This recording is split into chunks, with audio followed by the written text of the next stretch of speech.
When the world of business is constantly changing, you need to stay ahead. So what about AI to generate new possibilities? Machine learning to predict what customers will like. Or expand your business by forecasting delivery routes with real-time data. With the power of the cloud, imagine how AWS can transform your business.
everyone, I'm Nemo, and I'm joined here by Super Grandmaster Maxime Vacher-Lagrave, currently ranked 17 in the world. Hi.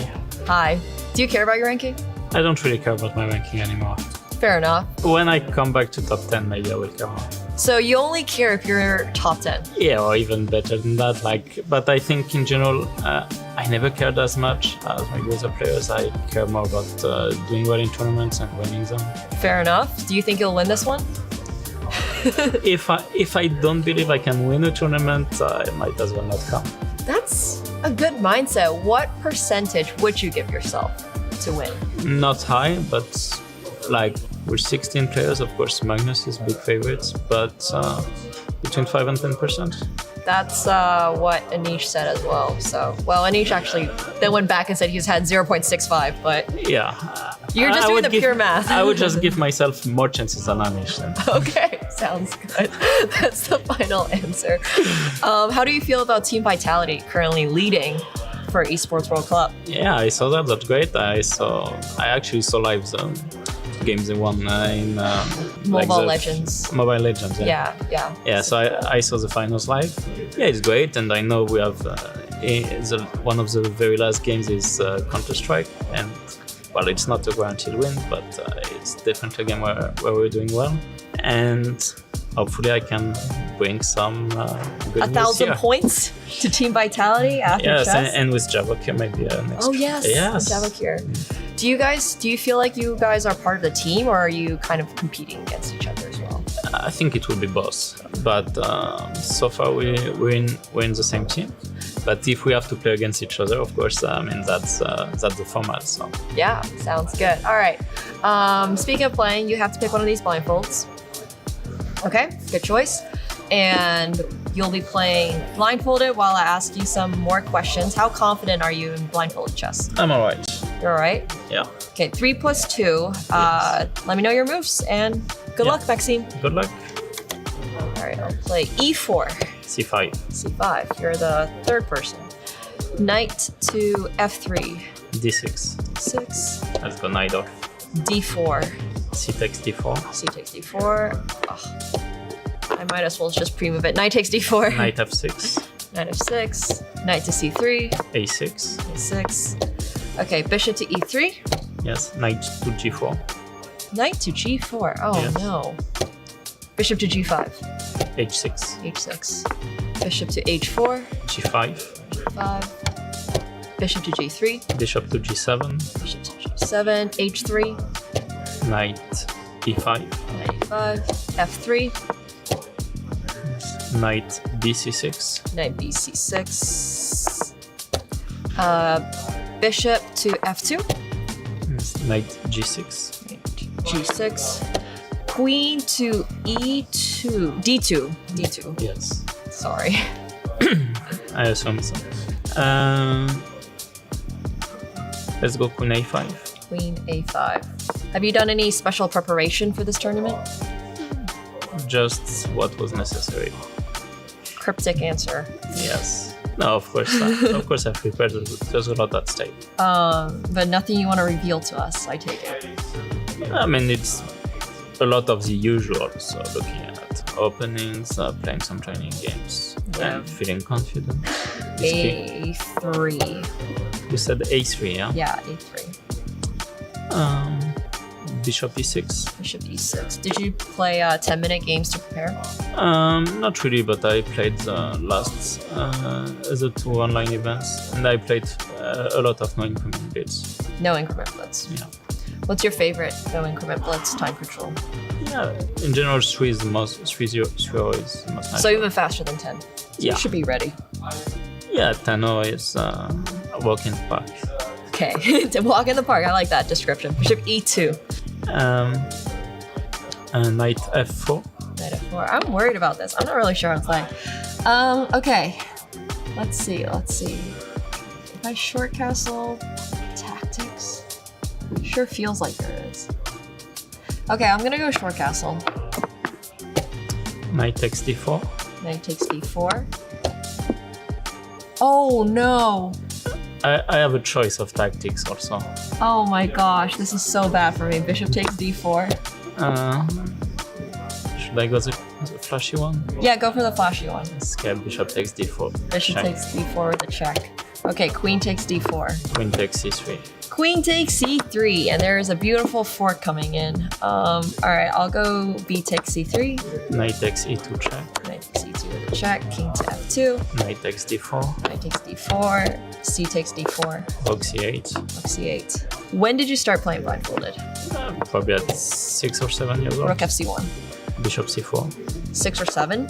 Yeah. So Wow. basically, like C3. most of the time, it feels the same when I'm playing blindfold compared to normal chess. I've been advocating also for more blindfold tournaments because I think it's fun for the audience. Did you used to play Linares?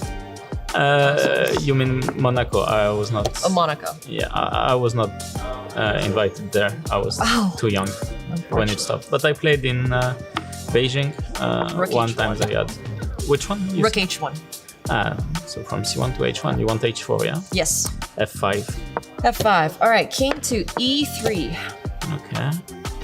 I guess pawn takes e4. Pawn takes e4. Do you think you would beat all the other players here blindfolded? F takes e4. Not necessarily, but I would do well. King g7. King g7. So if you started playing chess at age...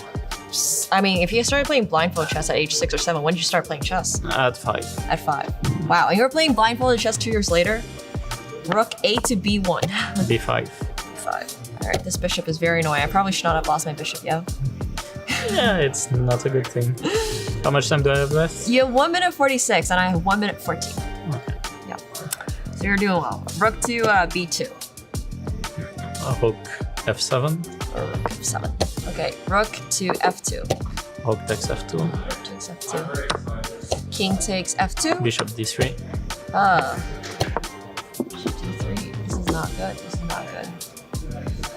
Have you shared any opening prep with Javakir, or are you guys sort of doing your own thing? We did some training games, so naturally we play some openings we prepared for. Nice. Rook c1, by the way. Bishop takes e4. Bishop takes e4. All right. Pawn to g3. G3. Yes. Rook f8 check. Rook f8 to check. King to e3. Pawn d5. Pawn d5. Wow, this guys, don't ever lose a piece against a super grandmaster. I'm in a world of pain. Okay, rook to g1. Rook f3 check. Rook f3 check. King to d2. Rook d3 check. Rook check. Do you feel like being part of an esports team makes it so there's more pressure? Like there's other people kind of involved, or king e2? I think with this time control, you don't really feel the pressure because you have to focus on finding the good moves in a short time. Rook takes pawn c3. That's fair. All right, you know what? I resign. Good game. Thanks, you. Maxime. Yeah. Wow. Do you like seeing chess in the Esports World Cup? Yeah, I think that's great. When I heard the news in Australia, I was, really hyped, and I think also it's the thing is it's kind of natural. It's two very similar words. Yeah. If you had to play competitively in another esport here at EWC, what would it be? I don't think I could. So that's the issue. It's purely hypothetical. Yeah. No, I guess I would love to be good at League of Legends. League of Legends. Okay, awesome. I like hearing that answer. But thank you so much, Maxime. Thank you. And good luck.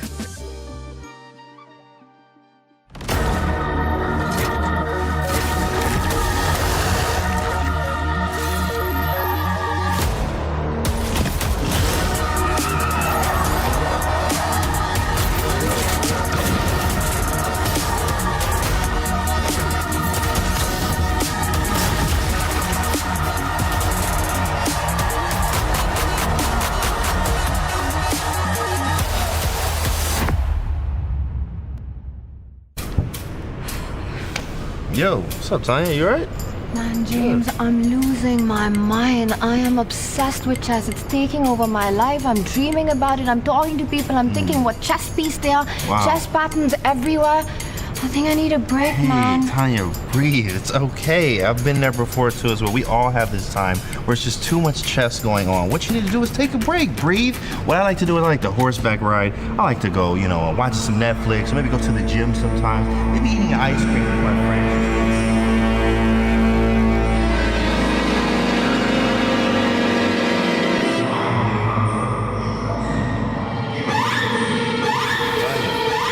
Tanya, yo, you alright? I need a break. I need a break. What? What did I say? What did I say?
Hello, everyone, and welcome back for day 2 of chess at the Esports World Cup. We're coming to you live from Riyadh, Saudi Arabia, where things are heating up here on the second day of chess action. Some dreams will be crushed, some keys will be crushed, some players are going home, but others are looking to book their ticket into the top 8 and the quarterfinals. I'm your host, James Dash, and I'm joined in the studio today by IM Yovi Hauska and GM Maurice Ashley to kick things off today. Yovi, I'm coming to you first. What a day we had yesterday, but today only gets more intense. It's going to get dramatic because today it is do or die time, as you mentioned. 4 qualifying spots available, 8 players. They're going to go home. 4 players sitting pretty already in the quarterfinals there, Maurice, but there's 12 fighting for just 4 spots here today. I mean, that's not great odds. It's as brutal as it gets. You don't like this when you're a chess player, but you love it when you're a fan, and especially when you're analysts like us watching on the side. This is what it's supposed to be. Heart palpitations, and a single mistake could be the end of your ride here in Riyadh. And I think yesterday's play was a great example of how unforgiving the format is and how explosive the format could be. Here we have a number of the players arriving in fashion, in style, courtesy of Jamil Motorsports, treating them like the stars they are. But I think the big question is who recovers from the way that they fell down yesterday? Who's riding a high maybe from a performance that they didn't expect as an underdog? Yeah, absolutely. Because as Marie says, any mistake is going to be costly here. So absolutely going to be up to the players. Some players had devastating matches, I would say. They were completely outclassed, didn't have a chance.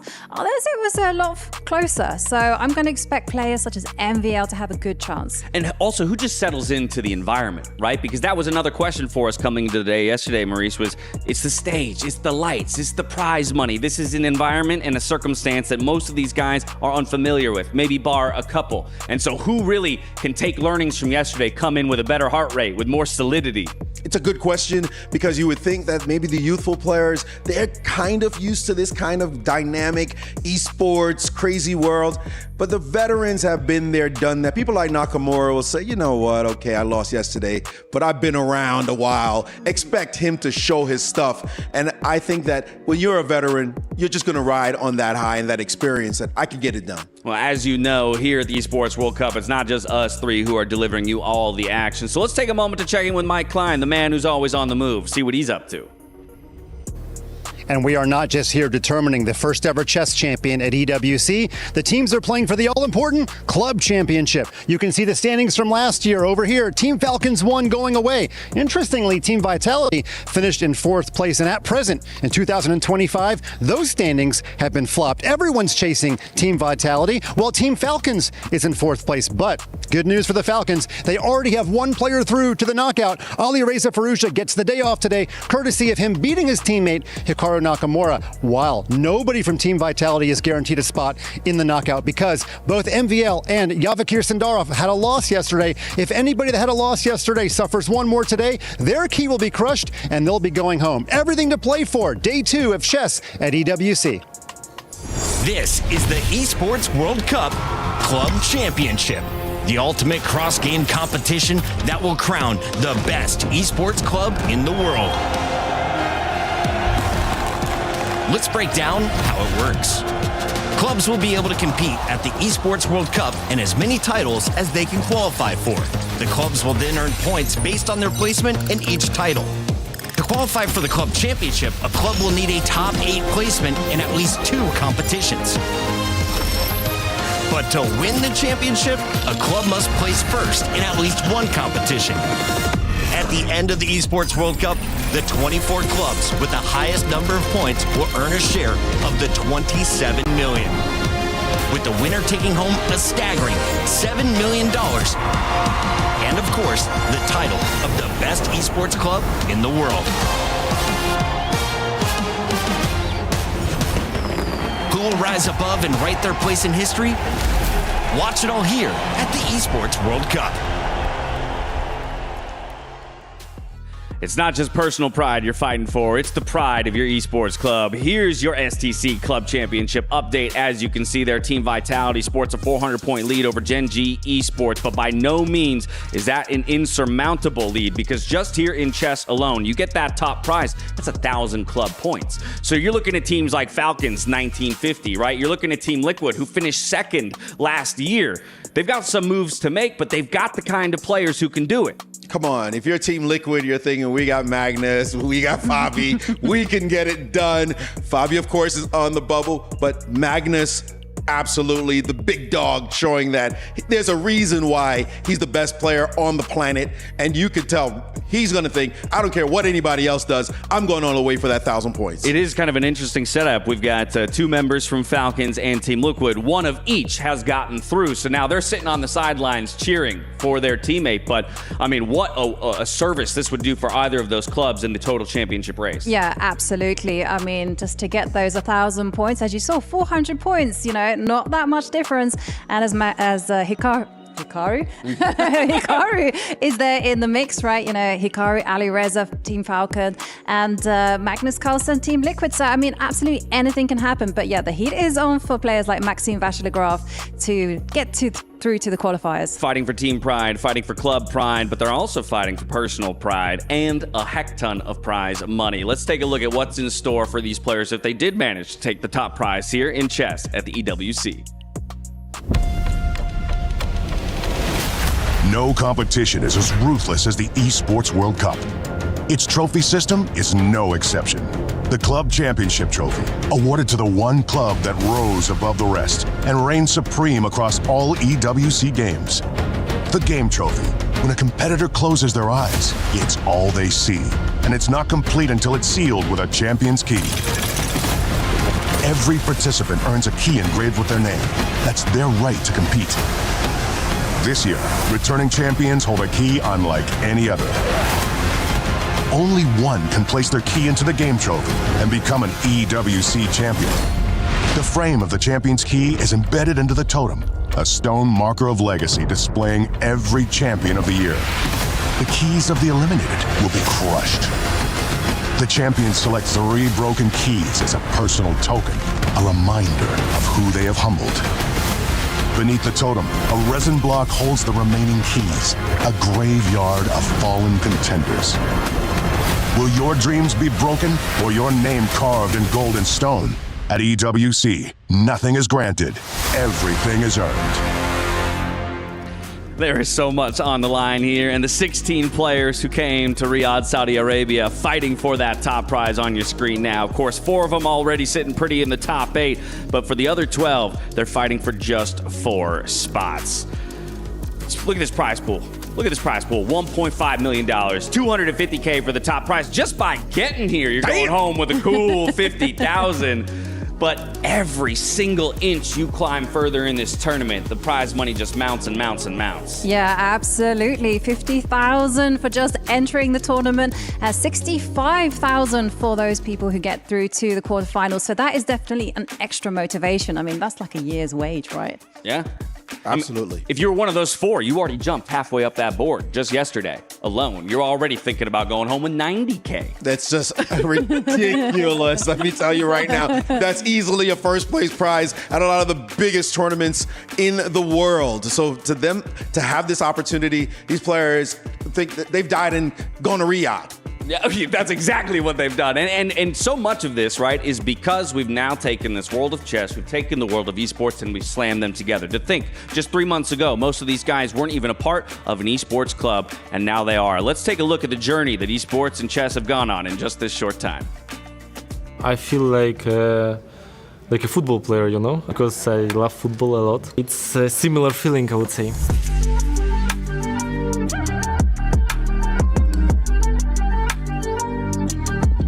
Navy is truly is helping me, and it's great, exciting to play for them.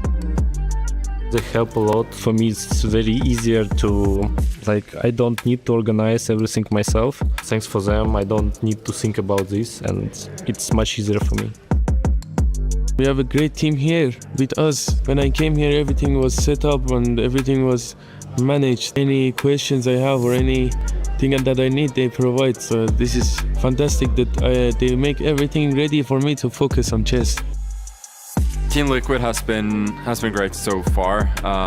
Been very impressed with what they do, how professional they are. I've already learned a lot from them in terms of preparation for the events and what they do.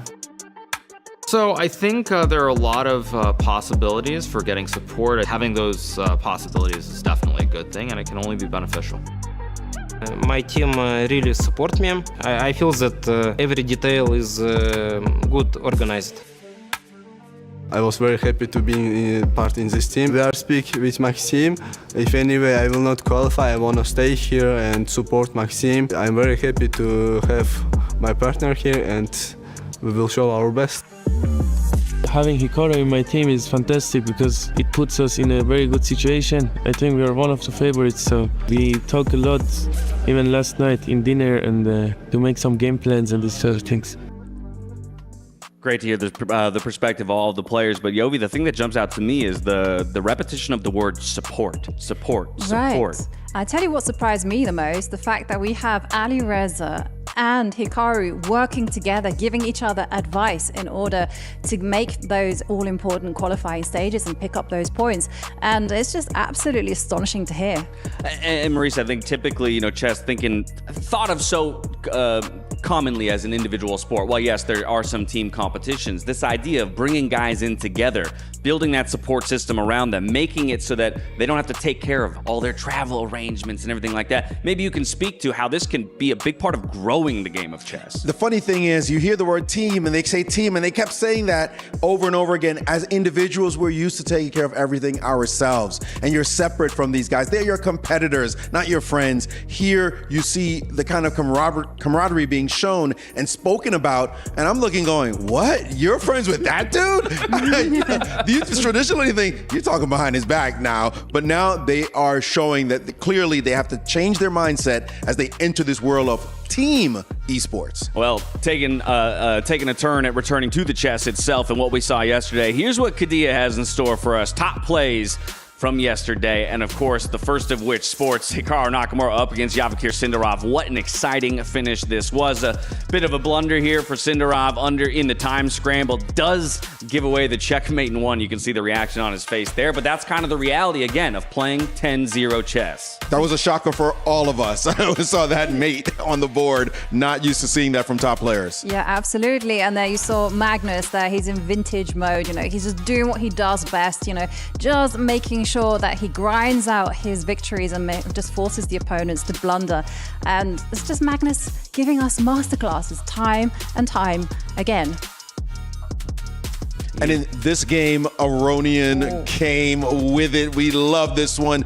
42 years young, but showing the youngsters how to get it done when he smashed his rook down on c3 and busted open that kingside, dropped his knight in the middle of the board, and there was no chance after that. Levon just cruised, showing his class. There's nothing Yesipenko could do but just bow down to the old master. Yeah, that's a respectful handshake. Even a smile on his face as he goes down to Levon Aronian. Here's a picture of the first half of the day yesterday. As you can see, it was that surprise right out the gate, Maurice. I think that's the big thing when I take a look at these 6 results. It was Yesipenko who took our expectations and threw them out the window in the first match of the day. Yeah, I got to say, I had to eat crow because I had Nepo going down, but Yesipenko showed it right away. He got in here just on basically luck when Fedoseev didn't make it, but he said, hey, I'm in with a shout, and his ending with that queen and rook with seconds left on the clock, he was able to pull it off and finally deliver that mate.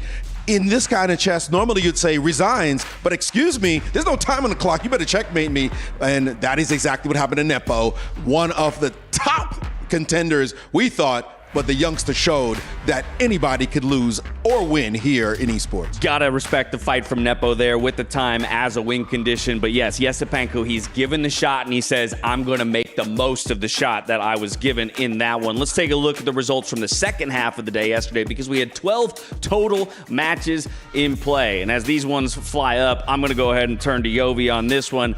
It's that team battle, right? It's that team battle. Like the Team Falcon facing off against each other. Hikaru, Alireza, they said that they were helping each other in this event. Well, over here, they had to fight it out. And they sure did, because they took it to Armageddon.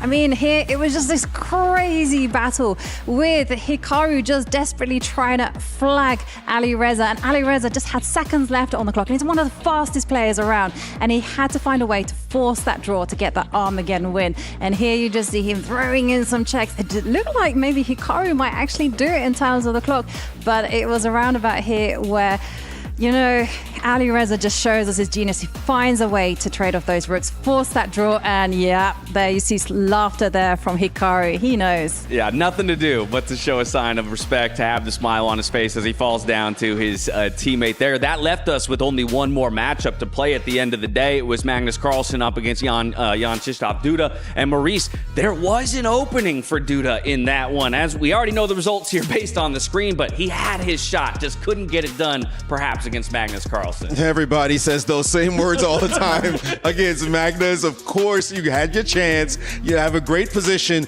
but Magnus defends like a genius. If he had won the game, of course, they go to Armageddon, but it is Magnus we're talking about. He's such a great front runner that you cannot afford to make any errors whatsoever. All Magnus needed was a draw, and he was able to pull it together in this game and knock Duda down into survival mode. We see here, Magnus is just that guy. They all know if you have a chance, you've got to get it done. Otherwise, he's going to show why he is indeed the GOAT. Look at that liquid jacket. Ahmed Yaka. Let's go. That's glorious. I love to see the branding. Stylish, yeah. Pretty nice, but also proving our point as to why he was one of our 2 favorites alongside Alireza. Those guys are already up in the quarterfinals. Of course, it was Hikaru who had to fall down to a favorite himself. He still has a pathway today. Sets us up for a brilliant day, too, and I can't wait to see what we have. But first, let's take a look at some of the reactions courtesy of Sony PS5. Look at that. We got the fist bumps. We've got the the growls, the snarls. The frustration there from the players. It's all about those emotions. You normally don't see these faces at chess tournaments. People are poker face. Usually, we don't want to show anything to your opponents, but the energy, the tension, the drama of the moment, they all feel it, and it was showing on their faces during the competition. Well, that brings us to the picture that we entered the day with. Here's what Group A looks like. We had Levon Aronian already booking his ticket to the playoffs, and then, of course, Andrei Yesipenko, he drops down awaiting the winner of Jan Nepomniachtchi versus Vladislav Artemiev. That will be one of our first matchups of the day, but it's this guy right here, again, who's probably having the best month of chess of his career. He was in boss mode yesterday. You know, the way that he outclassed Yesipenko, that, I tell you, is a tell there from Levon. When he's happy, when he knows he's won, he stretches. Especially after winning freestyle in 200K. He's thinking 250? Hey, why not graduate? He's showing that he's ready to go and take the fight. And he just does it in style every single time, and I think that's the big thing. I want to keep seeing him play his style. Arjun Erigaisi, though, not to be outdone. Another really formidable player. I think this time format really suits him as an aggressive, creative player. And he got it done as well over somebody that we were talking about could be, you know, a contender ultimately in MVL. Yeah, absolutely. MVL, you know, he really came to the first match in impressive form. Arjun Erigaisi, he's so quick, so aggressive, and he's ever so tricky. You know, you have to be there with your A game if you want to beat this gentleman. And that's the world number 5 right there. That's the world number 5 showing his stuff, Arjun Erigaisi, as he promotes through to the playoffs. Group C, let's take a look at that one. Again, it was that team battle between Hikaru and Ali Reza. It goes to Armageddon. Ali Reza will get the day off and the ticket to the top 8. Hikaru, he awaits the winner of Sindarov versus Wei Yi. But Ali Reza Firouzja, this is the guy that it's no surprise, I think, that his name was thrown around early and often when it came to playing with the mouse and playing fast. Exactly. You put a computer screen in front of him and a mouse, he could probably play right hand, left hand with his toes. I mean, the guy is so fast. It's unbelievable. And everyone knows that he is a serious threat, including Magnus, to win this whole thing. That's next year's event, is the foot chess. We're going to get that one out on the boards. Magnus Carlsen, of course, the world number 1. He showed us why he has that title and has had it for so long in Group D. He does it in very much the fashion that we're used to, though. Grinding end games and looking to force his opponent into one singular mistake, and then he pounds. Yeah, absolutely. And we also saw that he's capable of finding those brilliant moves as well, you know, able to sacrifice the queen when he wants to do that. But he was facing Jan Krzysztof Duda, a warrior. That is his handle, Polish warrior. He was a warrior, but sometimes being a warrior isn't enough to overcome the titanic figure that is Magnus Carlsen. Now, we kicked off our entire event here with the Aramco player power rankings. We're going to pull those back up, but with a few notable changes. And I want to get Maurice's opinion on this. Our favorites, that's all stayed the same. You agree? As they it should. still belong. Absolutely. Okay. Nakamura taking some blood on the chin, but let me tell you, he's the favorite, whoever he plays today. Exactly. And if you're going to fall down to somebody else, it better be a favorite. That's exactly what happened. So let's go straight to quick shot, though, because it was Nakamura who took a loss. Let's see how Nakamura is recovering, let's say, from a loss to a teammate. This is yesterday. Quick shot and Hikaru Nakamura.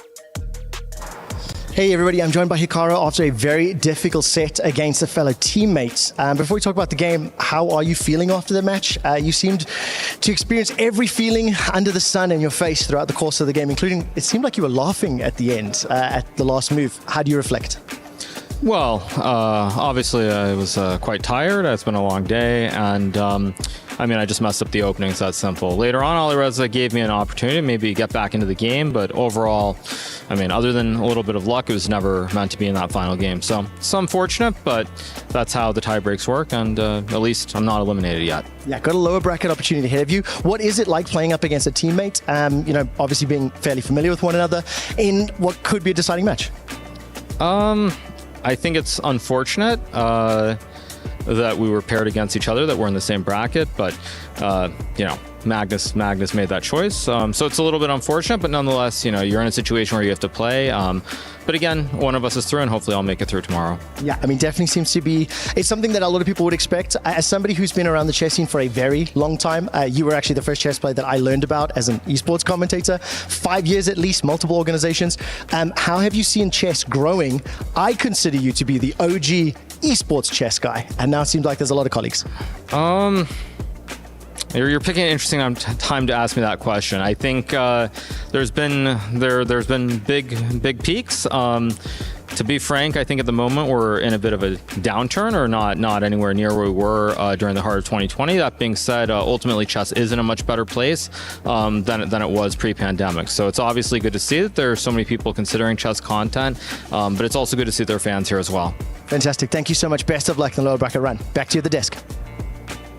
Thank you so much, Quick Shot. I love to call out that Hikaru Nakamura, he was one of the trailblazers to a degree when it came to associations with esports organizations and kind of bringing chess more into the digital sphere. But now we move on to the contenders, and this is where we've dropped a couple people out. MVL and Nepo, they have been dropped out of the contenders list. You're insane. Well, okay, tell me why. MVL and Nepo? Are you mad? Those guys are amazing players. You can't count them out. They're still in this with a shout. We're ruthless here, Maurice. You know, you make a mistake, that's it. You get booted off the list. I think the reason why you're a contender is because you could take a punch, get knocked down to the floor, and get back up off the canvas and say, I'm still here. And I think that's what we're going to see today. Heck yeah, I love that mentality, and I hope we see that today. And you know what? We'll put them right back in that contenders list if they show back up. And it was Arjun Erigaisi who took one of their spots. He was previously in the dark horse list, and now as we drop down to the dark horses, that's where you'll still find MVL, so saying that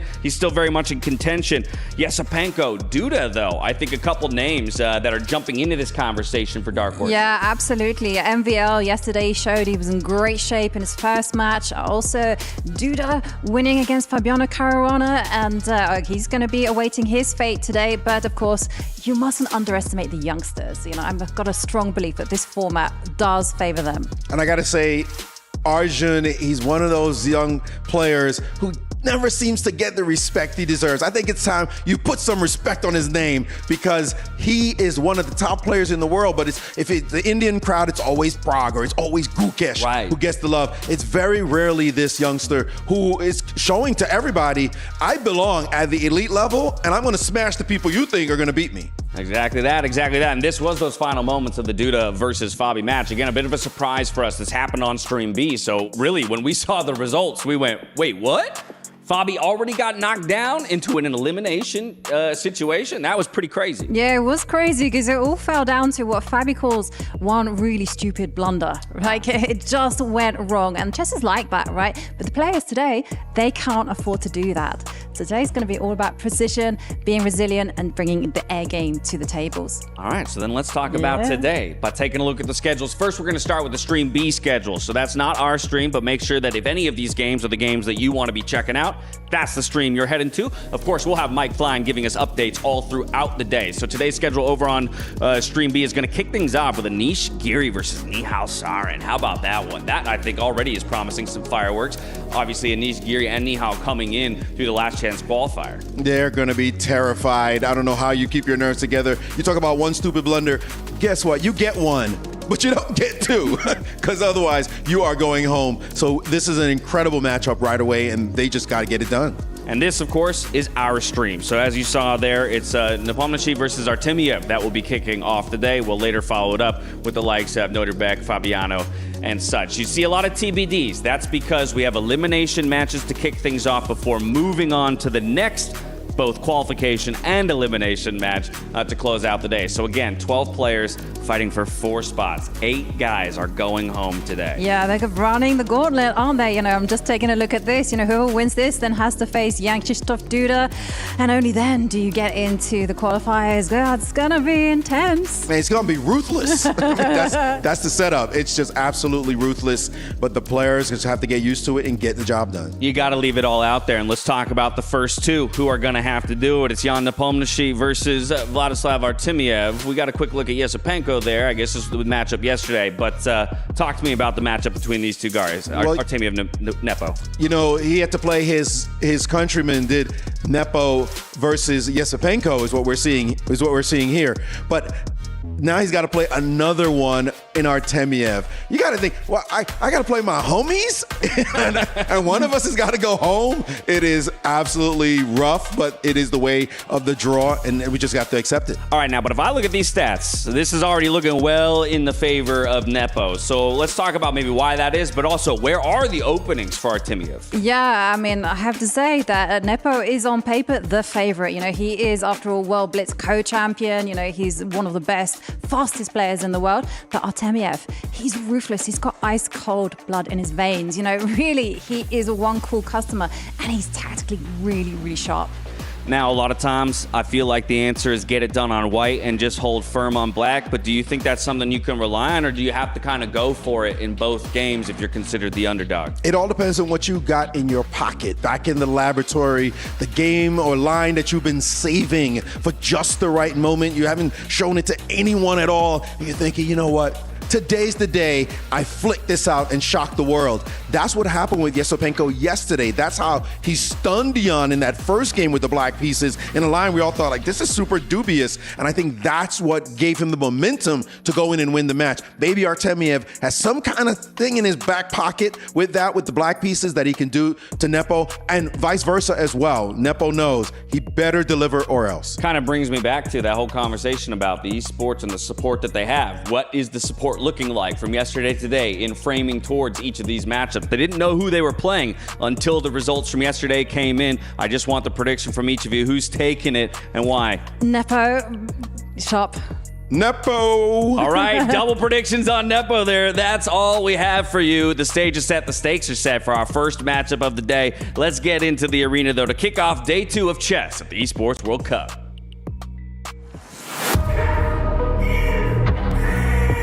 Everyone's tough in the tournament in general, but yeah, my group probably is one of the more difficult ones. Notre Dame is really strong. I think it's basically just a very close match. Yeah, it's kind of embarrassing to lose in that way, but my group is extremely strong. Fabi, there is Magnus. I'm looking forward to play much better. For sure, Jan, very, very strong player with big experience. It will be not easy to win, but at least I will fight him. We've had many matches. I think they always tend to be quite close. I need to avoid major blunders, that's the main thing. Yeah, I was tell to myself, I think I need to play not so fast and find best moves. Try to don't think about this game and prepare to my next game. He's not an easy opponent to face. I will try to handle the last chances. I've lost a match to Nihal in the qualifier. He's not most best opponent for me either. It's an uphill battle. Anything can happen. I think this event, like, all players are really, really strong. That's how sport goes, I guess.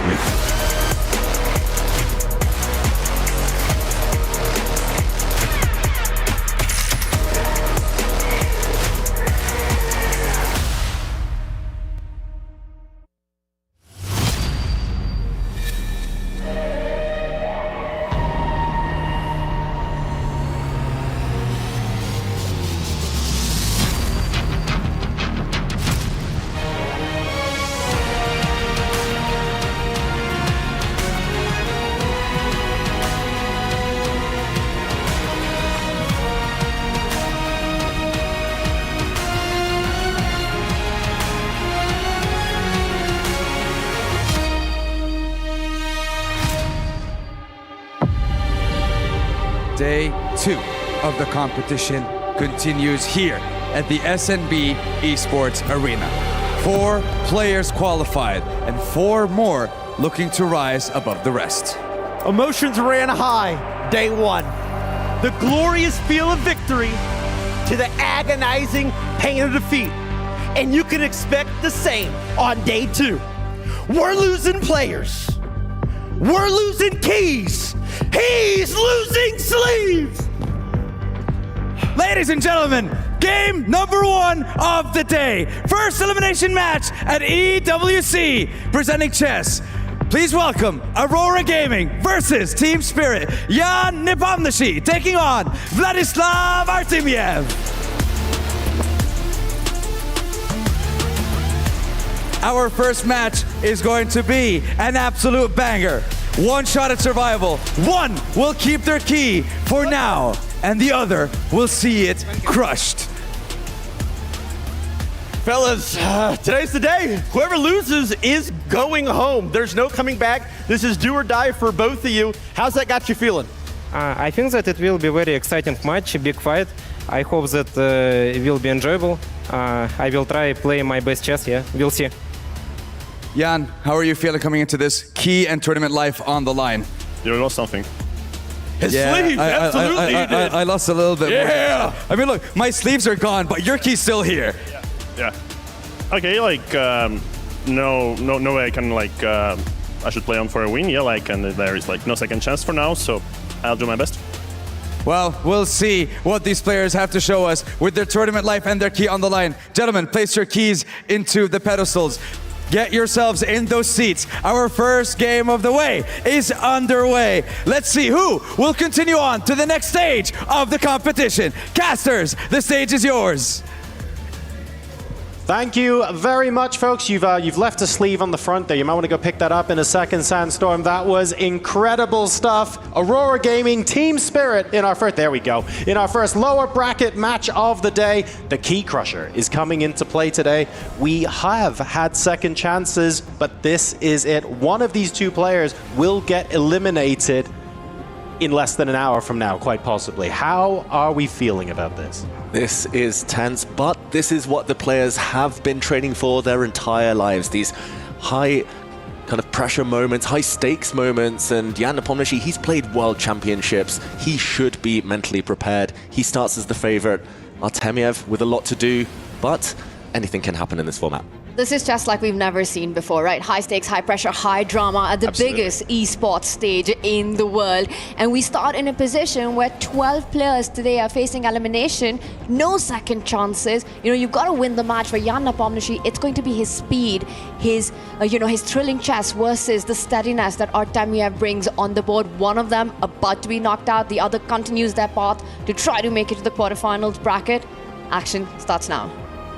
That's one of the things I love about the group stage format and the way things pan out in this way. Losing on day one doesn't mean you're out of the competition, but you do have to run the gauntlet to make it back. The winner of this match doesn't qualify. It gives them the opportunity to redeem themselves, and they still have to win another match before they can progress. But they have to cast that out of their minds now, because everything that matters to them is on this board. And here we go. It's Jan Nepomniachtchi who starts with the white pieces. We see a Roy Lopez, a Spanish opening. This has been part of his weaponry, his arsenal for so many years. It's a traditional opening, but it's also an opening he played yesterday in his unsuccessful match against Eyasipenko here. What do you make of it, Tanya? Solid start to this encounter? Definitely. One thing we know about Jan Nepomniachtchi, the position barely stays solid for too long. You know, it's blistering speed for him, but he also thrives under chaos. He likes to bring in those calculations, those complications on the board. On the other hand, for Artemiev, it's really going to be about trying to steer the battle more towards a positional ground. That's where Artemiev truly shines, you know, provoking Jan Nepomniachtchi to take those brash decisions. Still a very controlled player, and usually this explodes when we see one of the center pawns moving forward and some trades and open lines. It's brewing, it's about to happen, but still a few moves away. Now let me ask you guys a more general question. Yesterday, not just with Jan, but with many players, I think it's fair to say that there was a lot of chaos, but not necessarily always going the way the players would necessarily expect. There were a lot of risks taken that didn't pay off. And that's not just Jan, that's a whole bunch of players yesterday. It felt like it was a bit of a theme for the day. I'm worried, couldn't something backfire if he goes for the fireworks now? Yeah, I think that explains his choice of opening. It's a very quiet start to this game. Yesterday, Jan Nepomniachtchi, he was hit twice in both games by opening shocks from his opponent, Eyasipenko. And it feels like just the way he's playing, super quick so far, very kind of slow. It feels like he just wants to work his way into the game and at least try to be a bit more in control. Nepomniachtchi definitely wasn't at his best yesterday. Artemiev actually played pretty decently, was unlucky to get knocked down in an Armageddon. But at the same time, just to give Jan credit here, really quick player, thrives on the chaos. He's also played 2 World Championship matches. I mean, Tanya, he knows how to shift gears. That was a problem for a couple of players yesterday, knowing when to pull back on the aggression and when to play more positional chess. Jan has no such issues basically ever. Yes, and I think intuitively he wants to try to create dynamics, and this is exactly what I was talking about. You know, it's Jan Nepomniachtchi. It's not going to stay solid for too long. That pawn break does arrive. Now you've got a bishop trade being offered, but I like how Artemiev's handling it. He's going counter for counter. He also moves a center pawn forward. The bishop's tension between that. A knight under attack. It looks like with the king in the center, the black king in the center, the complications of the line do open up, might favor white just a little bit more. Yeah, if black had one more move, had this exact same position, but had castled his king, we would be talking about Artemiev here fighting for the advantage. But for now, Nepomniachtchi has a small window of opportunity before the black king escapes from the middle of the board to try starting an attack. And there we see on Artemiev's screen, he's pre-moving. He's assuming that the bishops are going to get traded, the dark squared bishops there, and he's going to take back with his queen instantly. Very easy pre-move. No risk attached to that one. It will only happen if there is a bishop trade, and there we go. He saves a few seconds in the process. So we've got a pair of minor pieces left on the board for both players. Black needs to castle, but other than that, things look... I mean, there are 2 pawn islands for each player. The pawn structure is slightly different, I suppose, but there's nothing about this position that's jumping out at me going, oh my goodness, in 2 moves, this is going to be chaos, this is fireworks. This all seemed, well, rather okay, rather normal, but now we're castling opposite sides of the board. And that usually means a race to each other's king. This last move threatens a pawn on the board on the other side. The queen's moved 1 step forward, and a7 is a soft spot here. I'm expecting Artemiev to slide the king over to b8 to defend that pawn. And like you said, it felt like a slow start. But with kings now on the opposite side of the board, we can expect pawn storms, one on the right flank and the other going for the left flank. And stylistically, it should, on paper, favor Nepomniachtchi, who's a much more dynamic player. Artemiev is more strategically minded, very positional, likes to keep control, avoid too many tactics. He's an endgame specialist, Artemiev. But for now, it is hard to envisage anything going too wrong in terms of the king positions, since there have been so many exchanges so far. A first frown from Jan Nepomniachtchi reacting to this knight retreat, maybe hinting that the black knight wants to jump further towards the white king, maybe a bishop for knight exchange in the air. Maybe you can help me understand that. I thought the knight on d5 looked like a great piece because it was stopping white from moving that b pawn forward to b4, for example, because the pawn on c3 would be under attack. Retreating the knight to me seems like an interesting choice if the knight isn't being attacked. Yeah, I think it was just a very concrete move. The white knight was also attacked by the black bishop a move ago just before it jumped away. So maybe trying to go for that trade. Maybe the black knight was trying to jump forward to the g4 square to try and hit the white queen. Watch out for that idea in the near future. But for now, it very much is just a case of slowly improving, a bit cagey.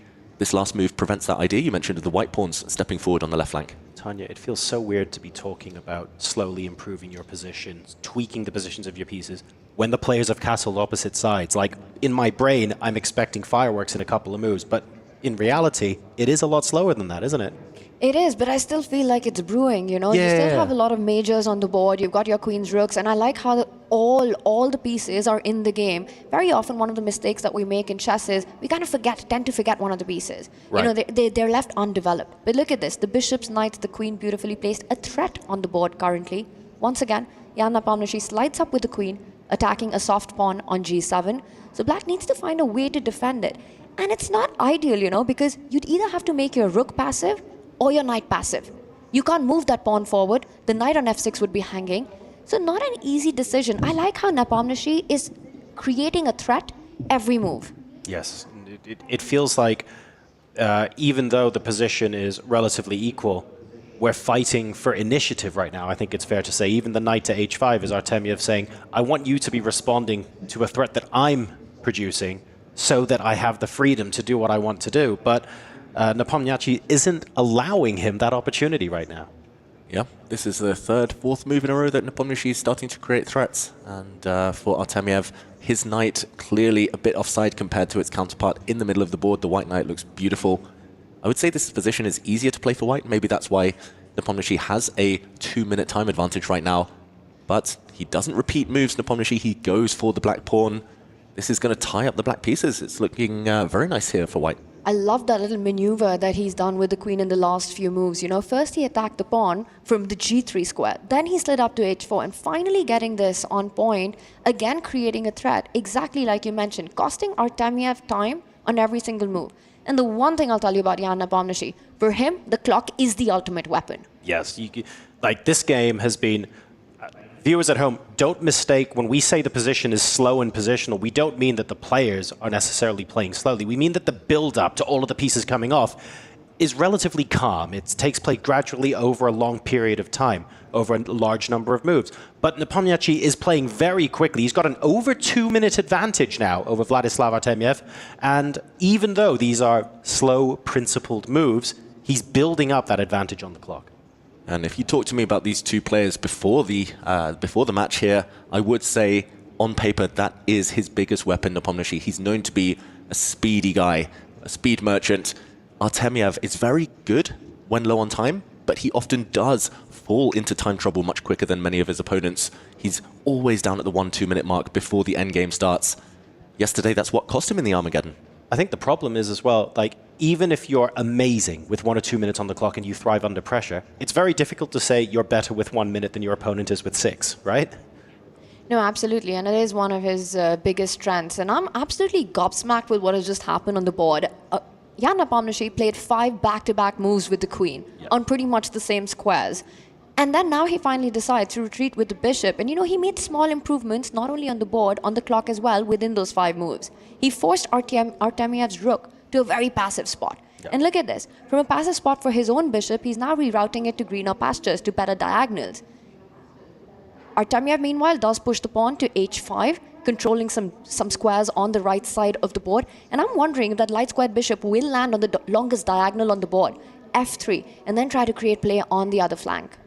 Yeah, that bishop would be very, very well placed. Maybe with his last move, though, Artemiev is hinting that he might push more pawns forward towards the white king. First, hitting the white queen in the process, the black g-pawn.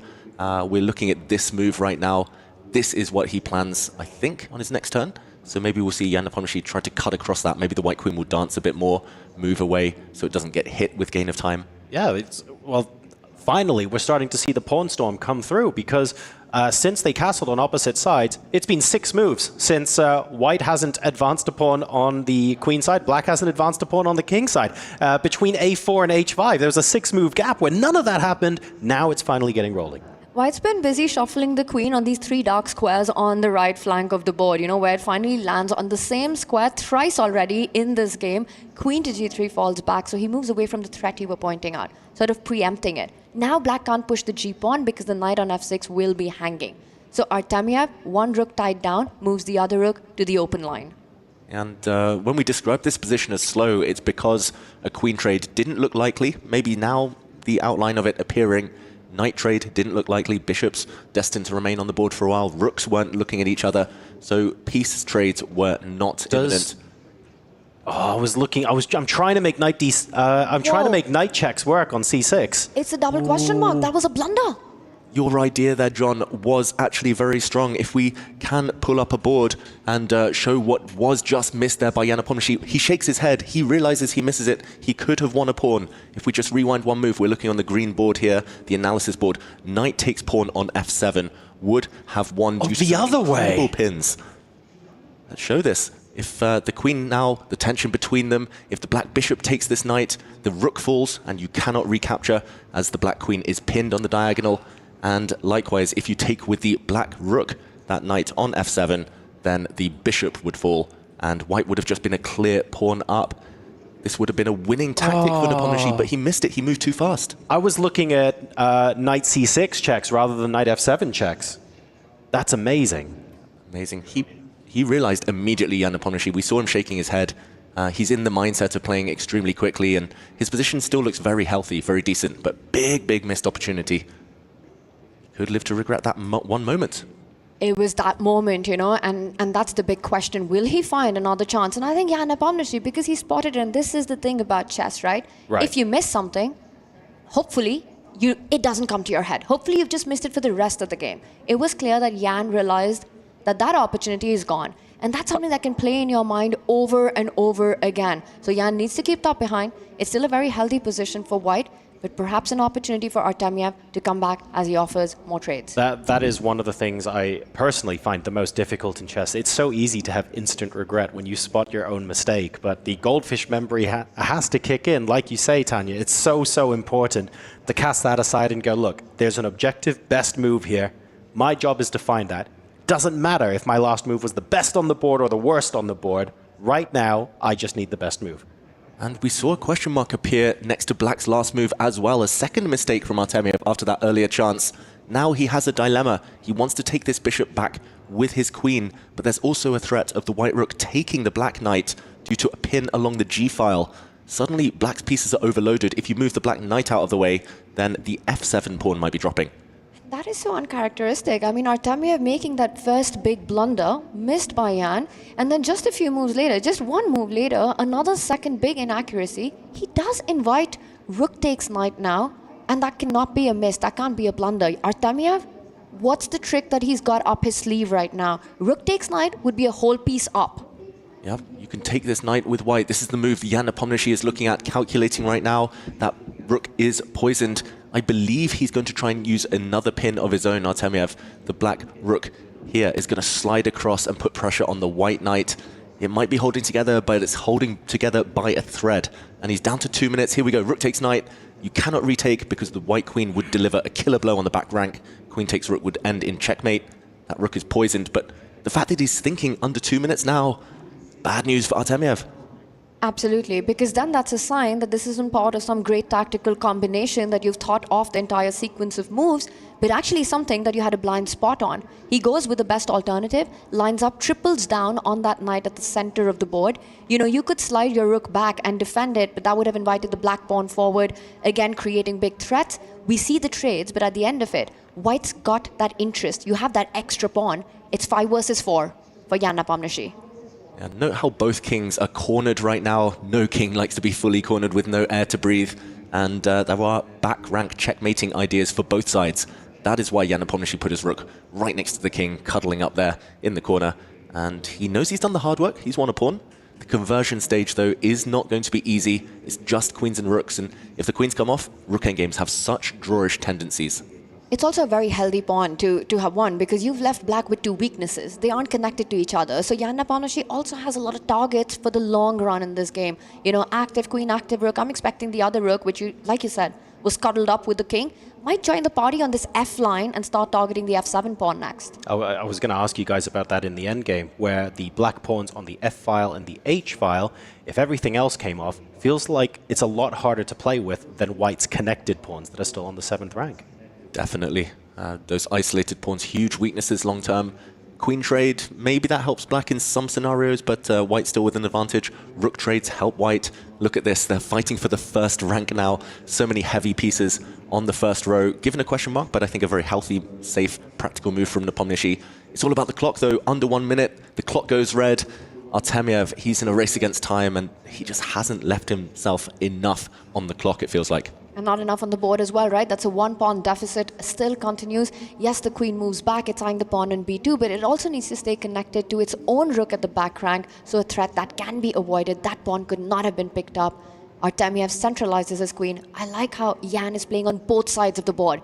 You know, he first won a pawn on the right flank, and now he's going for Artemiev's king. b5 at some point will come on to open the rook lines. Yeah, he goes the other way with the pawn. Either way here, it does look fantastic for white. b5 push pawns. There's another pawn hanging on the edge of the board. The black h pawn could be picked up in the near future. Artemiev, he's just been too slow. He knows, he should know that Jan Nepomniachtchi, his biggest weapon is the clock. What Artemiev is trying to create is a threat on that g2 spot next to the white king, trying to get the rook and the queen to combine for some attack. This is playing for tricks, but that's what he has to rely on. Queen trade offered, but Artemiev says only on my terms. Okay, to take or not to take, that is the question. He keeps the queens on the board, the white rook threatening to infiltrate on the back rank. That would end in a checkmating attack if the white rook gets in, blocked, but it won't be holding the gate here for too long. Get the b pawn up the board. When you're on the attack, you need open lines for your rook. Either b5, c6, these are the ideas that are running on Nepomniachtchi's radar right now. That's the big idea here, isn't it? It's not the fact that the pawn is being given up on b5, it's the fact that if you take it with the a pawn, then the rook can sweep across to a1, and that creates another avenue of attack. Now, in this position, the black queen could technically take that pawn, but if you do that, the rook comes down to f8 instead. Either way, black's in a pickle. He's found it. It's on the board. This is about to be Jan Nepomniachtchi's game, and he does pick it up. It's not a checkmate just yet because the rook could block it, but Jan Nepomniachtchi's seen it all the way through. Now he's threatening a threat on the back rank. Rook d8 coming in. It's game over. The white rook is about to land on d8 and win the black queen. Artemiev only has 20 seconds. He needs a miracle here. He might just be hitting that resign button. Jan Nepomniachtchi has done the hard work. That last rook maneuver, so classy. This is a classic Jan Nepomniachtchi's masterpiece that we're seeing being played out, and that's going to end in checkmate. Queen and queen checkmate coming on next. Jan Nepomniachtchi takes the win. Jan Nepomniachtchi, 2.5 minutes, plays 10 seconds at the end of that blockbuster first game. Draws first blood here. We have checkmate on the board, and vintage Jan. Incredibly quick play, but an incredibly slow position. What a wonderful way to start off his account today.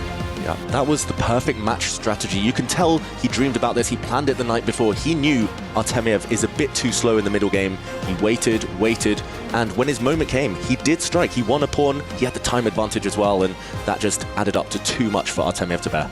It was incredible to watch. Positional pressure from the start, putting threat after threat in this entire game, forcing Artemiev into those early things, forcing him into passivity, and then when the opportunity presented itself, Jan Nepomniachtchi with brilliant tactical style, keeping the pressure on the clock, keeping up the pace.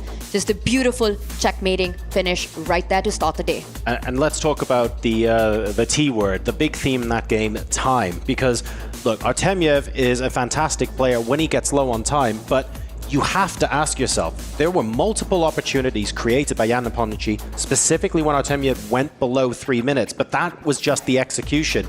The build up to it, the queen maneuvering, forcing Artemiev to think, that's really what sucked up 3 to 4 minutes of his time.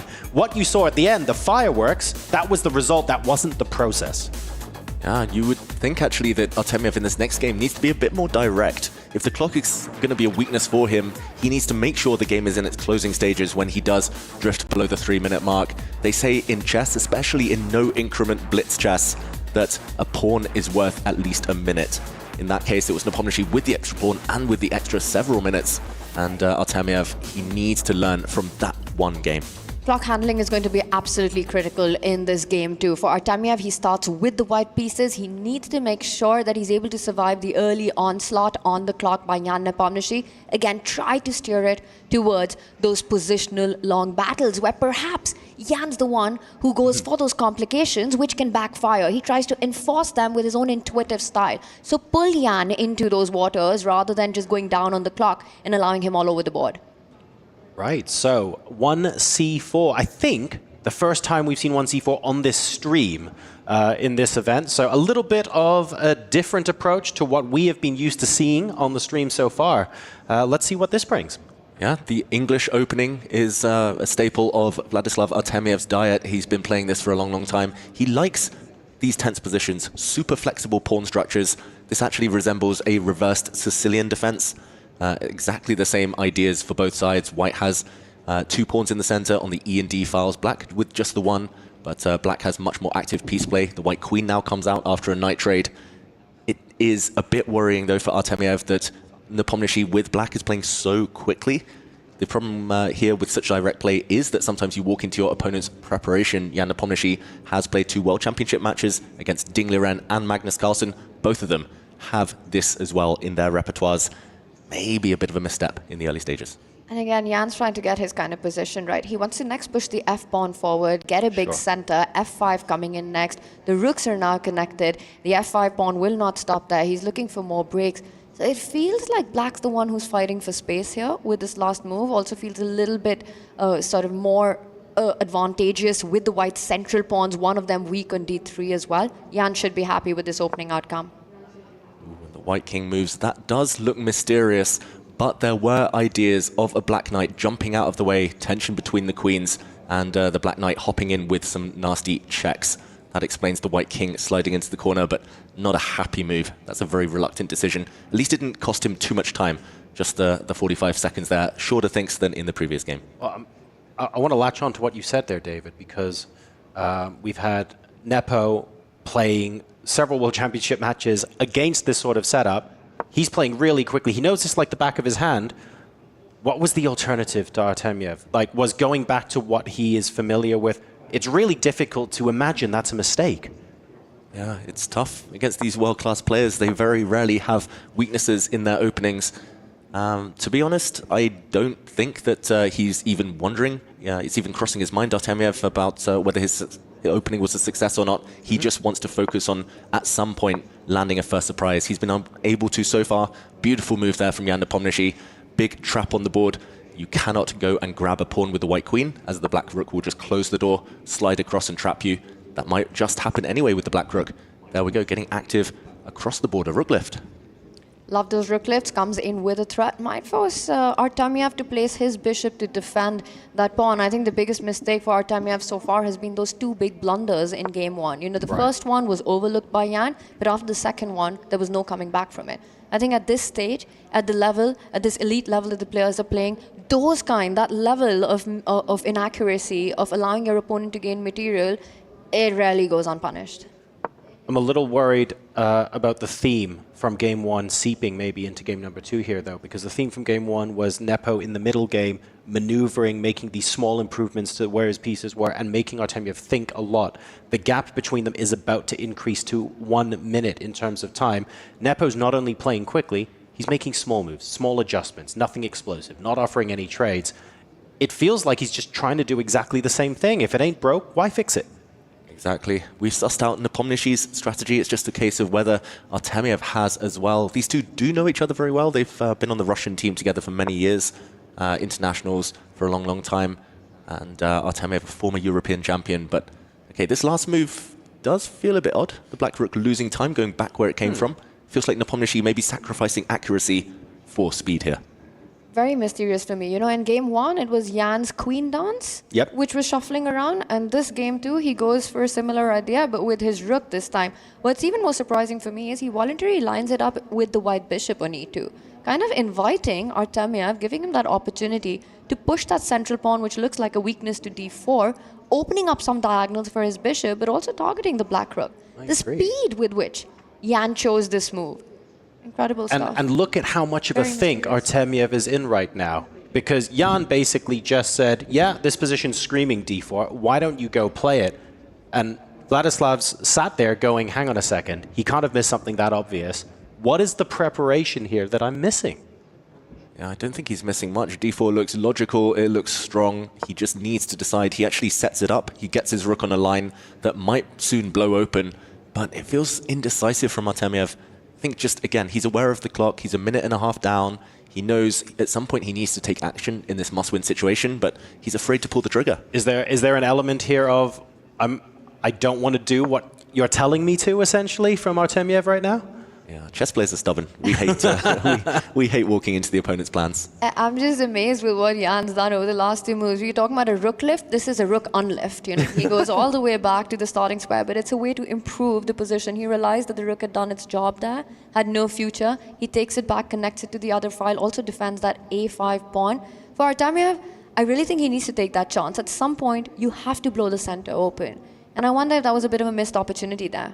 I thought we would get the queen back to b5 for a second so that we could have rook a6 again, just for the lulz, but that doesn't happen. We've got a rook on the c file now. Still no d4 from Artemiev. I refuse to do what you are telling me I should. Yeah, sooner or later, though, if he wants to take any action, he might have to blow open the center, Artemiev. He just wants to make sure he does it on his own terms. He needs, though, to keep time in the bank. He's under 6 minutes. Nepomniachtchi is just playing super safe, super stable maneuvering moves. Look at that. The black rook's gone back to the corner. The black bishop's landed back on its starting square. He's just waiting for the action to unfold, and he knows the extra 2 minutes are going to count when that happens. And that's the key, right? He's doing it so fast. He's forcing Artemiev to take his time because the ball is in Artemiev's court to try to make this position chaotic to get his winning chances. You need to, at some point, be able to do that. Meanwhile, Artemiev, no d4 still on the board, does get the queen back to the square where it's hitting the b pawn.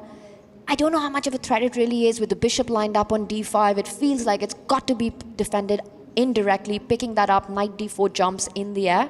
So perhaps a threat that for now can be ignored by Nepomniachtchi. Yeah, that white queen might just find itself trapped if it finds the courage to go and grab a pawn. But for now, it's in the air, and an interesting decision there from Jan Nepomniachtchi. The white queen, no way home. Here, Artemiev might be forced to try and blow open the center before his queen gets trapped. That is a scary spot to have your queen on. You know, you think you're being aggressive with that placement, but it might be too far gone. Absolutely no square to return. If there's a threat on that queen, you lose it on the spot. So he does finally get the move in. There we go. Creating an escape route for the queen to come back to as well. D4, a decision that had to happen sooner or later. I mean, that took an awful lot of convincing, to be perfectly honest. This position's been screaming for D4 for a while now, and Artemiev's been thinking of opportunities, of ways to defer that, maybe to take Jan a little bit more out of his comfort zone, or at least out of the preparation that he had for this game. Finally, though, D4 has been played, and the position is about to open up a bit. We're taking with the E-pawn as well, so white still has a central pawn, but it's now very much isolated. Yes, and I don't think this is what Artemiev planned all along. I think he just panicked there because the white queen needed an escape route, needed to get back. Now a queen trade offered. Any endgame here looks very safe for black. He needs to win here with the white pieces, Artemiev. I think he's going to try and run away from that trade.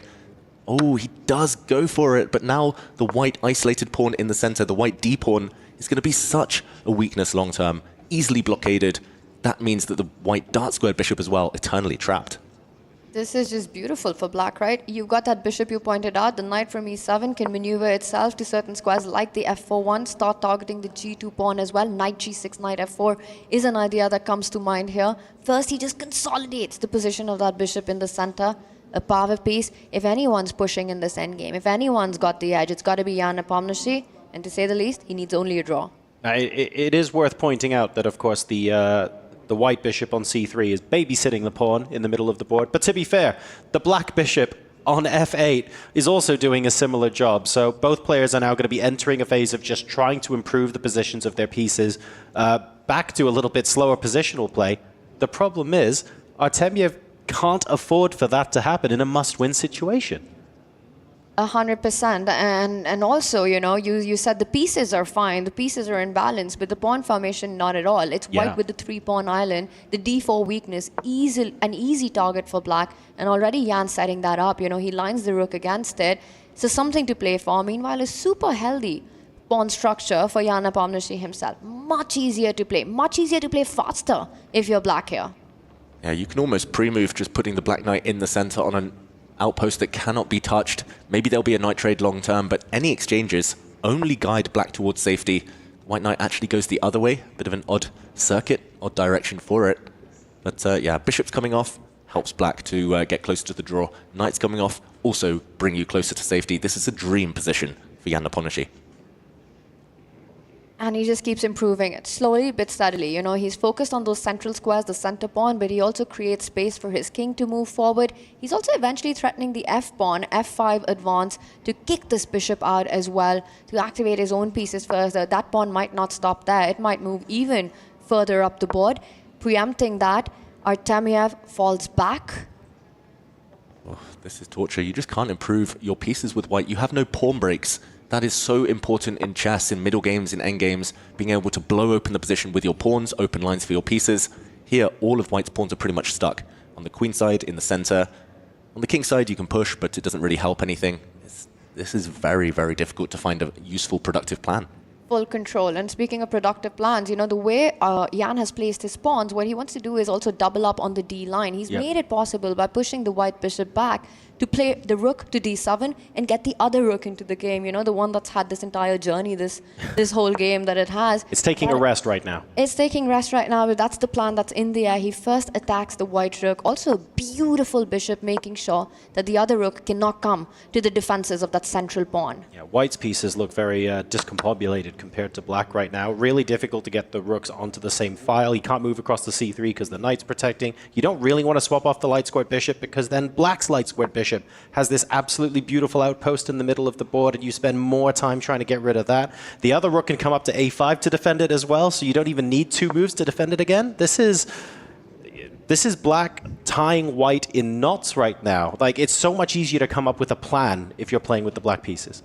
It's Dante's Inferno, right? The deeper you look, the more problems increase for white, layer by layer, level by level. The 7th circle of Nepo.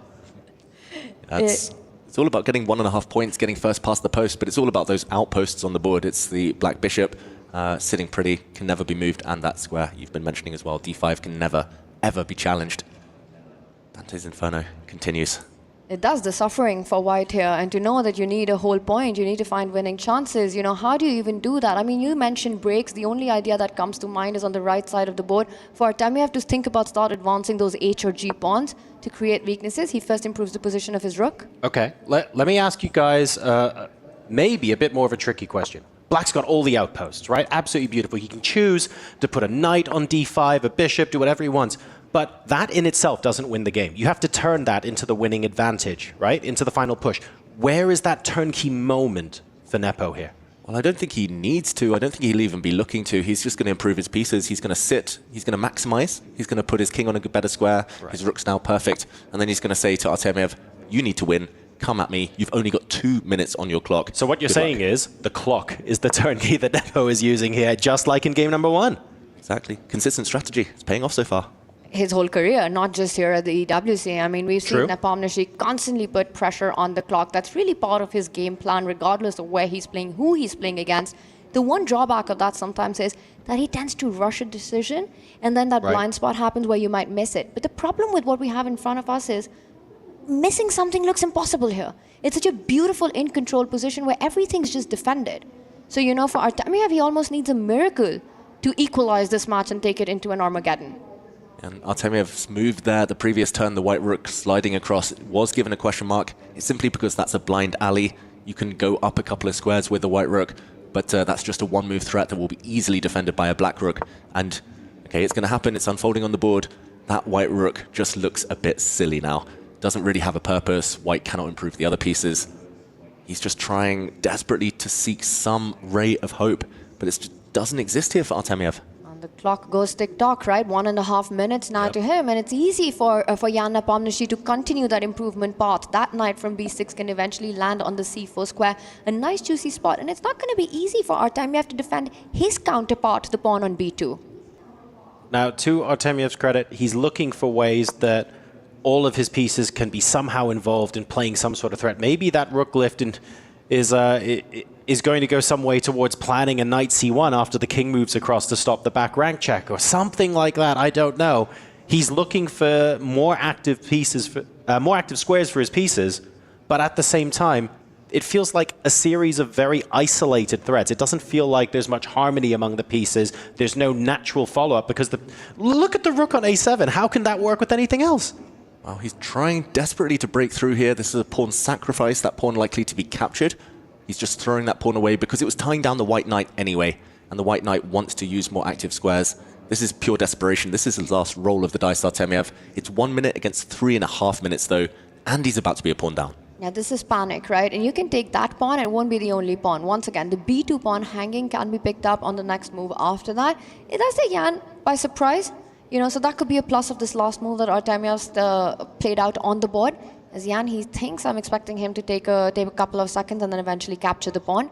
For white to jump with the knight to the center of the board, yeah, it's really hard to play this position when you know a draw isn't enough. You have to make those objectively bad decisions just to keep practical chances alive. Yes, and it's a very difficult thing to do as a chess player, right? This complicates things.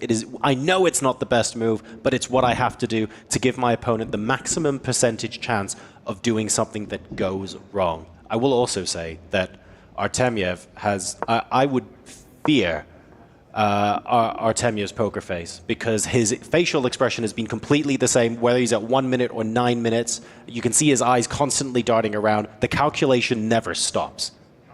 This last move, given a double question mark, a huge mistake. That could have been the last opportunity for Artemiev. The white knight should have actually, from e2, should have gone back to kick away the black bishop. It was a bit of an odd move, knight retreats, but now the white knight doesn't really achieve much. Nepomniachtchi back in full control. He didn't go a pawn up, but he soon will. The black knight about to grab a pawn on b2. It actually goes the other way. A bit of an odd decision, but he wants to land a check with the black rook. He's closing in for some potential drawing ideas with some checks here. He just wants to wrap this game up. He's not playing for the win, he's playing for the match win, and not just the game win here.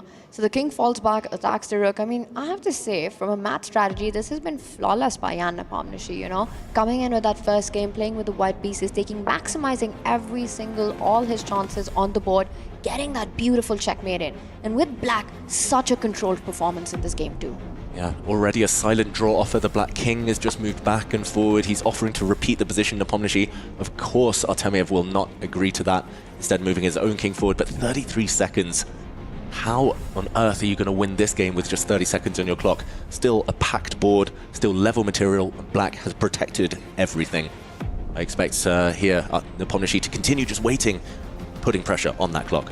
I don't think you do. I mean, this is incredibly hard. And now Nepomniachtchi not only putting pressure on the clock, but on the board as well. He brings that rook in, slides it to the first rank, threatening some knight checks, forcing the white king. And look at that. Every single move, a draw offer by Nepomniachtchi. An offer to repeat the position. Something that Artemiev would love to do, being worse, but just can't afford to do it.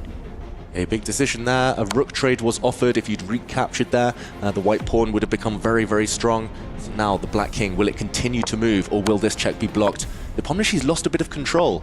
He's going back with his king. This is the best position Artemiev's had in a while, at least in practical terms. But 23 seconds as a knight trades off the bishop. Black rook goes behind now to remove white's very strong pass pawn on d6. And it looks like he's guiding it towards safety yet again, Nepomniachtchi. This is 100% the best position Artemiev had. He's now going for the other pawn, and if the rook joins the party, there can be threats against the black king. This has just gotten messy, but 17 seconds on the clock. Wow, if the times were level, if the clocks were level here, it's a great chance for Artemiev. He's fought so hard in this game. The white knight looks actually very tricky, hitting the black rook, threatening some forks in the air, but just no time, 13 seconds. Against a minute. Surely now it's hopeless, and a draw by agreement. Artemiev gives up his chances and leaves the competition. The match score 1.5 to 1/2. That is enough for Nepo. The draw was offered. Artemiev accepts it, knowing that that is match defeat. Nepo reigns supreme and will advance. Artemiev will therefore be the first player to have his key crushed on this A-stream. And what a performance by Jan Nepomniachtchi. You know, you could see it at the end of that game with his expression, just how relieved he was, because out of nowhere, Artemiev did manage to create some complications, managed to create those chances. The rook pawn endgame, a big surprise, got pretty messy in these last few moments. Jan Nepomniachtchi trying desperately to trade off those rooks, which eventually did happen, securing the draw, securing the match victory. But in the end, a few surprises thrown in on that, but overall, brilliant play in the two games by Nepomniachtchi. Absolutely. He's torturing his opponent into submission there, and Jan Nepomniachtchi showing not only his speed but his experience as well in spades. He is going to be a strong player to potentially make it into the quarterfinal, but there's one step left to go. Let's hear what he has to say after his opening match here. Yeah, I'm here with Nepo after that decisive win. Now, I'm not going to lie, man, you were up on time every single game by quite a bit. The last one got into with a minute. Pretty decisive, deceptive moves. Was winning by that much time like part of your plan coming into this, or what's your thoughts on that? Well, I was just trying not to fail miserably like yesterday, so that was my only plan. That's a great point, because you are actually playing the man that took you down yesterday in the next round. You're playing Andre. Do you have any thoughts on that? Hopefully it goes better than yesterday once again, but we'll find out soon. Guess we will. Yeah, that we will. But before that, we have a little prize for you. You will be the first person here at the EWC competing at chess to crush your opponent's key. Are you excited about it, or what's going through your minds? Can I delegate this to someone? No, bro, you gotta crush the key! You have to do it! You are crushing his key! Destroying him! He's going home on a plane! Sorry, bro. Yeah. Chill. Apologies. Okay. I will if that's needed. All right. Well, ladies and gentlemen, I hope your key lasts longer than my sleeves. Let's head on over back to the studio and get ourselves ready for the second match of the day. Thank you so much, gentlemen. It's Jan Nepomniachtchi who comes out on top in our first matchup of the day. Earns himself a rematch, a revenge match, if you will, against Andrei Yesipenko in just a few minutes' time. But we got to talk about how he got it done here, Maurice, because I think this is the Nepo that was in the contender category. Absolutely. Nepo showed why he was a world champion contender. He played that kind of boss chess and just had a majestic performance, especially in that first game where it didn't look like it was that devastating an edge for him until he got to later in the game when he played this amazing move B5 and opened up that king and delivered checkmate. This is the Nepo we expected to see. Of course, still had to get it done in the second game. He goes up with the decisive lead in game number 1. Game number 2 only needs the draw. I think what Tyler keyed into, he's playing quick. He was playing smooth, Yovi. He was playing confidently and he was in control right from start to finish. You know, he was never in any problems whatsoever. I just got to echo Maurice's words. You know, he was in impressive boss mode than the first game. I mean, that really stuck out. And how about that? The reticence to the idea that now he has to crush one of his opponent's keys. I mean, it's interesting for these guys. I think something very unique to chess typically is even when a matchup is over, everybody gets together. You start talking about the game. There is this camaraderie and respect between opponents, but now we're kind of forcing a more adversarial element into it. I think it is tricky for players who are used to being gentlemen and cordial. You keep a poker face. You don't jump up and down when your opponent loses. Crushing keys, what's up with that? So being forced to bring that out of himself, that kind of aggression, definitely looked like it scared Nepo a little bit on screen. And he's telling the guy, calm down, bro, calm down. I don't need to get that route. He wants to delegate it to somebody else. No, you're going to have to do it yourself. Maybe for next year's EWC, we'll have a dedicated key crusher for those who want to pass the responsibility off. But I want to go back to that moment you called out in game number 1. Let's just get it up on the screen, play it through so those at home can maybe really understand and appreciate the beauty of the B5 find that you called out. It was an excellent moment for Nepo in this game.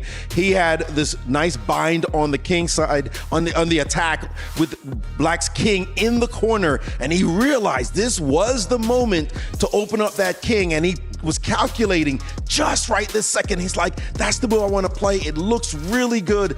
Doesn't quite work though. You've got to work through all the mathematics of the move because you know if you open up that king, you could end the game. And you see there, that's the main point, is to bring the rook over. But it had to go even deeper than that. As obvious as that move looks, you have to go one step deeper because after the pawn captures, that check is not going to be enough. So when the pawn took check, the rook blocked, but boom, that rook swinging back to that file that the rook vacated. Now the rook's coming down to the back rank to hit both the king and the queen. That is just unstoppable, and he knew it. Leaning back, Artemiev was done in that position and had to accept the checkmate. Those little intermittent moves, right? Positioning the rook to achieve something. Now it slides back for the killer blow. We also saw an interesting commitment to multiple rook moves in the second game, Yovi. And for me, what a switch up that was in terms of understanding what he needed to play for and the patience that he was willing to put on display. Yeah, absolutely. He understood, right, especially there in the middle of the game, that he understood he just needed to wait. And he didn't need to do anything, didn't need to provoke Artemiev. Instead, he forced Artemiev to react. And do you know, Artemiev did not handle the clock well. He was the one with no time on the clock, and that, in the end, was his downfall. I mean, that's going to be, I think, perhaps the story of the day, right? Who can live up to the moment, not just in the chess itself, but when it comes to clock management, when it comes to nerve management. And Nepo, he doesn't get much time to refocus and reframe for his next matchup because, again, the format only gets more brutal. You get the win in your first game today, you step right back on stage and you got to do it again for qualification. Time is the third competitor. It is not your friend. It's how you actually manage it that will dictate a lot of what makes people victorious. And here, poor Nepo has no time to go against the young man who smacked him yesterday, but his revenge on his mind. Our Group A picture is almost complete. Again, Levon Aronian getting it done yesterday to advance to the playoffs. Andrei Yesipenko, he's awaiting the winner of this matchup. It was Jan Nepomniachtchi who will take it. He slots over into that decider matchup, playing for the final spot in the quarterfinals out of Group A. It's a rematch. I think the question is, what did he learn from the first time out against Yesipenko? Well, he learned it's all about the opening, right? Because Yesipenko came incredibly prepared and basically outgunned him there. So Nepomniachtchi has to decide, he's got to play his own game. He's got to force the pace and he's got to be precise. He's got to be precise. Can he do it? Is he showing you better form today than he was yesterday? Is he making you more confident in that matchup against Yesipenko? I got to tell you, not really. He looks a little bit tired. He looks a little bit stressed. He wants to live up to this moment. And Nepo, there's a tendency sometimes to make mistakes that cost him. He's still the favorite in my opinion, but he's not the prohibitive favorite that I saw him as yesterday. And then what about on the other side? I mean, obviously Yesipenko, he had the opportunity to watch this game play out and maybe take some learnings from that. He also, of course, had to take a loss as we're getting our look at the first key crushing moment. It's something he didn't necessarily want to do, but it has to be done here on the Esports World Cup stage. You gotta love it. Look at Nepo. It's so brutal, right? And he's doing this to a friend of his teammate, in every sense of the word. Oh, and it's so slow. It makes it worse. Oh! You're not just crushing a key, you're crushing a heart, your friend's dreams.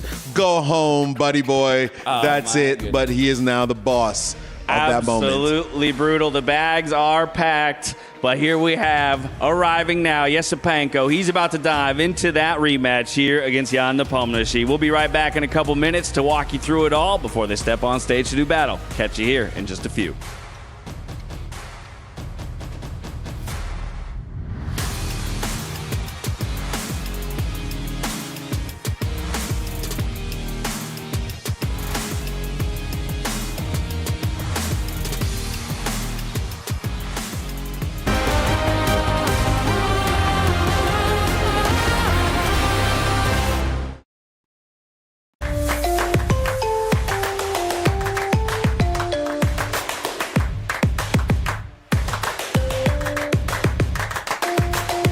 Level up your gaming experience with over 8 billion playlists, only on Spotify, the official audio streaming partner for the 2025 Esports World Cup.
Thanks, guys. We're here with Grandmaster Vladislav Artemiev, who lost against Jan Nepomniachtchi. He won the first game, and what happened in the second game? Were you able to get any chances at all?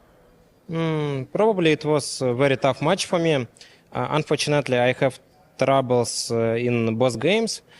First of all, I think that time management not so good for me. But it's a usual story. It's very hard to find a way balance between speed and quality of moves. But okay, Jan was better, it's clear. And objectively, no chance for a match, I think. Okay, in the second game, objectively, I have some possibilities maybe in the end. But I have only 20 seconds or a little less, so no chance here. Much like life, balancing time, yeah. And what about your overall experience here, playing under these big lights and the bright stage? What will you look back on after you leave here? I think that organization on a very good level, everything is nice. I'm really happy to be here. I feel that we have excellent friendly atmosphere, and about format, okay, maybe personally me, I will choose increment 1 or 2 seconds, but okay, it's understandable. So, okay, it's fight. We have the same conditions. So, if I will have possibility in future, I will return, of course, yeah. We hope to see you back, and that's part of the event. No increment, no added time. It makes it fun. It makes it more challenging. Thank you for your time and for participating, Vladislav Artemiev. Thank you very much. All the best. Thanks, everyone.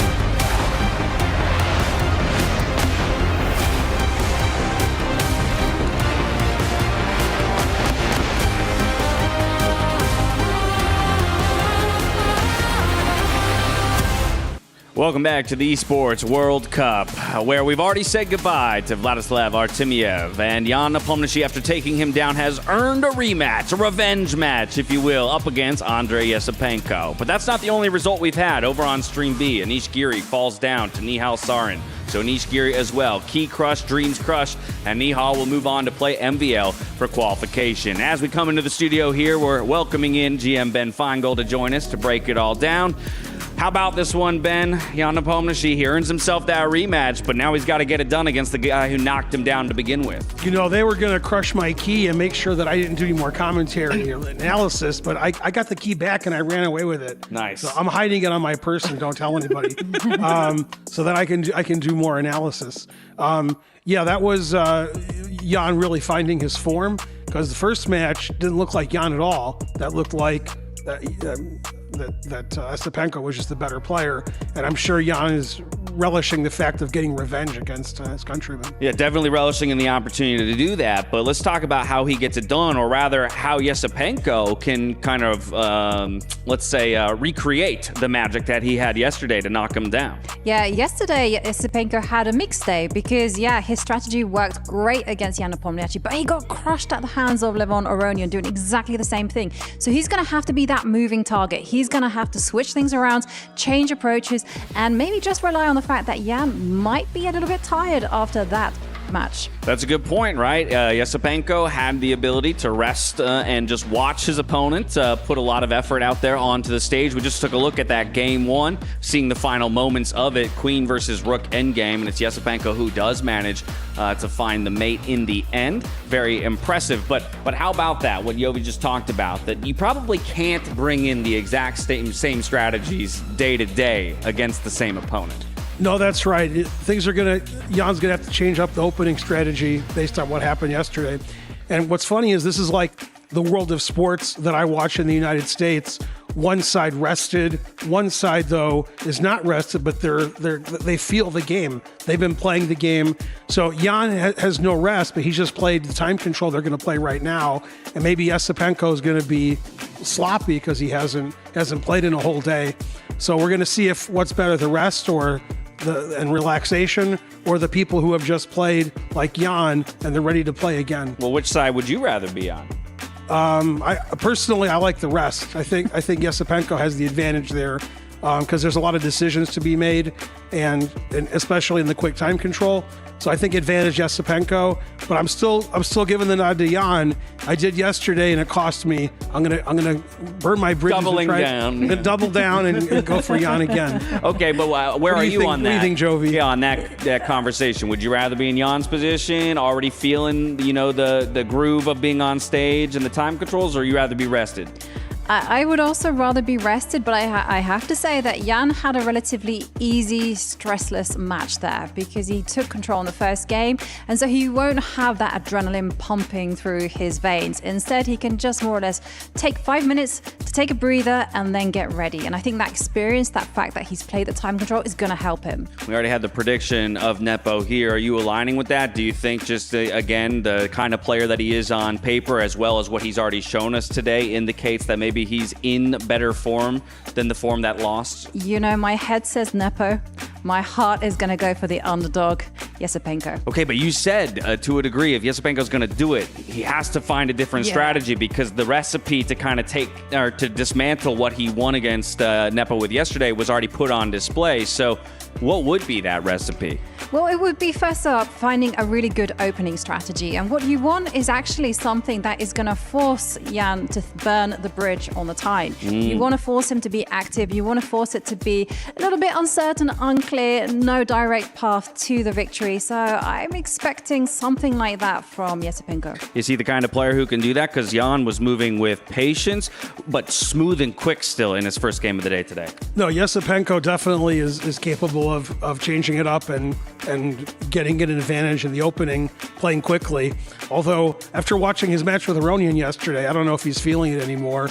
It could be it was a one-time thing against Jan, and now Jan's going to get back into form. I don't see Jan losing 2 matches to Yesipenko the first 2 days, so I'm still on the Jan bandwagon. All right, there you have it. It all comes down to this. We're closing out the picture here in Group A. After falling down to his opponent in just a moment, Jan Nepomniachtchi earns that rematch, and they're about to dive onto stage here for that final spot out of Group A into our top 8. Let's head out there and meet our competitors. A rematch of day 1. Both of these players are no stranger to this stage. But this time, the stakes are higher than before, Tyler. This time around, a spot in the top 8, or your key gets crushed once again. So, ladies and gentlemen, let's bring them on down for our second game of the day and our final one of Group A. You know these two people. You love them. It's Jan Nepomniachtchi representing Aurora Gaming versus Virtus Pro's Andrei Yesipenko. A spot in the top 8 on the line. Can Jan exact revenge, or will Andre assert his dominance one more time here in the SNB Arena? Andre, I'm coming to you first. I know you're a man of very few words, so I'm just gonna ask you one. Yeah, I'm asking you one simple question, bro. What have you done, or how are you gonna keep your key safe today? I will try what I did against Jan in the first match, and will not play like against Levon. Yeah, that's what I'll try to do. Yes. Jan, how are you going to make sure that the result from I want to say like yesterday, doesn't get replicated in today's games? You already got a win on the stage. Can you get another one? I hope so, but you can never be sure. Well, let's wait and see. Boys and girls, another best of 2 on the line, a spot in the top 8. Gentlemen, you know the drill. Keys onto the pedestals and get yourselves in those seats. Our second game of the day is going to be underway. Casters, we wait for you to see who will make it to the top 8. Thank you very much, Sandstorm. Thank you, Tyler. This is it. It's the decider match. It's the qualifying match here from Group A. Yesterday, we have to talk about the history going into this match. The first game between these two yesterday, if you haven't watched it on stream, very, very tense draw, but Yesipenko was the player on the front foot. And the same thing happened in game 3. Yesipenko kept pushing, and he broke through on the 3rd or 4th attempt. It almost looked like what we saw Jan just do on this very stage moments ago. Which way is it going this time? Yesterday was so impressive from Esipenko. The pressure, the intensity, the opening preparation, he had it all, and he had the technique to finish. It did feel like Esipenko was at his best yesterday. He was at 100%. Jan was off it slightly. Jan wasn't at his best. Today it feels like Jan has woken up slightly. I think he does start as the favorite. Revenge on his mind. I mean, this is amazing. It's a script you could not have written. You know, Esipenko delivering the first shocker here in Riyadh, being an underdog, taking down Jan Nepomniachtchi in that opening match. And then as fate would have it, they meet each other again, and this time it's a decider. You know, both want that qualifying spot. Jan Nepomniachtchi wants a revenge as well. This one's screaming grudge match energy. Game number 1, grudge match energy, opens with E4, E5. It's a Petrov to begin with, so we're going to try and close the door as black. Jan Nepomniachtchi here trying to keep things calm with the black pieces. Wow, and it's the 4 knights defense, all 4 knights coming out very early, and a knight landing in the middle of the board. This is known to be a bit of a tricky one. It's just like yesterday, Esipenko's aiming to shock Jan, surprise him early doors. Look how he's trying to blow open the center, but a pawn sacrifice here. And I have to say, I mean, Esipenko, when he was talking to Tyler earlier on the stage, he sort of said it, right? He wants to do the same that he did yesterday against Jan. And what did he do? He got that early surprise, the opening prep in. Andrei Esipenko, he's known for that deep and sharp prep. He's sort of taken Jan into this position. You said pawn sacrifice. He does grab the pawn. Once again, Esipenko sacrificing a pawn for the initiative here. Yeah, and this is a very trendy variation, so I think it's more likely, as we see with the speed here, that Jan Nepomniachtchi is prepared and has studied this, as opposed to yesterday when he was clearly on his own very early and had to freestyle. As Esipenko, the pressure is on him. He has gone down a pawn, but white ahead in development. He needs to find compensation here to justify that investment. This is certainly very explosive out of the gate here. Move 7, and already we're seeing both players continuously tussle, but Esipenko trying to get Jan out of his comfort zone. Even if that doesn't succeed, the statement of intent here feels really clear. It is. The intent is that if you're white, you've given up a pawn and you're playing for these open lines and diagonals. At some point, he wants to neutralize the tension. Esipenko does by going pawn takes pawn, get the rook lined up against the black king and put pressure on those weakened pawn structure that will happen eventually after the trade. Also notice the activity of pieces, a knight on d5, the bishop on b5. You've already got your king to safety. Jan Nepomniachtchi still a couple of moves away to finish development. Yeah, still a couple of moves away. The black king needs to get out of the middle of the board, needs to castle, and there we go. The threats are the only way to slow black down. First here, attacking the knight in the center, but so many more targets behind. And we might see some trades now of minor pieces. Will it be knights for bishops, bishops for knights, knights for knights? You have a bunch of choice here, but either way, a pawn capture will blow open the file towards the black king. So in exchange for that pawn, Tanya, I can see knights can be traded for bishops. So we can retain the pair of bishop. We've got bishop takes knight instead. What is white looking once the dust settles from this? Because we could talk about the 4 or 5 different choices that white would have had here for quite some time. What I want to know is, what's the desirable end result? Well, I think the desirable end result for Andrei Esipenko would be to regain that pawn, which will be at the center of the board, and get a material imbalance, a piece dynamic, where perhaps white is left with the bishop and black is left with the knight. So imagine if white trades the knight on d5 for the bishop on e7. The bishop, which will be captured right now on c6, as we see it being played out, takes the knight on f3. Once all of that's dissolved, and you get that extra pawn back, white's left only with the dark squared bishop, Jan Nepomniachtchi is only left with the knight on the board, and then you're fighting an open position where long-range pieces are stronger. So perhaps that's where Esipenko's advantage or a positional edge might lie. Yeah, and the move you pointed out, Tanya, apparently here is the only way to avoid being significantly worse here for Jan Nepomniachtchi as black. Anything else gives white a decisive advantage. You need to play bishop takes knight to remove one of the attackers of the black central pawn. Otherwise, the center blows open and the white knight will be ready to pounce. That would spell disaster for the black king. He finds it, the best move. I'm so surprised that a position where it looks on the surface like there are multiple options, but you said it, David, there's an only move there to take the knight on f3. It's a lot sharper than I gave it credit for. And there we also have it, what we were talking about. Esipenko has won that pawn back. Yep. He's got a 6 versus 6 now, but compare the pawn structure, the pawn formation. More weaknesses for Jan Nepomniachtchi currently. Meanwhile, the bishop versus knight dynamic on the board. Yes. What is it? It's not a blocked position. It's not a closed position where knights usually flourish. It's an open board. The bishop has beautiful long-term diagonals to land on.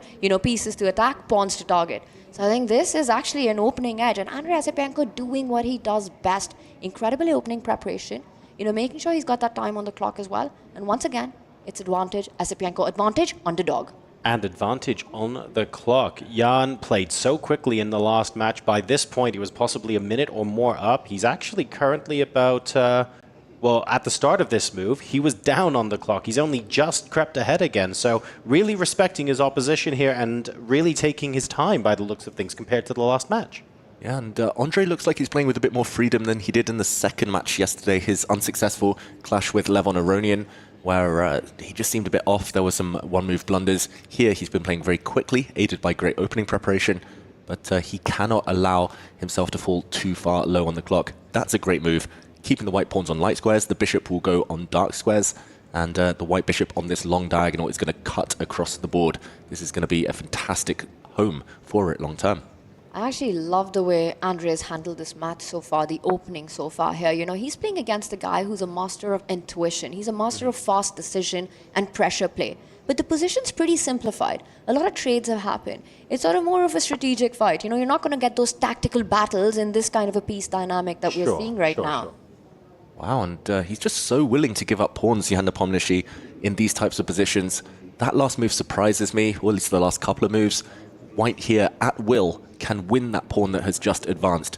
It does require a trade of the beautiful white bishop for the black knight, but once those pieces disappear, the pawn in the center is doomed. You can just take it with your rook, maybe even with the white queen. He doesn't pull the trigger yet, Andrei Esipenko. He fixes the black pawns on that queen side on dark squares, maybe hinting that he's going to keep the tension as long as he can.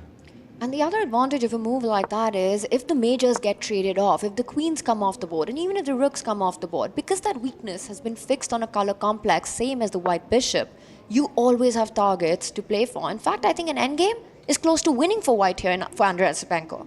Yeah, get those queens off the board if you can. The problem is now there are two threats. Not only is that black queen attacking a pawn, but the white queen is almost trapped. If black gets one more move, slides a rook across, no way home for the white queen. I think Andrei Esipenko, maybe a small slip up there. He might have missed that this is an option. He needs now to be very, very resourceful. Tricky Nepomniachtchi. Potentially, I guess, maybe removing the knight frees up d5 as an escape square for the queen. I'm looking for alternatives to chopping the knight off the board, but does that just work? I'm worried about the doubled pawns. How does that affect Nepomniachtchi's endgame? Yeah, I think while queens remain on the board, opening up the black king is a good thing for white. The black king could become weak, but if queens disappear, doubled pawns, maybe not the most important thing there. Not going to be a game changer. He does remove the knight, as you mentioned there. The white queen at least now does have a way home. He takes a pawn off the board. So now it's becoming all about calculation.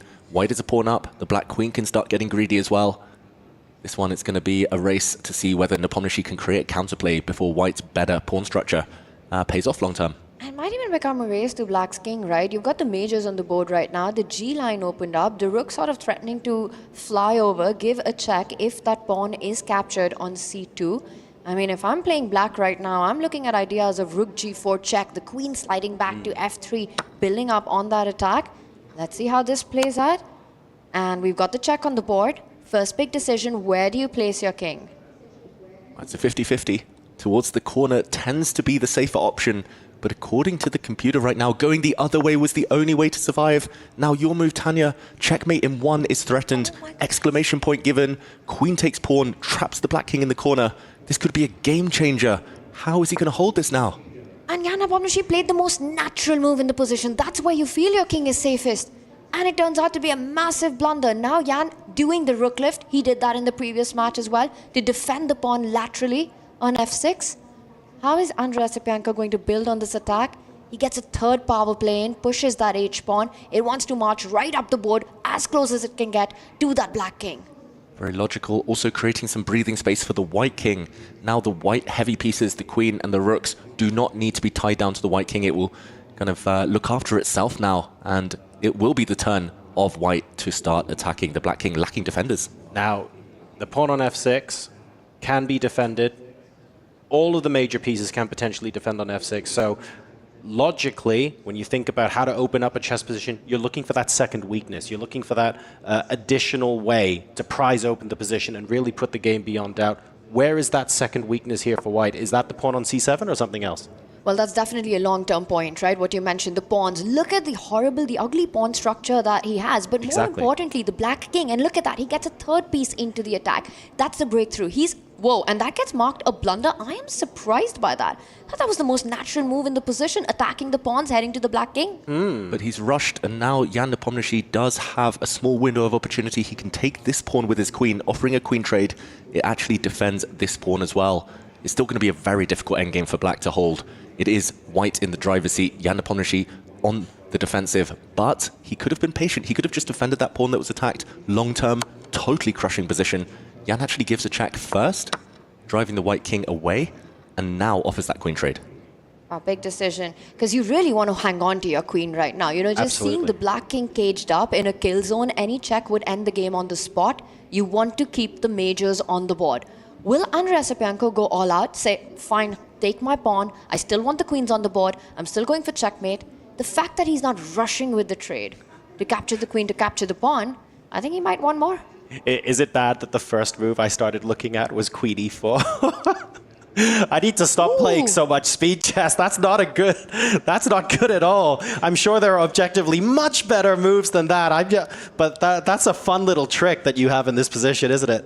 Yeah, and let's show this on the board. The white queen stepping into the center. Do not take this queen. It might be a bit of a joke, but it's actually a very strong move, because white now will lift a rook up to the back rank. Black can throw a rook in the way to block, but it will just end in checkmate. The black king caught in the crossfire of the two white rooks. Beautiful trick there. There must be a more objective, stronger move, of course, than playing for tricks. You absolutely ignore my one-shot tendencies. Yeah, maybe the black queen would have dropped back to block on the e6 square. In the meantime, the queen's actually coming off the board, as they might have done in this variation anyway. And now Andrei Esipenko has to win it all over again. The advantage almost gone. Huge missed opportunity. Felt like he had his priorities wrong. Instead of going for checkmate, he's trying to collect pawns. He got so close, doing everything right? Getting that advantage out of the opening, converting it into a big mating attack against his opponent. Now it simplifies into this endgame. He doubles up the rook. He's got a draw in his hand right now. Yes. Although there is a check coming on that h4 pawn. Gets picked up, defends h7 as well. You can trade the rooks further, get one of those two rooks off the board. Jan Nepomniachtchi can place his own rook right next to the king. I think this is heading towards a draw now. Jan Nepomniachtchi, the worst is over. Yeah, he just needs to be accurate here. Jan Nepomniachtchi, he's got one black rook attacked. He can counterattack with his rook here, or he can just save this rook that is just hanging on the side of the board. He can bring it back, bring it forward. He should be safe enough with the extra pawn temporarily for black.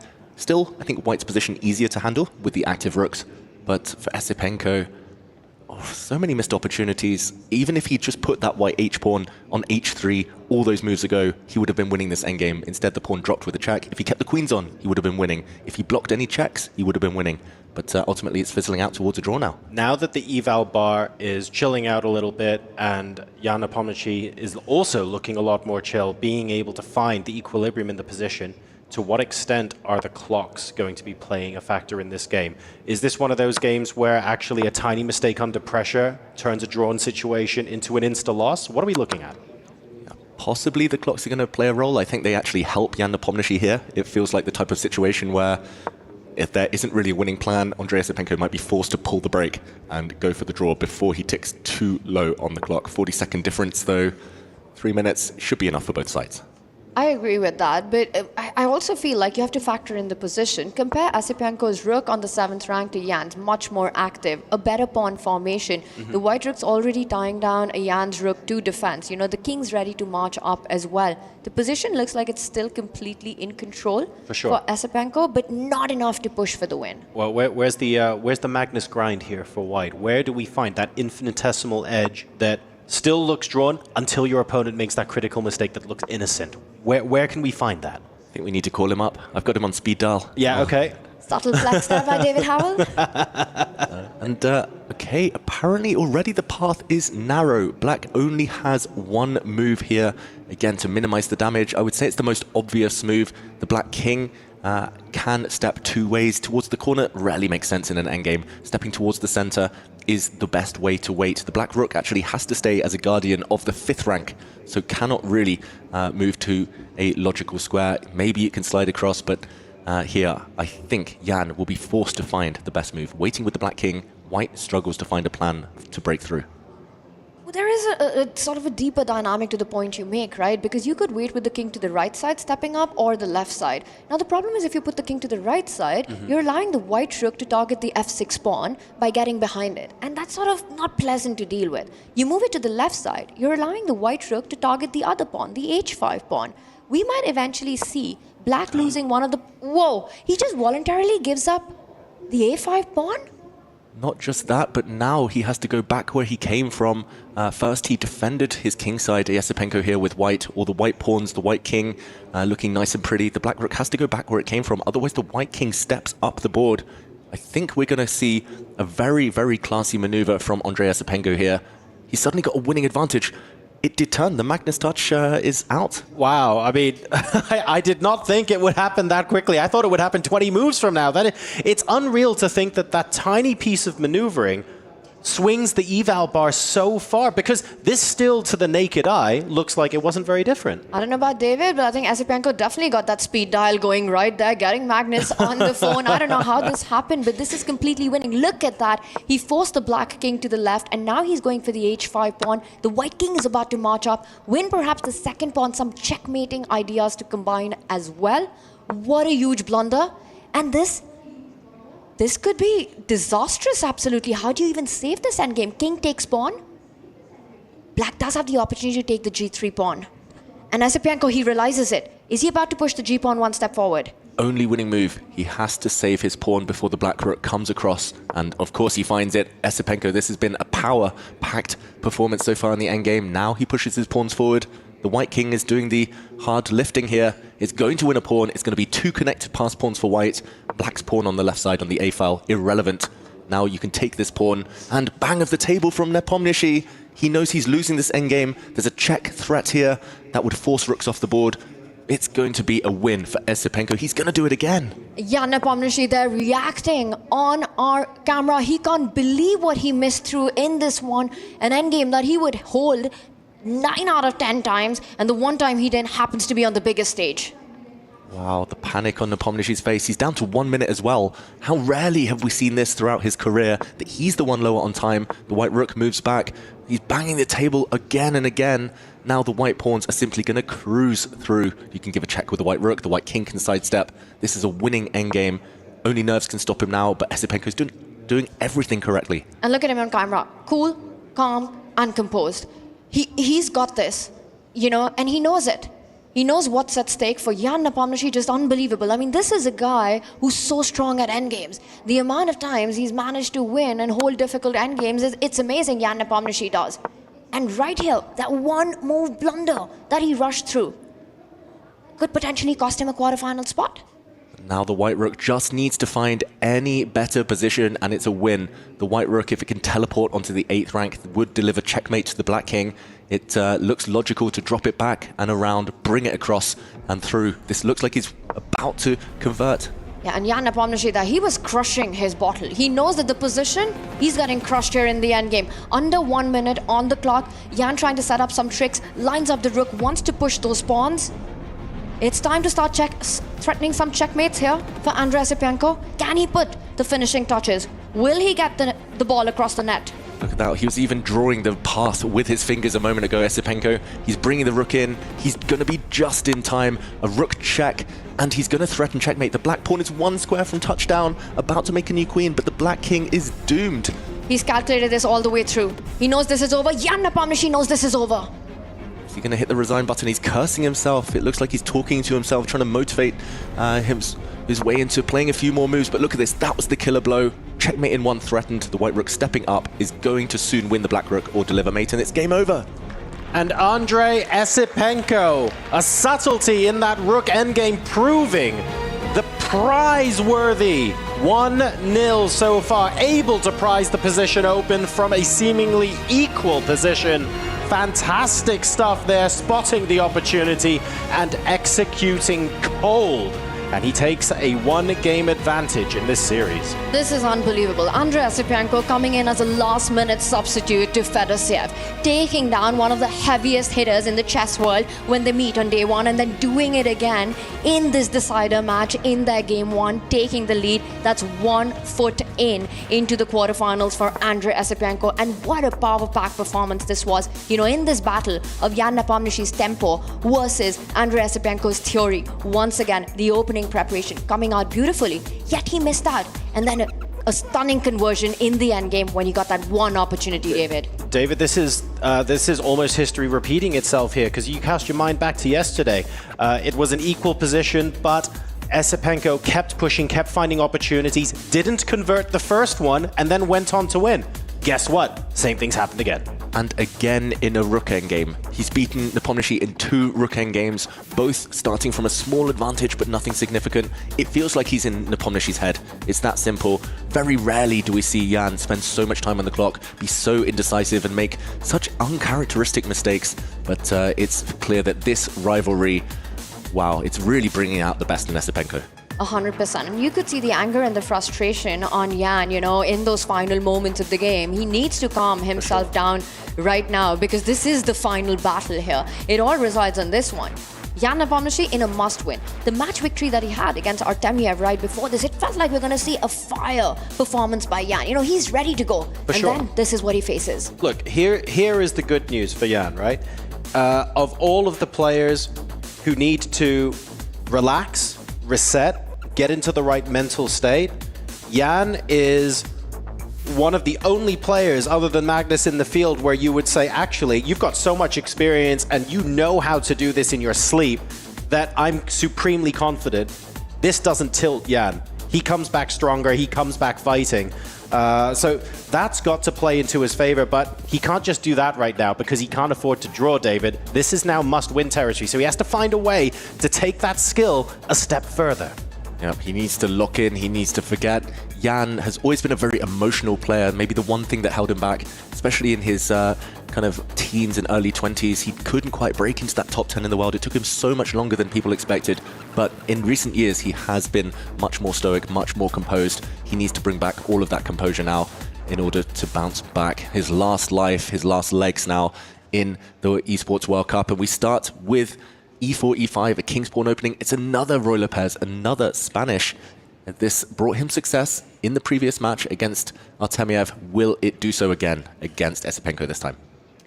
And the opening does develop, and once again for Jan Nepomniachtchi playing with the white pieces, usually the Spanish, you know, the Roy Lopez, it all comes down to these central breaks. You kind of develop first, it starts cagey, starts slow, but the pressure in the center and eventual trades is what opens up the position. I think for Jan right now, it's all about the mindset.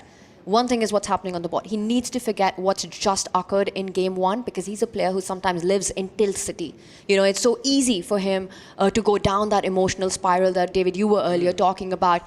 And that's going to be the hardest part to recover, especially with barely any time. It's so frustrating being in a position where, we need to be thinking about, okay, what move comes next? This is all theory.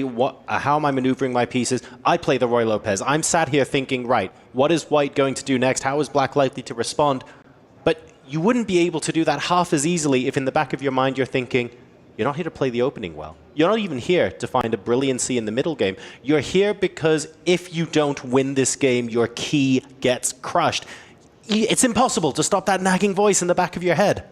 Yeah, everyone is human. Everyone has ghosts. Everyone kind of gets overawed occasionally by the momentous occasion like this. And for Jan, I think he can do it. I believe in him. I've seen him do it so many times before. But just the manner of that previous defeat, the fact that he lost yesterday to Esipenko as well, that's got to haunt him. And this is the first time Esipenko has paused, by the way. He looked away from the computer screen, looking down. He's trying to recall what he has analyzed in this opening before. And this is the Archangel variation of the Spanish. Black has actually sacrificed a pawn. The white knight has gone greedy. He's grabbed a pawn on b5. but it is a bit vulnerable to the black bishop, to the black rook, so there are often tactics here in the air, and it does feel like Yesipenko, with the opening surprise yet again, with the 1 minute advantage that's now dropped a bit, and another opening success. He seems to know exactly what to do against Jan Nepomniachtchi. He really does, but I think he needs to pace up, because when you give up a pawn like that right out of the opening, you want to kind of prove your initiative. And look at Jan, you know, he keeps shaking his head, not because he's not liking what's on the board, but because it's still in his mind what's just happened in game one. And again, one of the hardest psychological battles, because Jan's not only playing a very in-form Esipenko, but he's also fighting his own self. And if anything, that is the most telling thing that we've seen in game number 2 so far. Jan might not have shaken all the cobwebs off yet from game number 1. He's still irritated by that loss. That doesn't necessarily mean it's going to affect his play, but you have to ask the question at that point. There are visible signs of that frustration. Are we sure that's not going to affect it? It happens in every sport. And often the great champions, the very best in the world, you do see them shake their head, you do see them maybe suffer from injury in some sports, but they always find a way to pull through when the key moment, the crunch moments occur. And those clutch wins are so, so vital. For now, he's grabbed a pawn. He's putting the onus back on Esipenko to find a justification. Very big think here from Esipenko, going down to below 8 minutes now. Of all the moves to send him into the tank like this, I didn't realize it would be H3. Yeah, and sometimes that's all it takes, a quiet move. Often when you study with computers, when you prepare openings, you look at the most forceful moves, the most direct attempts. For sure. Often it's a long sequence, calculation involved, required. Esipenko there, kind of with his hands gesturing, he's like, I know I've frozen, I just need to speed up. As the heart rate still relatively calm for both, but it's that type of position that could explode.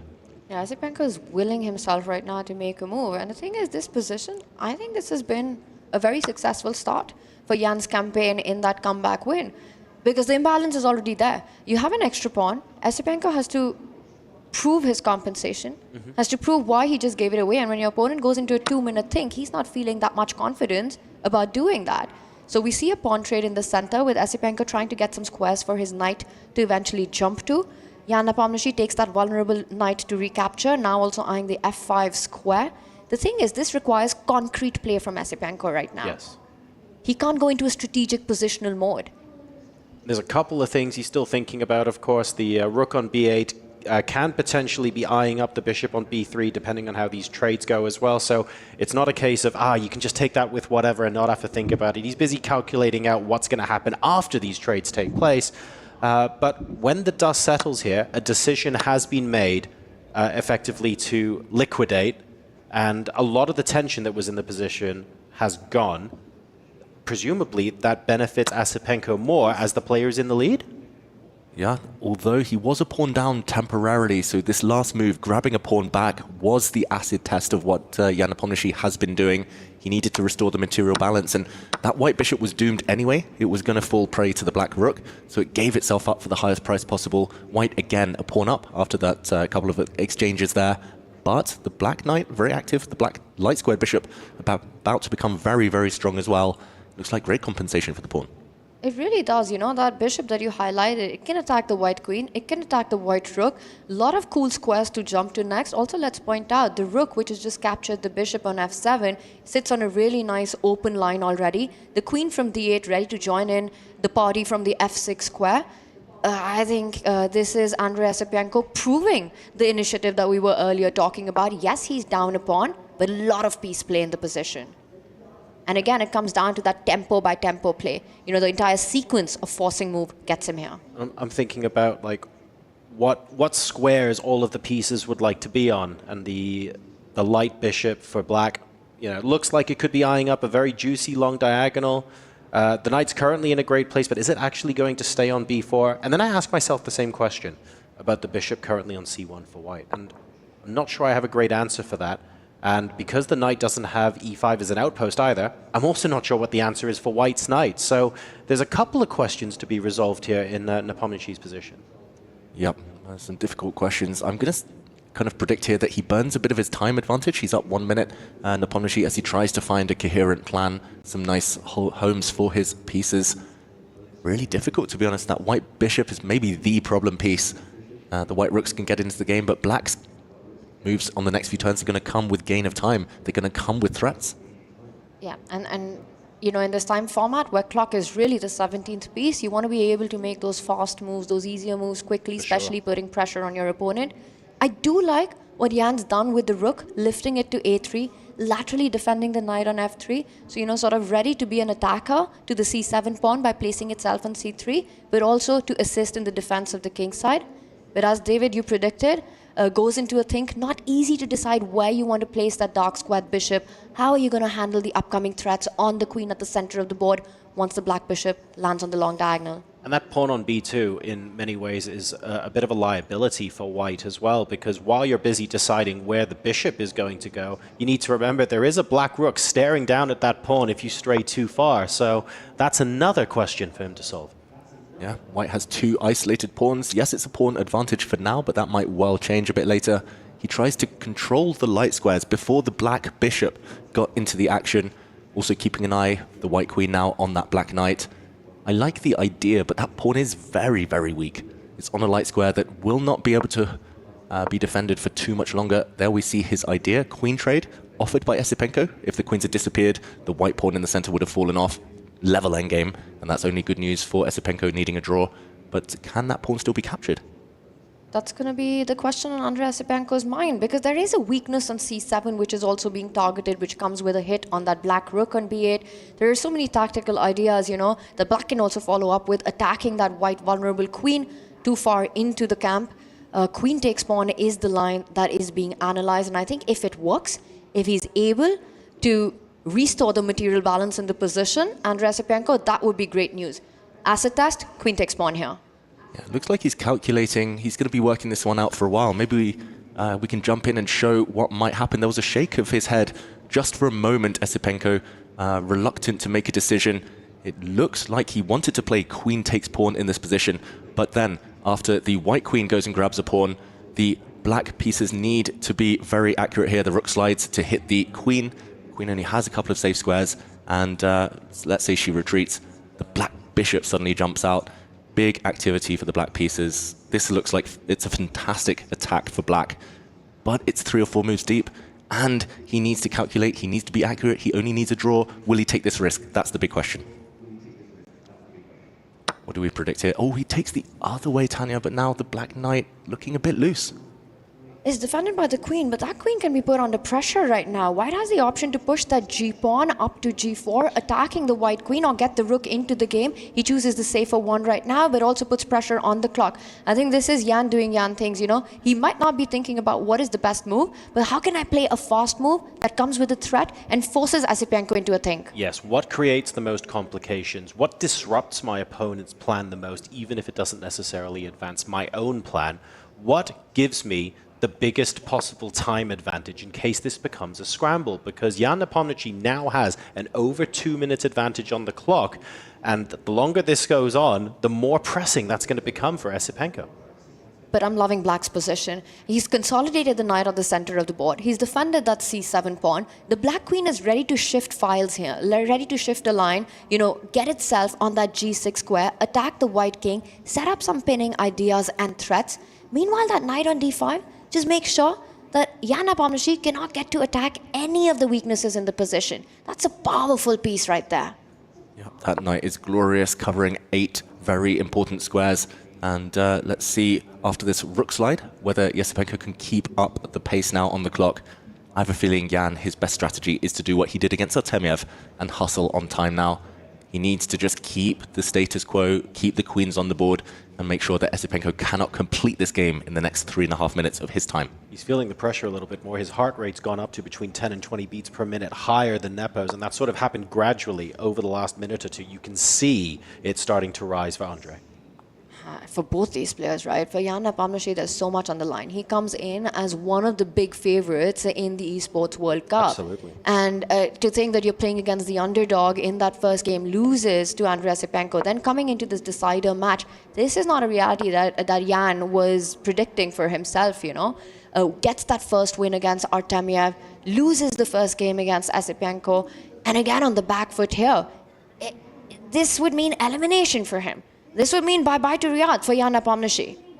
He was the seed in this group. He was the big favorite. And especially with this clash of generations, He sees himself as the better player in this clash against Esipenko. It's that simple. So a huge amount of disappointment if he doesn't win. But the white knight was attacked by the black rooks. It moves away to hit the black queen. It looks very clumsy, the placement of that white knight. I'm surprised it didn't go centrally a moment ago. Suddenly the white queen is a bit overworked, defending her rook, defending her knight in the corner. This looks so scary suddenly for Nepomniachtchi. The main differences between white and black in this position are the placements of the pieces and how they're working together. I'm looking at the rooks, I'm looking at the queen defending the knight on the other side of the board, and then you take a look at black's pieces. The rooks bearing down on the f2 square, the bishop threatening h3 in some circumstances. Admittedly, the rook on a3 is doing a great job there, and the queen helping out with the attack. Everything just seems so much more harmonious on the black side of the board. Yeah, beautiful knight as well. So much better than white's sidelined horse on the h4 square right now. Ooh, he slides this rook across. This feels wrong. Although the idea is good, we see a question mark appear. That white queen is so stretched, so thinly right now. Oh, it just feels like as soon as she gets hit, she'll lose protection over her rook or her knight. You could start chasing that queen, and let's see if Andrei Esipenko finds a way. I think an understandable move, even if it gets a question mark. Give Jan one more move. He wants to plant the knight to g6, try to dislodge some of those great pieces that you pointed out for Esipenko in this position. But will he get the time to do it? Or will Esipenko find a way to really start targeting and chasing that queen down the board? He's got to be feeling the pressure as well, right? Getting a quarterfinal spot would mean so much for Andrei Esipenko's career, a career-defining moment for him. That is such a good point as well, because viewers at home might go, hang on a second, there's a question mark associated with that move. But if white had one free move now and the knight could go to g6, it would look beautiful. Unfortunately, knight b6 has been found, an exclam attached to that move as well, saying, I'm not going to give you the opportunity to do that. Beautiful move, hitting the white queen. The white queen is defending her knight, defending her rook. You cannot really do this for much longer. If you slide across, you continue to get hit by the black pawns and you will lose material. You might have to counterattack against the black knight that just moved, but oh, the knight trade not helping white either here. It's all about the clock. That is his best chance. The position not going Nepomniachtchi's way. Oh, I'm going to say blunders again. He moves his queen across, but where's he going next? Oh my goodness, the queen is running out of squares. It's overloaded. It needs to defend the knight. It needs to defend the rook. There's no square that exists that does both. Is Jan Nepomniachtchi about to get knocked out of competition? This might be his last game of the Esports World Cup. Jan Nepomniachtchi, that last move, so uncharacteristic. He could have brought his queen over to the a6 square to attack the black knight. The game's still alive, but now he needs a miracle. He needs some kind of trap to set for Esipenko, but it just doesn't exist. I don't see it. You don't see it. Jan Nepomniachtchi doesn't see it. It's unbelievable what is happening here. The queen has no squares to keep everything defended. Andrei Esipenko locked in. He leans in. These could be the final few moments of Esipenko booking his spot into the quarterfinals. And look at the heart rates here. They're telling the opposite story to before. Suddenly, Jan's heart rate has shot right up, but unfortunately, the adrenaline here might be coming too little too late. Yeah. That is so surprising. He centralized his queen. Obviously, black's move was going to be to attack that piece, but he's frozen. He's tanked. He's lost all of his time advantage. His biggest ace up his sleeve there has disappeared, and now the white rook in the center is falling. Pick up the rook. Queen takes rook. Jan Nepomniachtchi playing for tricks, trying to set up something against the g7 pawn with the queen and the rook lined up, potentially the bishop jumping onto h6. But Andrei Esipenko, he rushed through. c5. A counter mistake. Turn around, and white only has one move. There we go. He finds the best move, Nepomniachtchi. A counterattack against the black queen, and Esipenko's the one to react in shock. Suddenly, a full turnaround. Nepomniachtchi given another life. Back in it. And Esipenko had 2 minutes on the clock. He had a rook that was hanging. Just pick it up. You know, you need only a draw to advance. How could he have missed that opportunity? He didn't calculate. There were some details he might have missed deeper in that variation, but look at this. The queens are off the board, and Nepomniachtchi totally winning now. There's a checkmating idea on the board. If he finds it, of course he finds it. Look at those white pieces swarming around the black king. Nepomniachtchi, he's back in it. Look at him on the camera. He knows it. The head bob is back. He cannot believe it. No one can believe this. Andrei Esipenko is about to get checkmated. He doesn't even have room to come back. There is nothing left. The white rook joining in, rook g6, and Jan Nepomniachtchi does not miss this stuff. Rook takes knight, rook takes pawn coming in with a check. White's beautiful pawn formation. Jan Nepomniachtchi has done the unbelievable, the unthinkable. He's making his comeback, taking this to the Armageddon. When the dust settles, he will be 2 full pawns to the good. Jan Nepomniachtchi, all of the black pawns are weak right now. They're all going to drop off. Esipenko breathing out there. He's down 30 seconds as well. Coming back in what looks like it's going to be an Armageddon now for Esipenko after being so close to progressing. It's so heartbreaking for him. And all he had to do was make the most natural move in the position. Pick up the free rook. And he just rushed through, made that move in 1 second, and everything turned around. This is chess. It's brutal. Yeah, these top players like Nepomniachtchi, the experience does matter, and you can't just play a few good moves to beat them. You need to beat them over and over again. You need to punch them while they're down, and ultimately it's not working. Black here trying to corral the white knight, but there are some checks to get out of this pin. There we go, the white knight jumps out the way. The black king had to defend its rook, and he's just simplifying the equation here. 3 full pawns extra and a time advantage for Jan Nepomniachtchi. There we go. That is it. He's back. The adrenaline was not too little, the adrenaline was not too late, and the experience and class of Jan Nepomniachtchi shining through in game number 2 as he takes the victory, counter-punching his way to an Armageddon game. What an absolutely fantastic show this is turning out to be. Wow, what a game, what a roller coaster of emotions, and that is sport at its best. That's chess at its best, when you land all your punches, you land all your blows, but your opponent stays in the fight. And this was the key moment. The white queen attacked. Eventually Jan Nepomniachtchi slid her to the left and missed opportunity. For Esipenko, he should have just grabbed a rook. He most likely would have won the game, made it through. And you could see it on Jan's face right now, the realization, he felt it, that this could be those last moments. But Jan Nepomniachtchi, he doesn't give up. He is so tricky, and until he presses that resign button, you have to be extremely alert till the very last move. And that one slip that happened on the very next move, that could potentially cost Esipenko a quarterfinal spot. And look, right, from a psychological point of view, that is a big turning point as well, because so far, not just in this match, but yesterday as well, Esipenko applies pressure. Esipenko applies pressure.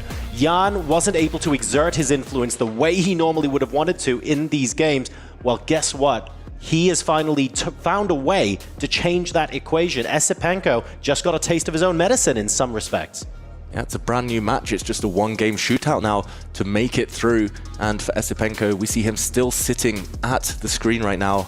He's going to be reeling. He's going to be struggling to compose himself. All right, folks, we're going to be bidding for time to go into the Armageddon game, the tiebreaker for chess at the Esports World Cup. If you thought things were heating up before, it's about to reach a fever pitch. We'll be bidding for time and back with the Armageddon game after this break.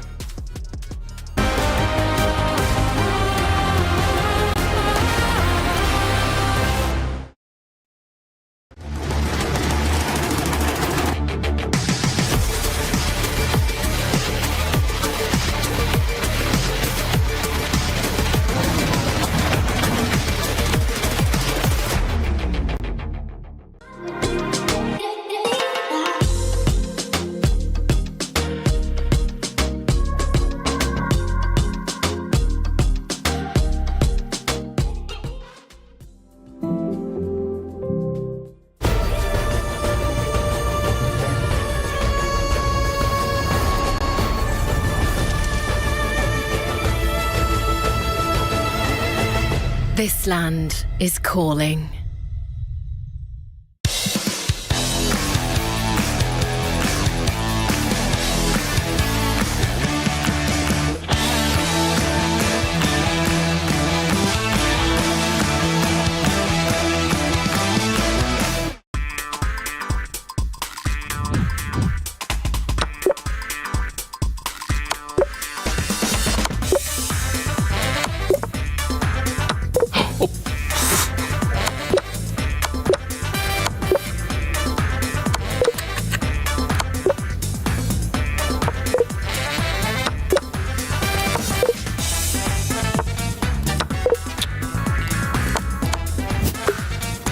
Not the best.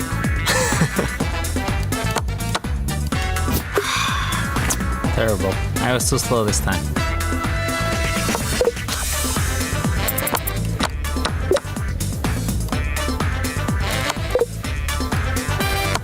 All of a sudden, the puzzles are getting super hard. 45. I think that's alright.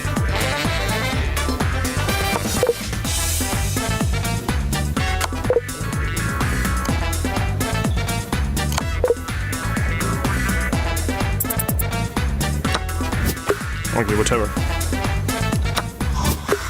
Oh, no. So bad. Most embarrassment.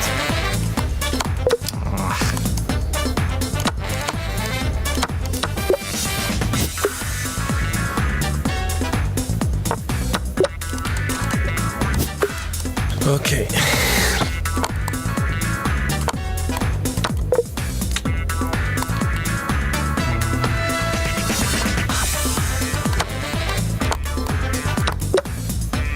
Hmm, 53. Decent score. Okay, I got 53.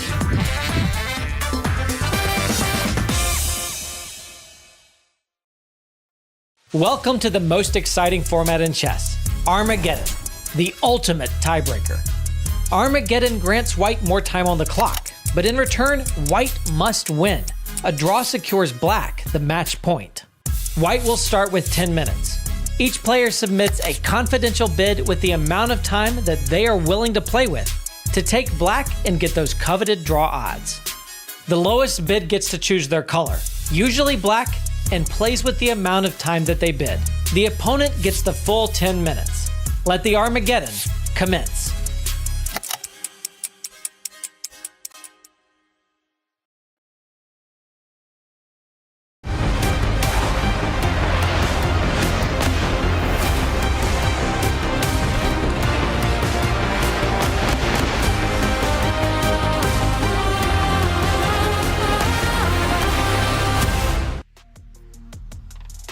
One player advances to the quarterfinals. The other has his key crushed right here, right now. The stakes literally cannot be higher as we go into our first Armageddon match of the day. It is Nepomniachtchi versus Esipenko, the rematch. Are we going to see a different result this time around? Quite possibly. And here we see how Armageddon works. The players bidding with time. The winner of the bid, the one who goes lowest, gets the black pieces. The loser of the bid, the one who goes higher, gets white, but must win. So I can reveal now that the players have both put in their bids for black. And the winning bid is 7 minutes 40 seconds. Jan Nepomniachtchi bid less. Andrei Esipenko bid 7 minutes 59. This is higher than what we saw yesterday on stream. How are we feeling about this sort of time, Tanya? Yeah, Nepomniachtchi wins the bid with 19 seconds. And, you know, he will start with the black pieces, which means that Andrei Esipenko will have to win on demand. A draw means, yeah, Nepomniachtchi takes the match. Right. But what has just happened in this encounter has been unbelievable, you know? Jan Nepomniachtchi staring at a busted position. Yes. Completely lost position. Gone. He, you know, didn't just snatch a victory out of the jaws of defeat. He completely crushed it after that. He shut down the game, and now it all comes down to this Armageddon. Anything can happen. You start feeling the stars are aligning for you. You know, luck is on your side. And what does that do to Andrei Esipenko's confidence? Yeah, you both mentioned regularly, chess is a game of momentum a lot of time, especially psychological momentum. And Jan Nepomniachtchi finally starts exerting pressure just in time for the Armageddon. How worried should we be? Well, we will find out. Esipenko going for the exact same opening he used with success to defeat Nepomniachtchi earlier in the day. We see a repeat so far of what the players have done, and Nepomniachtchi actually plays a different move this time, chasing that white bishop around the board, speedily moving his knight out the way now. It feels like he's done some homework. Maybe they had a short break in between and Nepomniachtchi had studied this before. I will mention, Esipenko, he's won both of his games with white against Nepomniachtchi. earlier today and in their match yesterday. So he should take some confidence from that. That being said, the 7-minute mark tends to be the sweet spot with Armageddon, and Nepomniachtchi winning the bid at 7-minute 40. That bodes well for him, giving him a decent amount of time, should be enough time if he plays well in this game. I mean, Nepo could have a minute on the clock. It would be a decent amount of time. He's just a speed monster, right? It's one of his biggest forte, one of his biggest strength. So I think 740, a great bid. And with that, also getting the result odd in. But because their chess, their games have been so decisive, perhaps draw is anyway not on the cards. And look at the position we have. That's absolute fireworks. The pawns have rolled up the board. Black's king is still in the center. White's lost that central pawn as well. This is fire on the board from the very start. But also, this is dangerous for Jan. You're right, he is the speed master, but for some reason, I don't know if it's playing the player, not the board, I don't know what it is.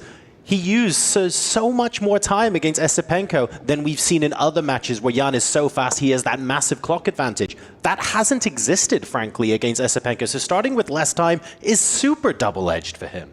Yeah, whether this is Esipenko's last game in the Esports World Cup or not, I've loved watching him. The openings, he's so brave. He's playing these offbeat ideas that are rarely studied, sometimes even brand new ideas, and going head first for maximum complications, not fearing his more experienced rivals. And it's paid off so far against Nepomniachtchi. He's had opening successes game in, game out. Again, White here, the eval bar says, big advantage, but he is a pawn down, and he needs to find something concrete to compensate for that. And that's been awesome to watch, and especially given the time format here with no increment, not only in the Armageddon, but the main games as well. This is where you want to get these offbeat surprises in. Even if there's a way for the opponent to turn things around, it's hard to find it with just 10 minutes on the clock. So a really practical approach here by Esipenko. And in this last move, he decides to trade pawns. The eval bar didn't like that as much. It felt like there was an advantage for White somewhere. I couldn't see where. Oof. Oh, wow. Whoa. Rook coming in. Hello, what's going on here? That's a double exclam. Of course, if you recapture the rook, the queen swoops in via b5, presumably, and that regains the material. But very much on the front foot here is Andrei Esipenko. Beautiful rook sacrifice, first double exclamation mark of the game. Nice to see the fans enjoying themselves out there in the arena as well. Ultimately, though, that rook sacrifice only regains the material he gave up earlier. So we're back to equality in terms of pawns and weaknesses now around the board for both sides. Black with a very strong knight, though, in the center. That gives Nepomniachtchi something to play around. And 2-minute deficit intact. He needs to keep that advantage, Esipenko. He needs to either trade rooks here or slide the white rook across, bring it to safety. You can also use the white queen, go grab a pawn. A lot of choice, but he needs to play quickly. He needs to put pressure on the clock. I have a question for you. Where is safety for the rook right now? Because this looks weird, doesn't it? It looks weird to the white rook. There are 2 safe squares across the board. You can trade off. That would make a lot of sense as well. But maybe you want to keep your active rook. So sliding towards the center. There we go. I would say the other logical choice here, because it does hit Black's pawn on yes, d5. Yes, that's right. And then the pawn on d5, you sort of respond with, yeah, rook takes e5, and suddenly things look a lot more calm. And there's also a bishop hanging, right? So the queen is tied down to defending that piece. So he first moves that bishop, but it doesn't defend enough because you've got the knight and the rook both targeting that central pawn. Right. And I think Esipenko could potentially just pick it up. You'd be up a pawn, but he does wait. It's a bit of a cagey, weird approach here, It gets the cross as well. b4, giving up a pawn. Yeah, that's an odd choice. He wanted to prevent the black knight coming back to c5. He's taken control over that square. That would have trapped the white rook.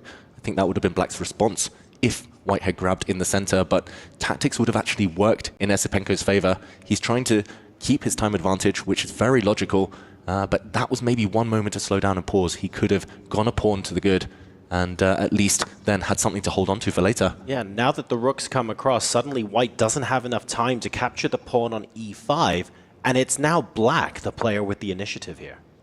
Yeah, the Black central pawn on e5, so much more important than the pawn the white queen just grabbed. And not only did the white queen grab a weak pawn, but the pawns behind it now dropping off. The black rook will feast on that pawn anytime it wants. You could decide to trade first on e6, then pick it up. Instead, a different approach. He slides the queen to a square where he puts pressure on that rook to e6. This looks very controlled by Jan Nepomniachtchi. And I'm going to say for Andrei Esipenko, it's so much about what has just happened as well. In his mind, he's thinking how close he was to actually just finishing the match off after a perfect played game. The performance in game 2 was just brilliant. It came down in that winning moment when you make a move that loses the game on the spot. That's what's going to cost him the match right now if he doesn't manage to create his chances. He's up a pawn, but he's got these two weaknesses on the B file. The rook on E6 attack. You can see the pressure on his face. For Jan Nepomniachtchi, he gets a second chance at this match and he's making the most of it. And isn't this interesting as well, because the eval bar is showing us that this position is relatively equal, but it is, from a practical play point of view, all of the ideas and all of the coordination looks like it favors black. This is one of those situations where, yes, okay, with perfect play, this might be all right, but it's so much easier to play as black, and that's what the eval bar doesn't tell you, how intuitive, how easy a position is to play. Exactly. The material balance has been restored as well. The black piece is super centralized. White was playing without the bishop and without the rook now on f1 next to the king. So here we see Jan Nepomniachtchi offer a queen trade. It's going to be hard to dodge this. The white queen is needed on the board to protect those two weak white pawns on the b file. This is Jan using Armageddon and the format to bully the opponent. Yeah, and under any other circumstance, Tanya, with the pawns looking like that, with the scare that you survived out of the opening, there's an argument to say, swap the queens or move it away and accept a repetition or something. And under normal circumstances, you'd kind of be okay with that. But you can't do that here, not in a must-win situation, not in an Armageddon game. It's a dead man's draw for Andrei Esipenko. He has to find a way to keep the game going. If the queens come off the board, which is what Jan Nepomniachtchi is pushing for the max, that would just completely kill his chances. Yes, that might be objectively the best decision, but Andrei Esipenko even has to keep the game going. Even if it's less than ideal to keep the queens on the board, it's the only way to play on. And this is the downside too, keeping the queens on the board. Suddenly the black queen is the more active of the two. The black queen is eyeing up some weak pawns. Esipenko's pieces are just so contained right now, very, very passive. And the time advantage down to around 20 seconds. Not looking good for him. Jan Nepomniachtchi looks so relaxed. Ever since that little transition, the black pawns in the middle surviving, Jan has been leaning back, looking chilled. Tiniest bit of a head shake from Esipenko, and you can see the nervous energy through his body right now. He is struggling after being in control for so long. I mean, in that second game, we saw him cursing himself. Right now, he's thanking his stars. And everything that's played out right now, look at the clock advantage. He started with less than 2 minutes and a few seconds on the clock, but now it's almost equal. It's almost level. And the position, very healthy for black. Beautiful queen, beautiful knight at the center of the board. Andrei Esipenko with a big weakness on b5. What is that knight on h4 even doing at the edge? No targets whatsoever. Complete control in this Armageddon by Jan Nepomniachtchi. And therefore we need fireworks. G4 out of nowhere. Queen takes b5. Instantaneous answer from black. And we move the queen up to f3, trying to disrupt the pawn structure here for black. Getting an exclam there, just really trying to mix things up and keep himself in the mix. Keeping the queens on the board, simply the only hope. You need to go for checkmate. The black king is a bit airy.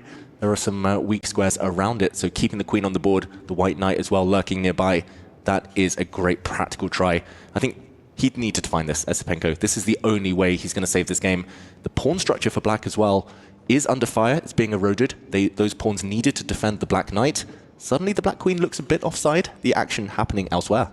Yeah, I mean, call a move like g4 brave, call it desperation. It had to be done. It was the need of the moment, and now we're going to see some trades, and right there, the material balance is restored, but white has managed to open up the line of the white rook, centralize the queen, trying to get that knight into the game. That would be the absolute key. That knight on h4 needs to reroute itself, ideally land closer to the black king. If you can give a check from e6, that would be the dream. I see a path, f3, g5, e6. Does white have enough time to do it? Takes 3 moves. Black, in the meantime, might be taking some pawns, might be offering some queen trades, but the white knight certainly is the one that needs to do a bit better work here, needs to participate. I'm expecting it to retreat. Andrei Esipenko, he's tanked again, the heart rate high. It's still a small time advantage. There's still hope. He's done a great job of just staying in this game, but he needs to keep the momentum. Oh, this pawn push, that looks slow. How does that improve the position? It's a move, I think, where he was trying to fight against the threat of a queen swap with queen to b4. He defends the g4 pawn so that if laterally the queen trade is offered, he has the option to move away and keep those alive. Instead, Jan Nepomniachtchi, he picks up the pawn. It's one of those things where we were busy wondering whether the queen could take the pawn on b2 safely. But by playing a move like h3, it feels like it gave black the time to go, you know what, I will actually take this as well. My queen's offside anyway, but if you're not going to be playing very active, aggressive, assertive moves, then that buys me time to improve my potential endgame position.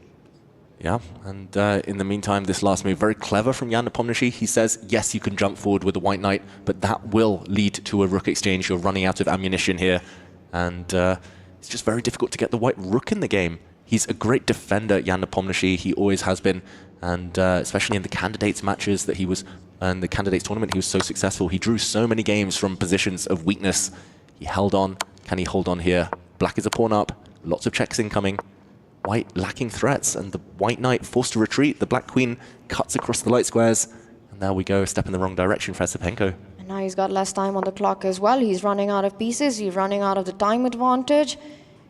And Andrei Esipenko suffering here. You know, this match could still go either way, but it looks like it's going to be Jan Nepomniachtchi right now who comes on top. And he couldn't even take the pawn on e5 as well, because that would lead to the minor pieces coming off, and there's even less to play with when he needs to push for a win. Yeah, the position repeating itself. He just repeats, a draw would be enough, but Esipenko cannot allow that. To your point, knight takes pawn would lead into certain pins along that file, or a bishop takes knight trade, equally good enough to get that draw in. He needs to keep the knight on the board. And it looks like he's reduced to pawn pushes here. The white queen cannot move for the black pawn stepping forward. Discovered check. The white knight has tried dancing around ineffectively. Will he push one of these pawns now, Esipenko, to try and ask some final questions? He's now down 30 seconds on the clock. The board, he's down a pawn as well. Looks like everything's stacked against him. And you've got a feel for Esipenko right now. You know, coming in as an underdog in this match, both times that he faced Jan Nepomniachtchi here in Riyadh at the Esports World Cup, and doing it the first time, and so close the second time as well. And this Armageddon has been pretty much a Jan Nepomniachtchi show, right? With the white pieces, Andrei Esipenko hasn't managed to really get that advantage, those complications going. Oh, and the queen's coming off as well. Esipenko reacts and fist pump already before the game even ends from Jan Nepomniachtchi. He believes that this queen trade is going to guarantee him safety. From table smashes to fist pumps, it's been quite a journey for Jan Nepomniachtchi in his match, in his battle to make it to the quarterfinals. It's not over yet. The black bishop is relatively bad, stuck on dark squares, protecting all of its pawns. Yes, the black c-pawn is a pass pawn. It's going to be blockaded by the white knight, though. The white king super active. I think that celebration might be slightly premature. He's still a big favorite. He's a pawn up when a draw is sufficient, but he's trying to force it now. He's bringing his king forward. He's given up a pawn to liberate the black bishop. Tanya, it just feels like the white army here just doesn't have enough to break through. You want more pawns on the board. You want to make this a fight, but it almost looks like if black's able to give up the bishop for one of the pawns, get the other pawn from the king, that would also end in a draw. And I think that's the idea of defense that was trying to be set up. And look at that, the e3 pawn comes under attack. The knight will be forced into passivity to defend that pawn now. Jan Nepomniachtchi, if king takes pawn, it will be the black king that will start marching up the board. He's doing this perfectly. And Esipenko, I think the realization is setting in that he's going to be out of the competition. Beautiful from Jan Nepomniachtchi. Really active defense here, giving away the black pawn just to force the white king back. As soon as the black king starts stepping forward, there's going to be no way for white to make progress. The black c-pawn is going to be a decoy later. It's going to save itself and march down the board to deflect the white army. But for now, perfect defense here, perfect blockade. White struggling to break through. Black bishop going to hold everything. And there it is, the c-pawn moves forward. It is going to be a distraction. The bishop beautifully placed there as the pawn marches up. Jan Nepomniachtchi putting the finishing touches to this one. And that black c-pawn just so strong. Knights struggle against pawns towards the edge of the board. The black bishop prevents any checks from the white knight. We might see this ending king versus king. The clock, though, as well against Esipenko as the white knight goes so passive now. Yeah, Jan Nepomniachtchi today has definitely used one of his 9 lives. It's unbelievable. One of the wildest turnarounds that I've ever seen in a match. Esipenko, all he needed to do was grab a free rook in the previous game. It was there. It was hanging. It was looking at him. That victory, and here we see a repetition. That means Jan Nepomniachtchi goes through. And the grind from Jan Nepomniachtchi. clutching that match victory there when it all looked so glum, never giving up, always looking for resources that he can use to his advantage and seizing the moment when it came to him. An absolutely brutal Armageddon game ends in victory for our incredibly experienced and esteemed competitor here. Commiserations, of course, to Andrei Esipenko, who has beaten Nepomniachtchi in the group stage before, but couldn't make it stick in the rematch. Oh, such narrow margins at this high level. It was just one move. It was one turnaround, and it slipped away from Esipenko. That last Armageddon, super professional from Jan Nepomniachtchi, but nice to see the mutual respect here as they analyze the games, they discuss what just happened. It's been awesome to watch Esipenko, what he's brought to the EWC. You know, just his performance, his opening preparation, keeping cool, keeping calm. And these were the final moments. You know, this wasn't just a match win by Jan Nepomniachtchi. This was an absolute resurrection. He's staring at defeat. He's staring at disqualification. He's staring at being out of competition. And then that one hope of life comes in, grabs it, and a brilliantly played Armageddon. It really is all about seizing that one moment, isn't it? Creating those opportunities when there's no increment, when you don't get second chances to seize these. And Jan Nepomniachtchi really allowing his experience and his composure to shine through. So absolutely phenomenal performance there. Squeezes through in the Armageddon. That means he has a second key to crush in an hour. Ladies and gentlemen, let's go ahead and hear from him now, live on stage. What a series. That game one looked a little bit rough. You were visibly frustrated. Game two started. That was an absolute roller coaster as well. Can you walk me through how you were feeling before that Armageddon start and then also during it? Well, I mean, like, game one, I almost, like, made it, like, to the safe harbor. I should have made a draw, but, I mean, I misplayed, like, endgame badly and, like, gave, a 3-point to Andrei. And the second game, I didn't get anything specific out of the opening, so it's a more or less well-known line, and he equalized. And then, I mean, I was trying to keep up the game going, but, yeah. I guess after C5, Rook E5, suddenly I'm okay, but before I was, like, in a big trouble. I mean, like, it could easily end, like, 2-0, like, so I would go home with a clean sheet, yeah. Now, going back to that second game, it looked like the game was over, tournament life was over, but walk me through the emotions when you were given that second life in the game. No, I mean, like, it was very quick. I mean, everything happened very quickly. So, let's say after he played, like, C5, I saw, like, Rook E5 instantly, so I suddenly found out that I'm not worse anymore, maybe I'm even winning. So that was a nice surprise, but before this, of course, like, I mean, like, he did his homework, so he played good in the opening, so, I mean, yeah, sometimes you need some pure luck to keep yourself in the key row. Now, first of all, congratulations. You made it into the quarterfinals. Is there anyone that you're looking forward to facing in the next stage of the competition? Or, I mean, we know every single person here that made it to the top 8 is a sensational player in the game. So, anyone you're looking forward to or excited to play against? I'm looking forward to see my room and my bed, at my bed, mostly. Yeah, because, okay, I almost didn't sleep today. So, yeah, this would be a good start. And then whatever RNG suggests, I'll happily accept. Well, you know what? We'll give you time. It's time for you to get yourself back to the hotel, get yourself in your room, and relax, because tomorrow you'll be back for the top 8 spot. Congratulations, Nepo, on joining us in the next stage of the competition. Ladies and gentlemen, that is the first person to make it here today to the top 8. Let's head on over back to the studio. We're just super excited here with what's going on the stage. Boys and girls, break it down for us. $90,000. Thank you so much, Sandstorm, and rightfully excited you are, because what an explosive finish to this one. Nepo gets it done for a second time today. He'll be crushing another dream and another set of keys here on the stage, the World Cup stage, that is. But my goodness, in the rematch, the fact that he first earned it, then he steps on stage, he weathers a bit of a storm, and then he gets it done in the Armageddon. Yeah, it was a real roller coaster. You know, what a match that indeed was. I mean, it had all the elements. You know, first up, Nepo losing, and then suddenly here you can see the Armageddon, where he just has to hold his nerve. He's weathering the storm, and it is enough. And wow, hats off to his resilience. And by the same token, heartbreak for Andrei Yesipenko. Again, the idea that he almost didn't even make the tournament, but he gets that shot. It looked good for him out of day one. In this rematch, he seemed strong early, but to fall down just at the end there. That was a huge turnaround, and we were all really surprised that Nepo was able to win the second game and force the Armageddon. The Armageddon, Yesipenko looked like a beaten man, and it almost like he knew the match he was in trouble, even though he just needed to win the match.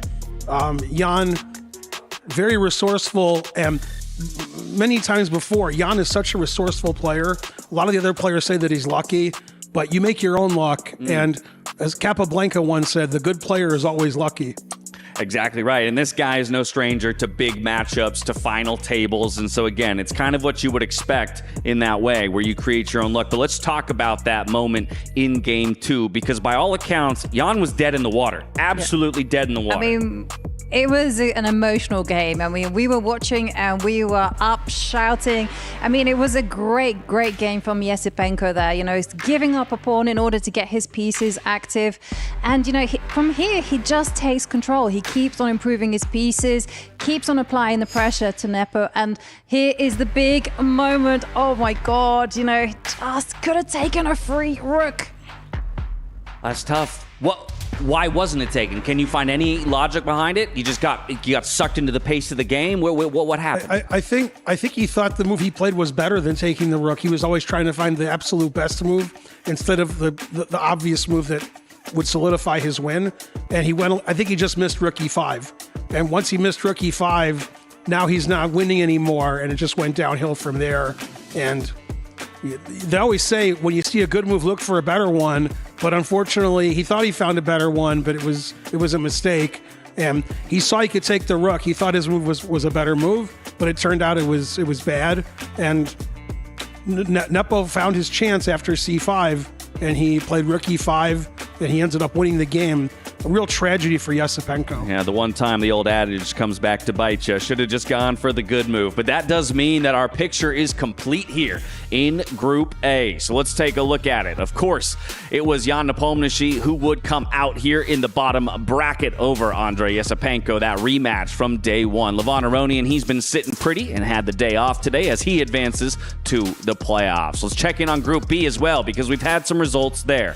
And you might notice a name that came out of the last chance qualifier over another LCQ qualifier in Anish Giri. That was his first match of the day here for Nihal Sarin. He then promotes into a matchup against MVL, one of the guys we talked about as a contender. Nihal, a dark horse, and he's proving that point that he could be a real dark horse in this. He unseats Maxime Vachier-Lagrave to book his ticket into the top 8. Yeah, you can see the relief there on Nihal Sarin's face. I mean, he's did it through sheer speed and wit and luck and all you can name. I mean, what a contender. So the Group B, all about the youngsters in this one. We had Arjun Erigaisi promoting just yesterday. Now Nihal Sarin. What do you make of that? The picture of the different styles of players we've already got in the quarterfinals. Yeah, Nihal actually lost the first match 2-0 to his countryman Arjun, then ended up winning the next two matches.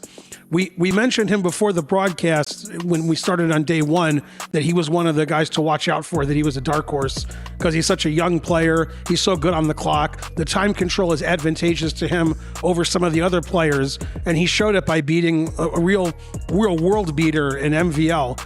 So MVL may be MVL, but it looks like Sarin today is the MVP. Yeah, he's looking very much like the MVP. So let's go talk to the man himself. It's Mike Klein standing by with Nihal Sarin. Well, we're here with the man who just won 2 matches, Grandmaster Nihal Sarin. We're taking the Walk of Glory. Are you ready to go crush MVL's key? Yeah, sure. I guess. Do you think that you're going to be the one that? Do you think that you're going to be the one that actually gets to press the button? Honestly, I don't know what exactly that is. Yeah, I think it's my first key crush experience too. Let's talk about the game. Knight versus Bishop, you were having trouble finding the breakthrough. How tense was that? No, that was quite tense actually. Like, I felt I should be winning. Of course, you cannot calculate with this time. At least I cannot. But yeah, I felt it should be winning, but I could not find the breakthrough. So it was a bit, there were some nervy moments, of course, and also I started to get a bit of I couldn't convert the pawn out. Yeah, I kind of okay, in the scramble I kind of lost this pawn on h4, but then I was very happy to find this b4 move just to take the square away from the bishop, and the bishop is kind of getting trapped. So then, okay, he had to give the pawn to save his bishop, but then I finally get the pass pawn, and g6 is still weak. So. Right. Now, you didn't get much time to rest after the first match, and that was an absolutely crazy time scramble where probably Anish mouse slipped or something. But you talked with him for like 5 minutes after the game. What were you guys talking about? Yeah, I mean, okay, I was insanely lucky in that game. Yeah, you were lucky, but also you were fast, because we calculated you played 8 moves in 1.4 seconds at the end of that game to capture his last pawn. Okay, that's nice. Is that a record for you? I don't know.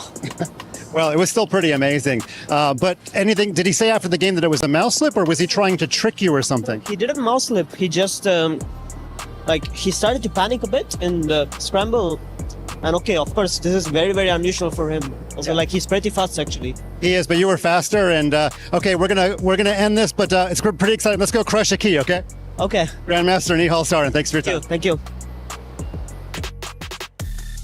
8 moves in 1.4 seconds. That's what it takes here on the World Cup stage to earn your bid into the quarterfinals. It's Arjun Erigaisi who got it done against MVL yesterday to go to the playoffs. Nihal Sarin will do the exact same against MVL today. And of course, that means he gets the pleasure of crushing some keys. It's a dramatic moment, to say the least, and we want to make sure that we catch it all in all of its glory.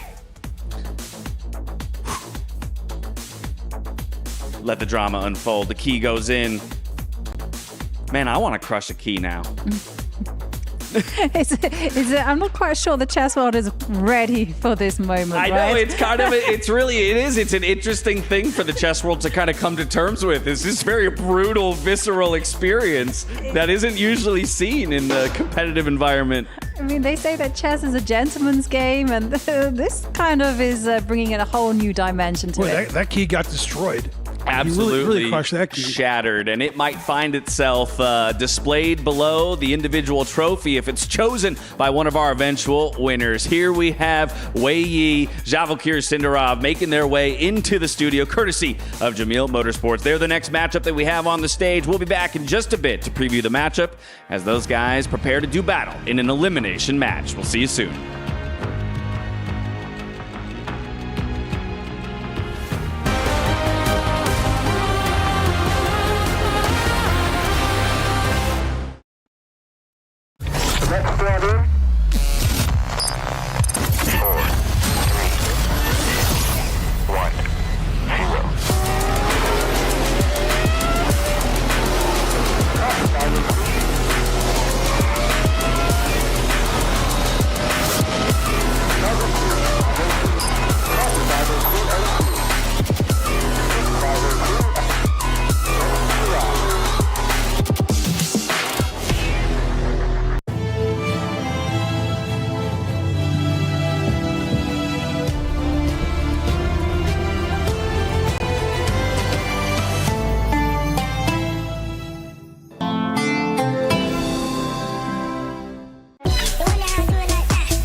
me, I feel I can't find my feet. Pushing closer, my heart skips a beat, and now I'm falling deeper than a fly. I can't control it.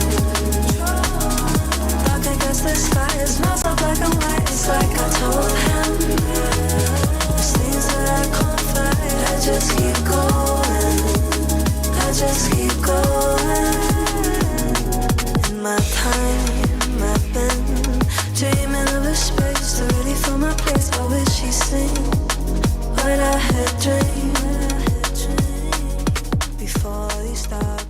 Well, we are here with Andrei Esipenko, who beat Jan Nepomniachtchi yesterday, but he got the best of you today. I want to talk about the Armageddon game. He underbid you. You had to play for a win as white. You played a tricky opening that I don't even know the name of. Tell us about this knight d5 move on move 4. Yeah, this line, I also didn't know about this until Daniel Naroditsky. We played some match, and he used to play a lot this line against me, and it's not an easy opening to face with black, so I thought it's like might be a good choice.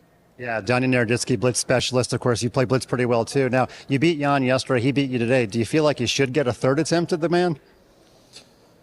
It's hard to say. It's like this format, like I don't have any thoughts about this. Yeah. You're a young man. I don't know if you play other games, but are you going to stick around at all and watch any of the other EWC events or watch more chess? I'm not sure. I would probably just go home. Well, thanks for spending the time with us. And you fought so well yesterday to get the upset. Jan got the best of you today, but no shame in that. So thank you, Andrei Esipenko, for your time. Thank you.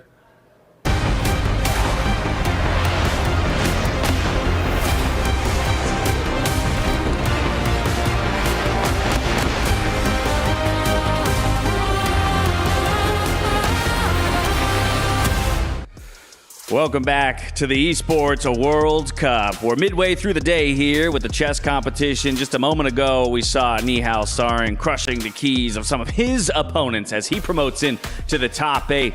But by the same token, we're welcoming GM Maurice Ashley back into the studio, and I've got to come to you on that Nepo versus Esipenko matchup because crushing defeat for the young man. I got to tell you, I feel crushed, devastated for him. He had a rook right there. Just put the food in the mouth and you can eat, and he didn't do it, and you could see the dejection in that loser interview.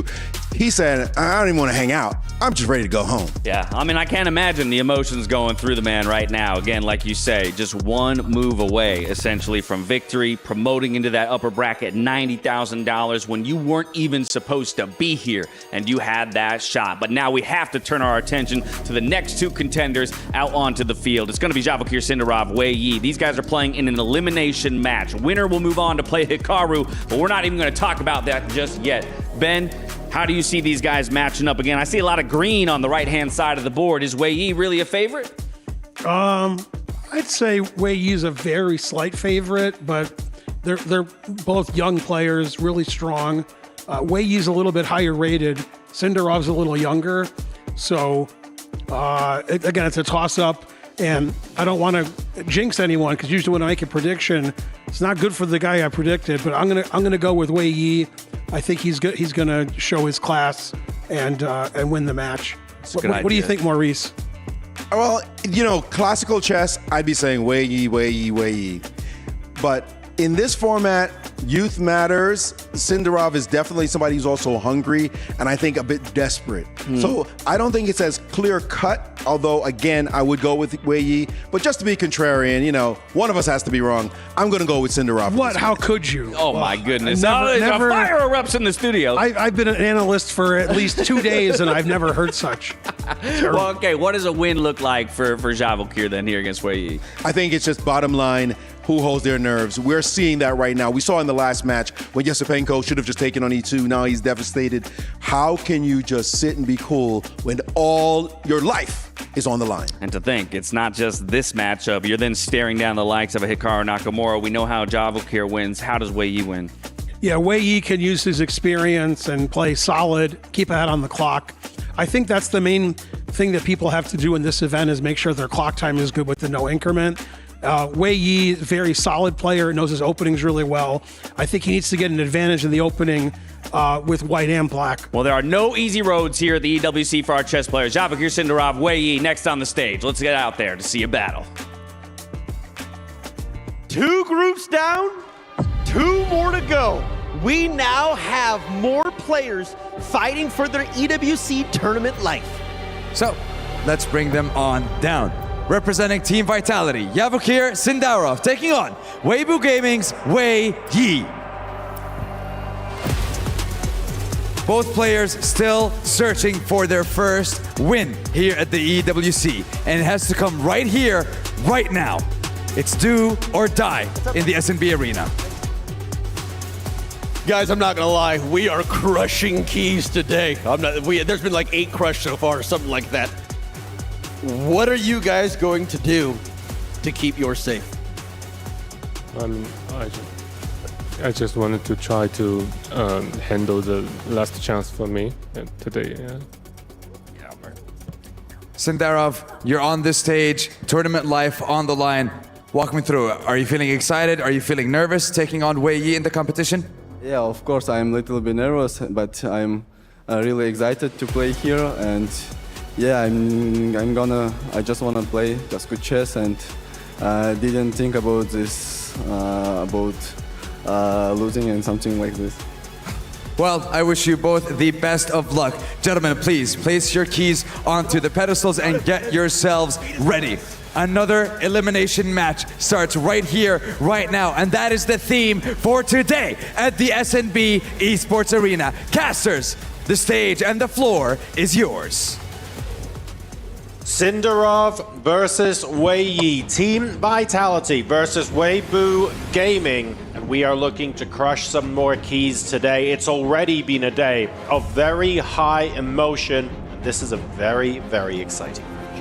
And I think the key to this one will be, again, what kind of positions we get. I mean, both these players tactically super sharp. We can expect major fireworks if it gets into aggressive territory. Both prodigies in their own right. Wei Yi right here, one of the youngest ever to cross the 2,700 barrier. Javakir Sindarov became a grandmaster at 12, and their styles promises maximum entertainment, David. 2 fantastic players. They had different paths yesterday. Sindarov came so close against Hikaru Nakamura, blundering that checkmate in dramatic fashion in the first game there. But for Wei Yi, it felt like he wasn't quite at his best. So he will want to make amends. As you say, 2 very, very dynamic players, 2 firebrands who will be trying to assert their wills on each other. And they're not afraid, of course, of like imbalanced positions, really tactically astute kind of stuff. Even we watched against Nakamura yesterday, Sindarov very happily playing against those crazy imbalances, even though the checkmate was on the board. He was so comfortable in positions that would send most of us wild with confusion. So I'm really excited to see what they're going to be bringing today. And you should be getting excited because look at what we have on the board. Wei Yi brings the first surprise. Now, it's not something that's not been played before, but it is still offbeat. Knights before bishops is the general rule of development in chess. But here, the bishop lands on the c4 square first, keeping certain options open. You might even get the f-pawn moving up. Maybe we'll have a transposition, and we see that. Sindarov heard you. He heard you, and he said, "Now I'm going to play my bishops before my knights as well." He heard you. Well, it is called the Bishop's Opening. It's a double Bishop's Opening. And will they bring out their knights? That is the big question. Often bring out the white kingside knight, knight to f3. That will just transpose into the Italian game, something that Wei Yi has done before with white, but seems reluctant to do here. Instead, pushing pawns, no knight's defense. None of the Italian coming on the board, so this is definitely some opening preparation, early opening moves that we're seeing by Wei Yi, and this is so critical in this time format. I like how Sindarov's handling it though. He's not taking the shock, he's not slowing down, he keeps up the pace, he continues with development, also delaying, bringing out his own knight on the other flank before attacking the bishop falls back. I will point out one thing, lots on the line, elimination on the line for both these players in this match. But for Javakir Sindarov, the pressure is more on because he's Vitality, Team Vitality's last hope. Maxime Vacher-Lagrave has not made it into the quarterfinals. Really Sindarov isn't only playing for himself, he's playing for his club as well. Yeah, for the club championships here at the Esports World Cup, a lot is riding on this match Team Vitality won. Team Vitality needs Sindarov to move forward in the competition, but Wei Yi is such a towering figure to stand in his way. And well, speaking of rules to be broken here, knights before bishops. What happened to pushing the pawns in the center of the board to assert your position early on? B4, A4. I absolutely do not care. And we're seeing some really, really fun opening preparation out of these players here. Yeah, it feels a bit like freestyle chess here from Wei Yi. With white, he's got a big threat. The white pawn, if it steps forward one more square, is going to catch this black bishop embarrassed. No escape for it. You need to create a safe path backwards. That would indicate that black is most likely to push the A pawn forwards to prevent that bishop getting trapped. But just due to the fact that white isn't developed, maybe there are some counter-attacking options. Sindarov here has invested a bit of time, almost a couple of minutes now, in just finding his way to this position. It's relatively unorthodox, and that promises a real fight for us. This is not something I remember seeing in a chess textbook on page 3, Tanya. What is going on here? Why are we seeing this on the board? It's the format, it's the demand of where we are here in Riyadh, you know, it's preparation. Wei Yi bringing the fire on, and it's his brand of chess. It might not be the best way to play with white, might not be the traditional approach, but if he's able to get the surprise in, and finally the knight does come out after the expansion on the left side, a more standard approach now, he's managed to gain some time on the clock while doing that. So that's a small opening win.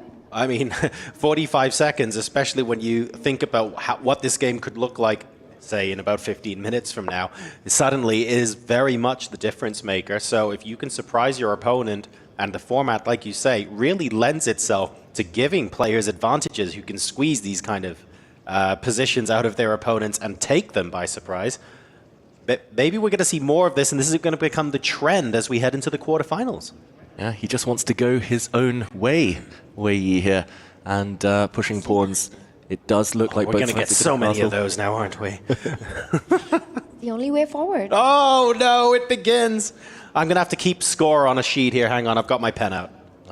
Just paying homage here to Weibo Gaming here. But okay, the black king has got safe. The white king likely to copy, as we see the play take more normal paths, I'm going to say. This looks like it could have come from the Italian game now, one of the most popular openings in chess.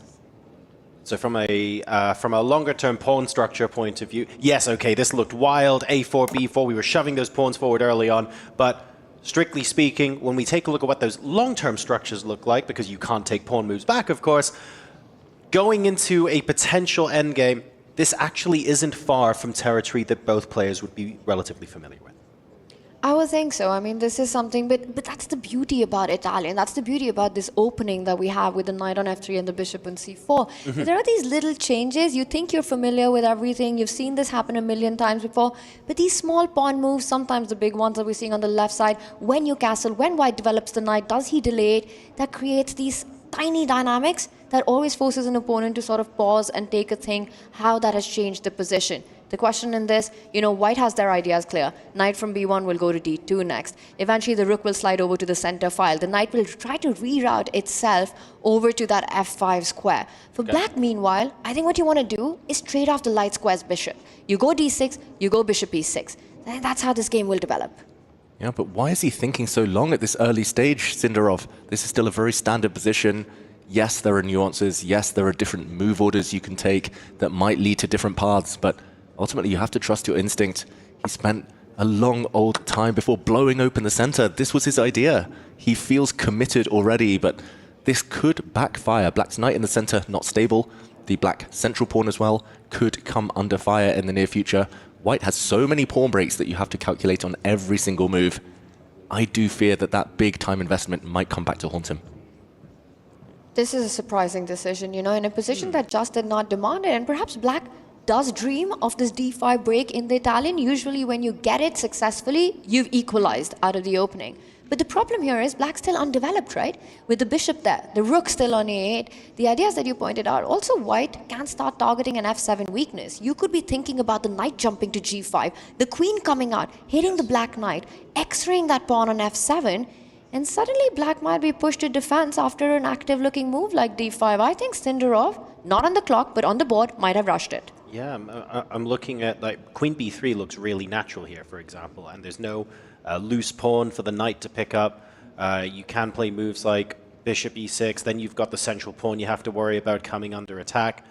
The good news is I'm still not 100% sure where the dark squared bishop for white is going to end up in this position. And of course, if you're going to be starting with knight d2, it's going to take a while for it to get to f5. So it's not like there's a 1 or 2 move knockout blow or anything like that. But in terms of keeping the initiative and having the time and space to keep your plans like in motion, this feels a little bit rushed from black. A little bit rushed. The white bishop actually does find a square. X-ray vision here. It is threatening indirectly the cool. black rook on f8 once the b pawn moves forward. That is very creative from Wei Yi. And okay, I'm expecting that black rook to move to save itself. That would be the most natural response. But the continuation sure to get a bit spicy. This is very interesting because not only is he X-raying that rook, he sort of built a bridge on that A line. You know, he's disconnected the black rook to the white rook, making it possible for him eventually to blow the position with b5. And I think this was his plan. He had calculated, spent those minutes to see this follow up. Now after pawn takes pawn, white will be able to recapture with the pawn because the bishops blocked that A line. There's no rook takes rook. Ooh, and the bar starts to rise in white's favor. We see Wei Yi's screen. He's about to capture that black knight in the center with his light squared bishop. Bishop takes d5 here. And I think his response will be very forceful. You don't want to give up your bishops unless you get something tangible in return. And Sindarov will have to be on the defensive. I think I see this. I'm feeling a little bit worried for the dark squares here because the light squared bishop for black is still on its home square. So that rook on a8 is suddenly looking very breezy. If white plays bishop takes knight now on d5, black recaptures with the queen. I guess you've got maybe c4 as an intermezzo, yeah. And then bishop b4 I'm looking at now going, ooh, that's going to make me sweat a bit if I'm playing with the black pieces. Yeah, just to show what's about to happen, the black queen is being kicked out of the center. And when she retreats, the pawn will step forward to c5. The black bishop will be forced to retreat to a really stinky square. And now your move, John. Bishop to b4, that black knight looking embarrassed on the edge of the board. Oh, wow. That's, yeah, that is... I thought that was the idea, but c5 as well. It's like insult to injury at this point from a positional perspective. You can save this knight, just to mention, by pushing your pawn forward to b6. What a great bishop you've got there as a result. And you can even lock it in with pushing your pawn to c6 long term. That black bishop, the dark square bishop, never getting out of prison. And you're effectively playing the rest of the game. Like, from a material point of view, you're not a piece down, but from a practical point of view, you're just playing the rest of the game a piece down at that point. That looked absolutely hideous for black. I think that would be also Sindarov. He would hate that kind of a position. I mean, anyone would, but a player of his style, who's always looking for complication, who's looking for combative chess, blocking your own bishop at the edge of the board, your knight also on the rim. This has been a bit of an opening disaster for black. Wei Yi's preparation paying out there for him, and a very forcing sequence of moves. How is Sindarov going to fight this? And the clocks as well, now touching the 4-minute mark. Yeah, we're only 14 moves in, but strategically, it looks like Sindarov is already on his last legs. We're going to see that variation play out. Unless he's got some tricks up his sleeve, it looks like he's in big, big trouble. Wei Yi not hesitating, pressing his time advantage now, nearly 2 minutes. And just the momentum building for white. Sindarov trying to keep the poker face, but he needs to play quickly. He's not retreating his bishop yet. He's maybe thinking about a knight jump. There we go. Desperation. That bishop was going to get trapped anyway. He might as well try to muddy the waters. He's hitting the white rook in the corner, but coordination problems potentially between the black pieces. I doubt the white rook is going to move. There we go. It's a counterattack against the black queen, which is tied down to its knight. Neither of these players believe in defense. Offense is the best defense for both of them. You know, bishop's attacked, I don't care. I'm going to jump in with my knight, attack your rook. Rook's attacked, I don't care. That knight jumps in, hits the black queen, and you don't have too many squares to stay connected to that knight that you have. So again, you have to get very creative with your defenses here if you're Sindarov. Does a great job of muddying the waters, though, because Sindarov also asking the question back, saying, hey, you know that rook on a1? Well, guess what? That knight on b1 is blocking progress as well, and I'm going to try and target that. So this is, yeah, very, very creative, very, very confusing for us following as well, because these guys are computing on such a high level. This is really, really solid stuff. Yeah, very impressive defense here from Sindarov. It cost him a lot of time. He's down at 3 minutes now, though, and it has cost him a piece. White has an extra piece for a pawn, but the black bishop is looking very nice now on the c5 square, potentially jumping into the center to hit the white rook in the corner, and the white knight is hanging. You have some immediate problems to deal with. The house is on fire. The black bishop is hanging. The white rook is hanging. The knight on g5 hanging. The black queen potentially lining up against the white king idea as a bishop h3 maybe someday in the air. There's so much to take in the position, and I think this is where you need those extra minutes on the clock. Wei Yi looking cool as a cucumber in his green t-shirt, and he's known as the quiet, the silent assassin here. And that's the kind of chess he's been playing. Absolute fireworks. He comes back with that knight, hits the bishop, and it gets a double question mark, a blunder by Wei Yi. Why? I mean, that makes a lot of sense. It brings the knight out of danger. It can't be immediately captured. It's also targeting the bishop on c5, basically suggesting we want to be resolving all of this. What are we missing that makes that a blunder? Here, Sindarov has to play extremely energetically. I think he just has to create threat after threat after threat in order to justify the fact he is a piece down. If he doesn't find it here and now, he might just lose this game. And here we see the analysis board pop up. He has to start by bringing his bishop to h3, by threatening checkmate along the g-file. The white knight has to drop back and block that line. Now the bishop drops back to hit the white queen. And the white queen doesn't actually have too many safe squares to use. If she drops back to the c2 square, for example, the black bishop lands in the center, threat after threat after threat. Knight to c3 follows, and at the end of this line, black creates some counterplay, goes for the white king. This is difficult. This is a long, long sequence, and even at the end, the situation is still unclear. Well, let me talk about this in the context then of the bigger picture, the story that we've been telling throughout this match so far. A couple of moves ago, Sindarov's position looked like Wei Yi was tying him in knots all over the place. It looked like it looked like his position was being tortured. But now with this initiative, it's almost like we've completely forgotten that even existed in the first place. Black's position now with the bishops out, the rooks connected, this looks fine. It would be, except black's down a piece. Yeah. I mean, that's the big problem in this position, right? He's got only a pawn for that extra knight on the board, so he needs to play with energy right now. You can't think about the positional strategic aspects of development, getting the bishops on those good squares. It's long-term completely busted for black. So, step one, get your remaining pieces as active as possible. We need a step two now for Sindarov in order to find his way back into this game. With 1 minute and 20 seconds, is that looking remote? It does look unlikely. This was a key move by Wei Yi dropping back his knight. It did look like Sindarov just running out of time, maybe panicking slightly. Didn't kick back the white knight to g3. He could have actually had this similar position just with a move or two more. He kind of played things in the wrong order, and now it's going to take a while. It's still a long road ahead, but the extra knight should count. Black still lacking the ability to create instant threats. Going for it now, but the white knights have access to a beautiful outpost in the middle of the board. There's two white spots, one of them jumping onto e4, the other jumping onto f3. Knight aren't only the most brilliant attackers in chess, but are also great defenders to their own king, controlling so many squares. And Sindarov now under 1 minute. Under 1 minute, he was shaking his head there, breathing heavily. Didn't look too happy. His heart rate's still pretty low, Sindarov.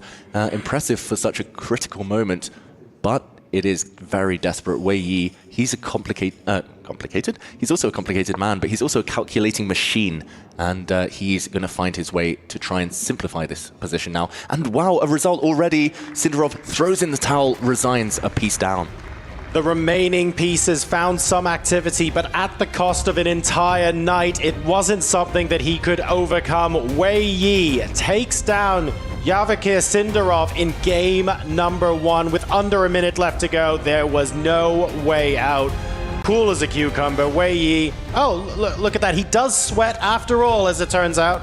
He resets for game number 2, but he is looking stoic in that chair right now. I'm going to say it. I think that was an interesting move to just resign what might appear a little prematurely there by Sindarov. But, you know, he'd had enough. He's a fearless brawler and he hates what he got on the board. Down a piece, no counterplay. He doesn't want to fight on, play on for tricks. He's saying, get on game 2. I'm ready. I want to play with white. I'm the fearless brawler. And this was the position where Sindarov did decide to give up. Essentially, the white knight's too strong, an extra minor piece. It was going to be a long game, but ultimately he didn't believe in his chances of a comeback. That does show a bit of weakness. It shows a lack of confidence, but the clock ultimately adding to his miseries there as we get ready for the reverse encounter. Sindarov needs to strike with white now. He just never got the position out of the opening with the black pieces. No. I think it's going to be absolutely key to start strong from the very start. 24 moves is all it took, Wei Yi, to take down Sindarov. Does Sindarov have a similar surprise in his back pocket that he can bring out against Wei Yi now that he has the white pieces? Remember, it is now a must-win situation. He needs an opening strike. What do we think? A surprise. I believe in him. I have seen him so many times, Sindarov, in his career, come back with some crazy tactics, with some nice attacks. But yeah, it was just the writing was on the wall when he blew open the center, but it cost him too much time on the clock, and he never fought back that one. Shavakar Sindarov definitely has it in him. He became a Grandmaster at 12. He's had some fantastic wins over the last year. He's really blossomed as a player who plays for those activities, those aggression, regardless of who he's up against. He's absolutely fearless. He was part of the Olympic gold medal winning team for Uzbekistan. You know, he's part of that golden generation from Uzbekistan. He's had some brilliant results in freestyle chess lately, and then finding himself here through the LCQ in a brilliant way, sort of cruising through that to get to the main event. He knows what's at stake, he knows what's on line, and Wei Yi does what we see top players do all the time: play the super solid Russian defense. So here we go. Game number 2. Wei Yi, absolutely no emotion either way. Very happy to play whatever comes his way. Currently finds himself on match point. All he has to do is draw this game, and he's 3 to the decided match. And almost deja vu, at least until this last move, as Sindarov meets the Petrov defense. The opening, I would say, of the Esports World Cup so far, he did the same against Hikaru Nakamura, this exact same variation, but Wei Yi switches things up, brings his knight out. Hikaru instead had moved his queen in that position, and a shake of the head already from Sindarov this early in the game. He's been the one caught by a surprise. That's not good. I mean, he needs to win this. It's a must-win situation with white.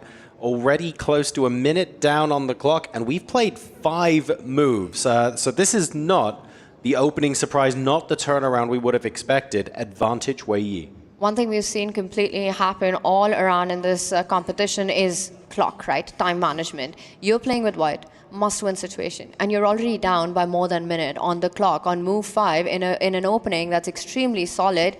That is a nightmare start. And especially for a player like Sindarov, who looks to put pressure not only on the board, on the clock as well. I mean, Wei Yi's just Mr. Cool today. And the one thing about top-level chess these days is you can't be too predictable. Sindarov had this opening, this exact variation against the Petrov yesterday. Of course his opponent, Wei Yi, is a professional. Of course he studied it before. You're just a sitting duck waiting to get hit by a surprise. There we see Sindarov burned a minute and a half off his clock, played a move. Wei Yi reacts instantly. He's kind of walked into the opponent's comfort zone here. Wei Yi, great start to this game. This looks like a pawn sacrifice, but ultimately all the center might just blow up, and Sindarov's chances with it. Wei Yi's used 8 seconds to play 6 moves, and it's Sindarov with white. I mean, that tells you everything you need to know about the opening exchanges here in this game, and it is such an important game. Tournament life on the line at the Esports World Cup for Sindarov, and Wei Yi continues to turn the screw. That's a bold statement. The speed with which he's playing, it's clear. And that's really hard to face, you know, as a player. When your opponent's blitzing out those quick opening moves, you know you're going down on the clock and you feel like you're in familiar territory of what has been studied by your opponent. And then you're just feeling like a fool. Like, why didn't I change this up? Why didn't I study more? Where is my opening preparation with the white pieces? For Sindarov, needing a win, this has been a disastrous start. He needs to try something special here. He needs to maybe even play some dubious moves to get Wei Yi out of his opening preparation. It's looking difficult already. Nearly 3 minutes down now. He brings his queen out. That does not look like a happy move.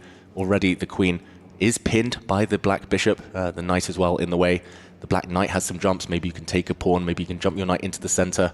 Either way, a lot to calculate, but it has at least forced Wei Yi to pause. That is a good sign, at least psychologically. And I think that's one of the aims, one of the smarter things to do. You know, you think that the main aim is to simply get your opponent out of opening preparation. Sure. What can I play that might not be the best move, but I want to play it fast and I want to make sure I'm not losing anything on the spot. And if your opponent starts thinking, feel like, yes, I've done that. So I think Sindarov's got reasons to be pleased with it, but the problem is it's a choice of plenty for black here. You can grab the pawn, you could jump on with your knight to d4, you could fall back with your own knight. It almost feels like all these moves work beautifully for Wei Yi. And unfortunately, he's made Wei Yi think a little bit from a position where Wei Yi was already 2+ minutes up on the clock. So rather than get an advantage out of it, really we're just minimizing deficit here and trying to claw our way back. Not the kind of mentality you want 7 moves into a must-win game with white.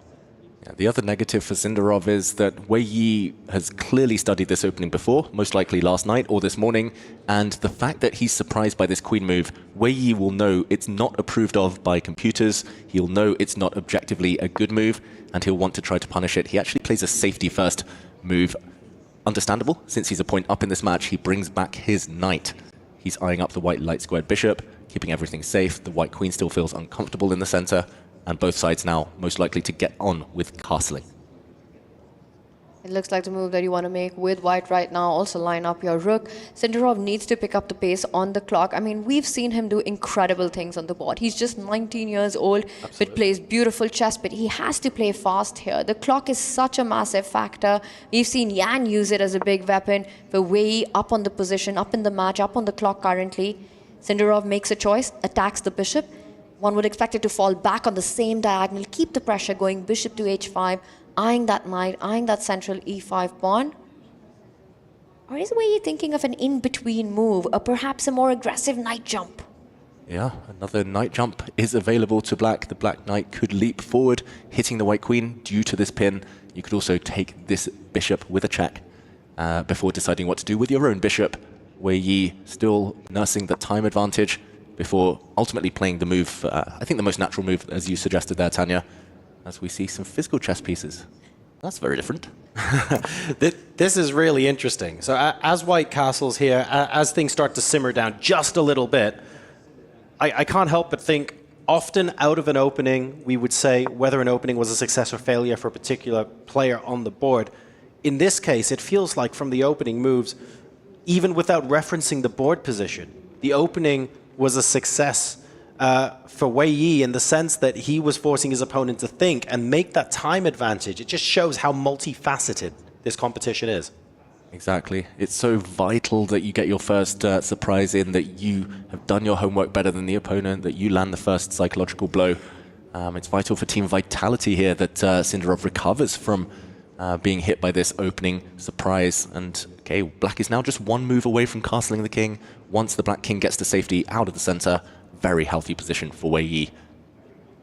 And Sindarov, meanwhile, protects his own bishop pair, making sure that that's not an advantage that he passes over to Wei Yi. Bishop b5, pinning that knight on c6. The black knight can eventually fall to a nice e6 square, but a good idea, get your king to safety, unpin yourself. Castle would be the most natural approach in this position. He first starts with the knight maneuver. Very logical. That is not quite an outpost, can maybe be kicked by a pawn long term, but it's going to be very difficult to destabilize that knight anytime soon. We see Wei Yi's mouse still hovering over that piece after he had moved it. And now surely we will see the black king get castled. This last move, I think it was also a bit of a necessity, as Wei Yi was targeting the d4 square, another knight jump that was being threatened, which is stopped now. Sindarov trying to get his bishop out. We're going to see the next few moves develop with both players getting their pieces into the game. For Sindarov to create chances, one of the weaknesses that I see is the d5 pawn. Line up your rook against it. Try to target it. Try to get to it. That would be the path that perhaps is on his radar right now. If he wants to go completely crazy, push that g-pawn. Go g4, unpin that knight, and bring on the fireworks. It might be required. You're down a point. Yeah, weakening your own king, but at least getting some action going. Breaking any uncomfortable action from that bishop. I don't know, it still feels like a position that could go either way, but it's just the clock. I can't take my eyes off Javokir Sindarov's clock. He's normally one of the most confident players on the circuit. It just feels like what happened in the previous game, that opening disaster, here being hit by a surprise as well, it's messed with his mind. He's managing to hold his own on the board, but you're right, the clock could come in and play the decisive factor once again at the Esports World Cup here. Wei Yi only now just dipping below a 2-minute advantage. And we have bishop takes knight, so we are resolving some of the tension in the middle of the board here. But once that gets recaptured, you're also inviting knight takes e5, because the knight on c6 is no longer pinned. Either you damage your own pawn structure here with white, you take back with your pawn, and just to keep e5 protected, defended, but you ruin your king's shelter, or you take with the queen, drop a pawn. Maybe you can regain the pawn in the center, but you're only inviting liquidation, and what looks like a very equal endgame. That's not going to suffice here. It's not going to be enough for Sindarov. He goes for the more cautious approach. He's going to trade pawns at the center, and now you've got a completely symmetrical pawn formation, and that's bad news for the player who's in a must-win situation. Queen d5, queen trades being offered here. But the one long-term gain for black, for white even in this position for Sindarov, is that he's managed to get the bishop pair. If he's able to retain that over the next few moves, if he's able to keep the long diagonals going, I'd give him a little something to play for. Do we think that in the long run, though, without the queens on the board as well, that will be enough to find an edge to get a decisive result? Because really, that's what's required here. Wei Yi having a bit of a think, going, well, hang on a second. If you're going to offer me the queen trade, and all I need to do is get a draw out of this game, this must be good for me, but if you see a good move, look for something better. He's hesitating a little bit, but he's just double-checking that this is the way to go. Yeah. Words of wisdom, unless you're Andrei Esipenko, where he had a good move and probably shouldn't have looked for better. I think that's great advice if you've got more time on the clock. With a 10+0 time format, you see a good move, you play it immediately. Play it with both your hands. Play it instantly. That does cost you the minutes, and we see eventually c6, it was forking the bishop and the queen. We see a lot of trades, and this is what we were talking about, right? A simplified endgame, like you said. Now the big question. Bishop pair, great, but is that enough? Yep. On paper, it does look like a small advantage for white. Bishops, they do come into their own later in the game. If Sindarov is going to win this, it's going to have to be a 50-60 move grind, but he only has 4 minutes left on his clock. He will actually want the rooks off here. He might even want a pair of knights off the board, as long as he's left with those 2 bishops. And for now, eyeing up a pawn. There's a pawn hit on the edge of the board. On a7, will Wei Yi take a timeout to defend it, move it, or will he do something a little bit more active? For now, it still looks like Wei Yi in enough control. That's really interesting, actually. And maybe some people at home will be keen on hearing more about this as well. Normally, when a player's in a must-win situation, you want to keep as many pieces on the board as possible. So how does it favor or not favor? Is this like an exception to the rule where we specifically just want the bishop pair and we're okay with trading the knights and rooks off? Talk to us about which piece trades make sense and why. Yeah, it is one of the exceptions in chess, I would say, in a must-win situation. Just trading off pieces is when you keep the bishops. It's of paramount importance that he needs to keep the 2 white bishops on the board. You could trade anything else of equal quantity. You maybe want to keep as many pawns as possible still on the board. You need to push pawns later, create passed pawns, make new queens. But for now, restricting the knights, that's a very good move from Sindarov, preventing the black knights jumping forward. Ultimately, with pawns on both flanks, that's where bishops come to life. You will later be able to take advantage of the fact that the knights are short-range pieces. Gotcha. He takes control of squares. He also creates a square for his king to get more active, and maybe potentially in the future that f-pawn will move forward to f4, kicking out one of those centralized knights. It's the principle of 2 weaknesses. One of your strengths is your opponent's weakness. In this case, for Sindarov, the strength of the bishop pair, count that as one weakness. To win a chess game, you usually need 2 of them. He's trying to move those pawns, get those breaks eventually in, so that he's able to create that second weakness that he can start targeting on that right flank.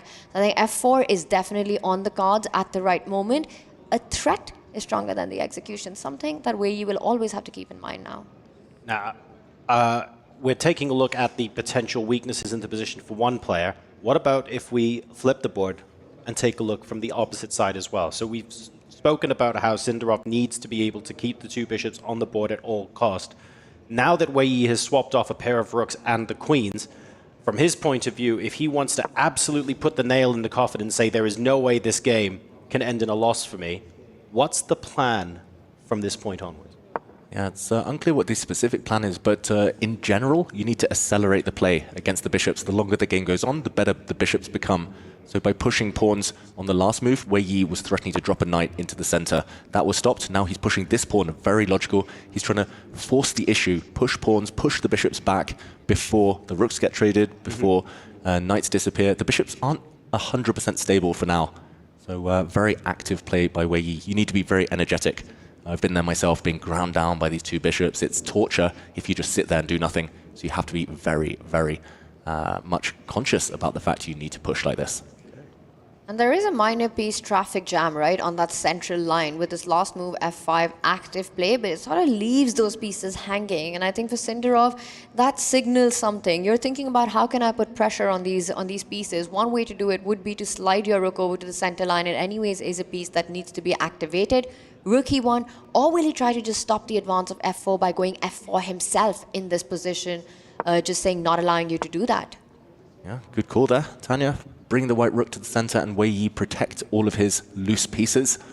That traffic jam likely to be resolved at least sometime soon. But yeah, who will be paying the congestion charges? That's the big question. That is a very, very good point indeed. It's interesting that we went over to the E line. There was a part of my brain wondering, well, if the rook went to the D file and we're trying to trade the rooks off, wouldn't that make sense instead? We're preempting the F4 from black by moving the bishop back so that you don't need to immediately have to deal with your bishop being under attack once black pushes that. It's interesting that the rooks are still on the board and there's no opposition there on the D file, and the bishop pair's been given up. Yeah, out of necessity, but that is not a good sign for Javokir Sindarov. Ultimately, the black knight was hitting another bishop, hitting a rook anyway, so the bishop pair was gone, but especially the light squared bishop. I thought he would try to keep that. Black's light squared influence is minimal.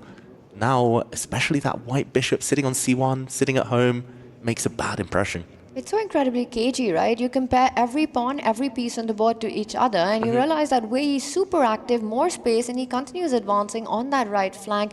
You know, he's threatening all those breaks with one of the pawns moving forward. He can improve the position of his own bishop, slide it in front of his king. Meanwhile, for Sindarov, what is he targeting? Where is he playing? Bishop on C1, stuck at its starting square. The knight looking inactive. Might be time to reroute itself to some greener squares. It does jump over to C4, but not very stable there. Not stable, can get hit at some point, maybe in the next few moves, by a black pawn. And in the meantime, black's rook looking active, black's knight, bishop perfectly posted up. It does feel like the type of position as black you might start getting a bit optimistic about playing for a win, but it feels like just the manner of the last few moves, Sindarov is sacrificing objectivity for time. Suddenly the clocks are level, dead equal. Sindarov is going to try and flag Wei Yi here. That has to be the strategy. I think it does at this point, especially considering that Wei Yi at one point had over 2 minutes advantage over Sindarov, right? We mustn't forget that absolutely fantastic advantage on the clock that he managed to build up at the start of this game. So if that's now been wiped out, okay, the position's not exactly a dream, but at least you've got something to play with. You've got something to cling to. I think this is one of the best positions that Sindarov has had. Look at that last move. Now this makes sure that the knight on C4 is consolidated. A4 stops the move B5 for a long, long time to come. And Sindarov continues to improve the position of his pieces. It is going to be about flagging. Crazy things happen when players come down to those time scrambles. And usually it's the younger generation, it's the younger ones who come on top of those. Yeah, both pretty young, but Sindarov the younger of the pair. Wei Yi, in the meantime, cynically trying to get everything off. Look at that. On the screen, we see him making a pre-move. He's getting ready for the bishop trade. If the bishops do leave the board, maybe the black knight can jump in, but so can the white knight. This one, level on the board. The clock, though, ticking, ticking, ticking. Not good for Sindarov. He just needs to move. He has to move. I mean, that's his only hope. And this is not a critical decision. It's not going to be about finding an advantage here. He does get 2 moves back to back in there. Strikes on the left side of the board. Wei Yi's got the option. Does he push the pawn? Does he capture? Or does he keep the tension? Keeps the tension. The 1 minute mark has just been hit. The clock goes red for Sindarov. Will he be seeing red at the end of this game? The black knight looking active. We see a trade. He can go a pawn up. The white knight can get greedy and grab that pawn on b6, but the black rook is ready to jump in, and the rook might just jump in anyway. The white king steps forward in the meantime. He's 40 seconds down though here. This is the one thing he could not afford right now. And look at that, Wei Yi, clinical in his approach, gets the knight off the board. It's a pure rook pawn endgame. Position-wise, objectively, completely drawn. It's a flagging battle. Rook endgames, they're so well known. They're infamous for their drawish tendencies. All rook endgames are drawn, goes the idiom. But here we go. Wei Yi says, let's keep the rooks on the board. No king and pawn endgame. That adds a bit of uncertainty to the mix. The black rook looking super active. Wei Yi just needs to sit on this time advantage. And he's got loads of it, right? 30 seconds, 32 seconds right now for Sindarov. Nothing, no tricks to play for either here. Wei Yi takes a small pause. He activates his king even further into the game. A lot easier to be Wei right now. Sindarov just has no plan. He's going back and forth now. Wei Yi asking Sindarov to find something to do. We see a repetition of moves there. Second time we've seen this position. White's rook is paralyzed. The king unable to really do any damage here. And the black king is the one coming in. It's coming in. The black rook superbly plays. Nothing can be stopped. Winning on the position, winning on the clock. Wei Yi is. Wow, the black king is about to start entering. The white rook is fixed where it stands. The black king is just going to go back and forth. Wei Yi's going to bully Sindarov here on the board, on the clock. But he needs to move, he needs to keep the pace. Don't let the clocks level out if you're Wei Yi right now. Sindarov trying to throw a spanner in the works right now. He presses the panic chaos button. The king steps in, attacking the white rook. That was pure desperation from Sindarov. The white rook now has to give way, and the pawns are dropping. That left flank is all disappearing. Black's created a pass pawn. It's a shake of the head and a resignation from Sindarov. And Wei Yi with a 40-second advantage heading into the end after his time advantage was originally wiped out. He built it up one more time to put Sindarov under immense time pressure, and eventually that pressure led to the cracks appearing and a victory for our Weibo gaming player. An incredibly strong and composed performance there, allowing him to get into the qualification match. Yeah, so smooth in the end. The damage was done in the first game. It was a bit of a miniature there. Very quick, lightning fast victory, winning a piece against Sindarov in the first encounter. This second one, much more cagey, ultimately very, very balanced. Wei Yi turning it in his favor in the last few moves, but it's because he always kept slightly ahead on the clock. And you've got to do that. You've got to play all the elements here in Riyadh. You know, you have to play the clock, you have to play the position, the player you're up against, and he did all of that perfectly. Clinical performance here by Weibo's Wei Yi in this one, getting that first win in, and with black, he never lost control. For Sindarov, he never got his kind of positions that he thrives in. Unbelievable how composed he was as well throughout. When that 2-minute advantage was wiped out, did we see a different expression on his face? Absolutely not. Calm at all times, and maybe we can glimpse a couple of secrets into how he holds that incredible demeanor as we head to the stage for an interview with Wei Yi. Absolutely, Wei, brother. You were calm, cool, collected in both of those games. Game one, you had a big time lead. Weren't sweating at all. Your heart not pumping at all. I was a little bit worried for you. Game two was much of the same thing. He made you think a little bit in game two. You were up like 2 minutes. You came back down. Were you ever worried at any point? Yes, I think after the move G3, maybe I might in some danger. And yeah, I spent some time to scout how to defend. Yes. So I want to say, Wei, congratulations on making it to, I want to say, your next opponent now. One game away from making it to the top 8. And your next opponent is going to be Hikaru Nakamura. Are you feeling ready for that matchup?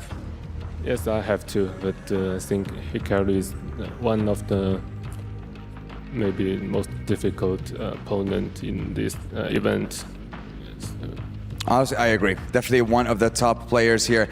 But I think you are definitely up to the task. So we're going to leave you to get yourself ready for the next matchup. Yet another elimination match underway in just a few short moments. So let's head on over back to the studio and we'll see you guys in a few short moments. Thank you so much, Sandstorm and Tyler 1. It's Wei Yi coming out on top over Javokir Sindarov, and he did it in just a smooth fashion there, Maurice. Total control, domination. It just looked like he said, dude, I'm better than you. The guy got in time pressure, couldn't handle the moves, couldn't keep up in game one. And then in game two, after he had to get a victory, Sindarov was just like, I can't break through this guy. He's a great wall of China, basically, and shut him down. Yeah, honestly, played a lot of this matchup to perfection. There was only that one call out that the host there mentioned. The clock maybe slipping back a little bit towards Javokir in that one critical moment, but Wei Yi navigated it well. Yeah, Wei Yi was way ahead on the clock in the second game, and when he thought things were turning around, he took his time and equalized the position again. Wei Yi never in trouble. Amazing became a grandmaster at age 13. It says that's actually when I heard of Wei Yi when he was a little kid. I was like, how can a 13-year-old be a grandmaster? And so he has a lot of experience, been a grandmaster for half of his life, and didn't have any problem at all with his opponent this round. Yeah, but how about this? You take down Javakir Sindarov, and your reward is to step into the ring against Hikaru Nakamura. So things do not get easier from here. We're with the best players on the planet. What do you expect? I don't care who you beat. You know somebody gangster is going to show up next. And there's nobody more gangster than Hikaru Nakamura, except maybe one Magnus Carlsen. This is the number 2 player on the planet we're talking about, a vet who's been around for a long time. Wei Yi knows what he's got to deal with.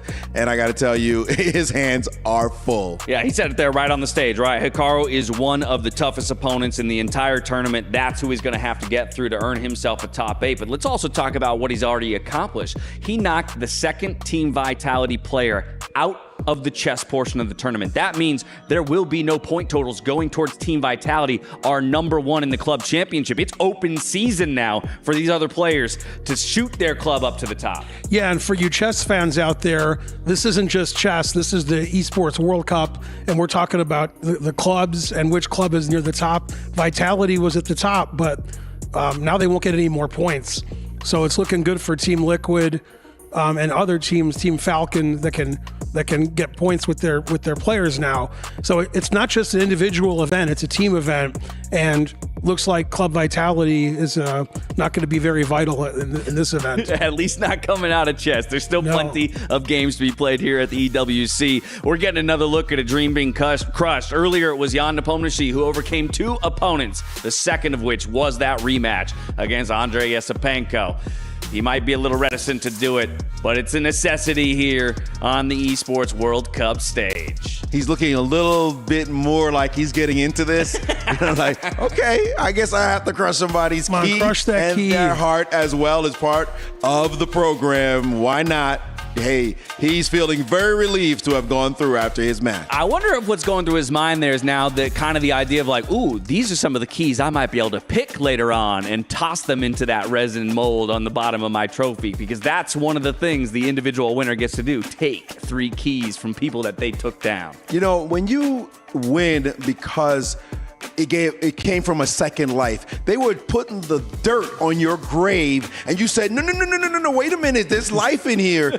You feel like, hey, maybe it's my tournament now to win. And he's got to have that feeling. Sometimes it's better to be lucky than good. He definitely pulled it off and took his chance when it was given to him. Maybe this is the chance he gets to run all the way to the championship. Absolutely. Only a few more spots to be determined in the quarterfinal. This next matchup is going to be one of them. Hikaru Nakamura versus Wei Yi. Then we'll go to the group of death, and we'll decide that a little bit later on in the day.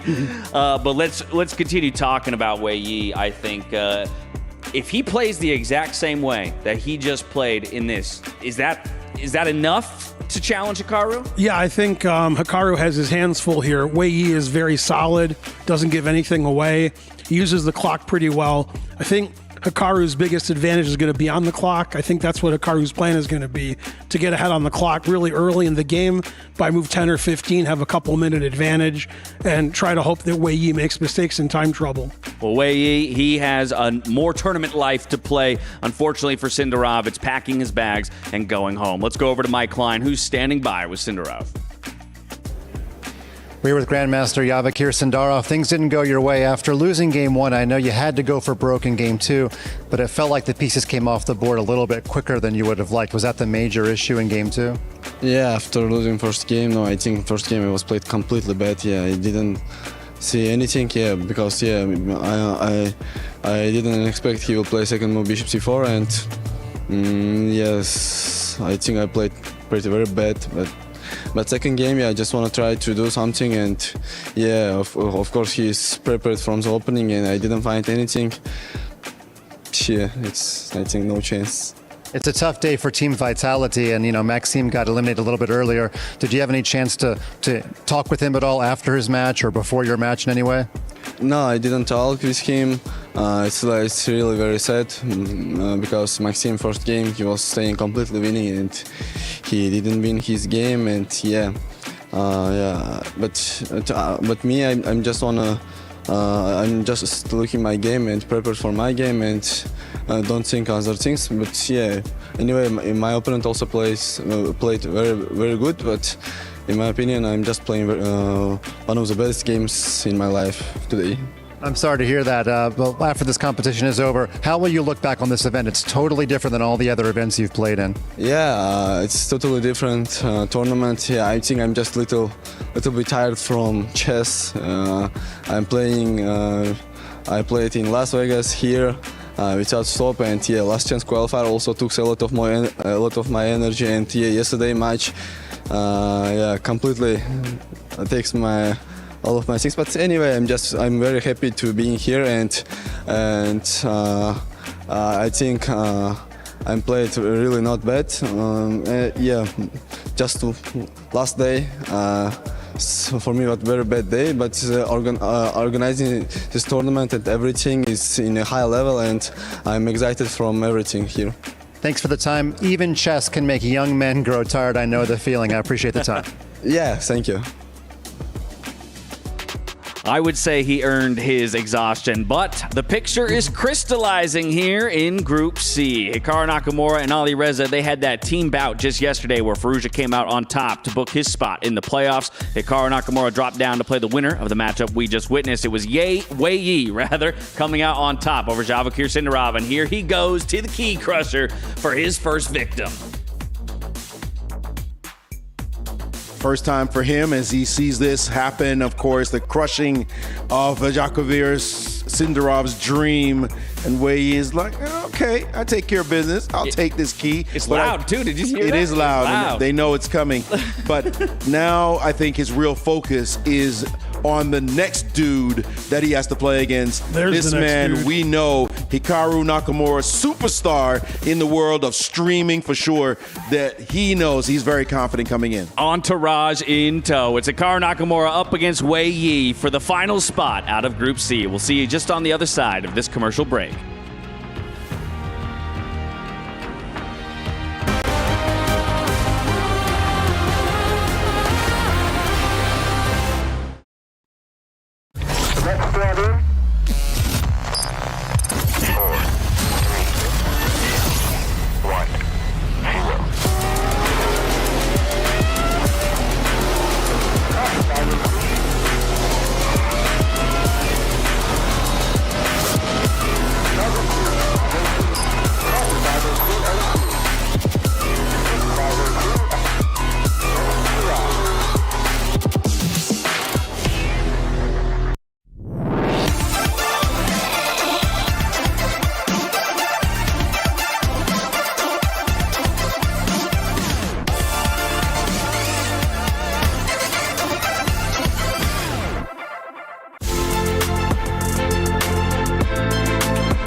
everybody? I'm Quickshot. He's Nihal. Give me a wave.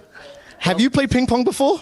Yes, a little bit, but I have you done it while being interviewed? No, of course not. not. What we're going to do is we're going to see if we can get some predictions for the upcoming games. Right now, as we speak, Sindarov and Wei Yi are going up against each other. Nordebek and Fabiano are going up against each other, and they're going to be playing Hikaru and then Jan, respectively. Yeah. So let's go for the first one. Who's going to win and who's going to take on Hikaru? So I think now that okay, I've got keep your prediction going. Great. So I think now that okay, Wei is up one low. I mean, not 1-0, sorry, 1-0. Exactly. Getting mixed with the sports. Okay, let's get the question. Will Wei be able to take down Hikaru? Hikaru, no. No, I mean, easy answer. Okay. I mean, the odds are against him, of course. I like that's a much He's better. completely capable, but... Completely capable, the odds are against him. All right, let's take the next one. Nordebek versus Fabiano, and the winner takes on Jan. So who wins, and then will they be able to challenge Jan? I think this is a much harder thing to predict. I think... Oh. I think Nordebek maybe... I think Nordebek may be a slight favorite. But... Okay, so if Nordebek's the favorite, will he take down Jan? Yeah, I think in that bracket anything is possible. I think anyone can beat anyone. Like. Ooh, that's all mine. Okay, let's put the microphones down, play one more round. Back to you guys, the show. Okay, I'll get down there.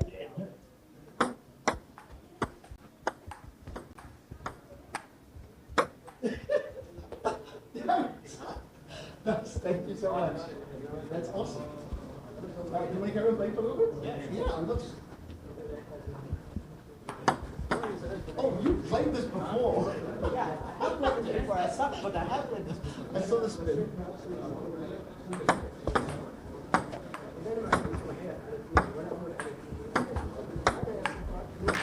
Oh. This year.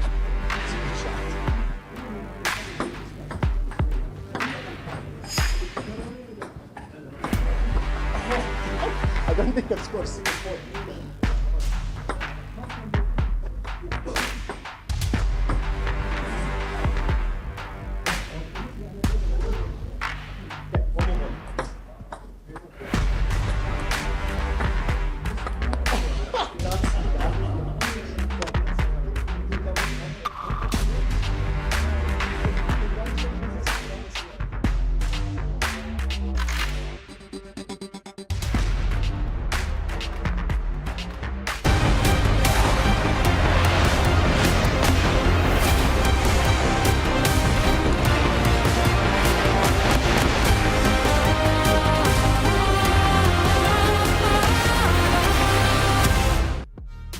Welcome back to Chess at the Esports World Cup. Next up, it's Wei Yi and Hikaru Nakamura vying for a spot in the top 8 and the quarterfinals. We heard from Nihal there in the interview, getting pressed a little bit on predictions for these upcoming matches. And Yovi, he kind of said, no matter what, you got to be favoring Hikaru in this qualification matchup. Yeah, Hikaru is the boss. I mean, let's face it, he's consistently excellent. But we did see a small weakness. You know, he did lose in the Armageddon against Alireza Firouzja. So there is some hope for Wei Yi. I can also say that they did play each other in an Armageddon game early on in the year, and Wei Yi won. Ooh, okay. So maybe a little bit of something that he can fall back on in terms of confidence. Absolutely. Wei Yi is a dangerous customer. He's one of the top players in the world, in the top 10 in the world as well. He can certainly make this a battle and should. But Hikaru Nakamura is one of those people that when his back is to the wall, he's one of the greatest defenders ever. We call him Hydra. You cut off one head and 2 grow back. It's just very hard to crush him because of that resilience, that tenacity, that defensive ability. So expect him to give us a tremendous fight. I love that. There's a beautiful and terrifying picture that you just painted for me. And we just got to look at the bracket, kind of the journeys that each of these players had to take. Of course, Hikaru getting knocked down by Alireza Firouzja. But importantly, this is a first-time matchup here at EWC. So within this time control, within this set of pressure and circumstances, unlike what we saw at the top of the day where it was a revenge match, it's the first time we're going to see Wei Yi and Hikaru stepping into the arena. Yeah, absolutely. This is the first time here at the EWC, and I just took a peek into the playing hall and I saw that Hikaru had gotten there early, and that means he means business. Is you reading into that much? Absolutely, yeah, because he was pacing, he was early, he was getting himself into the zone. All right, so we've painted him as the favorite, but also we've seen what our predictions have done to some of the favorites and some of the picks in the past. So I'm going to put the screws to you, starting with you, Maurice. Is it Hikaru Nakamura who joins his teammate Alireza Firouzja in the quarterfinals? Absolutely. We talk about favorites and prediction, whatever. Our favorites are actually pretty solid right now. Magnus went through, Alireza went through, and the only one not through yet is Hikaru, who lost to a favorite, one of the favorites in Alireza. And by the way, he lost to Alireza in one situation in Armageddon, down to the blitz mode with no time left on the clock. That's what you got to do to beat that guy. I'm not sure Wei Yi's up to it. Final thoughts here on this matchup before we head in. It's going to be a wild match, that's for sure, because Wei Yi is going to be bringing his A game. He's going to have to fight. Both of these players are going to have to fight tooth and nail here. There are no easy roads at the EWC, and for both of these players, they're taking what is the next step on the journey to the top 8, fighting for $250,000, 1,000 points for their club, as everything is open in our Esports World Cup Club Championship. Away we go to find out who will be the next qualifier from Group C. Hikaru Nakamura, Wei Yi. Let's get to it. Woo. These games have been intense.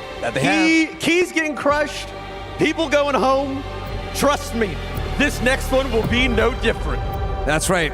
2 evenly matched players. One manning his battle station, and the other joins us now in the SNB Arena. Please welcome, representing Team Falcons, Hikaru Nakamura.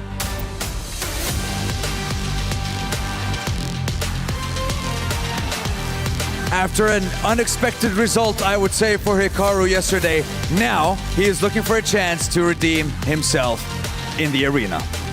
Well, Caro, good to see you, bud. You got a big game today, I'm not going to lie. He was looking pretty crispy in his match earlier. What are your thoughts heading into game 1 here? Yeah, I mean, if I play well, good things will happen. If I don't play well, bad things happen. It's very simple. Very simple. All right, well, you know what? We won't ask you anymore. You know what you need to do. Key into the pedestal and get yourselves ready for the next matchup. Another elimination match, the final one of Group C. Will it be Hikaru Nakamura or Wei Yi? Casters, take it away. Thank you very much, folks. The story of Group C comes to an end after this match. Hikaru Nakamura, representing Team Falcons, takes on Wei Yi of Weibo Gaming.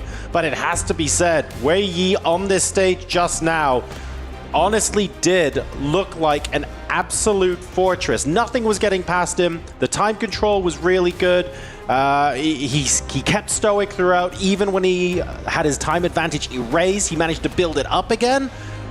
Nothing's getting past him right now, and he's on a very, very good day. Wei Yi stepped it up so much today compared to yesterday. He looked very, very good in the previous encounter, and slightly ominous for Hikaru is that in groups A and B, it was the person who rose up, who did fight the earlier match, who went on to win the second match as well. For Wei Yi, he's fully warmed up. He is, and he's got to be high on that confidence, right? Not just the scoreline, but the quality of his play is so incredibly strong. A clean sweep 2-2 against Sindarov. But, you know, he's up against the beast. He's up against world number 2. Hikaru Nakamura is the most battle-tested player in the chess world. So he knows what it takes. He knows what's on the line. And you know what's extra motivation for Hikaru? His teammate, Alireza Firouzja. He's up there already in the quarterfinals. That's got to be something that's going to inspire him to be the one to make it there as well, because there is rivalry there too. But let's talk about the head-to-head you saw earlier. Both players obviously comfortably, as far as Rapid is concerned, in the world top 10. Wei Yi is up there as well. Their previous record, 1-1. It's not like it's a 1-1. It's not like it's a landslide. It's not like it's one-way traffic. Nakamura comes into this game as one of the favorites, but is he only the favorite by a slender margin? Yeah, it's a tricky one. Hikaru, we just associate him with dominance, with victories. Rapid has maybe been the one area, and he's been so good at Classical for so many years now. He's been dominant at Blitz for ages, for longer than most of us can remember, but Rapid, that is a tricky middle ground. We see the Catalan opening at the early stages here. Hikaru starting with white. This promises solid play. We see a hit on the bishop, bishop returning. White is going to Fianchetto, he's going to put a bishop on g2, get castled soon, and we're going to see a slower phase of the game. This is definitely a strategic battle, you know, something we've been seeing from Hikaru Nakamura in the recent years. Traditionally known for his aggression, known for that combative, entertaining chess, but has taken a more solid approach in the recent past. And I think the Catalan, it's such a rich opening, right, David? Because it starts slow, but eventually builds into these long grinds, these complicated endgames sometimes, and it's all about getting that central pawn moving up for white if he can strike with e4, or will it be black who will be able to strike with a c5 before that happens? Yep, instead the white bishop improves itself, creating a square for the white knight to land on d2. And just to point out your plan, Tanya, e4 is the break we're looking for. These positions often, for the first 15, 20 moves, all the pieces are on the board. 10 moves later, could just be barely anything left. Very different match we have here by move 7 or 8. Previously, we were having situations where players had burned minutes on their clock. Wei Yi using a matter of seconds to get here. Only now is Nakamura about to drop down below the 9-minute mark, and we're already on move 12. So the players blitzing through the opening, maybe saving their time for some tactical middle game decisions that are bound to be coming in the next couple of minutes.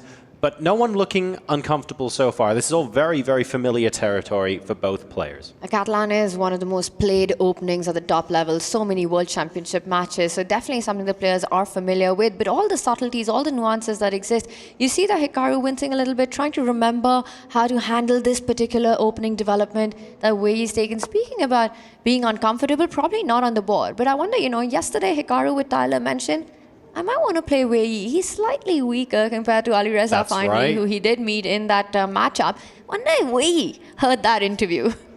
Trash talk. Well, yes, but on the one hand, like, it's very difficult not to put Firouzja above Wei Yi in any power ranking list here. So was it meant as trash talk, or is that objective reality? One thing's for sure, Wei Yi is out now to prove that regardless of your intention when saying that, it's not true. It's game on. Yeah, we will find out very, very shortly. And Hikaru looking up, looking for inspiration potentially. Black's position is rock solid. At some point, to make progress, to make use of the white pieces, you need a breakthrough. Whether that is going for the central pawn break we highlighted a moment ago, pushing the e-pawn to e4, trying to open lines, trying to fight for the center, or whether it's on other parts of the board, Hikaru needs a plan of action, but it's costing him a bit of time. And we saw what happened to Sindarov in the previous encounters when he went low on time against Wei Yi. And who had Wei Yi going up by a minute on the clock first on their bingo card? That's what I want to know right now. Nobody, that is for sure. And in the meantime, Hikaru does find a breakthrough, and this is very, very sneaky, very opportunistic as well, because the black bishop on a6 is the key detail. It is hanging, and just to show on our analysis board, the green board on our right here, if you take that pawn that did just move 2 squares, capture it again, you can no longer take it with your bishop. An attack is opened up from the white rook to the light square bishop on a6, and white would go up a piece. So Hikaru, he is playing on a square that did look covered. He's breaking through on the queen side, and if we go back, suddenly the 3-pawn wall, I'm going to say here, on b4, c4, and d4, look fantastic for Hikaru.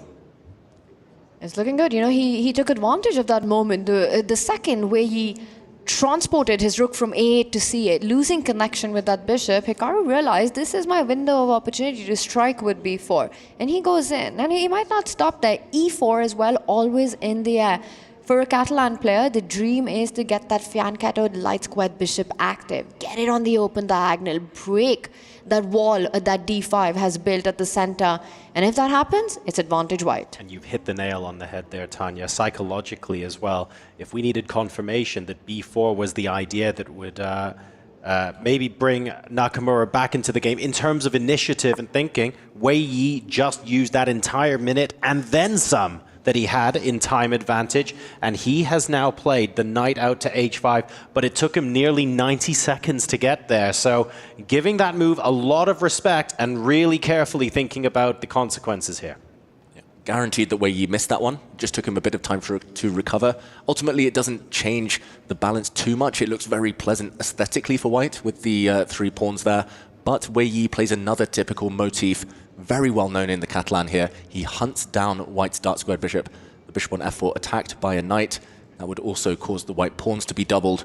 Usually you want to run away with this bishop, but not too many attractive squares to move to. So Wei Yi forcing Hikaru back into the tank. Feels like a bit of a cagey one, both players just investing a lot of time. A thematic idea there by Wei Yi. And it also sort of says, you know, you want to defend your bishop, you'll be forced into passivity, fall back one square, but that comes in the way of your own e2 pawn. Bishop to e3 is the move that you really want to make sure that you're not allowing that trade on f4, and Hikaru goes for it. But this just means that e4 break is not happening anytime soon. But what was the alternative, though? Because I was looking at all of the other moves the bishop could have occupied. e3 was realistically the only square there, so Hikaru must have been thinking about something else. Yeah. The follow-up. The follow-up. Maybe he was trying to calculate what's just happened. Wei Yi pressing the explosion button, trying to break open the structure in the center.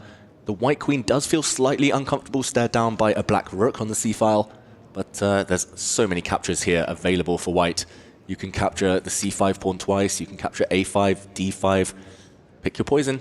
You have to be careful, though. You don't want to take it the wrong way. And here we see he takes the opportunity to push a pawn forward, drops back with a knight. That's to open up the white light squared bishop, but a bit of an odd retreat there from Hikaru. He's trying to reroute the knight to that other square, d3, bring it to the center, also eyeing the pawn on c5. You know, you've got your bishop, your knight, your queen and rook ready to attack, to jump over onto that pawn. So here trying to improve pieces, but what's been really impressive for me so far has not just been on the board, but also for Wei Yi with the black pieces, keeping control of the clock, something few were able to do against Hikaru.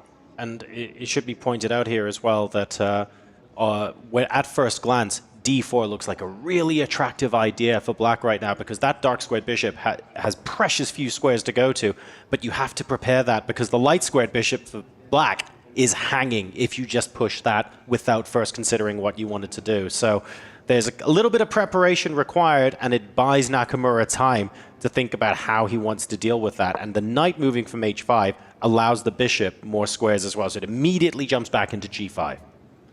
Yep. Maybe defending Wei Yi's bishop there, getting ready for that pawn storm in the center would have been even more attractive. But ultimately, Hikaru does feel the heat. He wants to trade off some pieces, maybe because the black pawns occupy the center, white slightly cramped. You want to trade off pieces when you're lacking space. But it does feel like it's a very healthy position for Wei Yi still. It really does. I mean, you know, you've got these beautiful pawns at the center. For Hikaru, I will point out he has a protected passed pawn on b5, right? And that's a long-term advantage that you've got.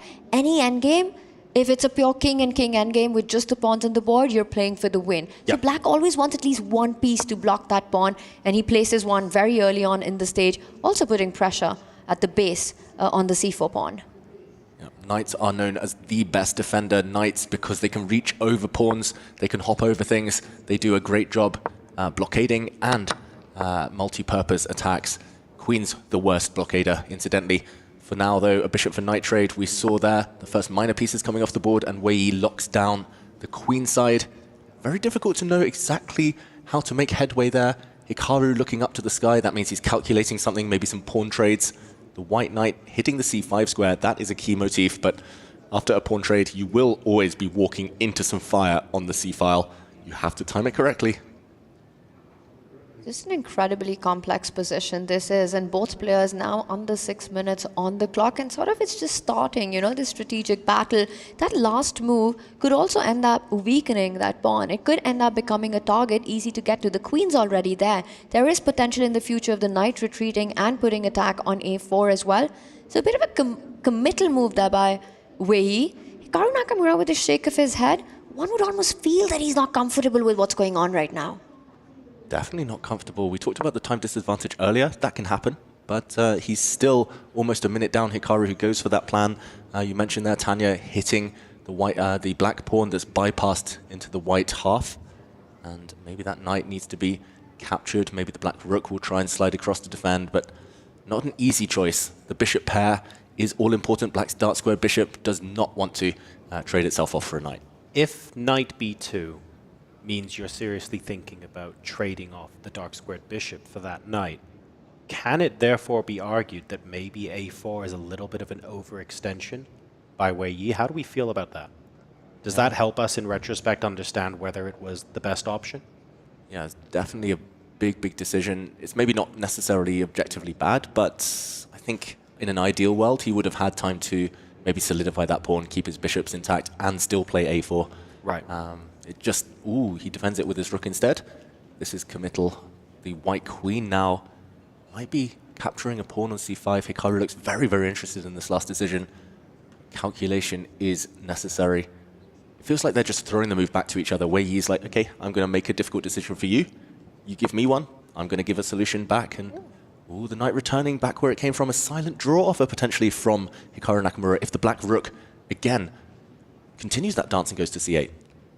Wow, big moment here. We'll understand the mindset of the players, and it looks like we're not the only ones finding this super complex and this position very rich in ideas, barely being able to handle under 5 minutes. The players repeating. If that happens 3 times, that's an instant draw. And look at that. Repeating? Hikaru says, I'm ready for it. Will Wei Yi flip the script? Will he change his mind? Will he grab that knight and say game on, go for more? Or is he going to repeat now? Oh, we can't blame him if he had gone for the draw, but power move by Wei Yi, showing his ambition. He wants to win this game. He smells weakness potentially from Hikaru. He's up a few seconds on the clock, Wei Yi. He's got a beautiful pawn center. He solidifies everything now, defending his bishop, getting ready to push in the middle of the board with those pawns. This is really interesting because it's almost a psychological play as well, right? Wei Yi saying, oh, I can see that you're thinking of repeating moves. He didn't stop there and think and consider the draw. It was forceful. It was almost, it wasn't quite a pre-move, but he took pretty much instantaneously on b2 as soon as Hikaru decided to repeat. And that decision, will he be rewarded for his guts, for his bravery, Wei Yi, or will that come back to haunt him? Only time will tell. And time in this format is the biggest factor right now. It's Wei Yi who is up on the clock. Hikaru on the defense. He stops that d pawn from moving just a bit forward. Also defends his own e2 pawn, which was on the open line, the line of attack of the black queen. Rook d8. Again threatening d4, stopped one more time by Hikaru, who lines up his rook against the black queen if the file was to open up. Ultimately, it's still a very level position, but psychologically, Wei Yi maybe aiming to seize the upper hand for the rest of the match. This is a position that Hikaru struggles to improve his pieces.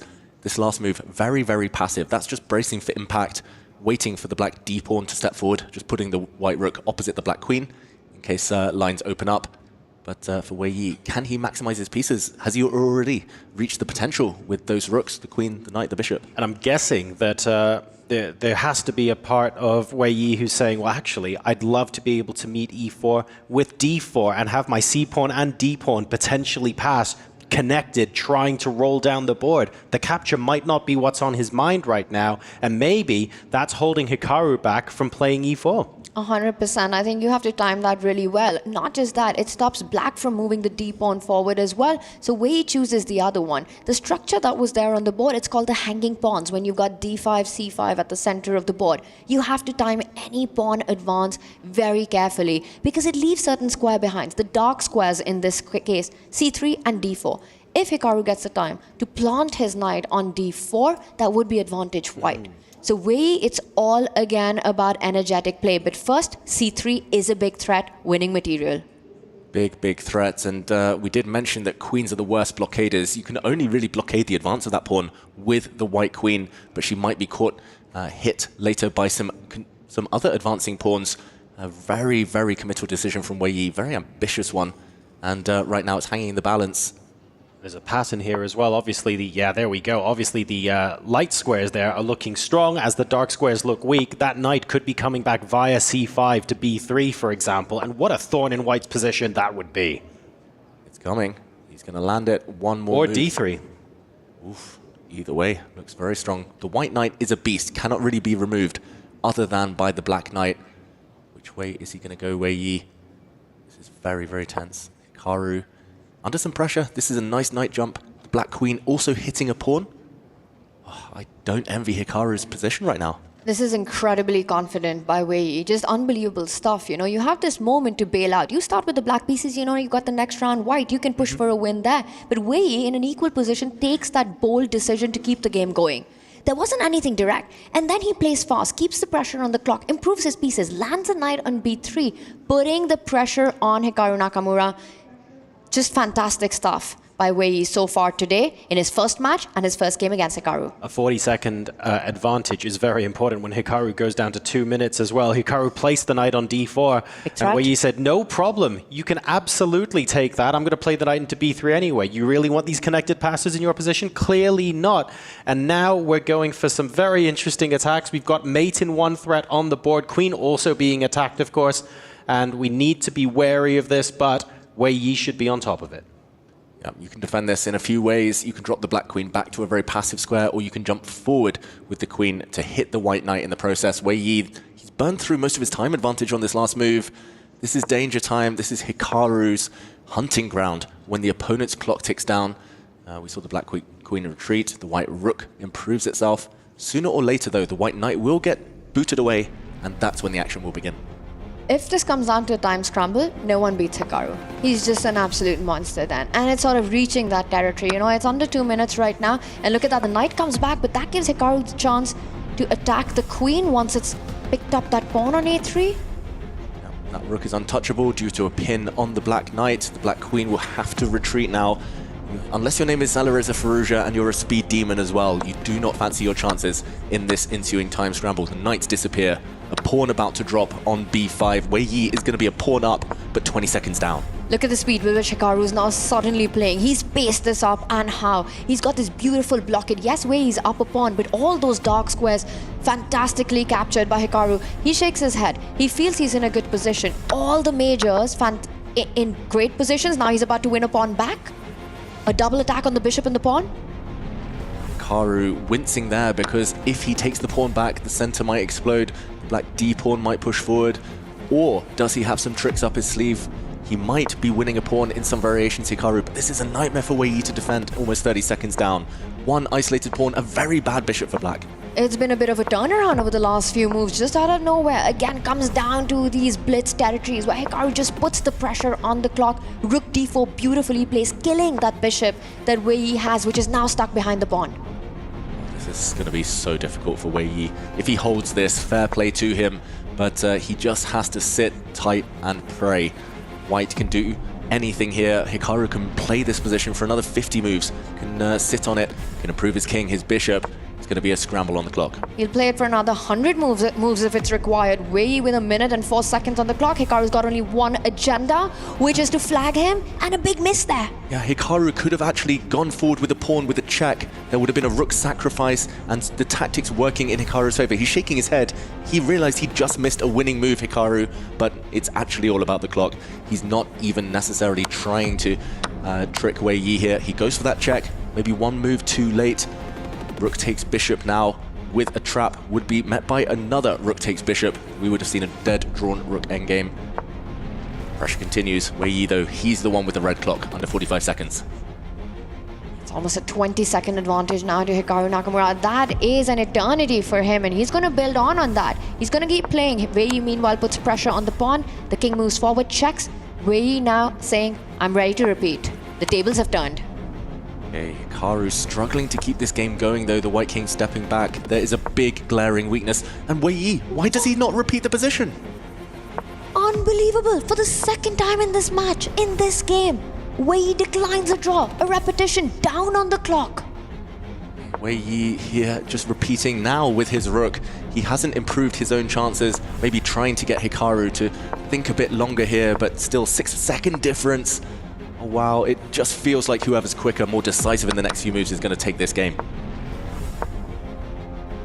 This is getting incredibly tense now, and the bishop moves. The bishop was under attack. Now Hikaru comes in with the rook, pinning the black bishop. It's time to unpin yourself. Wei Yi gets his king into the defense.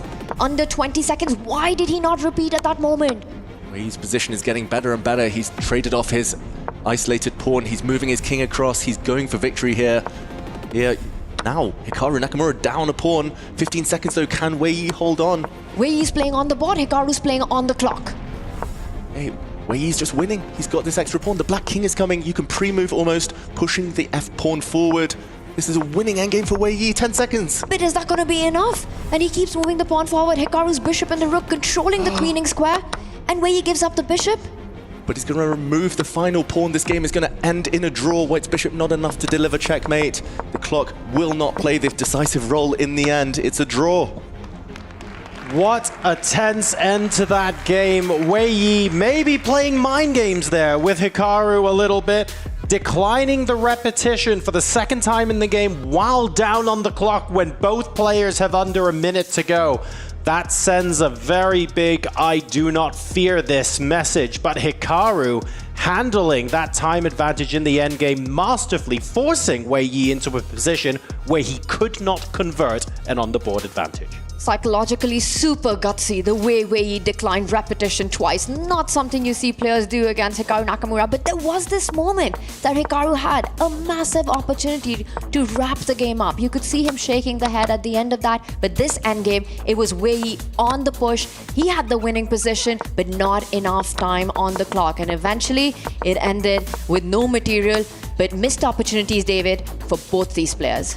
Yeah, it was a game in 3 phases. The opening was a big success for Wei Yi. The middle game, he was a pawn up, trying to apply pressure, but ultimately Hikaru won the pawn back. The end game, it was all about flagging. Missed opportunities for both sides. 4 seconds against 7 seconds at the end, but a draw feels like a fair result. Look, I've got a very important question here. Wei Yi couldn't convert in time, but declining the repetition and getting into a winning position against Hikaru Nakamura, I get that the scores are level at half a point.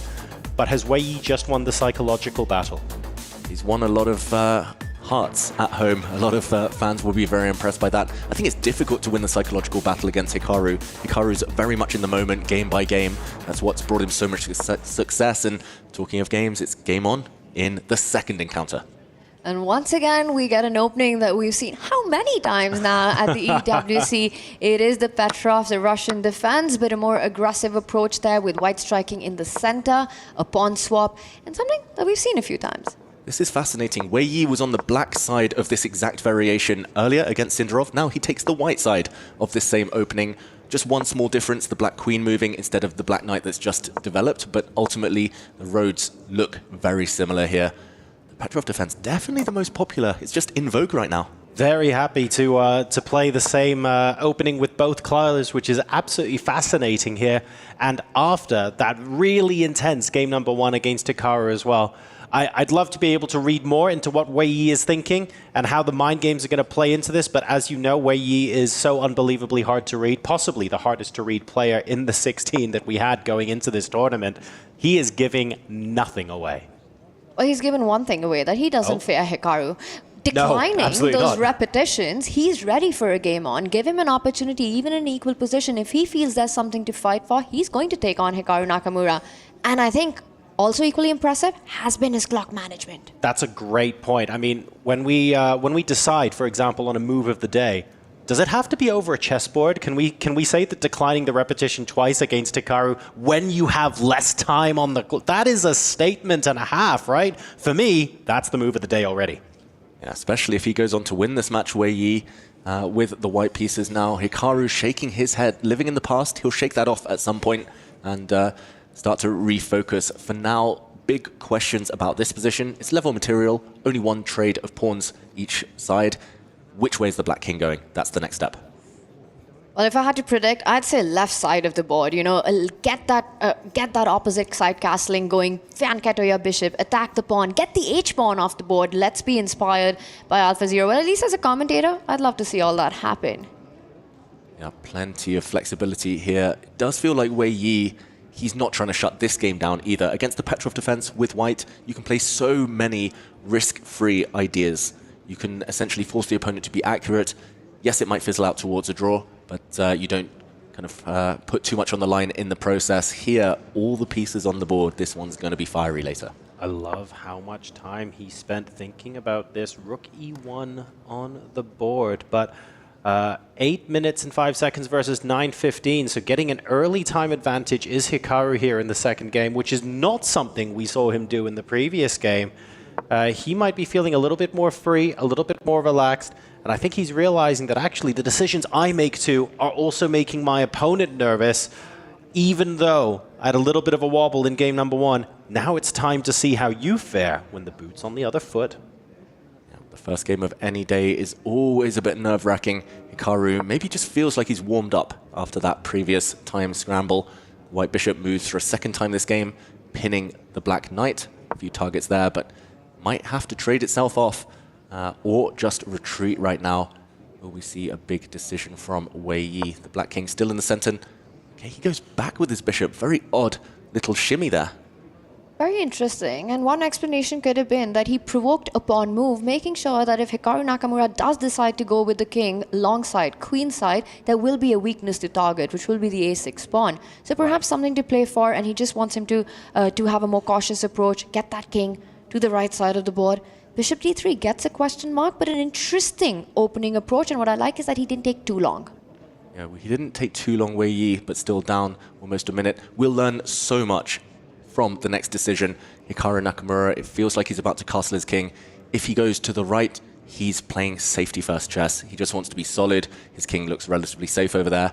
If he goes the other way, meanwhile, he was feeling much more ambitious. Opposite side castling. Both sides will throw pawns later towards their respective enemy kings, and we're going to see just total chaos. It does ask the question, right? Like Tanya said, a6 has been provoked now, so instead of needing a couple of extra moves, b4, b5 already asks the question. You're just one move quicker to be able to get that queenside attack in, and maybe that's the reason why Hikaru Nakamura has actually used his time advantage now. It's almost equal, but he does go queenside anyway. He's saying game on. This is going to be fireworks very, very soon. And suddenly, Wei Yi's idea of retreating with the bishop makes sense practically, because like you said, a6 is a hook. Ideas of advancing the b pawn, the a pawn become even more attractive. Lining up the queen with the light squared bishop, targeting that pawn on a6 is something for Wei Yi to think about. Yeah, plenty of choice though for Wei Yi, and often in chess, especially in rapid chess, you don't want too many alternatives here. It means you burn time on the clock. Here we go. Before played, but apparently a big mistake according to the computer. Hikaru blows open the center now. Maybe Wei Yi's pieces just aren't ready for this action. Oh, wow. I did not think... I was looking at b4, a4, thinking this is going to be relatively automatic, but look at this response from Hikaru. He has thought this through, played d4, and yes, okay, there's an open a file right now, but look at what's happening in the center of the board. That pawn on c3, the long diagonal, the bishop on g7 is suddenly going to come into its own. There are problems here to solve. Many, many problems, and the Black King still has a lot of defenders around it, so should be relatively safe. Can Hikaru keep his extra pawn? That is the big question, the c3 pawn. If it falls, if the White Queen can take it next move, then it's game on. Anything could happen, but he does have this one move opportunity, Hikaru Nakamura. How is he going to make the most of it? That's the big question, because queen takes pawn. I don't really see a way to defend that pawn. The white knight takes care of all the squares the black queen could jump onto to take control of that. Queen takes pawn's coming up. The a pawn's moving up the board. I get it. You have this entire army around the black king. You're feeling safe. But white king as well, equally safe. I am actually pretty surprised at how much of an advantage the evaluation bar is giving Hikaru Nakamura currently.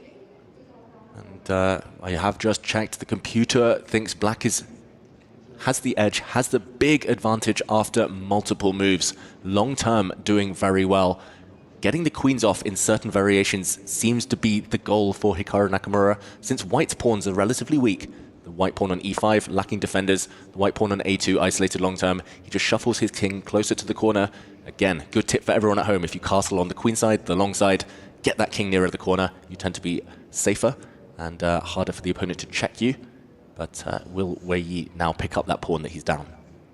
Very tempting to do it, but the fact that he pauses while he eventually does take the decision, and Hikaru jumps in with a knight, wanting some trades, hoping to open up his own bishop at the end of the sequence. Knight takes knight. Will Hikaru want the queens off the board? That is, we're getting a question mark associated with that move, but like many others before it, it looks so natural, so I'm guessing there was either a really strong alternative or we have some tactics incoming where we've got both knights under attack. Are we looking at meeting queen takes knight with... Well, no, you've got to take with the... Yeah, I'm not really sure what's going on there. Yeah, we'll see it actually unfold on the board. There were actually some cool tactics. Hikaru could have won the white e5 pawn if he'd been a bit more accurate, but I don't think he necessarily wants to indulge in too many complications here. The queens leaving the board will give black a relatively stable advantage long term. I think he'll take the queens off now, So the question mark, because of a missed opportunity, not because Right. this position is bad for black. Okay. Speaking of a long-term advantage, let's point out, for Hikaru Nakamura, he already has a passer, a passed pawn on the board. That's one that can't be stopped or blocked by an opponent's pawn. The C pawn that he has. Meanwhile, for white, there is no passer. You still have to create it. Because black does have the defenders right there. So again, endgames favor black. Healthier pawn formation, a target on E5. The rook beautifully placed on the only open line on that D file right now. Huge question to Wei Yi. Does he keep the complications on? Does he move the queen away? Or will he go for the endgame? Yeah, big decision. Queen's off the board, looks likely. Hikaru does take them off the board, and a double attack, hitting white's light squared bishop, hitting the E5 pawn at the same time. If we do see a bishop for knight trade, that is a situation where the bishops will be super powerful long term. There we see the bar slide. The black light squared bishop is going to be the MVP most likely, unchallenged. White with weaknesses all over the board. That must have been a very difficult decision to make, to give up your bishop pair. It really is, because you take a look at white's bishop that used to be in and around b3, and you're thinking, oh, long-term, that raking across the board looks like a fantastic opportunity for Wei Yi. But being forced to give that up for the knight, those dreams have now been shattered, and he's left with a position where it's Hikaru Nakamura's bishops that are causing all sorts of problems.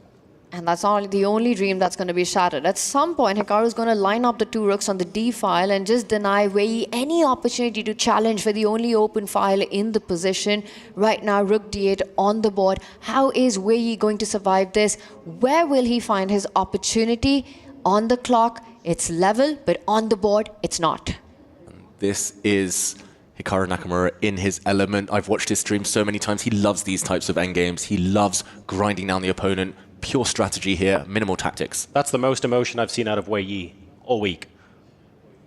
Oof. There you go. Thinking pose. The fact that he moved. Seismic. Yeah, he's 99 stoic instead of 100 stoic at the moment. But he really is in a lot of trouble right now, and he needs to think of a resource to climb his way out. And the heart rate agrees with you. I mean, that's 130 right there for Wei Yi, so he's feeling the nerves currently. Hikaru keeps putting pressure. You know, he hit the bishop in the last move, doubled up on the D line. Now he's getting the bishop to h6 to attack f4. It provokes Wei Yi to push the g pawn to defend it, but that's going to make the light square so incredibly weak around the white king. Oh, needs must though, and most likely Wei Yi will push that pawn forward. Hikaru was shaking his head. It was slightly confusing because his position is so good right now, but maybe just frustrated that there's no immediate knockout. But long term, looking very good. And normally I talk about connect 4, but white's pawn structure less impressive this time. All on dart squares, a bishop blocked on dart squares, and the white king not going to be safe long term. And you know, for most of us, it might feel like, hey, the material's balanced. You've got 5 pawns versus 5 pawns. You know, the pieces are still playing for white as well, threatening now to double up on the C line. Why is this so good? But it's not all that meets the eye. You've got the bishop pair. You've got the C pawn that will eventually move up the board. For Hikaru, this is a dream position, one that he can really grind down and enjoy for the next 30 moves. The light squares just look so dangerous right now, and maybe that was part of the motivation behind playing the rook up to e3, because the moment white moves the knight, you have potential check on f3, followed by maybe the other rook coming into the 6th. Who knows what would happen in that sort of situation? So it feels like Wei Yi is surviving, but is extremely tied down right now and needs options, but he's not finding any. This feels like the type of position you save like 10% of the time for Wei Yi. Maybe if Hikaru doesn't find a way forward, something concrete, then you survive, and maybe trick your way to a draw later, but you very rarely win these types of positions. Hikaru, a bit of a frown, maybe surprised by this last turn. He's trying to get the other bishop in, the raking bishop pair, threatening a nasty check. That's very instructive. You know, you're constantly looking for more active diagonals for your pieces. First, he provoked white to push the g-pawn, activating the light squared bishop. Then he rerouted the bishop to a square where he can give it check. And again, it could be potentially a mating attack against the white king with both the rooks still on the board. And it's one of those things where, look, Hikaru Nakamura, it's becoming almost easier for him to play because Wei Yi is creating those weaknesses that makes it easier for him to make these follow-up moves. And in a format like this where both players have 3 minutes on the clock, that's huge. Yeah, Wei Yi shaking his head loads. He knows that he might be on the brink of elimination here. He drops back his rook. He's not the type of player who's going to sit still and wait for his fate to hit him. He's going to try and push pawns, as you mentioned, creating weaknesses in the process, but the black bishops coming in. The black rooks have infiltrated. The other one's coming in too. Maybe to the third rank, first to check. This looks devastating. Don't move up to e3. That would be a checkmate in one. King e3 would have run into rook d3, so he blocks the check with the knight retreating right now. It's time anyway to bring that rook in, combine it with the power of that unchallenged light squared bishop, giving some big checks. White's king, surprisingly, in this queenless middle game, is in a kill zone.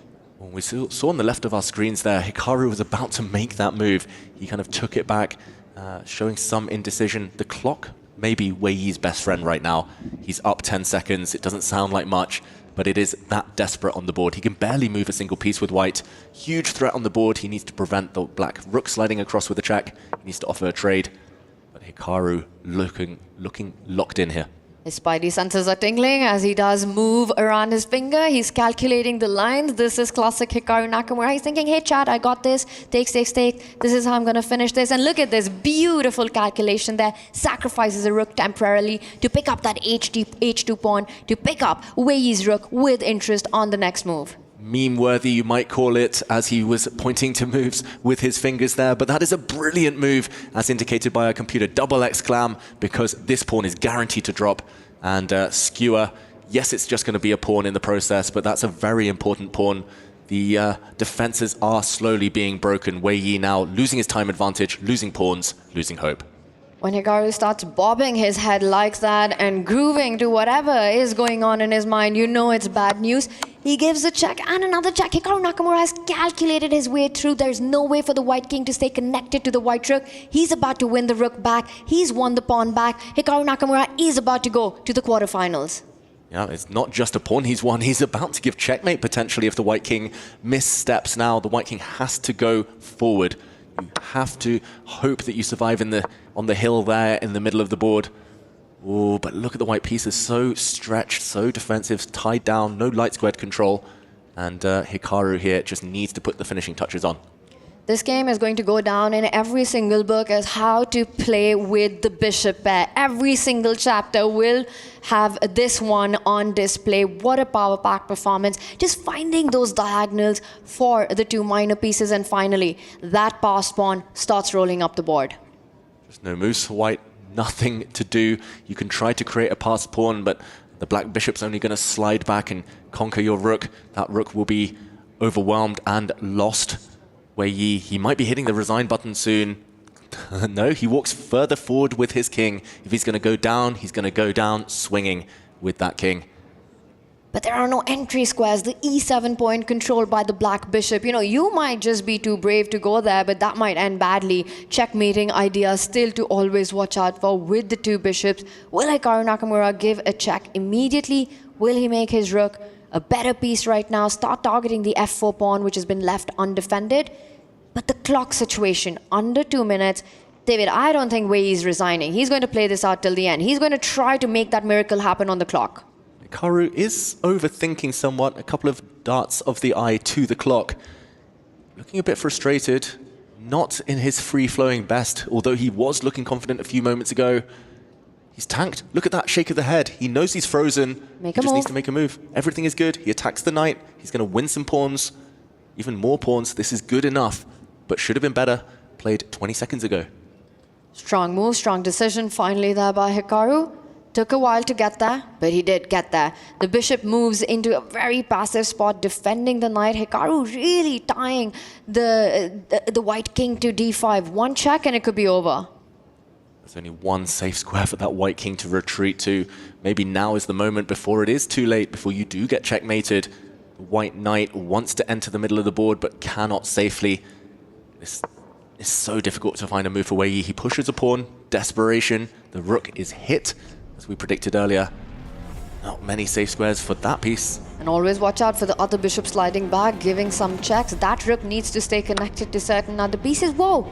A piece sacrificed there, but it could not have been picked up. The white pawn would have advanced one step forward, not allowing the black to defend against promotion. Hikaru simply recaptures. He did not even calculate. That was impressive, Hikaru. He didn't want to allow any counterplay. The white rook saves itself. But now there is a hint. There is a small hope, glimmer here for Wei Yi with his e-pawn might be snuffed out though. This last move, very effective. Oh, he's chasing the white bishop, repeating the position, Hikaru. He can't do it. This is a huge advantage for him. He's up a pawn. He's up on the clock. Hikaru cannot bail out right now. He does continue playing. He believes in it. He hits the white knight, but that white knight is defended. The king is the MVP for Wei Yi. It's not over yet. Look at the king marching. The e-pawn moving. Hikaru's panicking here. It's setting in. That head shake, very different from the head bob we saw a few seconds ago. The advantage is slowly starting to fade. Yes, that was a little trade of pawns. Yes, black's still up one pawn, but there is counterplay. The e-pawn is running. The black rook is just so offside right now. Ignore the evaluation bar right now. This is a game for 3 results, and now the clock is leveling out as well. Look at Hikaru's face and you get to know the full story. It's the e-pawn, it's the threats of the white king. This is far from over. Hikaru cannot believe it. He's saying, move, move, move. He's cursing himself, Hikaru. Look at the heart rates as well, both rising. Wei Yi is so excited because this is the closest he's been to saving this game in ages. Hikaru's literally willing himself to make a move. He gives a check, but this is sort of putting the snooze here because the white king doesn't have too many squares. Can he checkmate the white king? There's a double attack though, hitting the white knight and bishop. The knight gives up its life, but wow, he's blundered Hikaru. He's lost his bishop. Hikaru Nakamura is losing and he has no time. He can't believe it, and he's under 20 seconds. Wow, he completely had this. So close. Eval Bar says draw, but white has the pawn, white has the moves and the time. And Wei Yi cool as a cucumber throughout the roller coaster. Wow, we might see rook and bishop versus rook, the hardest endgame to defend. With 10 seconds, not possible to defend. And Hikaru, he actually blundered there. There could have been a rook trade, but Wei Yi is just playing for the clock. And that's all he got to do. Look at Wei Yi, slowly, steadily moving towards the screen. He just needs to make sure he keeps the pressure on the clock. Hikaru here pre-moving desperately. Wei Yi's messed up some stuff there. He's about to lose his bishop. It's all about the clock though. 2 seconds versus 3 seconds. The pawn comes in. Oh my goodness. Wei Yi's about to get flagged. He gets Hikaru's rook. Wei Yi cannot lose and it's a draw. Wei Yi times out. Hikaru saves himself. Absolutely ridiculous end to that game. A winning panic in a winning position. The eval bar, the position. Forget that. The psychological warfare swinging between both players multiple times. There are many people who would say after that roller coaster ride, maybe a draw was the deserved result, but both players will be ruining missed chances in that game. Wow. Both deserve to win, neither deserves to lose. That was a roller coaster, one of the most dramatic finishes that I've ever seen. Wei Yi with all the material advantage, a rook up, a queen up, but not enough time, gets flagged, and this was the crazy endgame. Hikaru Nakamura reacting there, up the entire time, so close to winning, and David, then quickly it just slipped out of his hands. Yeah, banging his head, Hikaru Nakamura. 3-4 minutes earlier, he was bobbing his head, knowing he was about to win. Still reacting here, still so frustrated, Hikaru. He used his clock skills to save himself. Wei Yi might feel like he should have banked it there, but ultimately, we go down to Armageddon. Hikaru not yet eliminated. This match might be the most amazing we've seen so far. Definitely a tale of two halves and plenty to talk about as we go into Armageddon. We're going to get ready for that now and give the players a bit of time to reset as we hop into a break. But my goodness, don't go anywhere.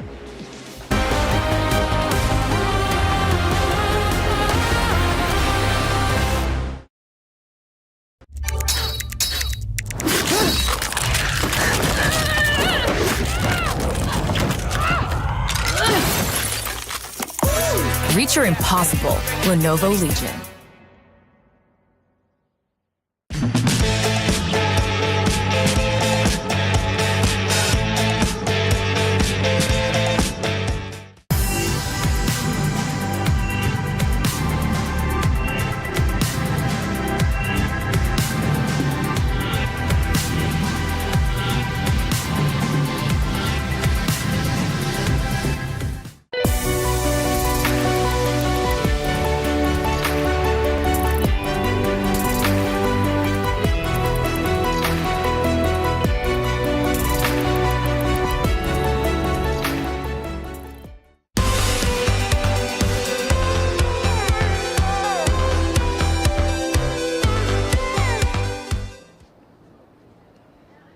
What's up, everybody? I'm joined by Maxime from Vitality. Unfortunately, has just been eliminated from EWC. Before we play some mini games and have a little bit of fun, how has your EWC experience been? It's been great. My tournament, not so much, but I love the settings around here, and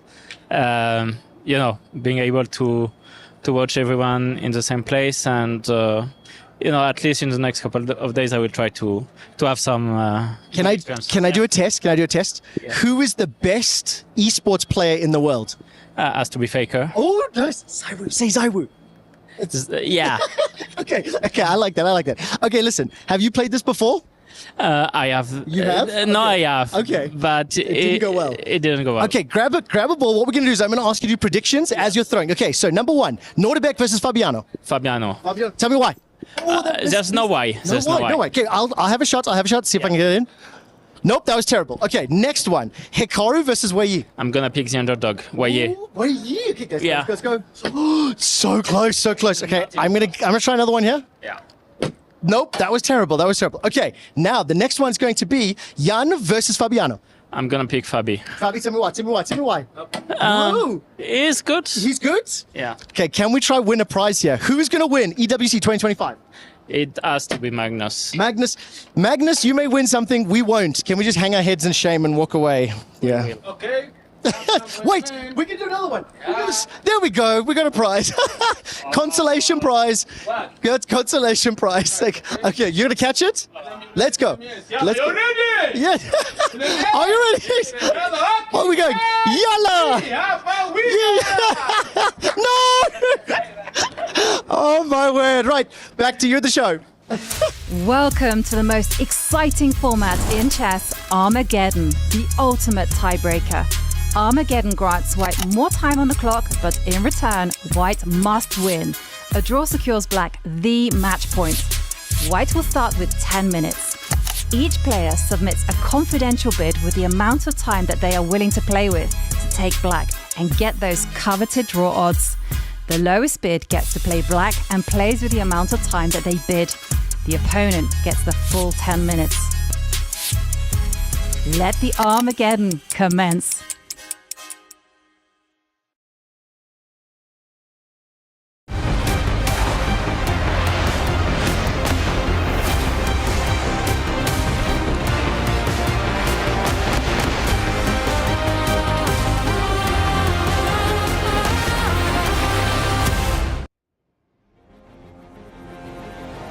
Wow, what a match we've had so far. We're going to be going to an Armageddon tiebreak, and this is for all the marbles. The winner that progresses from this match goes on to the quarterfinals. The loser from this match gets their key crushed today. The stakes could not be higher. Both players have reasons to be frustrated at the moment. This is getting more and more difficult to figure out what's going on by the second. Let's take a look at how Armageddon is going to go down. Both players will be bidding an amount of time that they're willing to have under 10 minutes, and that player will play with Black once the lower bid wins. However, the player with the white pieces, while they start with 10 minutes, it's a must-win situation. If you're starting with Black and you have less time and you make a draw, that's good enough for the match. That results in a win for Black. So it's high tension for both players. Whoever's playing with Black will have less time, but they've got draw odds. And this is what happened. Hikaru Nakamura will be playing with the Black pieces. 6 minutes and 49 seconds his bid. Wei Yi bid 7 minutes 36. That bid was unsuccessful, so Wei Yi will start with 10 minutes with the white pieces against Hikaru Nakamura. 6 minutes 49 with the Black pieces. It is all or nothing. Wow, and we saw the time scramble in the previous game where it was only the clock that saved Hikaru, and only due to the fact that he had insufficient material to checkmate did Wei Yi have to agree to the draw, but yeah, that's borderline. Under 7 minutes is so risky. Hikaru there, feeling brave, maybe emboldened by his mouse skills. He choked the previous game, winning position, but he did clutch up when the clocks were ticking. Yeah, it's unbelievable. To me, 6:49 does feel extremely low, especially given the time management that Wei Yi has shown. He sort of kept it pretty level in both games against a player who is one of the fastest on the planet that the chess world has ever seen, you know, Hikaru Nakamura. And it all comes down to the Armageddon now. One shot, one opportunity, one Armageddon. It will all be decided in this one. I'm going to say one thing. You know, the nerves would have been very high. Tension would have been very high. But you could only see it on one of these two players. It was Hikaru Nakamura, the frustration. You know, he was giving that away. Wei Yi, so calm, so collected. And for me, that has been impressive to watch. But the one thing I want to highlight for both players is their resilience. David just mentioned, you clutch up, but hang on a second. You also let the game slip. Wait. How rarely do you get to do that in a single game? The point is both players kept playing when they were in difficult positions. They found different ways to come back. Nobody was giving up. The never give up attitude, rise up. I mean, that is the flavor of the Esports World Cup, right? And I feel like both of these competitors are fantastic embodiments of what's happening there. That's right, Hikaru frustrated coming up against tenacious Yi in the previous game. And it's yet another Petrov. And another repeat of the previous game, the same opening for both sides.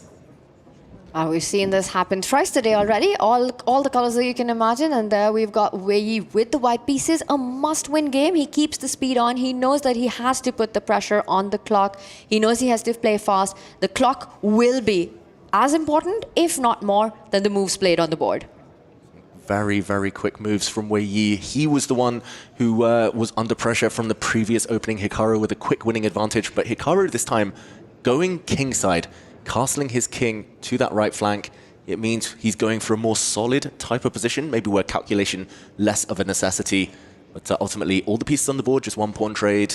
Very understandable that Wei Yi has gone for a position like this. That's got to suit the player playing with more time on the clock, right? As few trades as can happen for as long as possible, that has to be better for white. So Wei Yi, some great strategy right now in play. Hikaru has to try to get a more liquidated position. But what we have with the pawn formation, 4 versus 3 on one side for both these players, it's going to be hard to get those trades in. And it's too early to read into any sort of conclusion from this, but Hikaru going for a 20-second think already made me wins just a little bit, because this isn't any normal game. Hikaru's now down to 6 minutes versus over 9. That's going to play such a big part in this Armageddon game. Not only is it not normal because it's an Armageddon, it's not normal because of the storyline that's happened in this match so far, right? In game 2, Hikaru winning throughout the game. Right. He was bobbing his head. He was feeling it. He was ready to snatch that spot into the quarterfinals. And then suddenly Wei Yi pushing him to the brink, to the point where Wei Yi was the one winning. I mean, that game flipped about 50 times.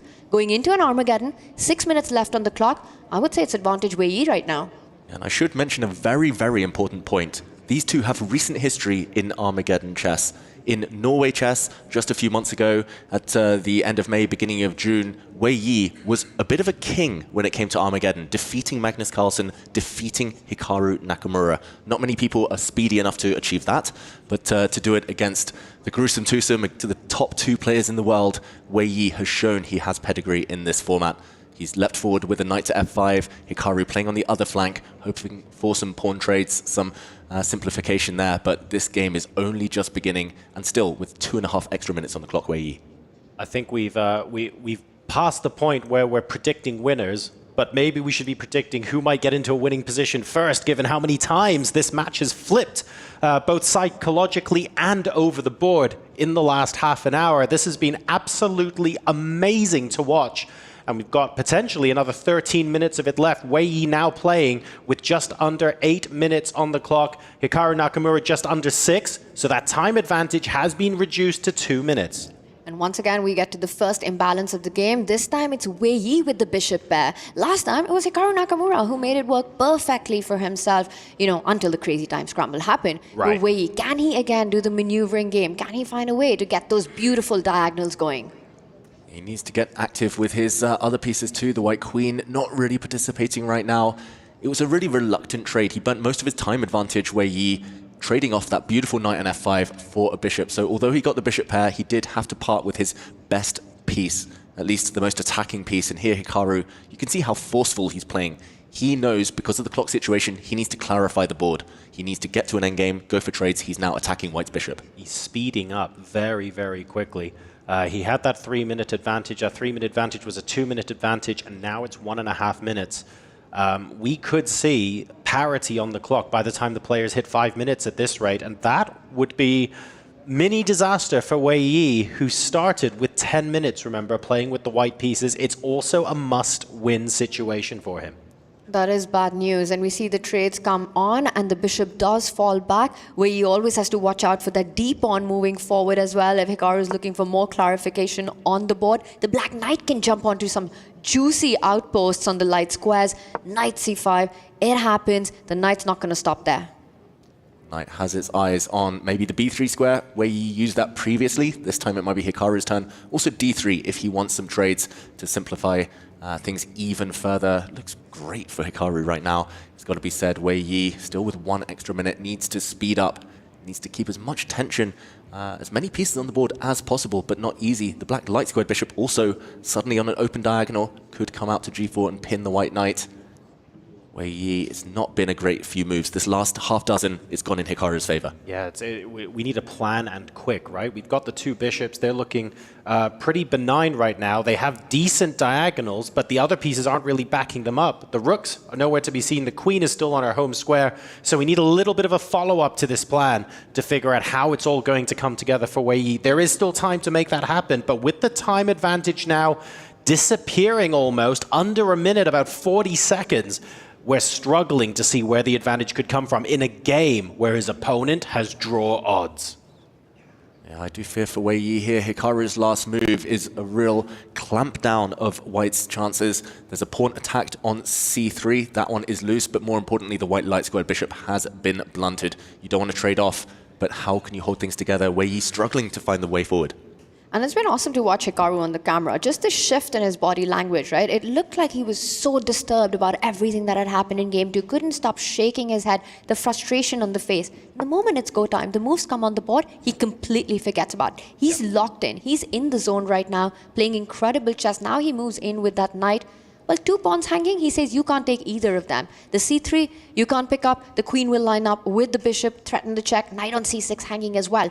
E5 pawn would also lead to certain forks on the board, tactics everywhere. And there's one guy who usually excels when that's the case.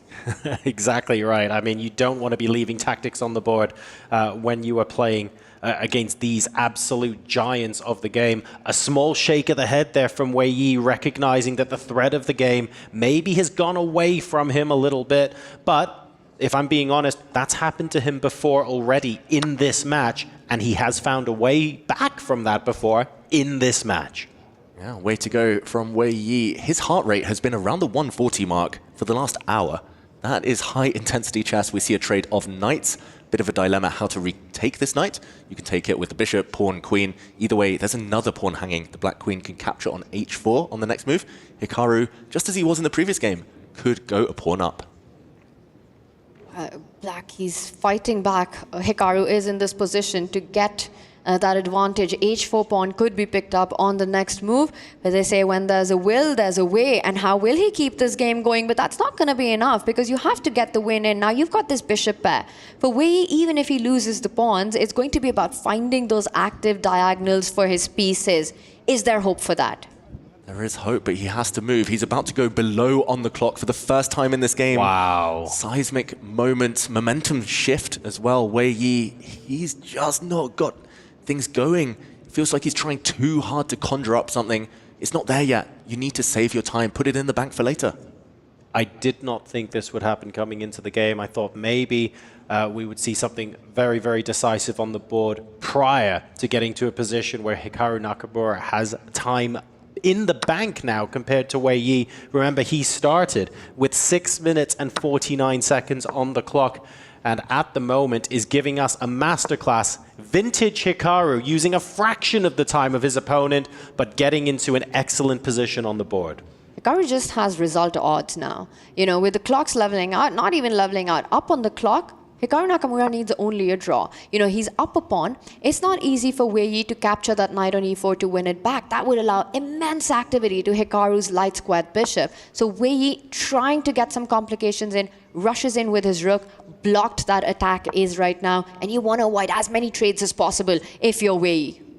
Now the result odds look super important right now. He moves his bishop out.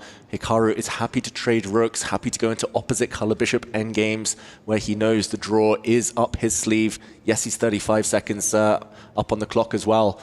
But for now, Wei Yi, he just needs to trust his instincts. He needs to move fast. He defended so well in the previous game. Just keep the tension.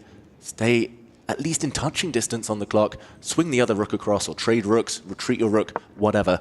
Either way, he just needs to move.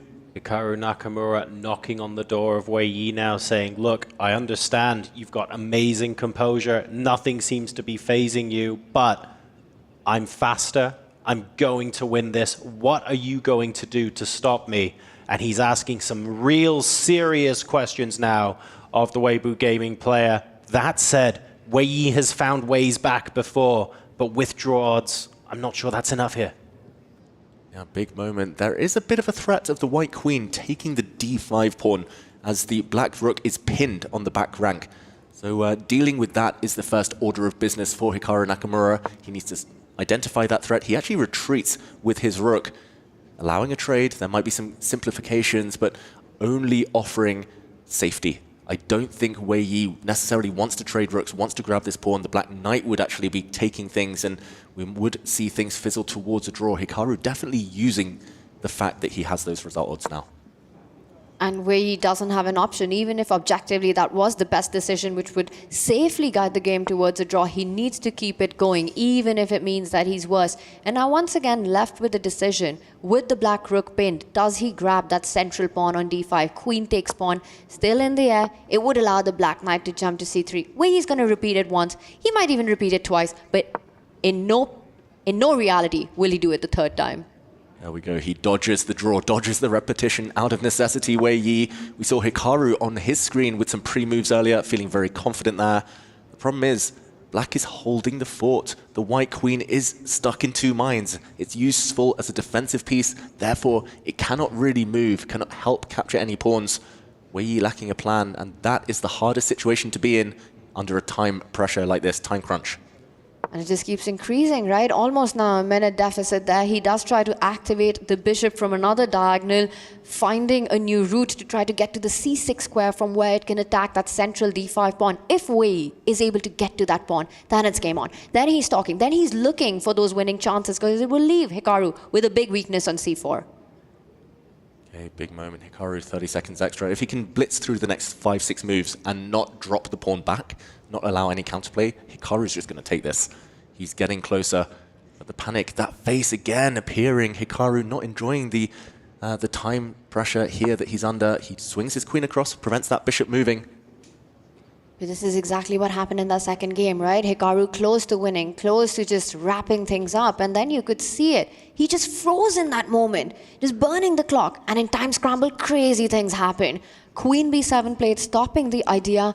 Wei Yi needs to find a way to activate that dark squad bishop. You start seeing ghosts. You start evaluating threats that aren't as credible as they would be if you looked at them with objective eyes. It's not that anything's a lie. It's that everything looks threatening and you feel like you have to calculate everything. E6. Huge throw of the dice here from Wei Yi. Do not take this pawn. Hikaru cannot capture this pawn as the white rook would step up to the 7th rank and skewer the black queen. There would be checkmating ideas, the kiss of death idea on g7. The white queen is coming. Hikaru panicking again. He missed it. He didn't see this. This tactical resource. And Wei, he's expressionless. There's nothing that you can read on him. Hikaru calms himself down, brings the queen back to the defense. Pawn takes pawn would have been a big blunder. But now, Wei gets his opportunity. There are open lines on the board.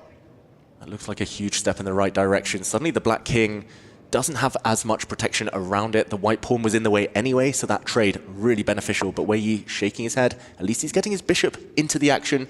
This one is anyone's game. The board state is so delicately poised. Wei unhappy with that decision that he just made because now it feels he can't avoid a rook trade, and more pieces off the board, the better it is for Hikaru Nakamura. Rook A8, almost forced there by Wei Yi, and this is the first time I've seen him unhappy with his decision. He leans back, Wei Yi. He looks really dejected somehow. Maybe fearing this move. There we go. Hikaru forcing the queens off the board. That black queen is hitting not just the white queen, but both of white's bishops. If the queens disappear, winning chances might fade as well. And it's more about the clock. 2 minutes versus 1 minute. This is danger zone. Hikaru so fast now. Wei Yi so resourceful. He had the opportunities to maybe mix things up a bit, but as more pieces get traded off the board, there's very little for him to work with right now. And with the queens off as well, where's the win? It doesn't exist. Hikaru needs only a draw. Wei Yi is under 1 minute on the clock. The queens are off the board. Hikaru Nakamura has an extra pawn. That pawn has been picked up, but the c3 pawn hanging as well. He's just been overthinking it. Wei Yi's been too much in his own head. The shake of the head there, he needed to just blitz it and hope. Yes, it's a bad position.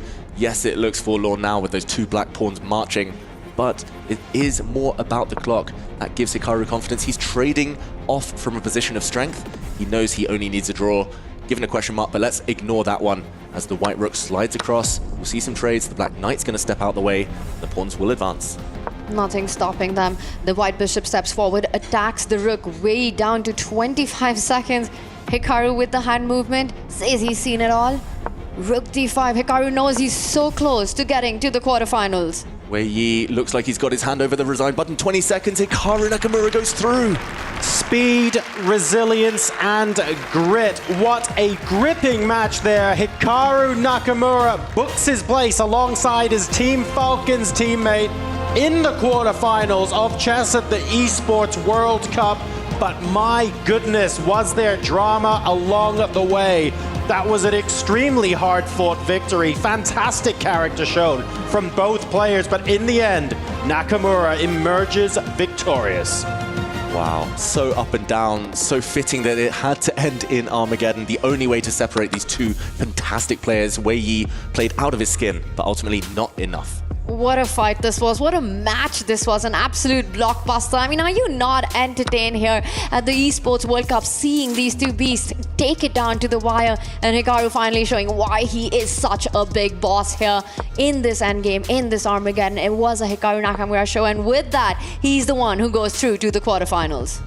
There are so many emotions throughout that game, let alone throughout that match. Let's hear them from the man himself while they are still fresh in his head. Advancing to the quarterfinals of the Esports World Cup, it's Hikaru Nakamura. Are you kidding me? That is the absolute pinnacle of chess. How entertaining. Hikaru, I know you are not pleased with the way you played. You looked pretty frustrated after that first loss. You were able to close it. You looked somehow even more frustrated after the second one. How were you able to hold it together and lock in for that Armageddon? And absolutely, it looked like you were a different person for that game. Yeah, it was very difficult. I mean, the thing is, in the first game, I saw the winning move as soon as I played the other move. And then the second game was very choppy. But I think in Armageddon, if I felt that if I have the black pieces, I'm the favorite. And I think actually saw it today, usually the player who gets the right color wins the game. So it's just a matter of moving quickly and not thinking at all. Now, when it came to playing on the black side in that Armageddon match, Wei Yi just went with 9 minutes, 50 seconds. He handed you essentially the black pieces. Did you think that maybe he was confident and he had a plan in mind? Were you feeling like any kind of way? Nervous, anxious going into that third match, especially with the way that game 1 and 2 went? Well, apparently I need glasses because I thought he bid 750, not 950. So that's the first thing. But yeah, I felt that if I got black, I would be pretty good.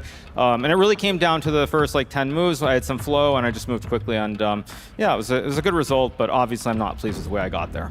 Well, look, regardless, at the end of the day, you make it to the top 8, so congratulations. Ladies and gentlemen, we still have 2 more matches and 1 more group to wrap up. So let's head on over back to the studio after that whirlwind of a series.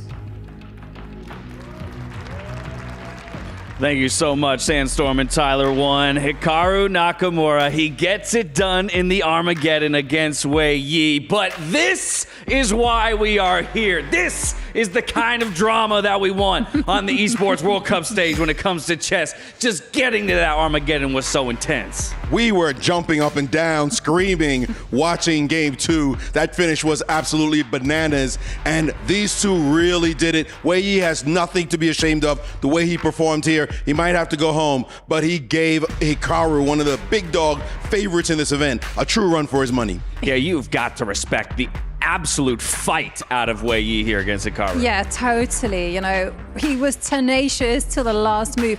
And there, Wei Yi, you know, just, I thought he was going to turn it around. But Hikaru, I've got to say, he was able to switch, right? He completely panicked in game 2, lost the plot, but then he calmly just reset and just say, oh, you know what? I need to flag. And I've never seen such drama. I mean, I was going nuts. The all-telling Hikaru head bob comes in, and that's when you know he's found it, he's back in his rhythm, and he will end up taking this one through. But the head bob was preceded by all kinds of head slams. Exactly. He was talking himself up. I mean, I really wish I could have been courtside there for that game too. It looked like this guy was in total meltdown. He was banging his head, just absolutely upset because he had allowed this counterplay. He saw himself out and dead, but it is why we call him Hydra. You cannot just kill this guy because he will find a way to do it, and he did, making this comeback in this crazy time scramble. There were ups and downs, heart palpitations by everybody. That eval bar was going crazy, but again, this is a man who knows how to get it done when the seconds are down and the game's on the line. Eval bar was swinging, the moves were flying out, and with just under 4 seconds on his clock in the end there on game 2, he manages to get away with the draw. But you can see everything that he's feeling in that moment. He leaves nothing to the imagination. No, but I can tell you, it wasn't just him that was feeling it too. We all felt it here as well. And that is the beauty of this particular format. Is absolutely fantastic. But I've got to compliment Hikaru, the way that he reset himself for the Armageddon, because I can tell you the way that he switched, you know, from winning to losing, that's the kind of like change that can really upset your balance and your momentum going forward. And, you know, he got to the Armageddon and he got the job done. Also, he's the first person to say that he kind of feels like he's, solved the Armageddon. You know, getting those black pieces is very important. So he's going to be making the bids, even if they look dangerous to us. But with Hikaru's promotion to the quarterfinals, we say goodbye to Wei Yi. Let's go to Mike Klein, who's standing by with him now. We're here with Grandmaster Wei Yi, who leaves the competition, but not after an amazing fight with Hikaru Nakamura. Of course, it went to Armageddon, but the second game had everybody going crazy. You were losing, you told me that before we started here, but was there a moment where you thought you might be able to flag him? Yes, okay. I mean, when we went to the end game, I think Black just was much better, and he has more time, so I think it should be lost for me. But after I played King F7, I realized maybe I had some chances. But okay, the only problem was the time. So and even further down in the game, he had 4 seconds, you had 8 seconds, but it looked like you were still trying to win on the board, and he was just making random moves. Did you think about just making a bunch of random moves? Did you think about just moving quickly? I didn't realize about my time. I just want to find the way to win, but okay, maybe that was stupid. I should play faster because I think I have only a few seconds. Almost no one can play as fast as Hikaru Nakamura. You gave us probably the most interesting and exciting match, so thank you for your time, Wei Yi. Thank you. Thanks. Thank you, Mike. Thank you, Wei Yi. Can't forget the third competitor out there on the stage. It is the time. And ultimately, when you're playing the Hydra, when you're playing the guy who plays the time the best, it's a tall task that we're asking you to overcome. Hikaru Nakamura, he will join his teammate Alireza Firouzja in the playoffs there for Team Falcons. So things are looking good for our returning champion Esports Club from just last year. A couple of their chess players already in to the top 8. Of course, this does mean there will be a key crushed and a dream crushed pretty soon here, and it'll be Hikaru Nakamura who's hitting the button. You know, there was a very big point made by Wei Yi, which was I was trying to win. I was looking for the win. That takes brain processing speed. How fast can you calculate? No, Hikaru Nakamura, he used to play Bullet 8 hours a day, maybe more sometimes. That's his training. And in Bullet chess, 1 minute per side. You have to move instantly, and when it's down to no time, you don't care about the clock. You just move as fast as possible. I mean, about the board. You don't move as fast as possible. That was Wei Yi's blunder. That's what cost him this match. And this goes back to your point, that moment of recognition in Hikaru, right? Understanding, oh, my win condition has changed. Yeah, totally, because we saw on the video, right, he was just tapping his head. He was so angry with himself. How could he get himself into this situation? And then at some point, he just goes, okay, right, reset. This is what I need to do. I need to flag. If I'm going to have any chance of winning this, and whoa, he did. There you have it, Hikaru Nakamura. It was a lengthy day for him to fight through Wei Yi and the Armageddon to book his ticket into the top 8. But next up, we go to the group of death, where things only get scarier. It's Fabiano Caruana, Nodebek, Abdusattorov making their way into the arena. We'll come back in just a moment to preview that matchup. We'll see you on the other side of this commercial break.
be living all my dreams. No worries, no worries. We be living everything. We be living in harmony. I feel it in our dreams. I got everything that I need. Got it all right here in me. I'm free to choose my destiny. I am ready, set me free. Disperse it all to me and go free.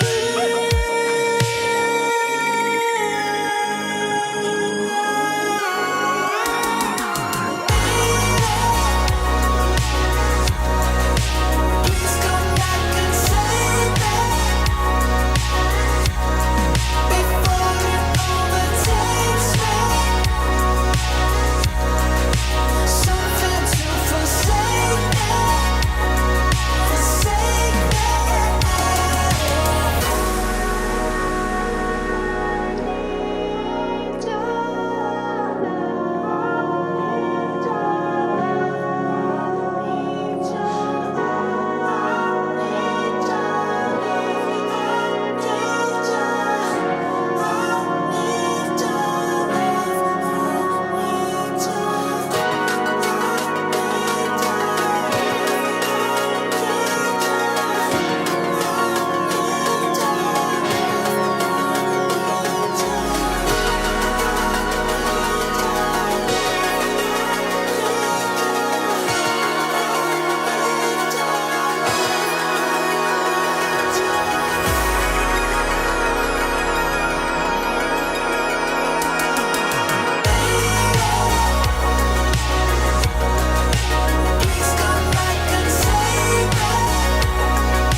Hello, everyone, and welcome back to Chess at the Esports World Cup. Another key about to be crushed, and this one at the hands of Hikaru Nakamura, going into the top 8 here and fighting for his share of a $1.5 million prize pool. Wei Yi, unfortunately, his chances have ended here after that Armageddon matchup.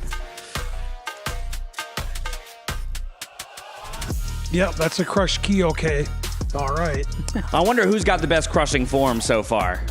It wasn't that one. It wasn't that one? It wasn't the most crushed key, no. All right, fair enough. We're going to have a power rankings for that later on. But this is, of course, our next matchup as we head into the group of death. It's Fabiano Caruana up against Nodarbek Abdusattorov. I mean, Group D, we talked about it from the beginning of the tournament. All 4 of the guys in this group felt like they could be contenders to get out. Of course, Magnus Carlsen has already booked his ticket. A lot of people looking at his teammate in Fabiano Caruana. Can he do what Hikaru just did and join his teammate in the quarterfinals? What are our thoughts here? Because Nodarbek is not going to make it easy for him. No, he's certainly not. I mean, Nodarbek, he's been world rapid champion. He likes active, dynamic positions. And Fabiano's a really principled player. So this one's going to be an intense battle. It's almost too close to call. All right, so we're going to talk about that matchup a bit more in a moment, but we have to take a little step back here, do a bit of a fun segment. All right, Dr. Sulman Al-Habib's hot takes.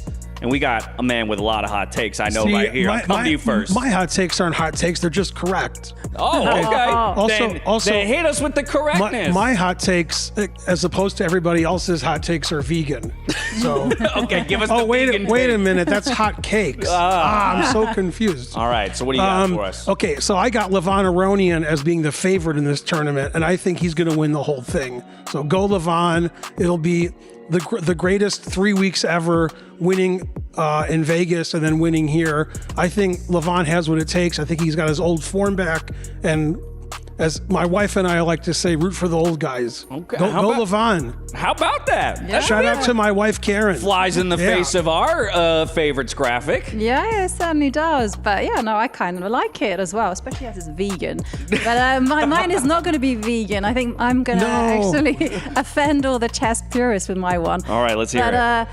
I think EWC here is proving it that increment is just ruining the game, I tell you. Oh. It's killing See, I the agree with joy, that hot take killing also. the You fun. also agree with that? Even though it wasn't vegan, I still agree with it. Look, you already got one on your side, but I'd be careful. Maybe lock your DMs before the whole chess world explodes and people come after I'm you, gonna because offend that is everyone. quite the statement. But honestly, I'm kind of on your side too, because if that last series proved anything, it was exactly that. I mean, that game 2 was only so exciting because there was an end point, right? There was the reality that somebody was going to hit 0 at the end of the day. So, hey, let us know what you think about the hot takes that are shared here on the Esports World Cup stage as we once again reframe towards Group D, the group depth, the last slot to be decided for our quarterfinals. Magnus Carlsen, he's already booked his ticket into that top 8 for Team Liquid. First off, we're going to go to Fabiano Caruana versus Nodebek Abdusattorov. Winner is going up against Jan Krzysztof Duda. So it's a long road for either of the guys who are about to step on stage.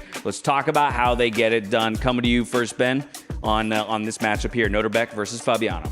Yeah, obviously Fabiano is the favorite on paper, but Abdusattorov is a much younger player, probably more well-known, being good at rapid play than Fabi.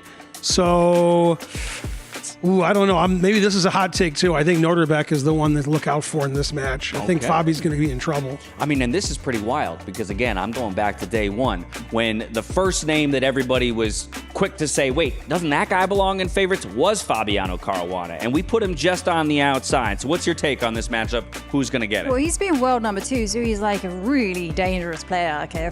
But I've got to say that if Fabi can hold his nerve, I think he can edge it out. But it's all about those nerves. Okay, so nerves. I mean, yeah, it's a good point. The fact that he even dropped down, I think, by a lot of people's standards was a bit surprising. And I will say that there have been times where we refer to him on freestyle as the picture of consistency. And yet, in most recent times, he seemed to struggle to get through some of these quicker time controls. Yeah, that's right. It's not only him. Everybody's struggling because they're used to playing increment the last few years. Now, I'm an old guy, and when I played chess in the 70s, 80s, and 90s, we didn't know what increment was. And so our flags fell. We didn't have electronic clocks. So when the flag went up, we didn't know when it was going down. Only one more spot is in play here for the quarterfinals and the top 8. It's the group of death, and we're getting to it right now.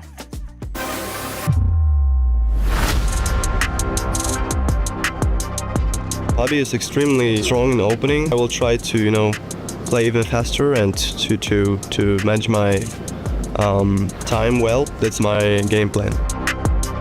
I think it'll be a tough match. I mean, everyone was tough in my group. Between Nodebek and I, he's one of the players who I think compromises a little bit in order to get a bit more time on the clock. If you deserve a place in the finals, you have to beat Fabi, and I'll do my best. Nodebek is really strong. I think it's basically just a very close match. And Nodebek and also we change our openings a lot, so it's very difficult to predict, and in that case, difficult to prepare a surprise. I'm looking forward to play much better. I need to avoid major blunders, that's the main thing. Ooh, it's going to be hard to top that last match, I'm not going to lie. But I am absolutely sure these two titans can find a way to do it. You're right, Tyler. So, let's not wait any longer. Let's introduce them to the SNB arena, and it's time for them to fight for their tournament life. Representing Navi, it's Nodebek Abdusattorov taking on Team Liquid's Fabiano Caruana. 2 players, 2 draws, and 2 losses in their first day. A win here keeps them alive, another loss, and they are gone. Can they keep their keys intact? Not gonna lie, guys. You guys probably all watched all the matches today. They are slinging those pieces across that chessboard. Are you guys gonna live up to this hype as well? It's very possible, yeah. But difficult to compare to the last match. But it could easily, this format kind of lends to that sort of finale, where you can also see a time scramble and someone flagging. It can happen. Abdusattorov, what can we expect from you coming into this matchup? How are you feeling? Yeah, I feel great. I followed the previous match. It was extremely tight. It came down to a second. So, compared to yesterday, I'm feeling great, and I look forward to play better. and we look forward to seeing both of you do battle on the stage. So gentlemen, if you wouldn't mind, keys into the pedestals and get yourselves ready in those chairs. Ladies and gentlemen, Group D starts its wrap up right here, right now. Nurbek Abdusattorov takes on Fabiano Caruana. Casters, over to you.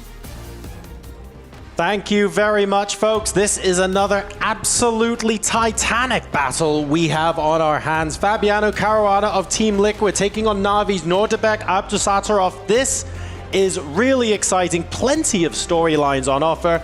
Both of the Falcons are through, right? So the pressure's on Team Liquid now. Can they do it?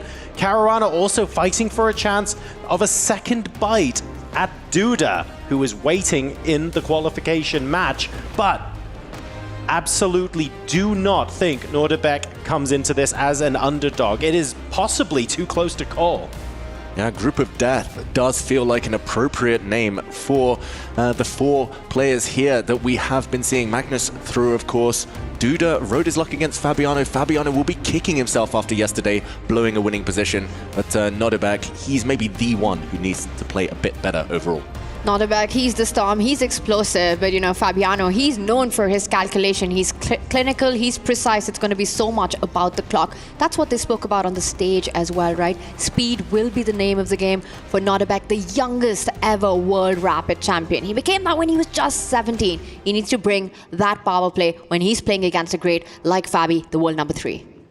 And here we go. Game number 1 has started. Knight F3 on the board. Looks like there's a little bit of an admin query. So I've got a question for you guys based off the match that we saw yesterday. Nurbek absolutely loves dynamic positions, explosive player. But when we saw him play against Magnus Carlsen, I only have one note for game number 1, which is it's a draw until it isn't. And he was ground down because there wasn't any play in the position. So there's an argument to say, if he's shut down in a way that there isn't much play and he hasn't got that dynamism to play with, is that the same strategy that Fabiano would be using? It feels like Fabi will be taking a leaf out of his teammate Magnus Carlsen's book there. Try to do the same to Nurbek, frustrate him, kind of stop him from getting his thing going. There were some tech issues. The first game was aborted after Fabiano, who will start with white, played his first move, but we'll get that started. Reset very shortly. And that first move was a knight jump at the very start. He played knight f3. I think it restarts, and Fabi will stick to that. There were some disturbances that Nurbek could feel. Now adjusted. Now it's go time. It's game time. But to your point, Nurbek lost that to Magnus. There's a huge psychological block in that matchup as well. It's sort of so much trauma the amount of times that Nurbek has gone down in match play to Magnus on the big stage. He doesn't have the same with Fabi. He takes Fabi completely fearless, without any ghosts of the past. And that's got to be a confidence boost. I think this match is an absolute toss-up. It's a 50-50. And Fabi, such a principled player, such a solid player, Nurbek's game plan essentially will be to try and disrupt that, to try and play into positions that are double-edged, very uncomfortable, looking for different ways to disrupt the equilibrium here. It's going to be interesting because they're 2 very, very different styles. Yeah, very different styles. And for Nurbek, who does start with black, I think the draw in the first game would be a fantastic result. He's very, very dangerous with the white pieces. We did start with the Reti opening, and here we see white getting orders of business sorted, getting a Fianchettoed bishop on g2, getting castled very quickly. Nurbek, in the meantime, trying to occupy the center with the black pawns. And he does it. He sticks to style. He gets that pawn break that you were alluding to, d5 on the board. Now the knight beautifully placed there. The bishop can come on, develop itself to e6, consolidate the square that the knight is on. And the speed with which the players are playing, it feels like Fabi also prepared for this opening. Yeah, although the first pause here from Fabiano Caruana with white. I think if it comes down to a calculation battle, Fabi is still supreme there. He's still fantastic when it comes to calculation.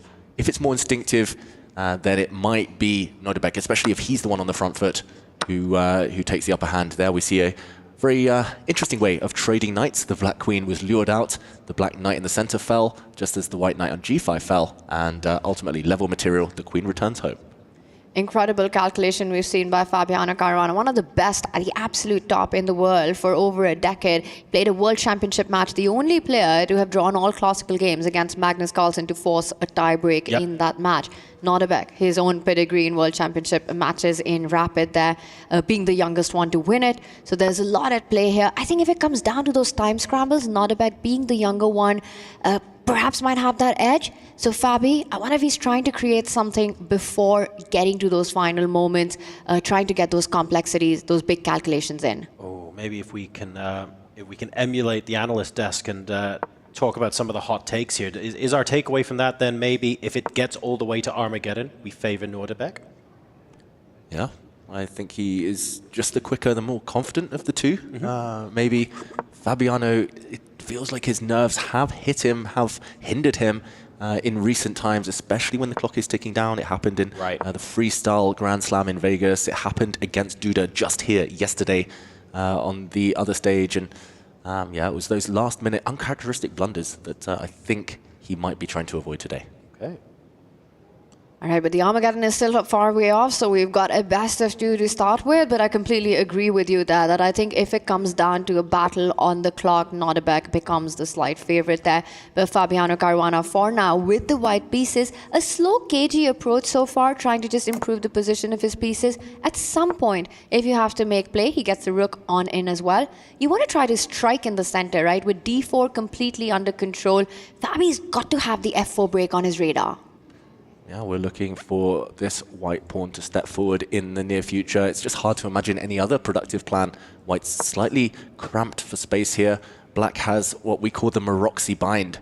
Normally it's from the white side, but these black pawns on c5, e5, they just prevent most of the white pieces from having any active prospects here. I was going to say something very similar in that if you take a look at the amount of space, you take a look at where the pieces are positioned and how happy the players would be, it does feel very much like Black is very happy out of this opening, maybe equalizing and then some against White here. And the pawn structure is just super solid.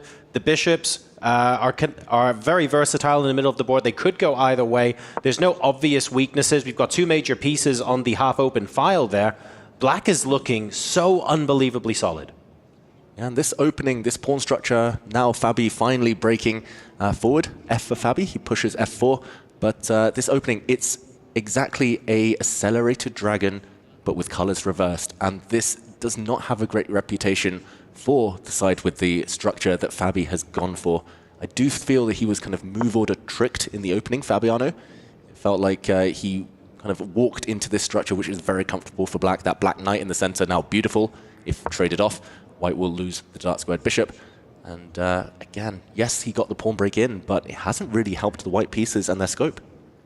Now Nordebek continues with the avalanche now on the left side. You know, again, we speak about these pawn islands. Fabi with 3 pawn islands, Nordebek with only 2, a healthier pawn formation, which is left with open lines in the center, and each and every minor and major of Nordebek occupies one of those central squares. So things a lot more harmonious in Black's camp. Knight d4 doing a beautiful job of threatening to win a bishop pair. If you want to get rid of that knight, never an easy decision to make. And Nordebek, he also keeps the pressure on the clock.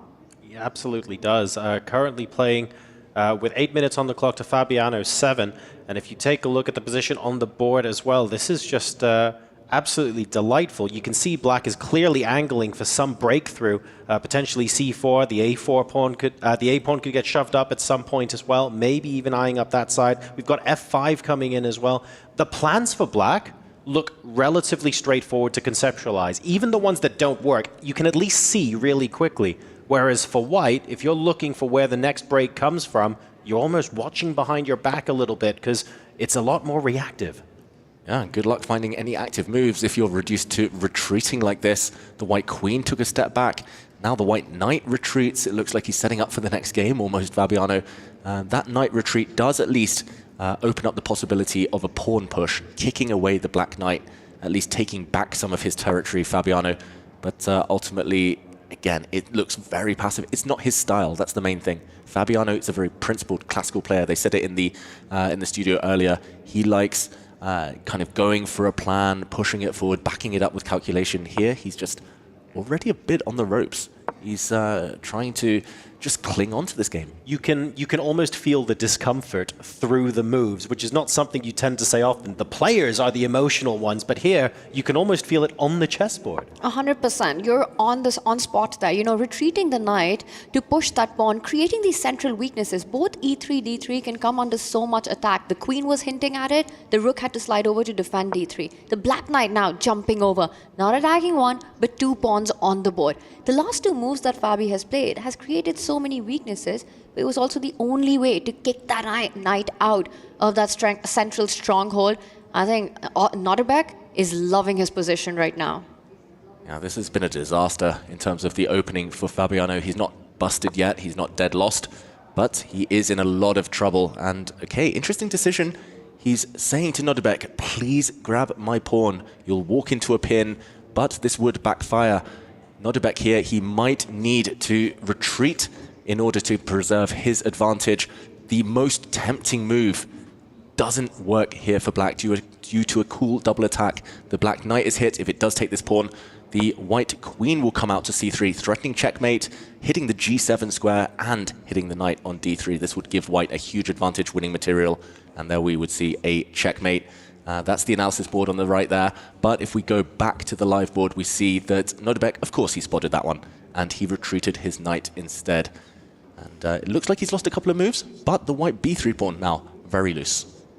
The 4 pawns, which are on the 3rd rank for Fabi, with all these pawn moves that he's made, a3, b3, d3, e3, all now can be attacked. There's a checkmate in one being threatened, an idea that you earlier highlighted, with the bishop and the queen setting up a battery. So 1 move threat, a simple response would be challenge that queen with the dark squared bishop. Bishop f6, you would have to calculate some lines. What happens after queen takes pawn? But that would line up the queen against the black rook. Should not work for white. Yeah, the white queen cannot really get greedy there. He does play it, Notterbeck. Queen takes pawn would backfire after a knight jump. The black knight could jump in to the center. The white queen would be very embarrassed. Fabiano more likely to retreat his queen. There we go. And still it is black with the advantage. Still hunting for that elusive plan. We've got a couple of tactics coming out of the woodwork, a couple of things to make Notterbeck think on the spot and respond. The problem is Notterbeck's able to respond with tempo. Fabi now moving the queen back to c2, and it just feels like there's no 1 or 2 moves that gets Fabi into the driver's seat here. Let's be clear. His position is quite cramped. The rooks aren't necessarily very coordinated. The knight on f1, we still need to figure out where that's going in the long term. But there is a little bit of light at the end of the tunnel, because at least the rooks are in the back rank in the 7th. You can move them across to the D line. There's potential there. A pawn break at the right moment could release e3 for the knight. You can see all of these things happening, but they need a bit of time. 2 or 3 critical moves that he just doesn't have right now. He absolutely doesn't have it, right? Because each of those pawns are about to come under so much fire. Notterbeck is also setting up batteries of his own. Queen f7 is a big idea on the board. b3 weakened because Notterbeck provoked that move a2 to a3. So that was something that had to be taken care of. And this is the first positional strategic win right there. He gets the bishop pair in an open position, more space on the board, easy targets, rooks and queens beautifully placed. Fabi in big trouble. Fabiano, I can't even remember if he's moved a piece past his 3rd rank. Maybe he did, it just got captured a bit earlier. He did bring his rook forward, but had to retreat. Fabiano's pieces look very, very sad. But here he's trying to break out. He's trying to trade off some pawns to alleviate the pressure. And there we go, he does trade. Maybe a slight improvement for Fabiano, but it does allow the black rook in. That is not good news. And Notterbeck, a moment ago, his heart rate was so high, almost at the 150 mark, because he smells blood. He senses that striking with black here will turn the match in his favor. And he's such an energetic player, right? Every move coming in with a tempo. Now, it almost looks like after rook b3, it's a double attack that might win the queen and the pawn, one of the 2 pieces, well, the pawn on the board. But Fabi has a resource. Rook b3 will be met by rook b2, just making sure that things remain under control. And I wonder if Notterbeck might have missed that as he slows down. And the threat against the pawn on e3 isn't a true threat anyway, because the knight on f1, even though we were saying that looked weird earlier, it is keeping everything together here. So it does buy Fabi a little bit of time to interpose and counter those threats. So this might be the opening that Fabi needs to breathe some life into his position. Yeah, knight on f1 is no fun, as they sometimes say, but here at least it does hold things together. It's the glue. for now in his defensive efforts. And yeah, the longer this game goes on without Nodebek cashing in, kind of transforming his advantage, maybe winning a pawn, the more hope Fabiano will get. The Black Queen slightly improves itself.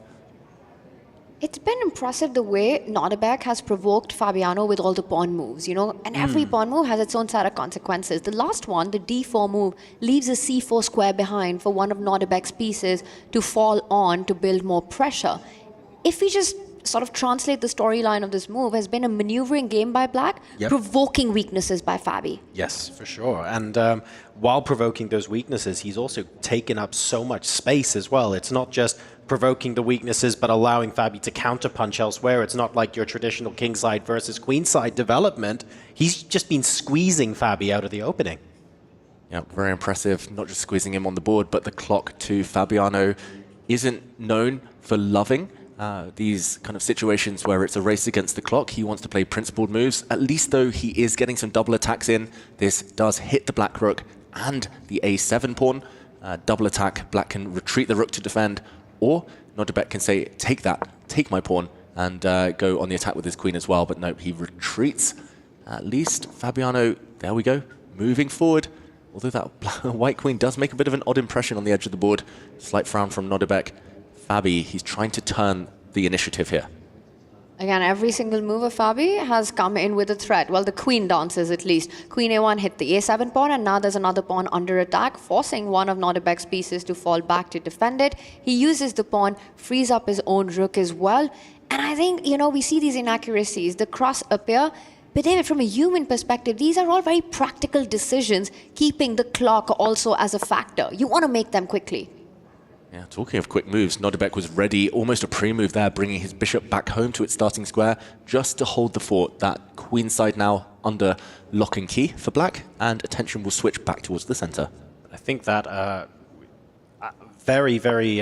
it makes a lot of sense to play that move, because once the queen went to a5, the problem was the rooks. You didn't have a queen supporting either rook getting to the c file, so Fabi hasn't been trying to contest that open file. At least now, things like rook c1 become a possibility because the queen has come back. While the queen was on a5, that wasn't going to happen. The rooks couldn't get there on their own. And now might be the only chance he gets to challenge. He plays a very passive move, though, Fabiano. Just defends his pawn. Maybe he was worried about his queenside dropping. But ultimately, as long as Black controls the open files, the bishop's controlling all the squares. Looking fantastic for Nodebek. And again, he was just ready with his response. You know, Fabi defends that b4 pawn. He immediately played a slow, soft, improving move, just getting out of the way of any checks on the a to g8 diagonal, puts his king on a safe square, now comes back to improve his bishop, potentially eyeing the c8 square for his rook, says no exchanges, you're down on the clock, I want as many pieces on the board. Given a question mark, this last move for white, the knight will most likely have to return home. Look at the black dart square bishop, the power it's exerting. White's pawn chain here, falling potentially. The base is hit. That knight will be recaptured. He's just choosing by rook or by pawn. And ultimately, it's e3. That is the landing spot for the black pieces. And you've got a beautiful open file to line up all your majors, to start targeting it more and more and more till it falls. He first decides, I'm happy with the rook trade to get away, to get rid of one of those defenses as well. He's going to slide the rook back to defend e3. And this might be the moment for Fabi to think about how can he double, triple down on that attack, or will he switch focus to another weakness, the b4 pawn? Yeah, it's Black's move here, and apparently there's one way to land almost a knockout. And it is a deflection motif for Nodebek if he pushes his a-pawn forward. Oh, wow. Whoa, he didn't find it. There was a pin. The white queen would have been lured away from the e3 square. Instead, Fabiano clings on here. Black's gone a pawn up, but it could have been more. It could have been a lot more. That was a super strong move available. A5 would have put Fabi under so much pressure. The one resource Fabi has is the opposite color bishop complex, right? If the majors are off the board, that gives the position huge drawing tendencies. But as far as the queens and the rook exist, it's still big advantage to Nodebek. Now the a-pawn, joining the party, bringing the pressure on. Push that pawn. Can you go a4 here?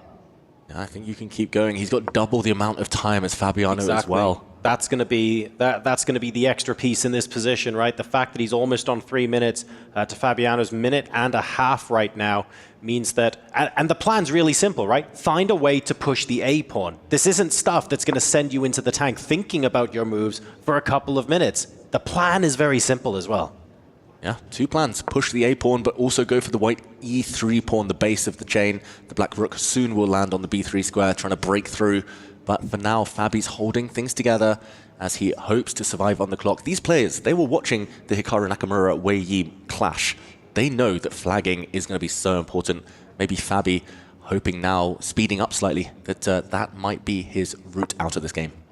And this is something Ivanka mentioned, right? Having this no increment, no bonus time just brings in that sporting element to chess. And you've got to love it because clock management by the very best in the world has to be a skill that you have to have. It shouldn't be made easy for you. Yes, and I mean, the Esports World Cup is really bringing that to the fore for everyone to see as well. It's produced such amazing, exciting matchups, and this is no exception. Now starting to turn this group. Bishop takes d4. We inch closer and closer to Fabi's back rank. And look at this, another retreating move, admittedly harmonizing the queen and rook. But this is feeling like it could be too little, too late. The rook is pinned to the king.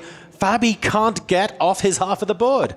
That was the clincher. The moment Fabiano was about to get active, the rooks disappear, and Nodebek now, he's got a clear run through. That black pawn is sprinting forward to promotion. No real counterplay. At the moment you are attacking this one, the C pawn can also move. There are no checks against the black king, which will hide on dark squares. 2 extra pawns for black and both unstoppable. He starts by pushing one of them. Fabi desperately trying to improve the position of his queen, but he's allowing some checks to Nodebek himself, which can assist the C pawn from moving ahead. But Nodebek keeps his queen closer to the king, advances the other pawn. Whoa, he's playing with his king. Ooh. That's brave. Very brave. Now the white bishop is actually doing a very good job, a dual-purpose role of stopping the 2 black pawns. We'll see a flurry of checks now. The black queen checking the white king. A queen trade would most likely lose the game for Fabiano. You cannot stop the pawns. Instead, the checks continue.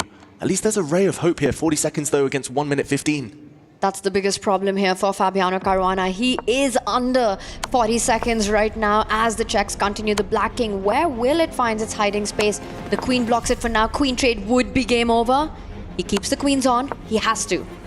But the checks have dried up. No more ways to attack that black king. The black bishop needs to be improved. Nodebek is sorting that out. Watch out. The black queen is threatening to dive in with a check now. Any queen trades, it's game over. Even without the black bishop, the black pawns will overwhelm the white bishop. And there we go. Fabi hides. He hides, but he can't hide on the clock. 24 seconds to Nodebek's 1 minute right now. He had to get the king to safety. Nodebek, he takes a pause. He knows that this should be winning. He's trying to calculate. He's trying to force the matters. He comes in with his queen. Black's king beautifully placed. Absolutely safe on 8-6. You've got the dark squared bishop. Place everything on dark squares. White queen could not have moved that without allowing a check on the F1 square, so Fabi uses his bishop to stop any checks. The black queen retreats. Ooh, you got to watch out. There were some checks in the air there, but the players are getting nervous. It's all about the clock. Nodebek just wants to flag Fabi now, down to 12 seconds. He can come in with his queen. He can start threatening checkmates of his own on G3, and Fabi, he's giving up. Nodebek Abdusattorov is taking the win in game 1. Game number 1 goes the way of Na'Vi. Nodebek Abdusattorov doing an incredible job there, putting Caruana under such immense time pressure. That was absolutely incredible. Now, how are we going to turn this around? It felt like Fabi, let's call it what it is. He wasn't comfortable for the entirety of that game. This was very different from the last match. It wasn't constantly topsy-turvy. Fabi felt like he didn't get a word in edgeways, so he needs to think of how he changes his approach to turn that around in game number 2.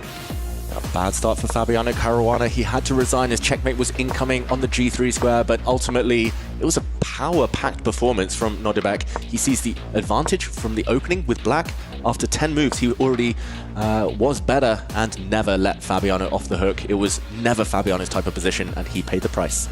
Last move, the power move, queen f2. No way to defend the checkmate there. And I have to say, Nodebek is in boss mode.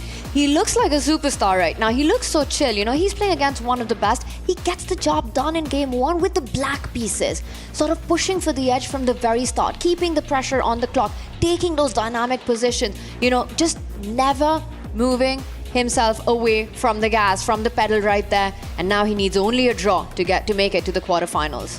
And the good news is Fabi has the character, has the perseverance, has the experience to be able to come back from this, but he can't necessarily rely on, I'm just going to do the same thing and hope it goes better, given how uncomfortable he felt out of the opening. So what changes now? That's the tough question. What is he going to do differently? I feel that Fabi needs to do one of two things. He needs to either get on the front foot as early as possible. Nodebek doesn't like to defend. Or you go to a very dry endgame, you keep as many pieces on the board as possible, and you hope to do to Nodebek what Magnus did to him yesterday. Either way, no guarantees. Either way, Fabi needs to play with a bit more energy. It felt like there he was a bit deflated, very passive with his pieces, never got into the game, and that needs to change. With Black, though, it's not going to be easy. He has to play the anti-young player chess, just keep things under control, try to play the long game, but the problem will be with the clock, because clearly it's Nodebek who's up on that. If that's your strategy, you need to make the moves fast. We've got the moves coming in here, fast and quick. It's the Alapin opening, and the knight was attacked, moves to the center of the board. This is all theory. So, B6, trying to get the bishop to the longest diagonal. Bishop B7 is where it will land. See the base of the pawn chain there, D4, very, very thematic. Knight C3, of course. If Black captures there, we simply go with the recapture. And we chuck H4 out there, nice and early. Let's get it on. Makes me wonder who's the player who's playing for a win here, because it's supposed to be Fabi, but Nodebek going all out with that H-pawn early on, making his intentions clear, making a statement, I need only a draw, but I don't care about that. I still want my brand of chess on the board. Hey, like we said earlier, right? The best defense and all of that. Nodebek doesn't like to defend, so what's the best way to avoid doing that? We're just going to attack, attack, attack. Harry the H-pawn, H4, H5, H6, force. We've had 3 H-pawn moves by move 11. This is certainly a statement of intent. It really is. And the idea of pushing the H-pawn is not only going all the way towards Black's camp, but also create squares to develop your rook with a rook lift, a potential attack on the G line. So it doesn't have to be castling, the traditional route, to get the pieces into the game. So a decision now by Nodebek. Will he go all out with the rook lift? He first does a trade on D6, improves the queen, keeping it flexible with his king. Now, as much as I want to keep hyping this up, Tanya, I do think you've advanced the H-pawn to H5. So castling kingside, you've got one of your pawns in front of your king, very much offside right now. There's a lack of a B-pawn there. I don't think queenside is particularly attractive either. White does have some long-term king safety issues that they need to talk about. Okay, and decision made, though, by Nodebek. Just as you say it, he castles and it isn't a happy decision. I think it was out of necessity. There was simply nowhere else to go for the white king. But it is that H5 pawn that could come under fire in the very near future from a black knight. Any endgame, that pawn likely to drop off.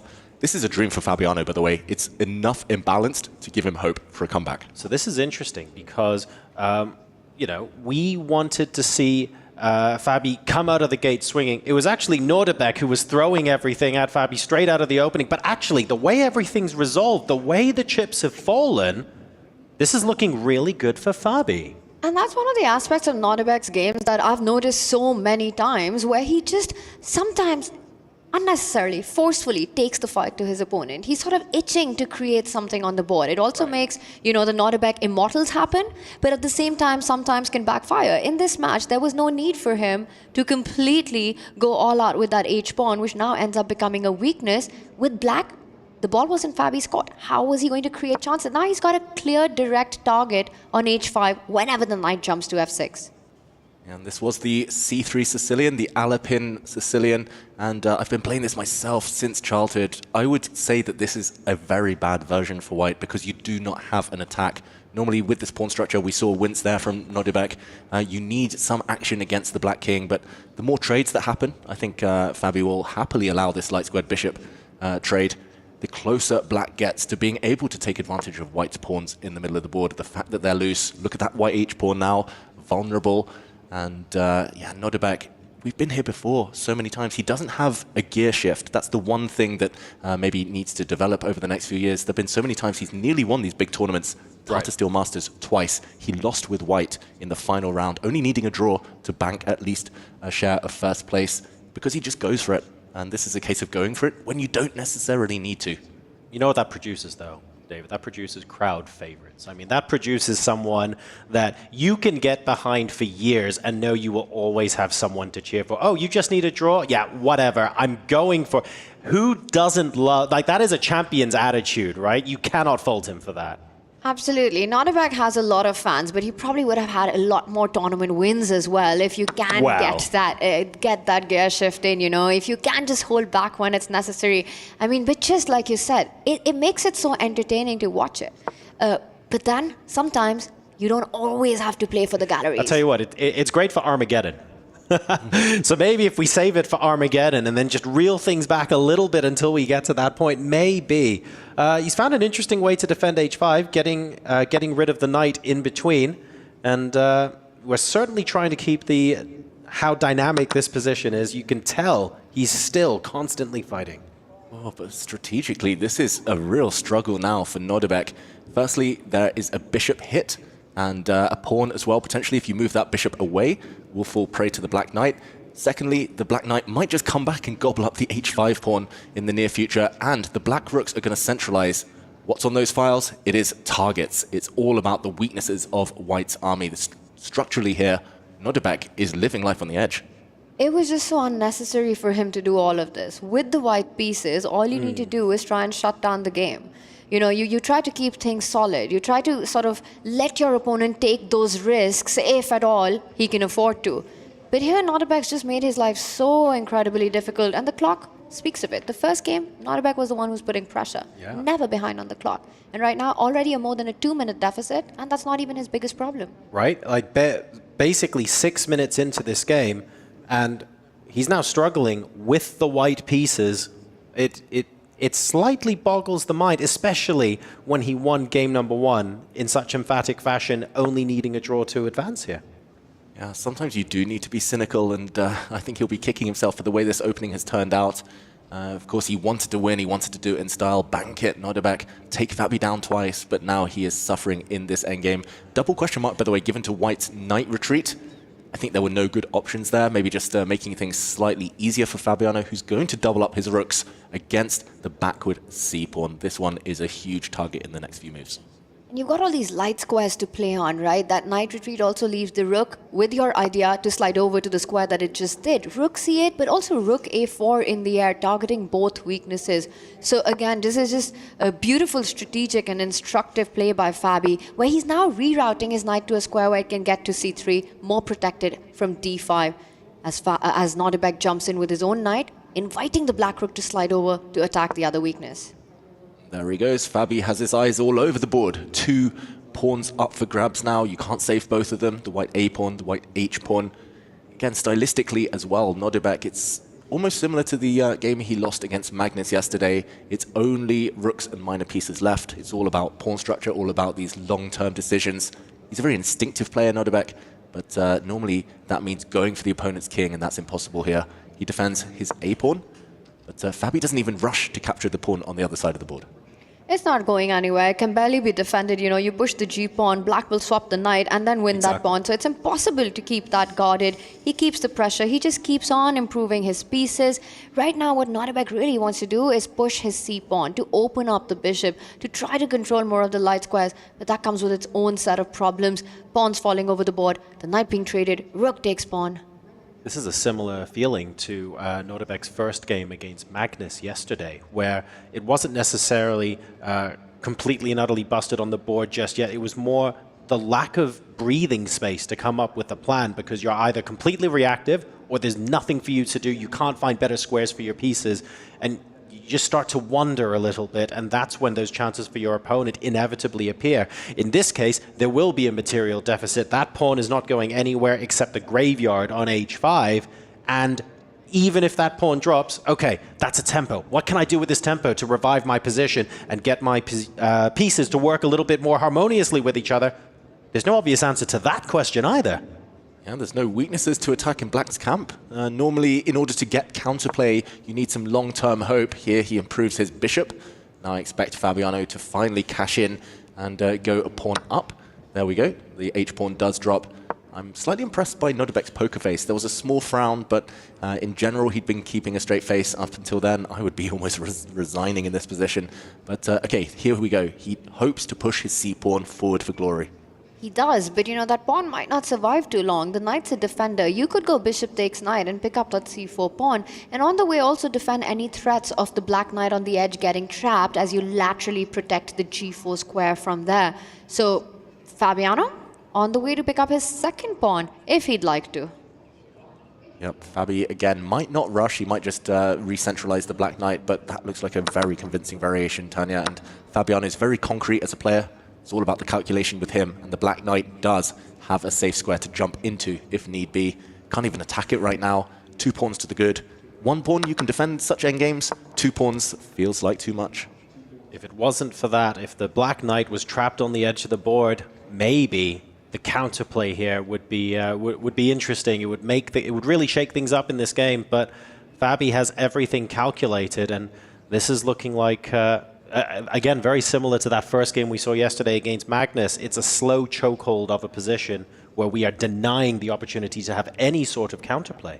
Absolutely, and that's the hardest situation to be in. Even if you're down material, if you can play for some tricks, if you can try to get some initiative in, if you've got pieces, that gives you hope. But here you're just suffering for nothing. You feel like you're delaying the inevitable.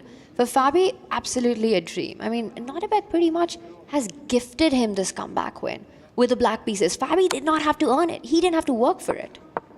And although this wasn't an immediate knockout, it wasn't a miniature, 18, 20 move game, it's felt very one-sided. Nodebek's just not been in it. It was a disastrous opening, ultimately. And just as was the case for Fabiano with the white pieces, it feels like they're both struggling with white. Here we go, Fabiano just defending everything. He'll soon try to relocate that black knight back into the action. If the black knight ever gets towards the center, game over. That's a big idea, that knight on h5, pick it up, put it on d5, and you would be super happy with that. The a pawn, the b pawn will start marching up. There are ideas of king f5 also trying to activate it, get to the e5 weakness. Meanwhile, what is Nodebek setting up? Because he needs to find his defenses. He's hoping that if the black king moves towards the left side, the white rook can swoop over, start targeting the h6 pawn. So that's a defensive resource he's counting on. But now, though, the black knight does retreat. He's trying to crack open a square for that knight to use the f5 square, so he's trying to trade pawns. Fabiano here, Nodebek needs to somehow try and keep that door shut. The black knight for now is not well placed, cannot move forward, but it just takes 2 moves.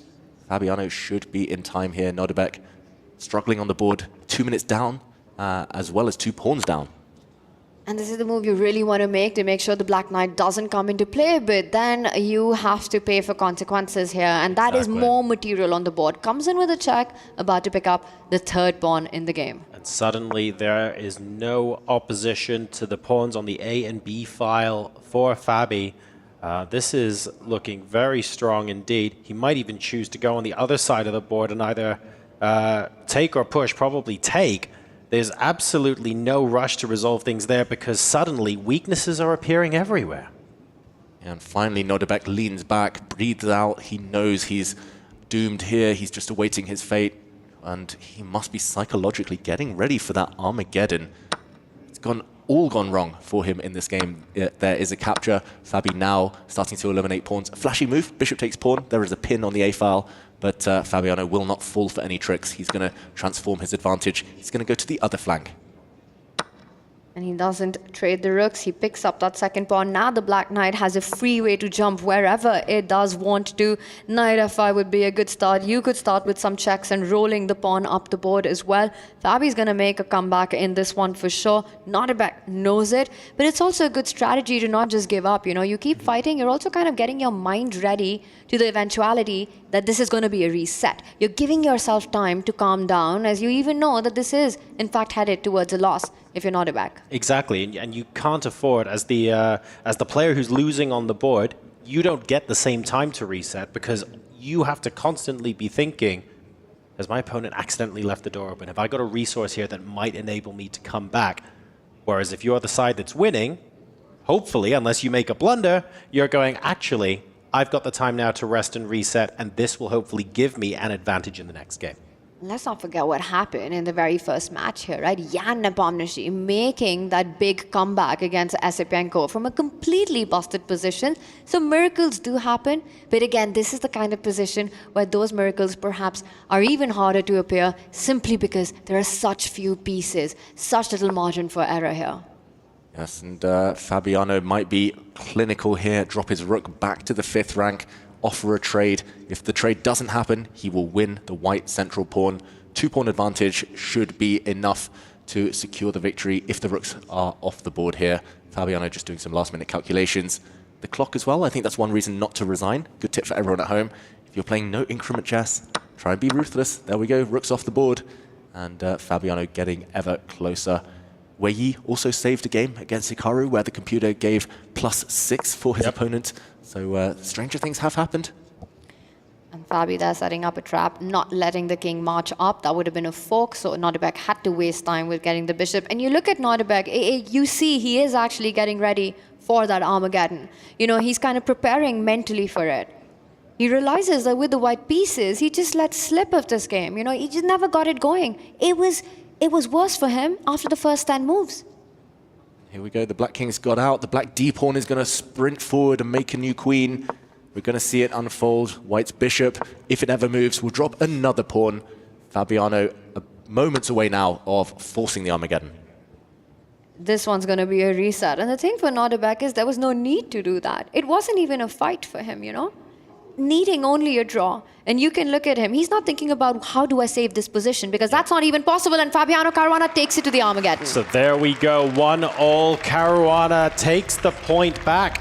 And after a very interesting game number 2, where Abdusattorov continued to come out swinging, maybe that backfired a little bit here, but let's not take away from Fabi, who seized the opportunity with both hands, played very clinically, and absolutely gave no breathing room to his opponent. It's clear his strategy there, Fabiano, to get the queens off the board as early as possible, to make it very slow, very strategic. That paid off. That's what he's going to be aiming for in the next game. Nordebek, meanwhile, should be hoping to get much more active, dynamic positions. That's what got him the victory in the first game. This just felt like a game which was Nordebek's to lose and not as much as Fabi's to win. Just from the start, everything going wrong. But then very professionally converted every moment of the way, taking every single advantage of all the inaccuracies that Nordebek made, you know, all those pawn weaknesses, and finally wrapping it up with precision in that endgame. He is being very professional here, very much the hitman in this matchup. And we'll be going to an Armageddon. Let's talk a little bit more about that when we come back, but I am very curious to know who is favored and who is going to be bidding the lowest amount of time. Players submitting their bids now, folks, and when we come back after this break, it's all to play for.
What's up, everybody? I'm Trevor, joined with Mike, the guest specialist, and he has the spicy microphone. The point of the segment is simple. I'm going to try to challenge you to give me the hottest, spiciest takes the chess world has ever seen. I've been duly advised. Okay, so let's start with a tough one.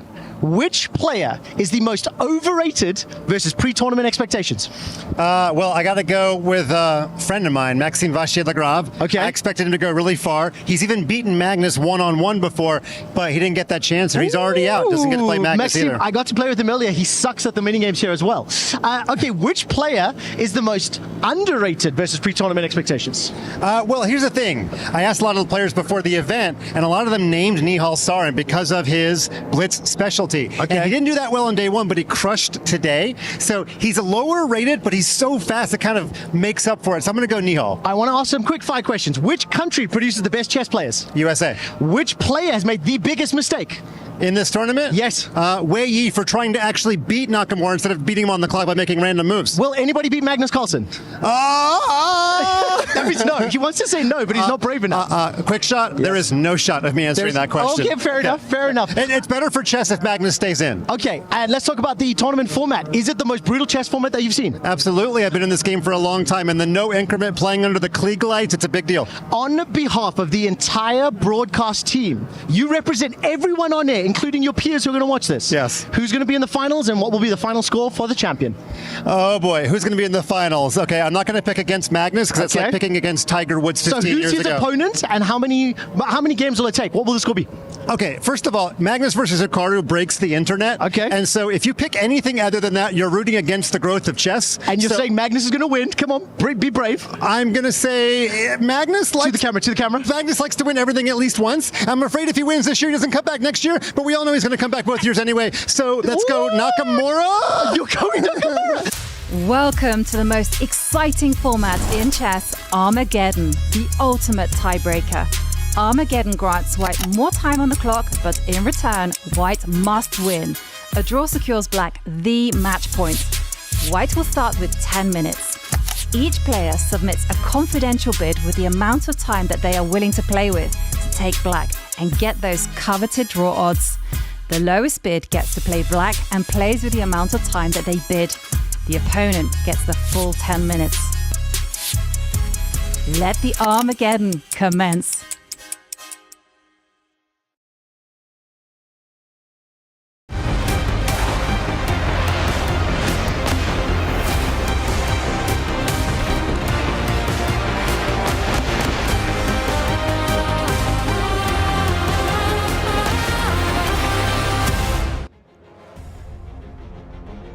Welcome back to chess at the Esports World Cup. It is Armageddon time. Caruana versus Abdusattorov.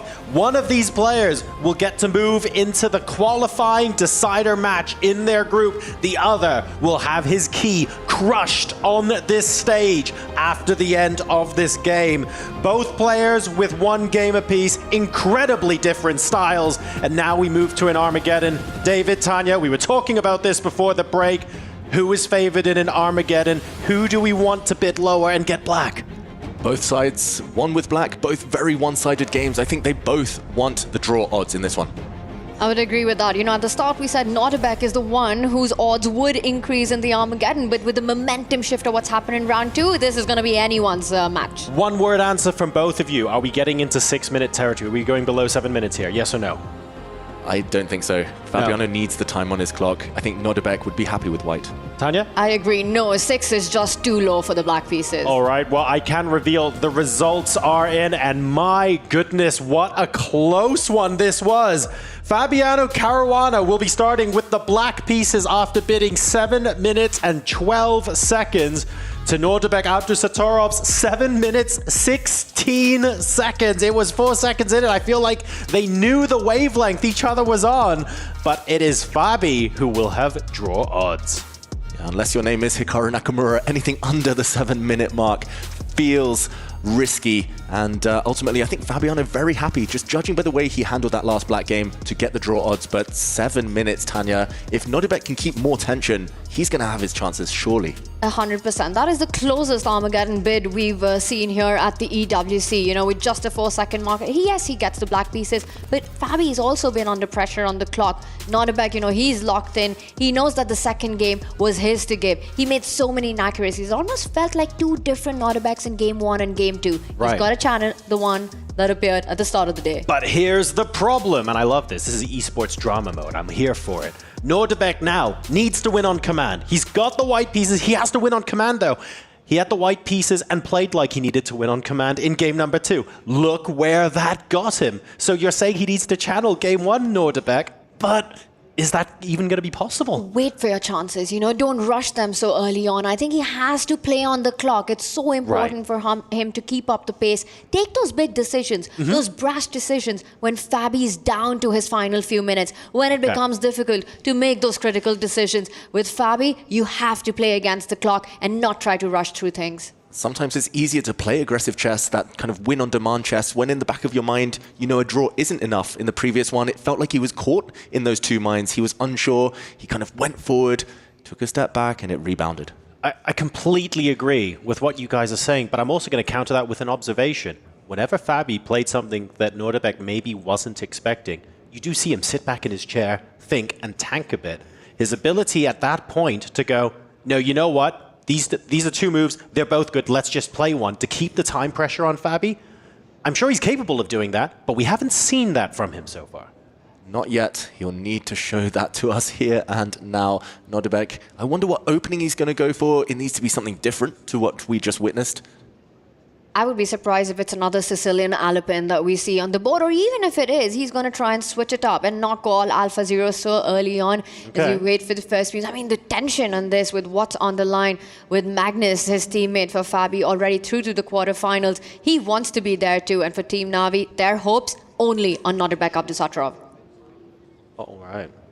So we're going to get the game up in just a moment. Remember, Fabi bid 7 minutes and 12 seconds, thereby winning draw odds. So what that means, of course, is that Nordebek will start with 10 minutes on his clock. Fabiano Caruana starts with 7 minutes, 12 seconds, and he has draw odds. If the game ends in a draw, that counts as a win for Fabi. That counts as a win for Team Liquid. So it is absolutely of critical importance that Nordebek wins this on command with the white pieces.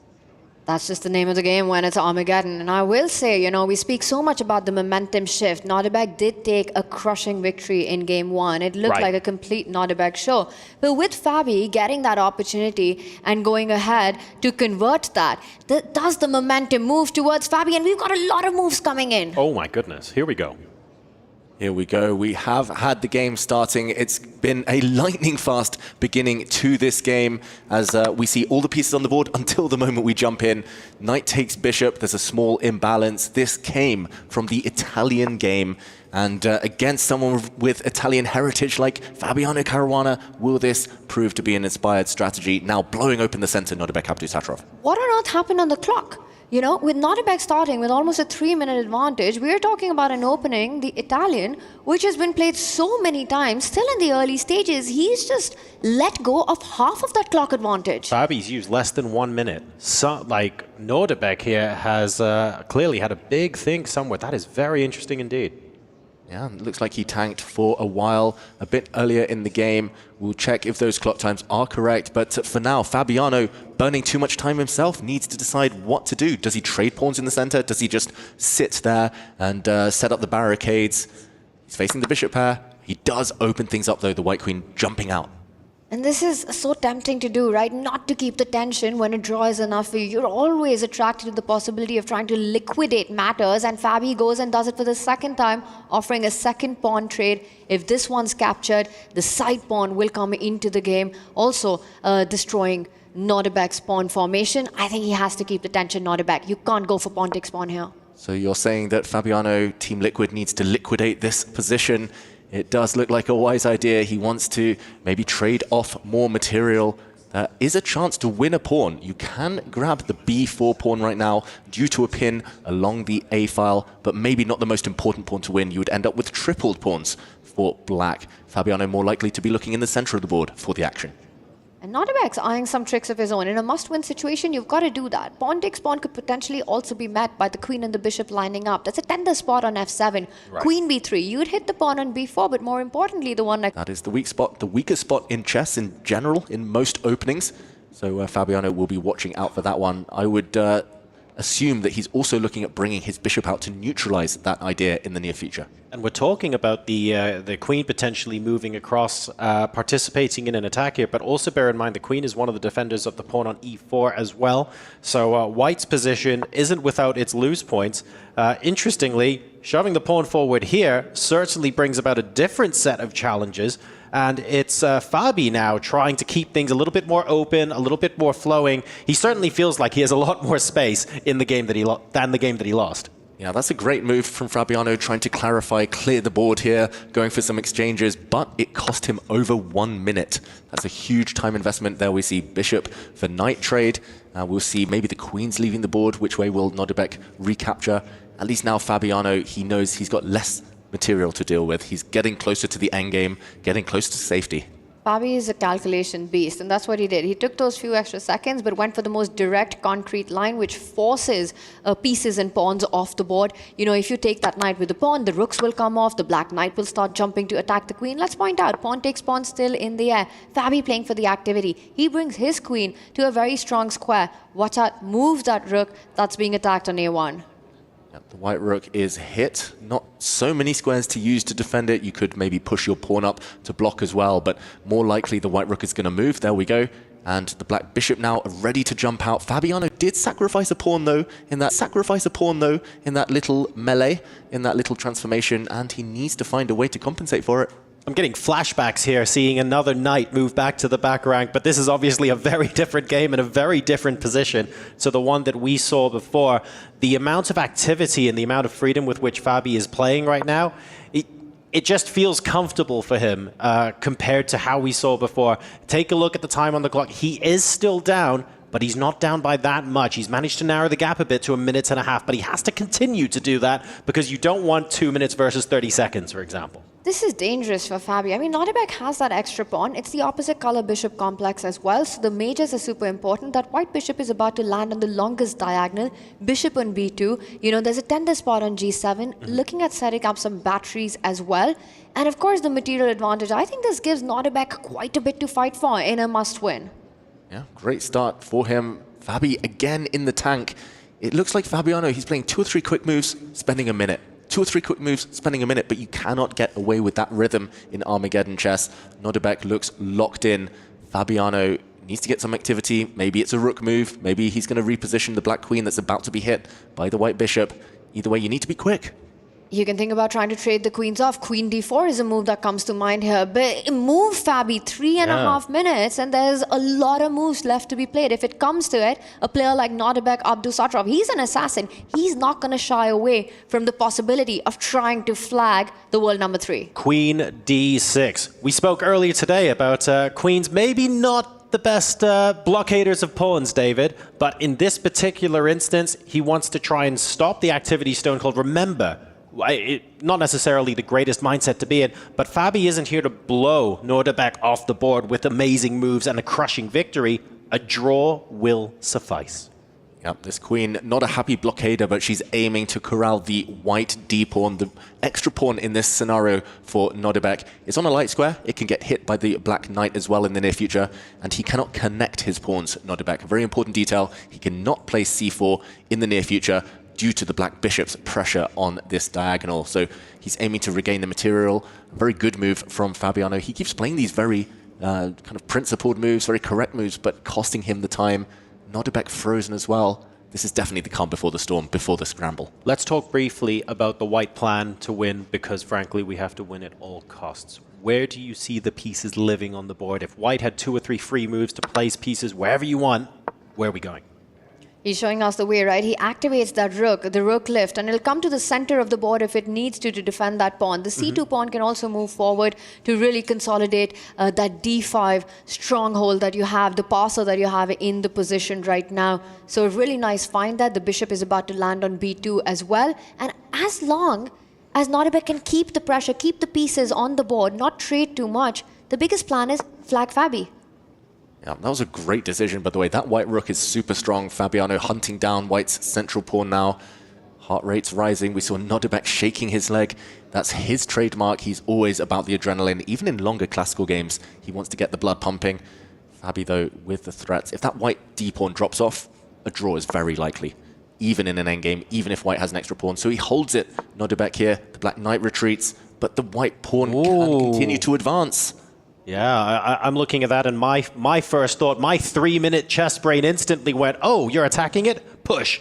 Push harder. And when you're done, push again, because this is looking potentially promising now for Nordebek. It's looking more than that. The pawn is not the only one that's going to push. After d6, the knight is forced to move away. The rook is going to land on d5 with a double attack, hitting the queen and the bishop. Nordebek surprised as well. Has Fabi missed this? He spotted it. Nordebek, he's going to move his pawn forward. There we go. And the black knight had to move. Now, stepping forward with the rook is a double attack, hitting the black queen and bishop, but the black queen can drop back and defend. Fabi, though, losing 2 moves. He moved his knight back, had to move it again, opening up his king. Does rook d5 still... I guess the queen can drop back to... Does c8 work? It's the only square that stays connected to the bishop, but what's the follow-up that Nordebek has right now? He comes in with the knight instead? Is the follow-up pushing the pawn again? It will be soon. Yeah. First, the black queen is hit. Big decision. He trades off that pesky white knight. But once this bishop is recaptured, it's going to be so tough now to get to white's extra pawn. That d pawn is going to just throttle the black pieces here, paralyze the black army, as the black rook acts as a blockader now. But Fabi does not look happy. At least he's closed the time deficit to within a minute. Yeah, and that is progress. You know, you place all your pieces on the light squares. The white bishop cannot attack a single piece of Fabiano Caruana's right now. He still needs to make progress. Nordebek's spidey senses are tingling right now. He's looking at ideas. There are pawns on the king side that can be picked up. He's first lining up the rook to slide over to the G line. Stopped. Maybe a missed opportunity. The white bishop could have actually sacrificed itself for a pawn to blow open the black king a couple of moves ago. What? Now the black knight is jumping. Now the white bishop sidelined and about to get hit. This feels wrong. Question mark attached. The black knight can jump. There we go. Hitting the white queen, hitting the white bishop. Fabi's not out of this yet. No, he's back in the game. He's back in the fight. Now that the knight has improved, he needs only a draw in the position. It's still material balance. It's 1 pawn down, but that pawn is blocked. Now it is a material balance. As the queen steps in, Nordebek has lost most of his advantage. And this feels like, yeah, it feels like it's things are starting to subside a bit. They're starting to chill a bit. Abdusattorov down to just under 3 minutes. Fabi now starting to play a little bit faster, 2.25 minutes on the clock. So about 30 seconds separating the two players right now. But it does feel like the biggest bit of danger is over. That said, that's only so far, because the biggest danger to come is going to be on the clock if we do get into a blitz finish. And as long as that d6 pawn is alive, Fabi is the only one who needs to be careful. He's desperately trying to get the queens off the board, but Nordebek will not let that happen. He gives a check. Check is blocked. Oh my God, he's made a blunder. Yeah, now the white rook can step forward. This idea we saw earlier, the rook could have gone to d5, winning the f5 pawn. There were tricks, discovered attacks there. That would have given white a winning advantage, but still in the air. It's the same theme as we saw earlier. And again, earlier he didn't immediately play it. Now he also didn't immediately play it. King g2 instead. Are there options to play it on the next move? No, there aren't. But still maintaining the advantage. King coming up to f3. We're getting really aggro here. Wow, leading from the front, that king, the white king, might continue its journey up the board to the f4 square. But for now, Fabiano is trying to lock down that flank. He is paralyzed, immobilized that black rook. So Fabi just has to wait. Fabi just has to wait, and Nordebek has to find a way to get his queen onto the other side to infiltrate black's camp. It starts with a check, falls back, now attacks the b6 pawn. Black is just overloaded. The rook on d7, what rook is even that? Absolutely out of the game. Essentially, Nordebek has an extra rook in the position. Great call there from Nordebek. He's going to use his king as a defender. Now the white queen is going pawn hunting. The black queen caught on the wrong side of the board. You can safely pick up this pawn now and restore your earlier material advantage. That's just the first step for Nordebek. He still needs the breakthrough. Later it will be improving the white rook. But for now, job 1 done. He's a pawn up, minute up on the clock. And crucially, the plan is getting simpler. We now have a situation where we can start to create multiple weaknesses. We can look at pushing the A pawn and make things uncomfortable on 2 fronts at once. There are very few complications that can happen now to prevent this win. It's getting closer. The black king out in the open. The white pawn so strong right now. Just no easy moves for Fabiano. That's going to be such a big handicap for him in this ensuing time scramble. And Nordebek is one of the strongest players in the world when it comes to the dynamics of shuffling around with the major pieces on the board. Somehow, when it's him, it always lands at the right spot. He goes for a queen trade, completely in control in the position. Now the black rook is caught in 2 minds. If it ever moves, if it ever takes the D pawn, then the B pawn will be the one that falls. This rook endgame, it was the best position Fabi's had in ages, but it's all about the clock now. It's all about the clock, and white's king's coming forward. Lost on the board, lost on the clock. Fabiano Caruana about to get eliminated. If Nordebek can finish this off, he's so close. Picks up another pawn on the other edge. The h5 pawn weak. This is so easy now for Nordebek. He's going to slide his rook back to the 5th rank. Everything's defended. Black is a pawn down. The black king is off on a limb, doing nothing offside. He's going to break through on this right flank. The king is coming. Fabiano is desperate now. Beautiful move. That a5 pawn could not have been picked up. King g6 would have won the rook. The king is anyway coming there. Fabiano Caruana knows it. He's giving up hope right now. The last few moments here at the EWC for the world number 3. Last bit of calculation. Nordebek wonders what will happen if the rooks come off. White is ahead in the race though. The white king's going to step out of the way, or this pawn is going to push, and the race will begin. And there we go. Nordebek fist pumping. Fabiano resigns. Nordebek, Abdusattorov, Navi make their way into the quarterfinals with an Armageddon victory over Team Liquid's Caruana. Absolutely incredible stuff in this final match. There were so many twists and turns. They're very, very solid compared to the topsy-turvy nature of some of the other matches we saw, but nonetheless, a thrilling conclusion. Nordebek, he took control. He won a pawn early. He nursed it to an advantage. Fabiano, it always felt like he was fishing for the compensation, not quite up to finding that activity, just always a bit lower on the clock as well, and ultimately eliminated.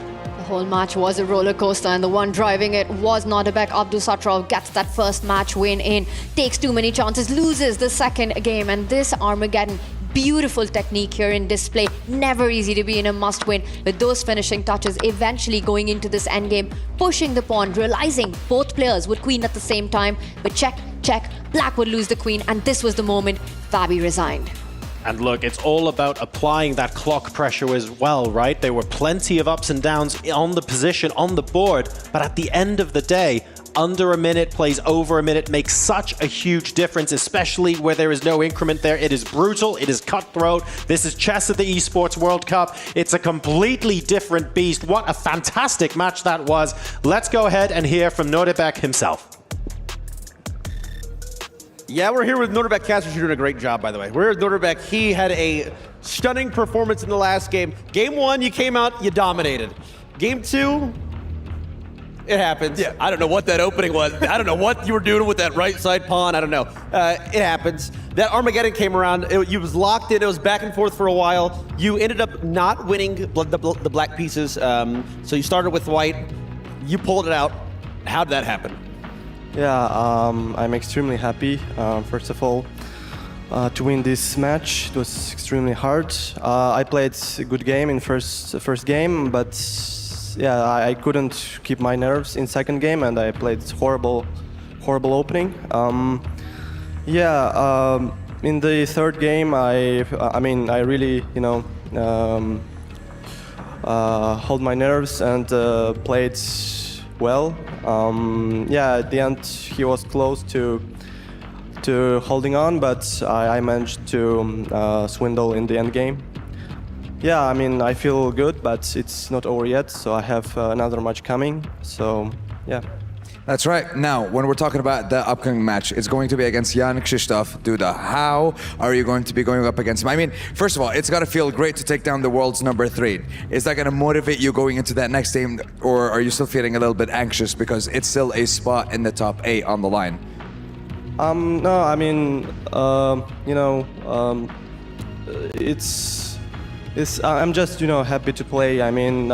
Because I didn't expect to. I kind of expected to win this match, but going for next match, I think it's going to be extremely tough also. So, yeah, I will do my best and hope that it will work. Well, we won't take too much of your time. Congratulations. Still one more best of 2 standing between you and the top 8. Ladies and gentlemen, one more match to wrap up Elimination Day here at the chess tournament at the Esports World Cup. Studio, take it away. We still have one more to go. Thank you so much, gents, and a huge congratulations to Noterbeck for getting it done. But the guy has got to feel like he just ran a marathon and now has to step up to the starting line of another marathon. How about that, Yobi, though? Getting it done in the Armageddon after what was a bit of a disastrous game, too, to even be put in that position. It's not easy to play chess in the limelight, and with so much at stake. But hats off to Noterbeck. He managed to reset, recompose, because with the white pieces, right, you feel like you're in control of the game. And that game too, he just lost it. Completely lost the spread from the opening, and he could never recover. And you must have been, he must have been kicking himself big time. Not just kicking himself for that loss, but then I gotta wonder, Ben, how he was reeling from the fact that he lost the bid for black pieces by 4 seconds. So just losing the game with white. Now I've got the white pieces, and I've either got to win or flag my opponent. That's a scary position to be in. No, that's crazy. I've never seen the two bids so close together, 7-16, 7-12. And no, I mean, typically I think you prefer to have the black pieces and have the draw odds. It's nice to have a 3-minute time advantage. But we were looking at other Armageddon matches. People were bidding in the 6s because they wanted to have the black pieces. And yeah, winning with white on demand, especially after losing with white the previous game, it shows what kind of nerves he had. And yeah, you could see his blood pressure monitor was really was off the charts. He was almost twice what Fabi's was, but he held his cool, he held his composure, and he ended up winning the match.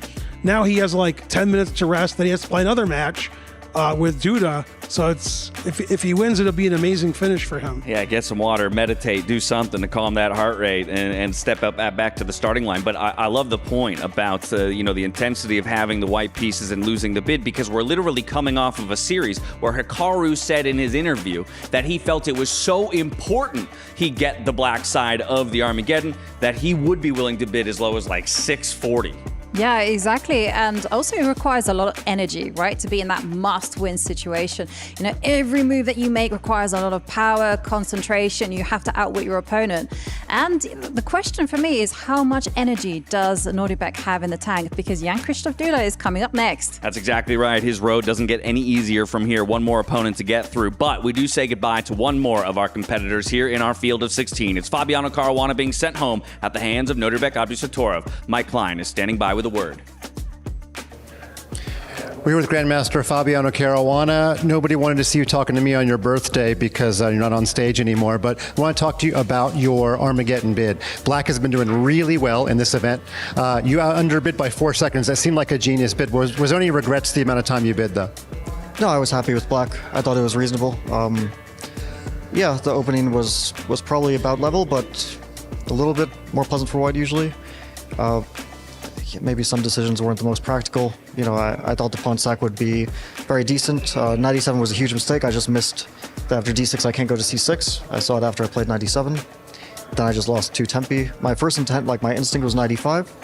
And I guess it's, maybe it's not the best what I did, but it's still pretty decent chances to equalize. And then after that, it was really unpleasant. I mean, I thought I was getting chances, but unfortunately also I never clarify it. So I just suffer forever, and I don't know if there's any real chances to hold. When we didn't see any, but yeah. So you have to look at this d6 pawn the whole game, and you start with about 3 minutes less time. That sounds like a double whammy in a situation like yours. Yeah, no, I think maybe I should have taken on b4 instead of sacking the pawn. Maybe it was better. I just felt like it would be the right decision to sack the pawn to get activity, but. Yeah, also I was probably playing a little bit too slowly in the opening, but they were difficult decisions. Yeah, probably just a few decisions weren't optimal. I mean, even though you're a huge veteran of the game, this is such a new experience for everybody. Are there any lessons to be learned for next year? The whole fact that you're playing on stage, no increment, and this interesting format?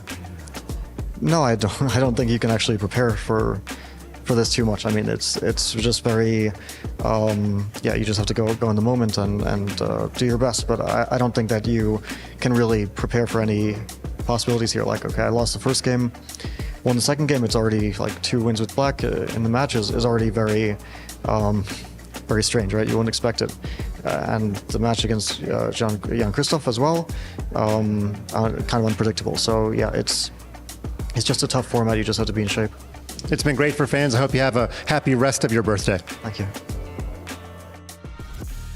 Thank you, Mike. A tough loss for Fabi. Even tougher to see him go. An absolute classy player, but he falls down to Norbek Abdusattorov, someone that we said is mighty dangerous in a format like this. And we're seeing kind of the brutal and unforgiving nature of this format. With only one decider match to go, it's Jan Krzysztof Duda up against Fabiano Caruana, or up against Norbek Abdusattorov. Sorry, we're going to see Fabiano's key crushed here by the hands of Abdusattorov. Oh, it's the double hand push. Wow, That's a new technique. We haven't seen that one yet. Key crushing. Wow. Is he moving up your key crushing power rankings? Yeah, that's pretty good. That puts him in the top 2 or 3 right there. Yeah, I'm not sure he Yeah, that realizes really how got noisy it crushed, is. That had a good snap to it, too. Yeah, that was good. All right.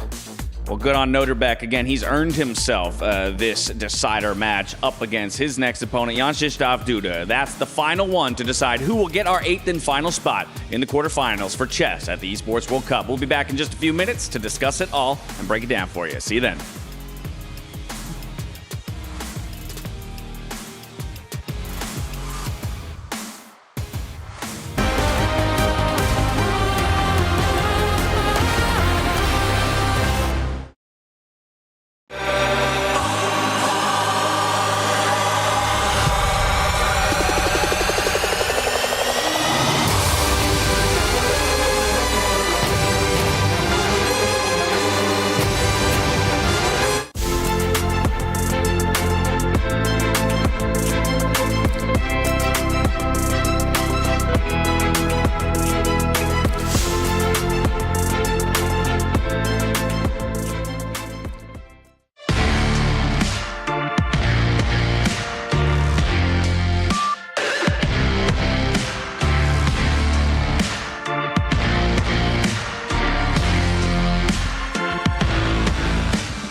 What's up, everybody? I'm Trevor, but you may know me as Quickshot. And I'm Mike, but I teach kids a lot of chess. I'm Fun Master Mike. Fun Master Mike. Okay, yes. Do you know how to play this game? It looks pretty fun, but I think so. We throw some stuff and knock some stuff down. It's exactly the case. Okay. What we're going to do now is, because we have chess at the Esports World Cup, you're going to take the first shot, and I want to ask you, have you ever seen an esports event like this, and how does it feel having chess next to other traditional esports titles? Well, first of all, it's great because we're bringing these other communities, but I've never actually won a giant banana at a chess event. Okay, I'm going for the right in case it's not clear. Okay. Okay, right. First shot failed. Complete miss, okay. Yeah. Right, what's your question, good sir? Okay, Fun Master Mike. Okay, my question is... Let's go. What sport did you play growing up? Cricket. Oh my God, he hit the bottom one. He definitely got closest. Okay. Cricket is not a real sport, by the way. Don't you dare say American cricket's called baseball. Okay, listen, I played cricket until I was 16, and then I transitioned to esports. Okay, I'm gonna go. How long have you been involved in chess? Let me hit my wicket first. How long? Nice, I like that. Oh, you missed again. I hit the pole. Listen, Fun Master Mike, how long have you been involved in chess, and why is it taking over the internet? You talk to the camera while I embarrass you. Since I was 4 years old, I've been involved in chess, and... Nice. Oh, okay, he completely missed. I don't feel so bad. I get one more. I gotta hit something. Yes, okay, you get one more. Last one. So, yeah, chess is my entire life. And are you gonna be a chess player after this? I'm gonna try. Look, I haven't played in about 20 years. Terrible. Yeah. Let's go one more shot each. One more shot each. Fair. I'm getting a bonus because my host is so nice. Does chess belong side by side with other esports? Did you see the heart rate monitor? Of course it does. I rest my case. They've done studies. I rest my case. A 6-hour chess game is tantamount to running a marathon. Wow. Yes. Oh! Only one block left. Let's go. Only one. Okay, you're definitely Can you closest. hit it at all? Let's go. Come on, let's go. Okay, if I do, I'm going to drop the mic. Perfect. Here we go. Let's go. Let's find out. Let's find out. Yes! Oh, I got the top You got it. You got it. Oh, okay, nice. So, because you hit it, even though technically I won, I think he deserves a prize. What do you say? Yeah, he deserves the prize. Okay. Yeah. Can we give it? Can we give him one? Yeah, you can. Come on, choose. Pick your prize. Pick your prize. No, I want a giant banana. Giant banana. That one, please. Okay, let's go. Giant. Yeah, blue one, of course. Yeah. Nothing. Get back. Nothing says nutrition like a blue banana. Okay. And as we say in South Africa, you so much. Shop. Shop. That's right. Thank you so much.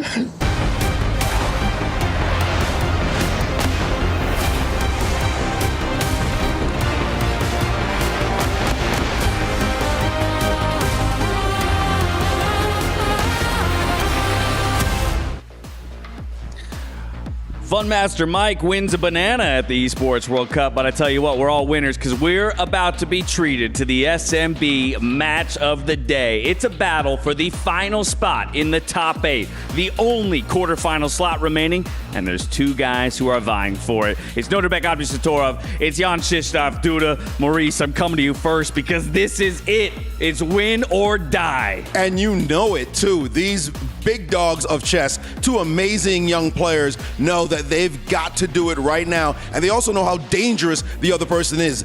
Norbert just knocked out Fabiano Caruana on his birthday. Happy birthday, dude. Eat that kind of cake. And Duda is the dude, the Polish warrior, who can get it done. He's beaten everybody in the world. This is an epic matchup to end the day. Knocking out Fabiano's birthday tells me Norbert is out for blood right now, but this comes back to a conversation we've had. You've already run a marathon of matches here just to earn your shot against Duda. How does that play into all this, Ben? Yeah, I'm going to have to say Duda being well rested is more important. I think Norbert with his really long match, really tough, really difficult match, has to turn around and play another match right away. I think Duda's the favorite anyway, and my picks have been reasonable lately. They're getting better. I got Duda this one. You're warming into the tournament just like some players are. I'm easing in there. I see a shake of the head over on this side of the studio. I'm not feeling that pick at all. Disagreeing with me. What? No. Norbert, do you see how gangster he looked?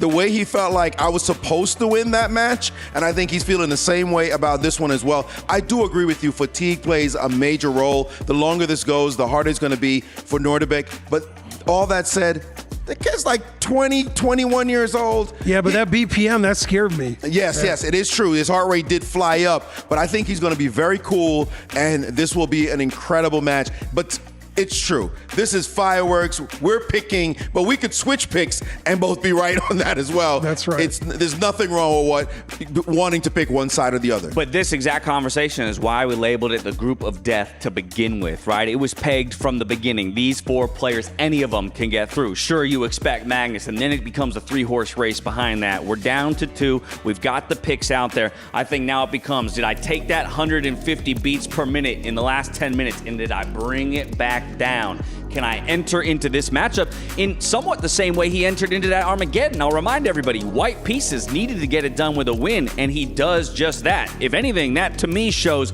composure under pressure. I totally agree, and that is the point about Nordebek. The thing is, if you look at his stats, you find that his classical stats are pretty good. I mean, he's a great player. You find that his rapid stats are so-so, but his blitz stats are off the chain. They're just through the roof. That guy, when the pressure's on, gets it done. And then we've got Duda on the other side. Seems a little bit like a sleeper pick. Maybe not talked about too much, but again, it's somebody that cannot be forgotten. No, that's right. Duda is usually a sleeper pick in these Super GM tournaments. He's one of the best players in the world. He's been that way for a long time. And I think his experience and his sage maneuvering of the pieces, getting a time advantage in the opening. I think I'm going with Duda. All right, those are the recipes for success. We've already said goodbye to 7 participants here today. We're going to say goodbye to one more while the other books his ticket to the quarterfinals. It's Nordebek Abdusattorov. It's Jan Krzysztof Duda. Let's get into it. And here we go. The final match of day 2 with the final spots in the top 8 on the line. Final showdown is finally here. We are at the final station of Elimination Station. Boys and girls, we have our first contender already taking his seat in Nordebek Abdusattorov representing Navi. So now we welcome the challenger for that final spot in the top 8, representing Twisted Minds, Jan Krzysztof Duda! After a close showdown versus the world's #1 in Magnus Carlsen, he now sets his sights on that final spot, on at least as well $90,000 for that top 8. So playing for cash, playing for that top 8, there's a lot on the line here. Here we go, big dog. It's the last match. You've been watching these games all day long. How are you feeling come in with your spot on the line? Yeah, I'm very good. Happy to be here in Riyadh, and I'm hoping to play good chess. He's ready. He's absolutely ready. Let's get it. All right, so you know the drill. Place your key, if you wouldn't mind, into the pedestal. Get yourself ready for the final best of 2 of the day. Navi versus Twisted Minds. Nordebek Abdusattorov taking on Jan Krzysztof Duda. Casters, the final showdown is here. Take it away. Here we go. It's the last match of the day, and it is not going to disappoint. Jan Krzysztof Duda taking on Nordebek Abdusattorov. It is Twisted Minds versus Navi for the last spot in the quarterfinals. Again, 2 players with very different circumstances. Duda, arguably a lot more fresh. Nordebek went through an absolute gauntlet just now. At the same time, he's very much warmed up and dialed in. And the funny thing is that, yes, that's true, but also both have gone through the same gate, right, to get here. They both had to beat a Titan, the same Titan. Oh, yes. Both get through Fabiano Caruana to earn a spot at the quarterfinals. Now they face each other to fight for that final seat at the quarterfinals table. Today, Nordebek Abdusattorov so dominating against Fabi. It was Jan Krzysztof Duda with a comeback win against Fabi. What happens in this one? Anyone's guess. I am ready for this final battle of the day. Yeah, Duda, although he lost to Magnus Carlsen yesterday, was still impressive, still had his chances, should arguably have won one of those games. He'll be feeling very confident. 2 firebrands, they can create anything on the board. Very, very universal. Duda, he can do anything, cause chaos. I can't wait to see these games unfold. What I love as well is that, look, I'm going to expose some weaknesses here, but I think it's only right that we do this before the match starts. Both players capable of double exclams all over the shop. Both players, we've seen examples of mistakes creeping in under time pressure and stuff like that. It's very difficult to predict as a result because we've seen both sides of both players during this very tournament.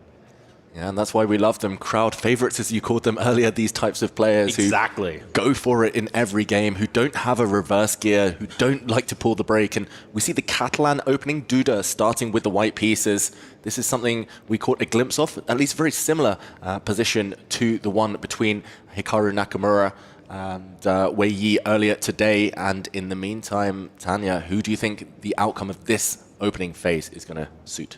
Still early days, but one thing about Nordebek that we do know is that he does enjoy those combative battles. Not that Duda shies away from them either, you know, like you said, firebrand of chess there.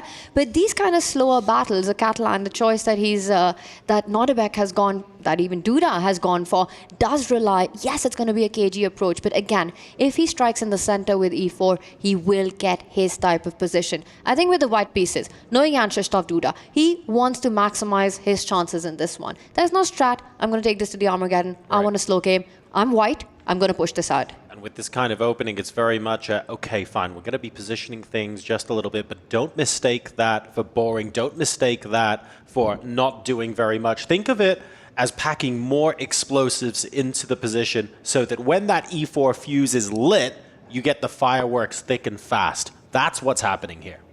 Yeah, watch out. Duda is ready to strike in the center, blow open those lines, those diagonals, and give himself some attacking chances. It's not easy to prevent that move, so maybe trying to create his own play. There we go, Nodibek. He threatens to win a pawn. Queen's Gambit style if he does grab on c4 on the next move. Given an exclamation mark, maybe the only way to counter Duda's idea. And a very active one, right? A counter offense on that c4 pawn, sort of forcing a decision by Duda. Does he go passive with his knight, or will he find other ways to play for the initiative? If I have to make a bet, you know, for Krzysztof Duda, he's a player who doesn't go on the defense. He's going to try to even sacrifice that pawn to get the e-pawn rolling up the board and try and play for counterplay. Very often in the Catalan, black wins a pawn and white wins the center. It's such a dangerous state of mind, and I agree. Like, I don't think these players necessarily, well, they certainly know, but they don't like anything else. We have two players who love those forward, aggressive, dynamic positions, who really dislike having to take a step back and defend and bide your time, especially once an attack is ongoing. So you are going to see some form of mistake, but counter mistake, counter punching. We could see lots of swings in the evaluation. This is not just about building up a small bit of momentum and keeping going, because I feel like it could swing way more than we would expect. Definitely. Both players have such high ceilings on their day. In form, they can beat anyone. I've never really seen Duda retreat a piece either, so no surprise that he goes forward with this move, keeping the option open of blowing the center with e4 for a bit later, offering a knight trade. And this game about to come to life. So David, you've just contractually promised everyone watching the stream that we're not going to see a knight retreat onto the back rank in this match from either player. Unless it's strictly forced. Unless it's strictly forced, okay. All right, because we have seen that quite a few times today, but it is rather unlikely here. Especially not from Duda. Yeah. But it just happened from Nodibek, so I'm glad that you took that time out and said, well, unless it's forced, so there was a rider on that one. Back rank, we're okay. But for Duda, the dude, as he's called in the chess world, it's always and very often the forward moves that come into play. Now, again, you know, the knight's moved back. It's eyeing that e5 pawn, but some big decisions to be made because there's still tension on the c4 pawn as well. Right. The point here is Duda going to simplify in the center, take on d5, and push e4? Because that has to be where the counter lies. That's got to be how you open up the Catalan bishop for yourself. Yeah, Black's triangle formation here, the d5, e6, c6 formation just too strong, blunting the effect of all of White's pieces, especially the light squared bishop, as Tanya points out. Also the d file wants to open, but no, he just slides his queen there from Duda. A bit of a mysterious move. I guess for now Black doesn't have any immediate threats, but whether the white queen is actually better placed on this square as opposed to where she previously stood, that is debatable. Duda, it's not a retreating move, just a sidestep, but I'm still surprised. Exactly. It's not about the pawn takes pawn because there's a c6 pawn that's hanging with the bishop on g2. That's not the threat.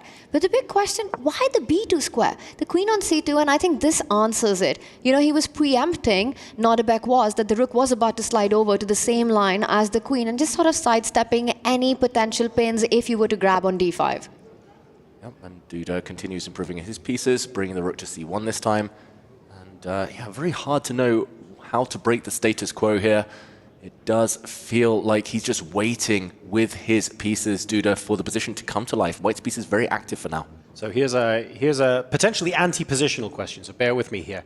If we don't see the central pawn break at some point soon, are we going to get a g5 from Black? Are we going to get an h4 from White? Like, to what extent can fireworks on the side of the board be concurrent with what's happening with the tension build up in the middle?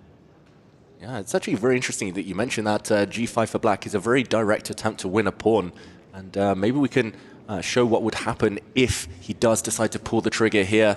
Nodibek, Abdusattorov, it's his type of move. It's very ambitious. He likes to go forward. But it does come with some risk attached. And we see on the green board, if g5 is played, the white bishop is forced to retreat. Let's say it goes back to e3. If black now grabs the knight on e5, we have stumbled across the reason the white queen is on b2. We would see a trade of pawns in the center and the white knight jump forward. The white queen now hitting the black knight. So when the dust settles, black's king is open. It's level material, the d-pawn weak, and this only favors Duda. So this not yet happening. We finally figured out why the white queen is on b2, why the black queen has gone to e8. That is the next question. Maybe just getting out the eye line of the white rooks. Here we go. Trades do happen. e4 on the board, finally. Finally, just getting that bishop active. Also, the rook on d1, and when it happens, there's a question mark. This is why I absolutely hate the computers. You know, the most human-looking move, the most natural move in the position. And look at that. It's an inaccuracy. It looks like, I mean, that's what makes chess so beautiful, right? For example, we've just basically explained, oh yeah, that queen across the b2, yeah. Basically, it counters g5. You're watching at home going, hang on a second, what's going on here? And we got the analysis board out, and it is so beautiful the way things can be strung together. Exactly, and these top grandmasters, they always see 3, 4, 5 moves ahead in these forcing variations. In the meantime, black threw away a pawn. Black pushed a pawn to d4, where it could be captured. Ooh. Now g5 does land with a question mark. Maybe it was stronger to wait with this move, keep it up your sleeve for later. Maybe improve the black dark square bishop first, but this is still very typical play. And look at this, counterattacking, ignoring the white bishop, hitting the black knight instead with the white rook and queen. Hey, two players who don't have a reverse gear. This kind of makes sense. I mean, I get that this is a blunder, but this is very in keeping with what we know about their playing styles, right? So a part of me isn't surprised to see them fighting tooth and nail like this. Yeah, this is a crazy critical moment for Nodibek. There's one way to take advantage, to the maximum at least, of what has just happened. Duda sliding his queen across, given double question mark. If you take the white bishop now, we could see a trade and the black knight falling to the white rook. Now the key move is pawn to f3, throwing another pawn off the board just to open up a diagonal. If this pawn is captured, bishop takes pawn, the black bishop slides across. Look at this. Oh, skewer. wow. This is beautiful. Not easy. This is a hidden resource for Nodibek right now.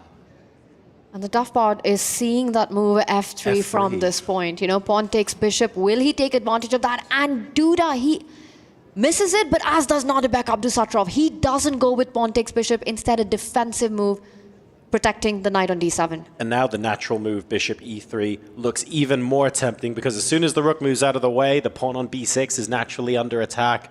There's will he play it? Are we going to leave the bishop on prees? Surely he must retreat it now. We might see the first retreating move by Jan Krzysztof Duda in this one, and leaving that pawn on e5 hanging as well. Knight takes pawn in the air. That would at least get the pawn back for black, and perhaps with some strategic advantages here. You know, the knight looking beautiful, the bishop coming to c5. If you push the f-pawn, attacking the knight can jump further into the game. Knight g4, hitting that bishop on e3. There are so many weaknesses on the dark squares. Yeah, that white rook in the center as well on d4 was almost trapped. There were ideas to hit it, to trap it. Instead, the white knight leaps to the side of the board, offering a rook trade. It does feel like the black knight is superior, though. And the eval bar does say that black holds an advantage. So despite the missed opportunity we saw earlier, winning material on the spot, he's still got a small strategic advantage here, Nodibek. But on the clock, slightly behind. He's offering a queen trade now. If the queens do disappear, the black rook is poised, ready to jump in. It's not Duda's style either to trade queens, so I'm skeptical whether we'll see that move. You know, the fascinating thing about the tactical miss that happened by Nodibek, we would have given him close to a winning advantage had he won that exchange by accepting the bishop on f4, finding that f3 resource, is that if anyone pats you on the shoulder and says that there's something in this position, like the evaluation bar guides us as commentators, these people find it in less than 1 second. By the time you tap them on the shoulder, they've already seen it 4 moves deep. Exactly, but they have no idea that this is where a resource lies. You know, they don't have access to the information that we do. Right. So for them to kind of come to this conclusion that there's something in this position is incredibly hard, especially when you're also trying to manage your clock. That's a great point. Like when you're, so imagine like an improving chess player or you're playing a club game, it's very easy to go back over your game afterwards. I can still hear my coach's voice ringing in my head going, that was a critical position and you didn't spend enough time looking for the right move. That's all well and good, but I didn't even know it was a critical position. It felt like it should have been straightforward. It felt like the choices were critical. Knowing that you need to spend more time in a particular position is such a difficult skill to learn in chess. I'm not sure how I can describe it. It is intuitive and it comes with experience, but it's almost as difficult as calculating itself. Exactly. It takes some introspection. It takes some real self-control. It normally is triggered by forcing moves, these critical moments, checks, captures, and threats. Earlier, that missed opportunity was a series of captures, then threats, and winning material at the end for black. But here we go. The game's still very lively. The white knight not quite trapped. It was able to use a square to escape, and we're going to see some flashy tactics across threat here. The black queen could drop, but then the white queen will drop. Exclamation point given to this last move by Nodebek. But we could see the position start to liquidate. Everything traded off. Queens are disappearing, and we'll see a bishop endgame.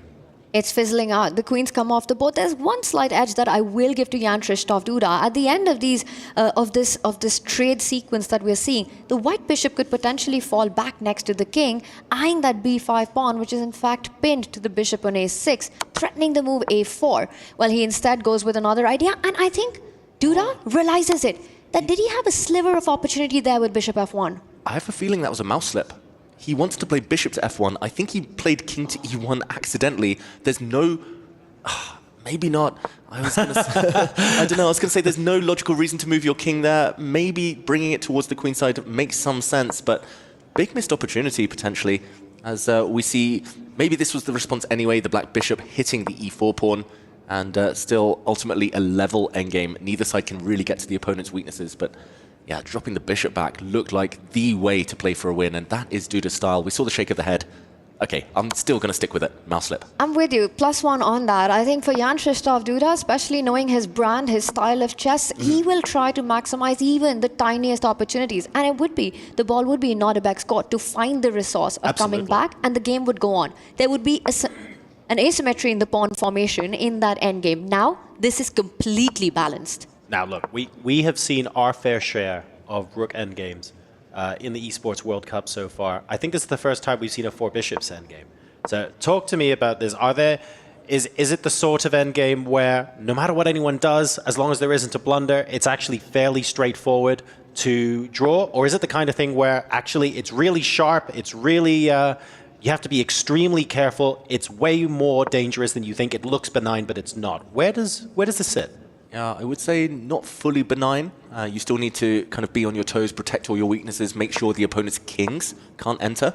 The bishops tend to cancel each other out. They can block each other's diagonals, but it's all about the king activity. That's why the white king is positioned centrally, ready to go right, ready to go left, depending on opportunity. The black king is kind of sitting nearby, ready to control some squares too. And yeah, these endgames are quite rare. And there we go. It's actually a draw by agreement. There we go. And 3 minutes plays 3 minutes and 6 seconds. I think both players here thinking, yeah, okay, we can try and squeeze out 5-10 seconds on the clock here and there.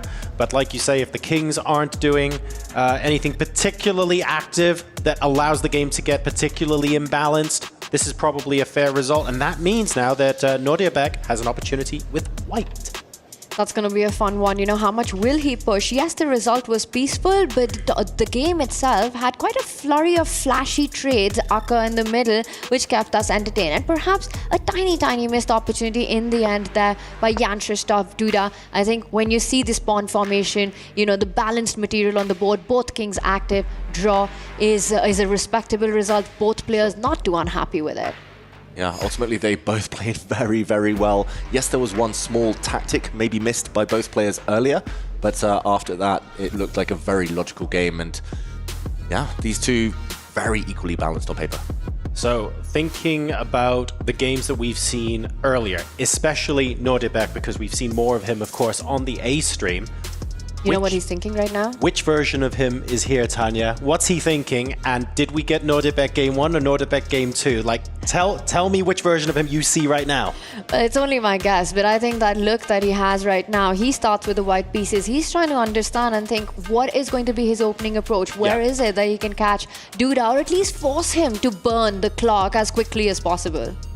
Yeah, he really does like to counterattack Nordebek. In the earlier game, the first game against Fabiano with black, he got given a chance from the opening, never let it go. And in the Armageddon, he was actually on the back foot, facing some blows early on, but as soon as he won a pawn, he was the one to go for it. Right. One more fun question diving back into history.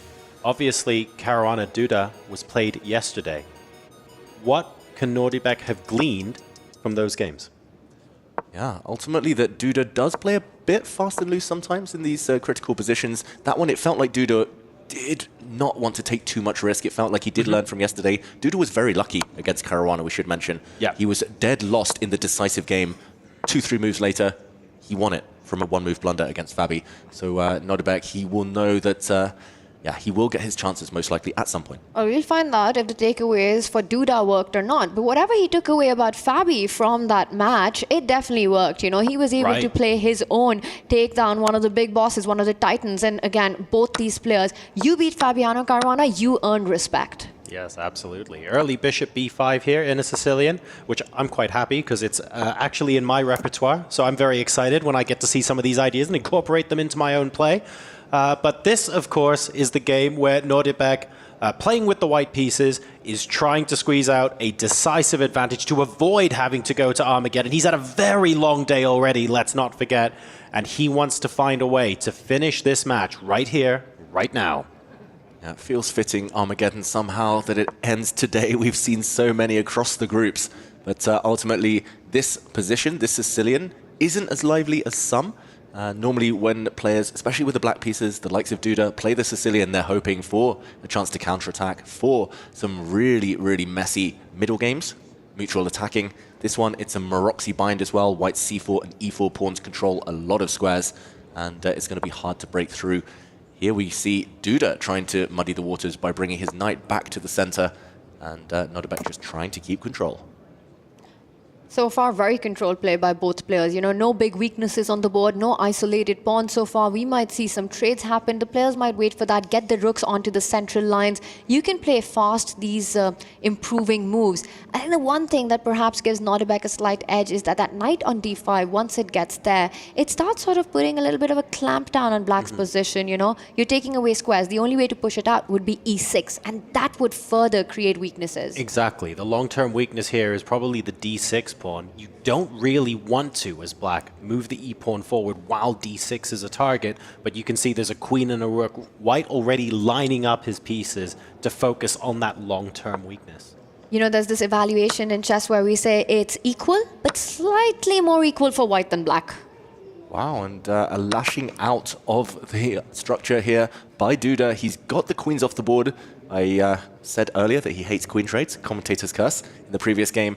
Here we see a similar structure to the one that Nordebek enjoyed against Fabiano Caruana, where it is one side having two central pawns, but they are stared at on open lines. This time with the queens off the board, no bishop pair advantage, but still, I do like Nordebek's chances. Looking good, especially once that knight arrives. And Jan-Krzysztof Duda, with that trade, with the rook on f5, you know, there's one very thematic break for black, two actually in these Sicilians, d5 and b5. d5, that's off the cards. I wonder if this is a moment that you can actually get the b5 break in. The c4 pawn tied down to defending that central knight does not allow the capture, pawn takes pawn. And I think that's exactly what Jan-Krzysztof Duda has in mind right now as he goes into the tank. Critical moment. Pawn breaks often require a lot of thought, whether you want to change the structure, whether it suits you, whether it's the perfect moment. And we see him instead get those itchy fingers, play a move we warned against, kicking away the white knight from the center, but loosening the black pawns in the process. Very committal decision there by Duda. Long-term committal, right? Because that d6 pawn that we were highlighting is going to be a weakness for the rest of the game. So unless he's got something concrete, a follow-up, this is not a move that you want to make.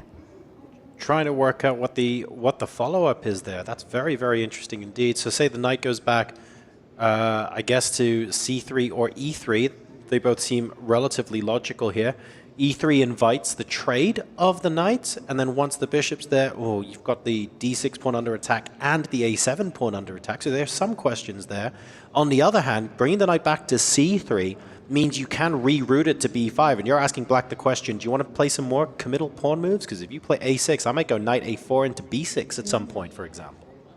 Yeah, it's a dilemma. It's a nice one to have. Both moves look relatively healthy, harmonious there for white. Duda, maybe his intention will be to push forward in the center. We see the knight trade, and there we go. The backward D pawn does find a way to step forward, inviting more exchanges. Black will be left with an isolated pawn either way, but as long as it's well defended, it shouldn't be too bad. It's only one weakness, shouldn't be enough for white to probe out here. Another question is, do you want a pair of rooks off the board before giving up that isolated queen's pawn, or do you immediately take pawn takes pawn? The rook on f5, he does go for the pawn recapture. The rook on f5 doesn't look very stable. You know, it can be hit. There is a target that Nordebek has. Again, an equal balanced position, but just slightly more equal for Nordebek. He's the one who's enjoying this. Yes, indeed. And I'm thinking now, I guess you don't necessarily want to invite the liquidation by trying to blockade the pawn. You don't want to play the knight into d4 maybe just yet, because I'm wondering out loud if takes, there's quite a lot of exchanges that'll happen on d4. At the end of it, what I'm actually scared of, and the one thing I'm looking at on the board, can the rook come into c2? When did you turn into Hikaru Nakamura? Oh, you see, I didn't draw any arrows. That's the difference. Yeah, so my elo will gain about 1,000 as soon as I learn how to draw about 16 arrows while talking. That's going to be my peak rating right there. Just this once, I'll draw a lot of arrows, and it was all about the d4 square. There you go. Thank you, David. I appreciate it. But ultimately, he doesn't go for it yet. Maybe soon. But for now, he gives the white king some breathing space. And very difficult to know how to improve the position for Duda, as he cannot advance his central pawn forward. The frustrating thing about this, or one of the frustrating things for white, I'm naturally looking at ways to try and get rid of the isolated pawn on the d file. So to do that, you want to stack your rooks. You want to bring your rook on f1 into the game. The problem is you play the rook to d2 and you potentially invite the bishop to come in and harass you on c3. You bring the rook up to d3, you potentially invite knight b4 harassing you as well. And it doesn't feel like there's an easy, harmonious way for white to be able to coordinate his pieces. That's very true. Those are very important details. Otherwise, white's plan would be very straightforward. That's perhaps why Nordebek decided not to commit anything too drastically on this last go, as Duda starts to think. It's a bit of a long think for him. I'm going to stick my neck out here, Tanya, and say that neither player, their style is really suited to this position. No, they want the fireworks. They want the queens on the board. They want those opposite flank attacks going. This is an endgame. It's a long grind where, yes, black has the isolated pawn at the center of the board, but his own ideas, the activity, the piece activity that you were earlier alluding to, also always in the air is a move like a5, threatening a4 to destroy the pawn formation on that left flank. The rook from c8, once the knight's out of the way, can come to c2, just giving black enough to fight for counterplay here. The white rook improves itself very, very slightly here, throwing the ball back to Duda's court. I like the fact, from Nordebek's perspective, that he played that quite quickly. He played it after just 9 seconds. And Duda, who spent over 1.5 minutes on his last move, needs to think again. The clock is ticking. Doesn't seem like much right now, just a 1 minute 20 disadvantage. But that deficit, if it grows, could come back to haunt him with black. And he goes for it immediately. The idea of creating weaknesses, you know, like you said, clock deficit, play on that. So for Nordebek, he needs to respond quickly, but it's not an easy move to answer. Well, he does. He takes the bait. Black rook gets active, attacking the a4 pawn, which isn't defendable. No way to hold it. The black rooks are getting active, but the white rooks also have some open lines to stare down at. The black b pawn potentially quite weak. White's most obvious move, I would say, is to slide across and go for this one. At least then you get your rook in and behind, and the black king slightly more open than its counterpart.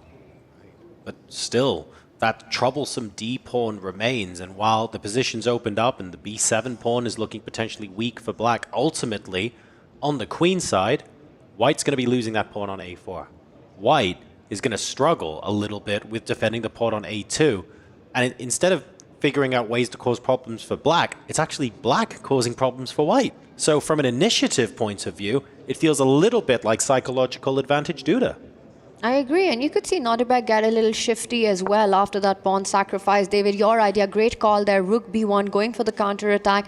And now there are so many tempting options if you're Jan Christoph Duda, right? But one thing, don't take too much time. You could go on the defense of the b7 pawn. For me, the most attractive, push the d pawn. Now that one of the defenders out of the way, d4 becomes possible. You try to activate, create more threats by creating that weakness into an asset, a passed pawn in this position. Or John's idea, simply grab an a4. Duda goes for the most aggressive approach. Trying to mix and match. He's going for all the ice cream flavors here. Pushed his pawn, defended b7. Next, he's going to try and grab this lonely pawn on the side. And okay, he's saying now, Nordebek, you can take it, but it will come at the cost of a potential knight for bishop trade. As Hikaru would say, Duda is trying to have his cake and eat it too. Exactly. And hungry times here for that black knight.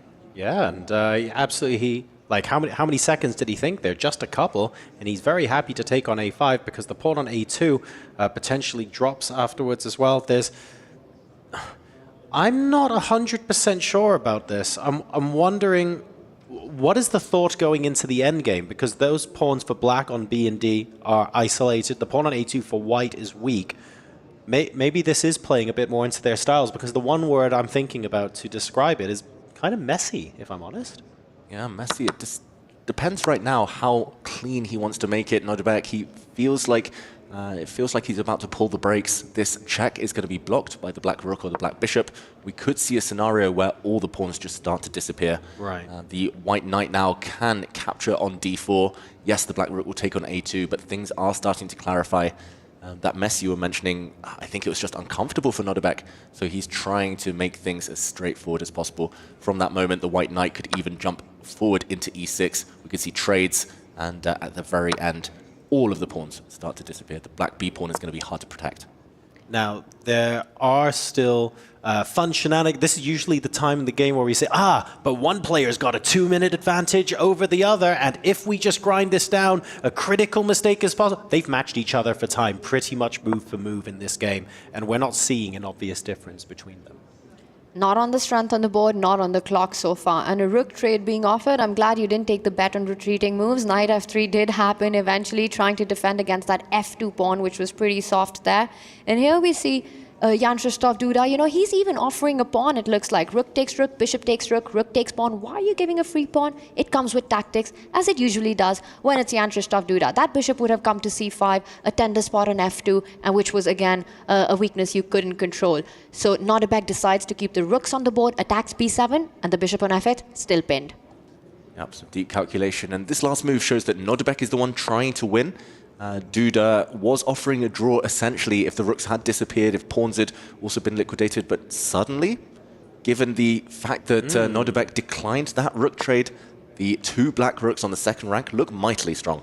But this is sort of passive-aggressive, right? One aggressive move, and then you go rook to f1, you defend f2. The knight went forward to d4, and then back on the next move. My favorite style of behavior, as well as my favorite style of chess, passive-aggressive. It absolutely is here. The rook just shuffling across to b2 here, basically because you want to move the black king out of the way so that you can play bishop c5 to further bolster this attack, but you don't want the rook taking on b7 to come with check. That extra tempo would be incredibly frustrating. So that's why you saw rook b2 first, but still looking very equal here. Normally you would say that the bishop with pawns on both sides of the board is the preferable minor piece. The white knight struggling here to really get in the action. Another knight retreat. He went back, he went forward. But it's all about the rook activity and the fact that the black bishop is currently tied down, but no longer. It gets into the action. This is getting scary for Nordebek Abdusattorov. You know, he should have pulled the brakes when he had the opportunity. Now one pair of rooks goes off the board, but the B pawn is still alive. That's a passer. That goes up the board. Time goes down, and you're suddenly panicking. You know, it's not over, this one. When things clarify, even if the position is objectively, like dynamically equal, I see a plan for black, because I see a pass pawn that I just need to keep pushing. I need to keep generating opportunities to push.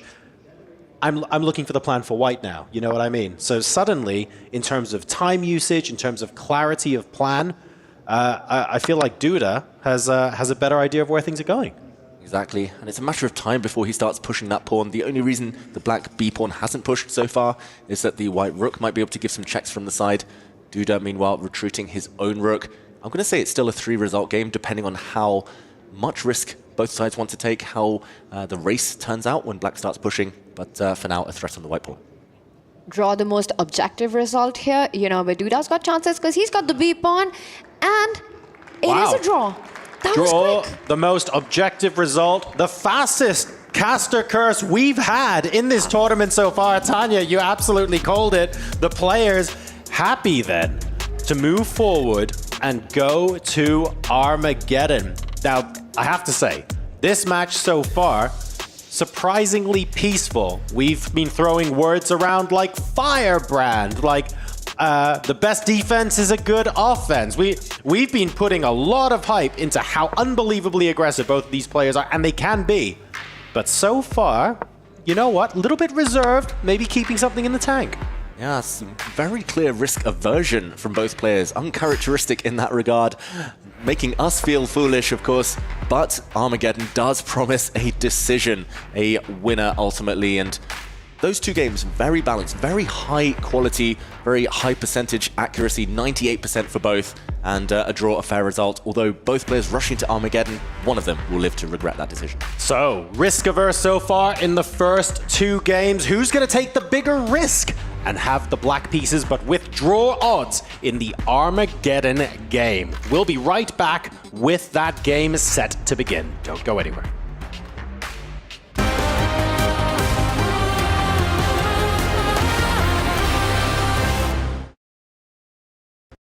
When the world of business is constantly changing, you need to stay ahead. So what about AI to generate new possibilities? Machine learning to predict what customers will like. Or expand your business by forecasting delivery routes with real-time data. With the power of the cloud, imagine how AWS can transform your business.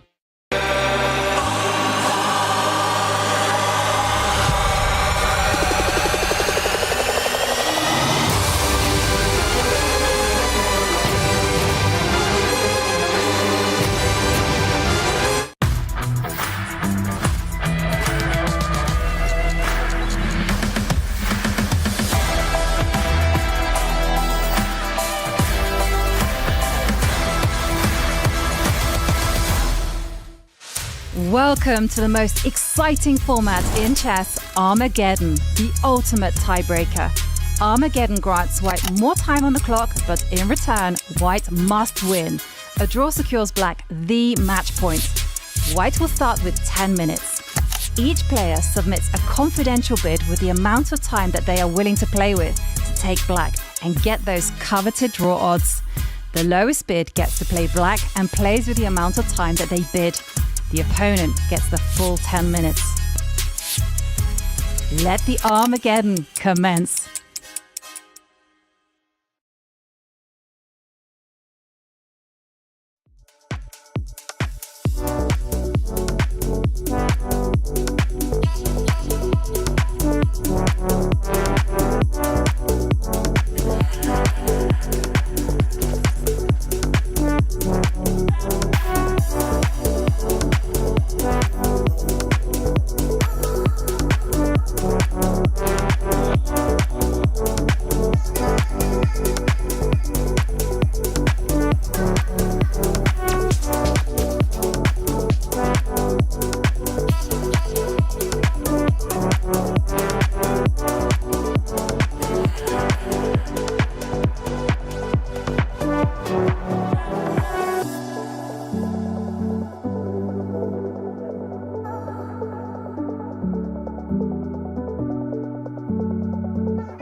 One more time before we close out day 2 of chess at the Esports World Cup. It is Armageddon. Duda versus Abdusattorov. Twisted Minds versus Navi. And one game to decide who will move on to the quarterfinals and who will get his key crushed on this stage straight after the game. The stage is set.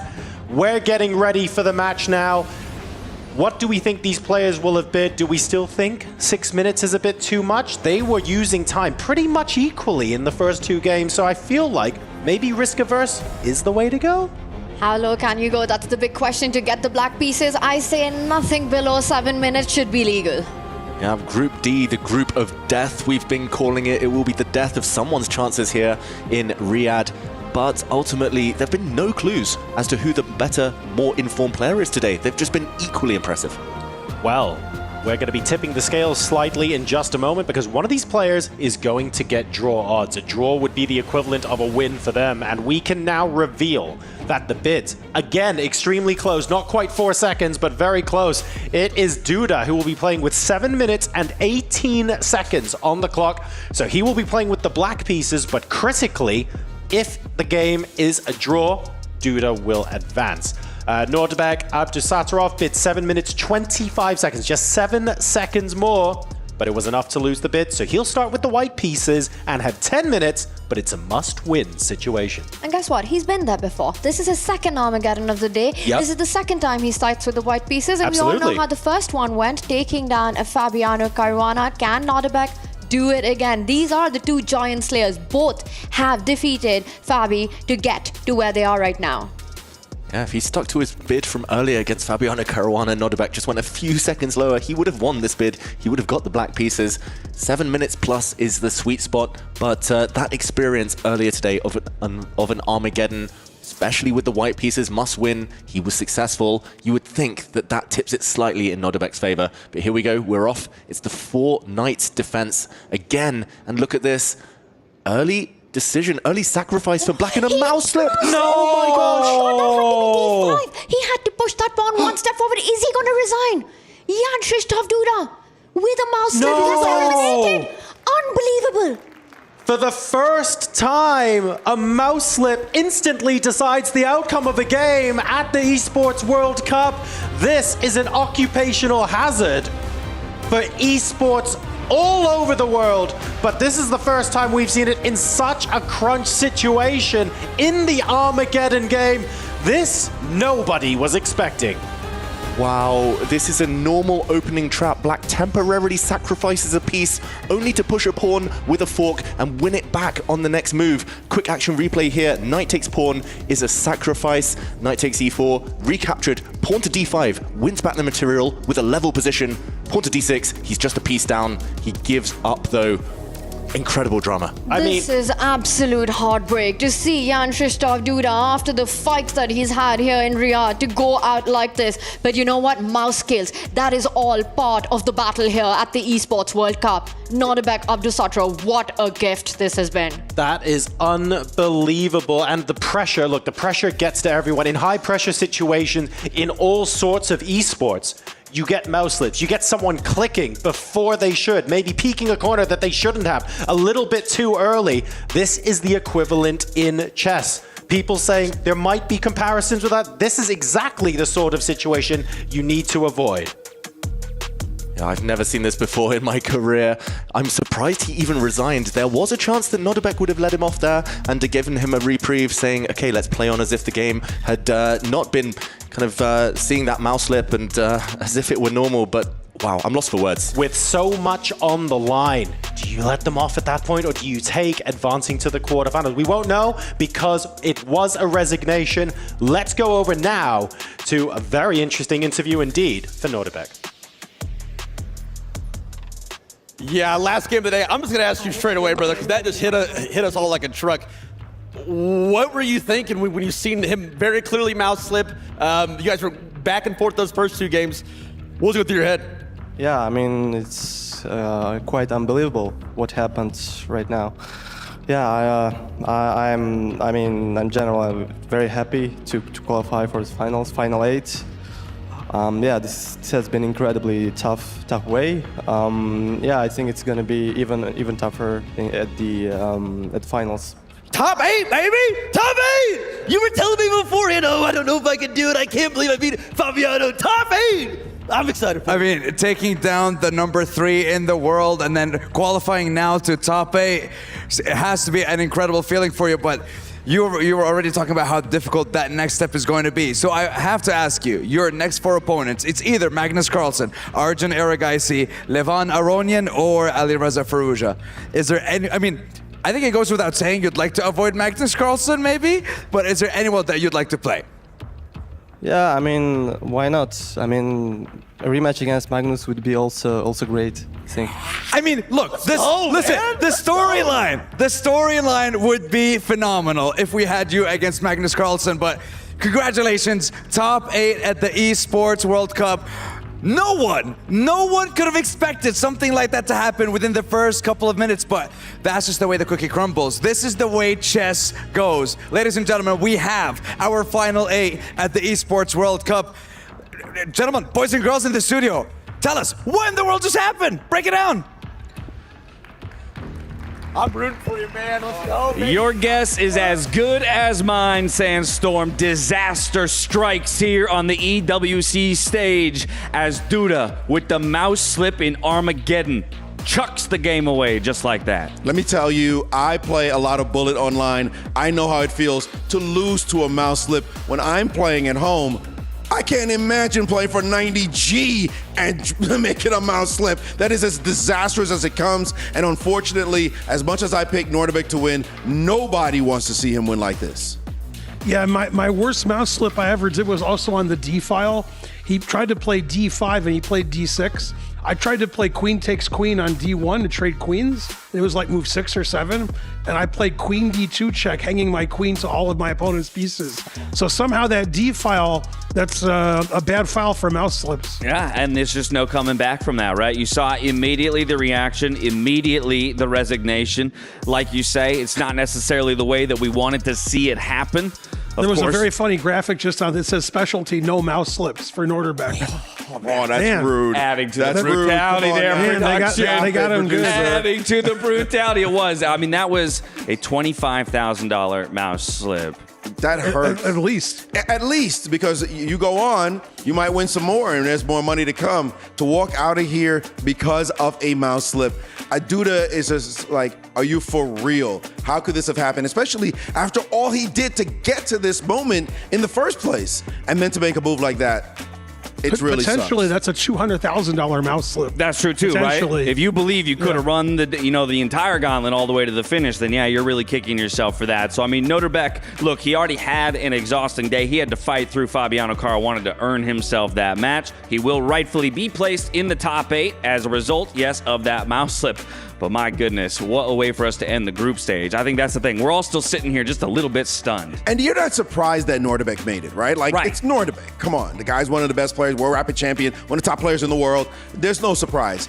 But this way, you don't want to see happen. I forgot about mouse slips when I was watching the tournament. I'm like, oh. Right, we hadn't seen one yet. We had not seen one, but it could happen. It could happen. Unfortunately, it did, and there's nothing you could do. They made the mouse slip. This is just a reality of esports, playing without a live board, touching pieces and moving pieces. We know people have blundered even when they hold the pieces in chess. Happens once in a while, but here it just was the worst thing that we could see for the players. Right, that's it. It's kind of the trade-off. We get the speed of being able to move on the digital board, but with that comes a lot of risk. You make the wrong move, you get punished for it here, and unfortunately, Jean-Christophe Duda gets punished for it. We're going to Mike Klein as he interviews Duda on his way out of the tournament. We're here with the tough luck loser, Grandmaster Jan-Krzysztof Duda. Not a very eventful first or second game, but we had a very unfortunate way to end this game. Tell us about the moment where you played D6 instead of D5. Yeah, I mean, I also did mouse slip actually in the first game. I played King F1 instead of Bishop F1, but that time it wasn't fatal. I mean, this time, okay. I mean, for a second I thought if there is any sense playing, but there wasn't, so I just resigned. Yeah, I also wasn't sure in that moment if Norderbeck was going to do something sportsmanly, but I'm not sure what sportsmanly thing he can do in an Armageddon game. It wasn't your call to make, but was there any thought that might happen? Yeah, I mean, even if he plays like A3 or H3, it's adventurous for him, but I wouldn't expect him to do it, of course, so I mean, that's a charm of online playing. Yeah, he's within his right, of course, as part of the game. Lastly, what about your bid? It sounded like you really wanted to play Black. Black has been doing well in Armageddon, not counting that Fabiano match that you just saw. So talk us through your thought process about bidding 720, whatever it was. I'm not sure I really wanted to play Black. I mean, because before in an Armageddon game between Fabi and Nadirbek, they betted, I mean, both bet lower, I think. So actually, than I did because I bet 718. So yeah, and there was, I think, 716 and 712. So yeah, I mean, okay, if you mouse slip, it's like, it doesn't matter which color you play. Right, the mouse slip was the story. Well, thank you for talking with us. We don't like to see chess end this way, but it's part sport and part science. So we'll see you next time, Jan Krzysztof Duda. Thanks. Thank you.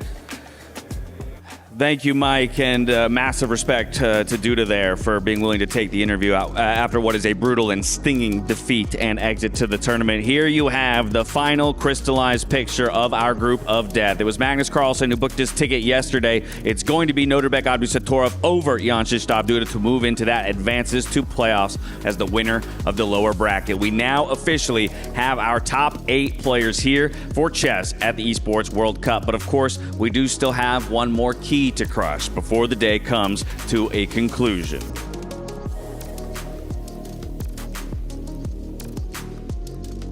Nodirbek last time, he went for that 2-finger, 2-hand key crush. Let's see this time around. He prefers the left. He's in the left. Now he's got a handle on it. Ooh, this never gets easier for me. I can't imagine it's easy for the players. That's a good key crush. Definitely.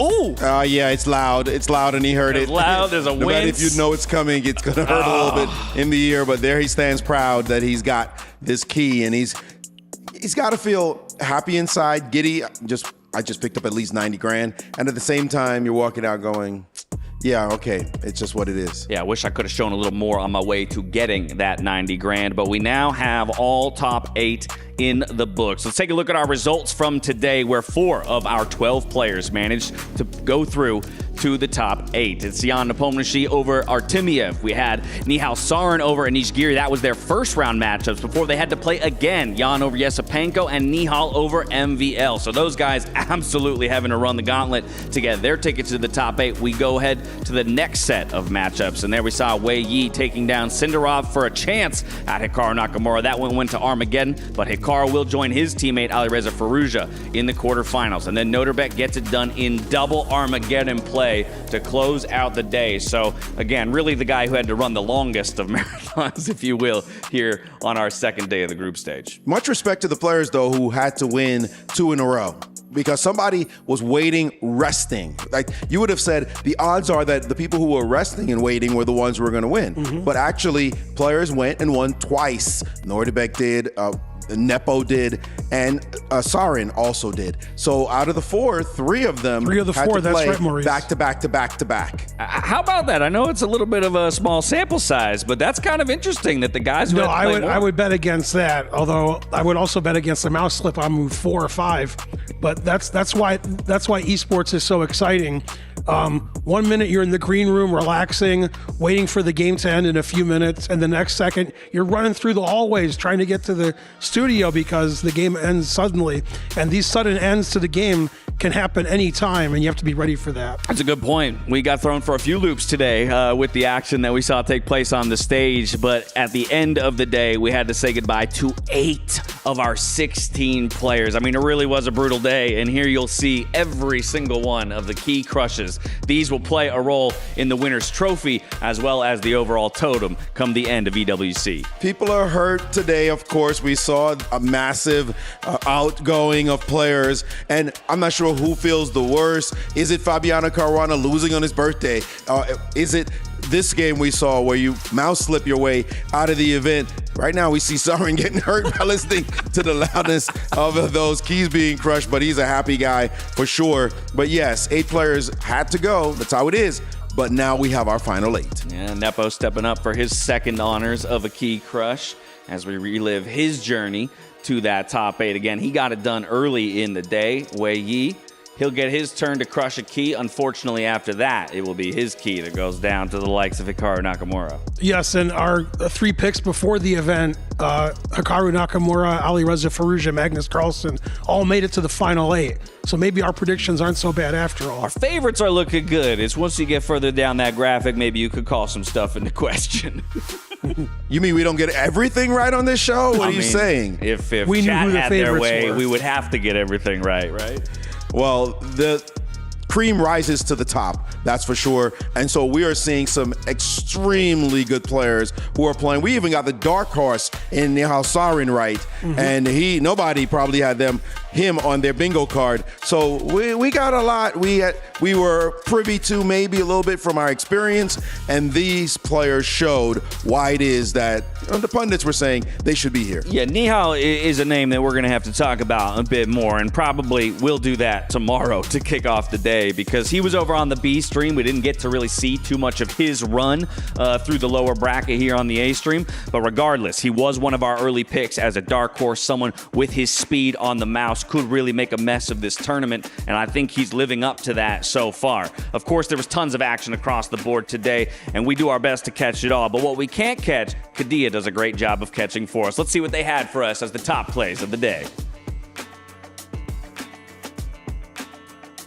We'll get that up on the screen as quickly as we can. We can relive some of the highs and lows. I know that you have some, each of you, in your mind for what were highlight moves of the day. Let's play a little predictive game. You have any idea what's going to show up in this highlight package?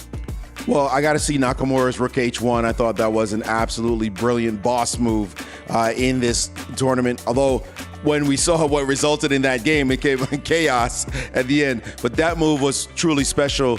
He was showing his stuff up until that point.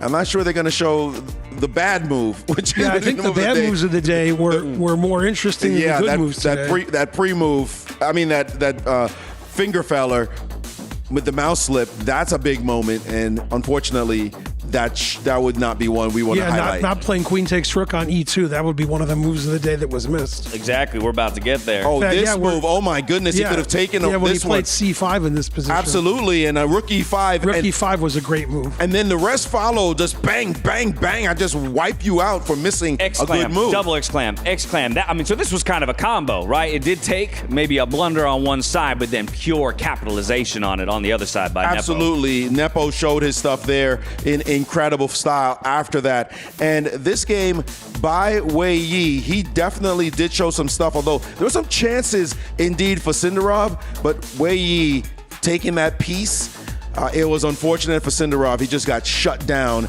and he just had to resign because he didn't find the best way to continue. Yeah, from there we go to Wei Yi now stacking up against Hikaru Nakamura.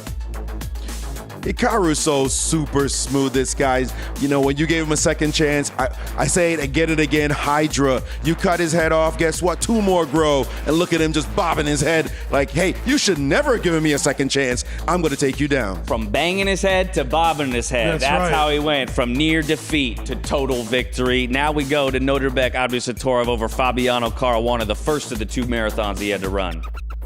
And this one, as a matter of fact, he was just trying to find something to do to win, and then Fabi just slipped, and the snake just bit him right on the head. And that's what you got. I mean, in this format, again, it implores you to find that one opening, right, and absolutely pounce on it. No, and it's not only that, it's amazing after winning the first game with black and then losing to Fabi with the white pieces that he was able to eventually win against Fabi in the Armageddon. And you can't really predict from one game to the next what's going to happen. You might have a mouse slip. You might have your flag might fall like Wei Yi's did against Nakamura. So you never know what's going to happen in the game. That's why we play the games. That's why we have favorites. That's why we have the underdogs. And I think that the cream rose to the top and the best players made it to the final 8. And I can't wait for the matches tomorrow. The cream rises to the top. Now we got to pick one person, though, out of that creamy crop. to be the Sony MVP of the day. And we're going to go with none other than Jan Nepomniachtchi in this one because, again, after falling down a little bit unexpectedly on day one, he again had to win 2 back-to-back matches, one of which was that revenge match against Yesipenko. Absolutely. Nepo showed his stuff. He came in looking a little bit shaky, that's for sure. He looked uncertain, but when the moment came and he had his chance, he played that magic move, Rook E5, and was able to smash through with a vicious attack. Man, he was spilling water on himself as well, but it's this we're reliving this exact moment when he was just cold cut busted, but right here his opponent made a mistake and he did not miss the chance to actually sacrifice his bishop and take down his opponent in a vicious attack. I love that. I love showing that moment because, again, if anything, to me, that is all the nerves, all the pressure in the body, trying to find a way to exit. And it tells you the kind of position that he was in until he found that opening. And then he showed his absolute world class in that moment. That's right. It's not just that he played the wrong move with C5. It's that Nepo was then aware enough of the situation to find the move Rook E5 and take advantage of the chances that he was given. And players don't play perfect chess. Let's be very clear. Players at this level, people think they're grandmasters. They're making perfect move. No, we don't make perfect move. We do make mistakes. But the key trait of a strong player is resiliency. When you give a second chance, you better watch out because the comeback will be on and then it'll be a tsunami coming your way. Yeah, there is no perfect athlete in the world, and chess is no different, even at the absolute top tier of it. And I think, again, this event is doing a phenomenal job of displaying the intensity, right, that the game, kind of has boiling underneath it at all times. And then again, is rewarding the players who make the fewest mistakes, who can perform within all of those crazy variables and environments. No, you're exactly right. And that's why the favorites all went through, and the people who went through are all very deserved. Even if it was a mouse slip, to be in that situation where you're playing for the last spot of the 8 spots, you deserve to be there when you're there, and he already won the previous match. It was an amazing event so far, and I can't wait for tomorrow and the last day. We're going to see more great chess. We're definitely going to see a lot more great chess. We don't have the matchups just yet for tomorrow, but I want to try and start thinking about some of them. Of course, if you cannot be seated into the same side of the bracket as someone else from your group, right? So upper bracket qualifiers will not have the opportunity to play a lower bracket qualifier from the same group until they make it to the finals. With that in mind, and with Noterbeck's interview in mind, where he said, "Give me Magnus. Why not? Let me take another shot at Magnus." I'm already kind of hoping for that as a final because we can't get it unless he runs it all the way back to the final. That's it would have to be the final. And how nutty would that be? That means it's easy to say now. Yeah, right? that's true. Yeah, I'll take Magnus. That's true. Give me him tomorrow. Oh, I can't have him. Wait, I can't have really? him. Hold me back. Hold me back. Yeah, sure. Yeah, we got you. So a little bit of bravado on his part there. Yeah, well-timed bravado. Yes, indeed. But whoever you get now is a monster. Like, no question about it. Nihal Sarin, we didn't have, dark horse maybe, but everybody else you look at it and you're like, damn, oh my goodness, I got to play him? Mm-hmm. You know it's going to be rough in there. So they know they have to bring their A game or else. And I want to say about mistakes. There's a famous quote in chess. The player who wins is the one who makes the next to last mistake. And that's what it's all about here. Just keeping your nerves. You mess up, but hey, your opponent is just one move away from doing the same thing, and you got to be ready for it. And that's an interesting distinction with chess and some other sports, right? Where it can be who makes the least mistakes in other sports, but not quite the same thing here in chess. We've got the schedule for tomorrow. Let's go ahead and take a look at it, what we have in store as we dive into the quarterfinals here for chess at the EWC. Here are your matchups for the quarterfinals. Noterbeck Abdusattorov up against Alireza Firouzja. Jan Nepomniachtchi is going to try to take on Arjun Erigaisi. Magnus Carlsen against the dark horse and Nihal Sarin. And then, of course, Hikaru Nakamura against the guy who seems to be having the hottest month of his life in Levon Aronian. Which matchup jumps out to you, Ben? Wow, all 4 matchups jump at me. I like the Hikaru-Aronian matchup. Hikaru, one of the favorites, obviously. Aronian having the month of his career. I think either result can happen in all the matches, but that's the one I'm looking forward to looking at tomorrow. I'm thinking that Magnus Sarin match looks like a heavy favorite for Magnus Carlsen, although we had Nihal as the dark horse, but Magnus is Magnus after all. I'm not a fan of the fact that the two American teammates, Olympic teammates at that, have to play against each other. That's slightly unfortunate, and these guys are like, dang, dude, I'm sorry. I gotta send you home. But the top matchup, I think it was Nordebek against Faruja. That's gonna be on with those two young players. Speedy game between those two guys. Yeah, Magnus though, Nihal, I'm looking at that one. Everyone's a fan of a good David and Goliath story, even if it's gonna be tough for David in this situation. Either way, that's gonna conclude our group stage here for chess at the Esports World Cup. 16 players entered, 8 have already exited, and 8 are still in contention for $250,000, 1,000 rather, club points, and we'll get ever closer to that final bout with tomorrow's matchups. We're going to be here same time, same place. You better be there too. And until then, stay healthy, stay safe, and be good to each other. Good night.